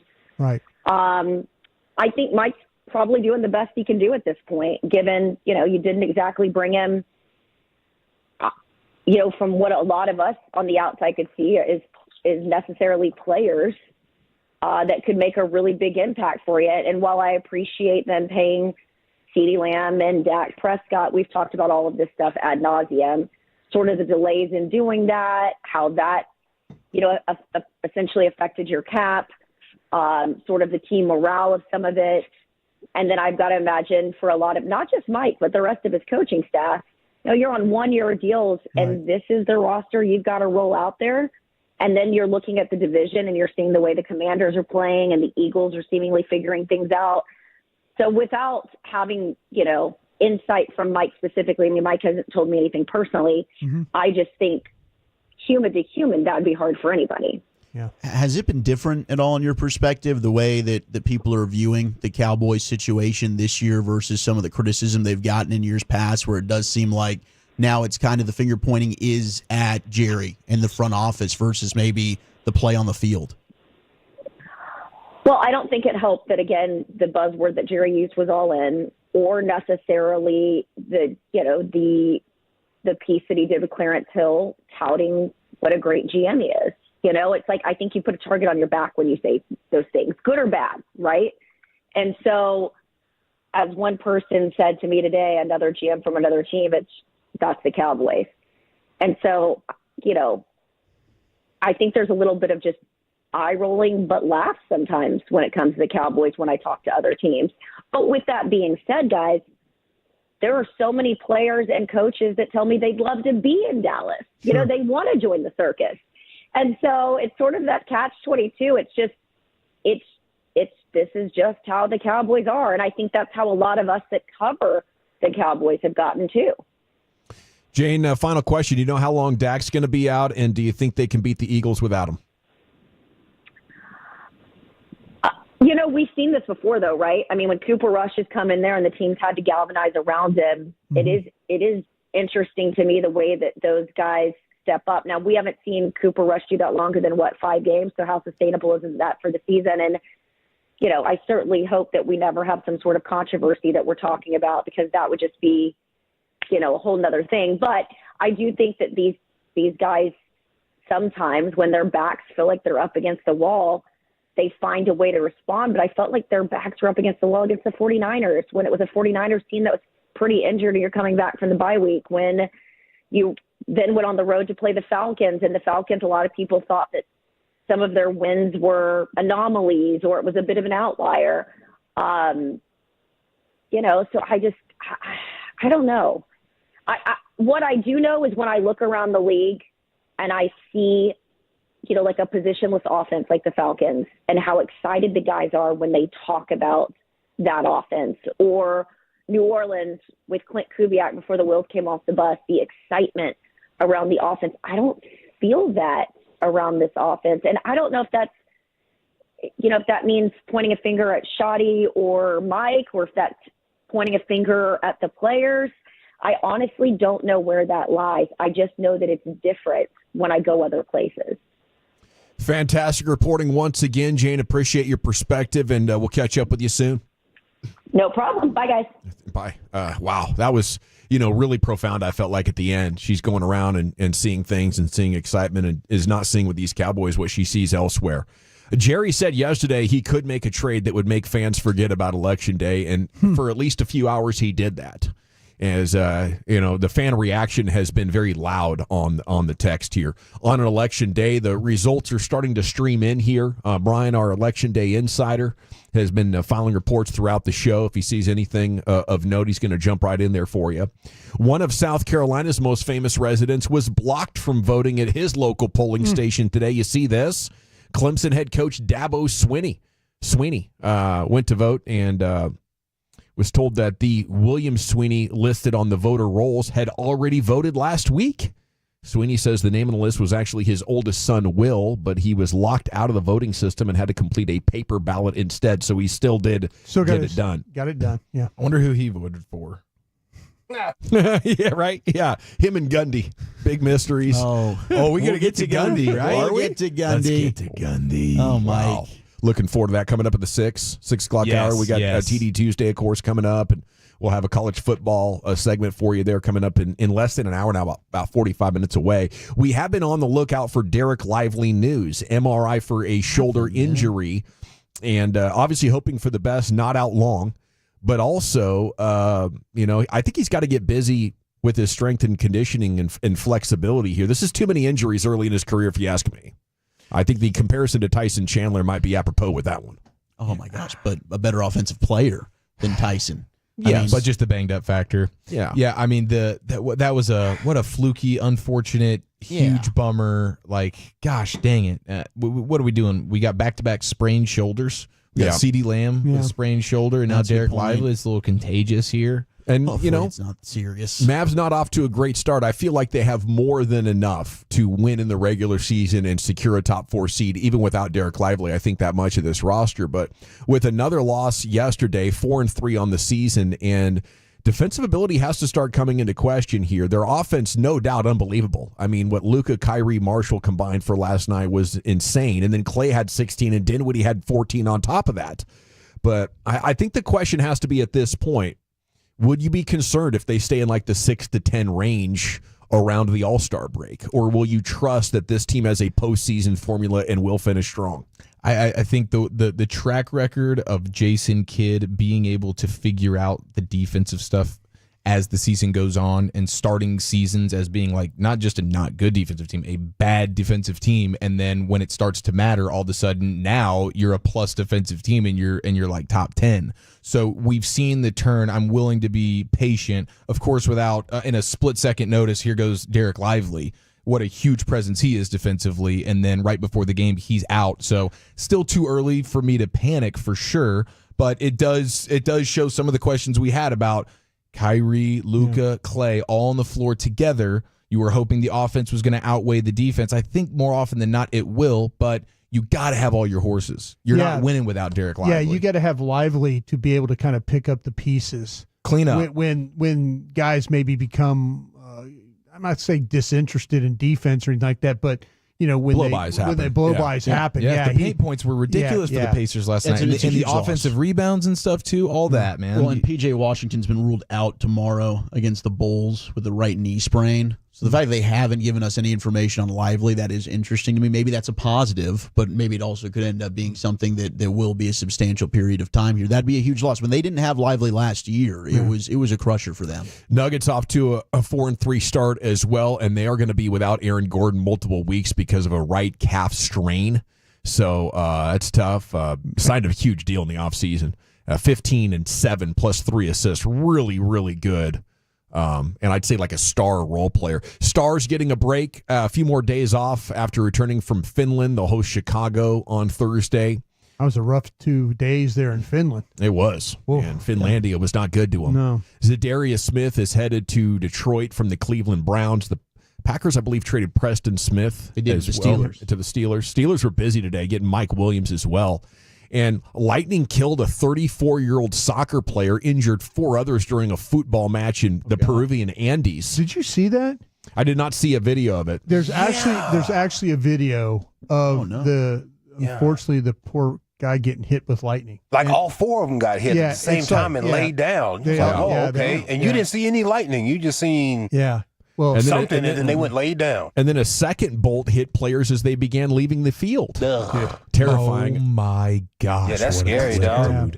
They all just immediately freeze and fall down. There's like 6 dudes all over the field scattered immediately. They all just hit the all deck. At the same time. Yes. Yeah, I was thinking about that when I was walking the dogs last night. Yeah. I was like, damn. That's scary. I got these metal chains on. Right? Yeah, I was walking by the basketball goal. I'm thinking like, hey, man, I know a lot of people had that on their mind yesterday. Lightning has struck several times. Wow.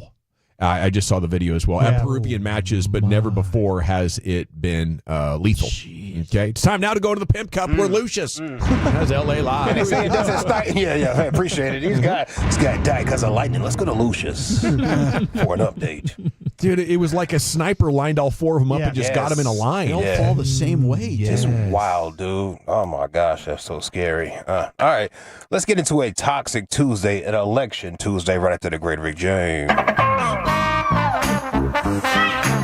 All right, you squares, it's time to smoke. They say lightning doesn't strike twice. Fire up this funk and let's have a toast. Yeah, I'll be damned. It'll make you dance to some of everything.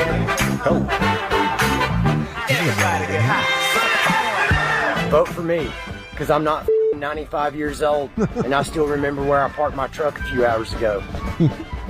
Because I'm running for Vote for me, and I'll make it a law that if you talk on the internet, you have to fist fight in real life. Because I'm running for Vote for me, and I'll make everybody that's in the Senate and Congress work in fast food for the next 8 years. Because I'm running for Vote for me, and if we got a problem with another country, I'll catch a fair one with their leader, and it'll be done with. No more wars. No more wars. Because I'm running for This message is approved by Captain Isosceles. Bitch.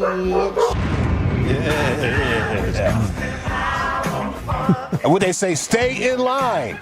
Stay in line. If you're in line, stay in line. Now I'm looking at the Dallas situation. It looks like there's no lines. No. It looks like everybody voted early this season. This is LA Live for Tuesday, November 5th, 2024. It is a Toxic Tuesday, an Election Tuesday here in LA Live, which has been hella toxic. You've been following it the whole time. Extraordinary times here, people. Extraordinary times. I'm telling you, we are living in a certain time. Think what? 1886, 1963, 2024. Same thing. I'm glad the campaigning will be over with from here on out, though. Yes. We got maybe 2 years of relaxing on the campaigning part.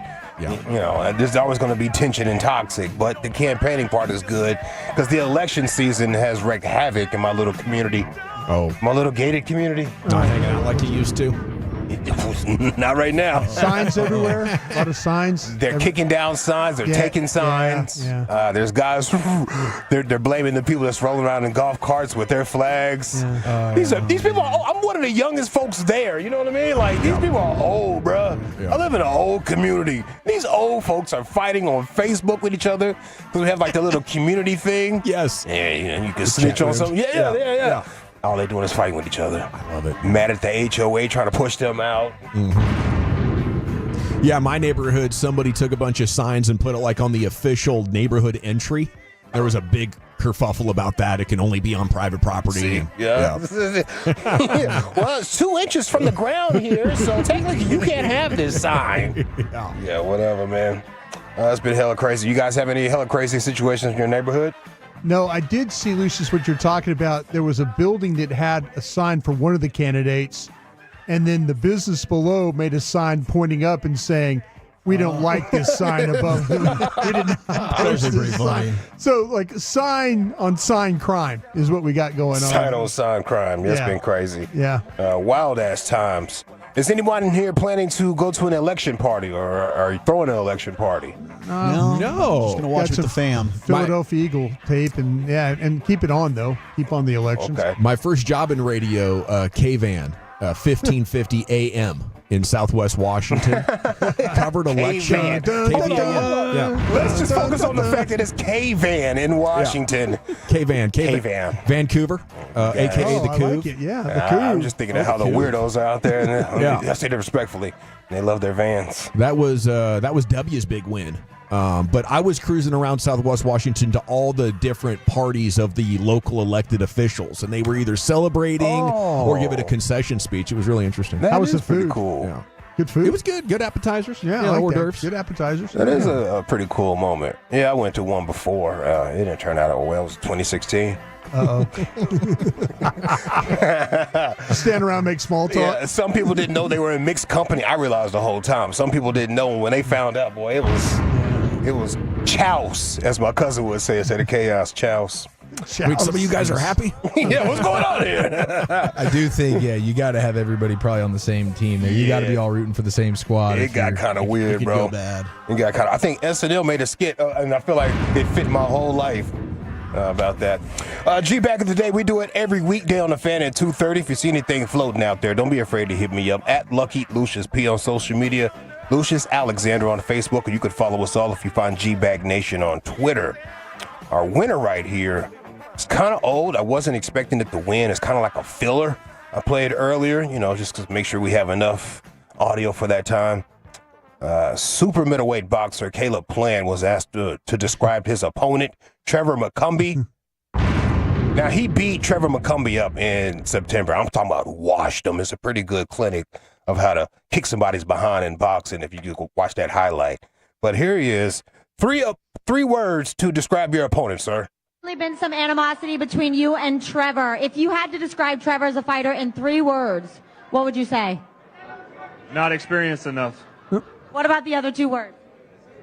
Not experienced enough. Okay, then.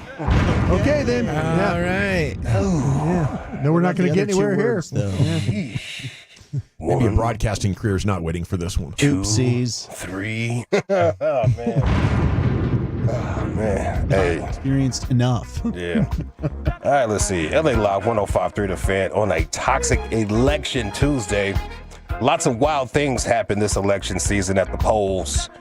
We had hundreds of ballots destroyed in Vancouver, Washington. What? When a man set the drop boxes on fire. Remember, he got arrested. Got arrested. Oh, yeah, He got the arrested. He said it wasn't political. I just wanted to get arrested. Yeah. I call Cap. Yeah. Big Cap. What is up? I just like burning stuff. Yeah. He got arrested pretty quick, though. 5 Georgia polling stations have been evacuated earlier today. Union City, Fulton County, a lot in Fulton County due to bomb threats. Bomb threats. That's what I call a real battleground. God. They proved during the Olympics they'll let a bomb go off, yeah. Come on. Okay. Gee. Okay. All right. Oh, my God. Come Well, on, they did, man. 96. It Yeah, happened. we know. Where is my... Hold on, man. I got to get my deal. Hold on. I thought you'd be wearing your Braves hat today, Lucius. Maybe your Phillies I didn't even hat. think about it. I got my Rosa on, though. I'm walking my Rosa Parks shirt for sure. I got to give a sage out for Broadus. I got to get my sage out, bro. There was an 18-year-old Florida man arrested for brandishing a massive machete and antagonizing voters at a Florida polling site. What? Where do you get a machete? A massive one as well. Like You found a thick one. It's like a this is like a double. I do like the dual blade ones, you know, where it's like a hand grip in the middle. Jeez. Kind of got the double. It's kind of like it's just a little bit more dominant looking. Damn Ninja Turtle, boy. Yeah, something like that. Good But a Lord. massive. What makes a machete massive? Yeah, you know, like, what's what- the length that qualifies? From a machete to a massive machete. Right. I would like to know. It's basically a sword, right? I was gonna say, why don't you just go full medieval sword with it? You can't get one at True Value, I guess. That's true. Yeah, he was out there intimidating the old ladies in line. Wow. Showing his little knife and yelling and fussing at them and whatnot. Authorities came up to him and said, "Give me the knife." Give me the knife. Give me the massive machete. Give me the knife. Put that massive machete down now. Oh my gosh, Dawson, this is not funny stuff. South Carolina a fight broke out in South Carolina between a voter and a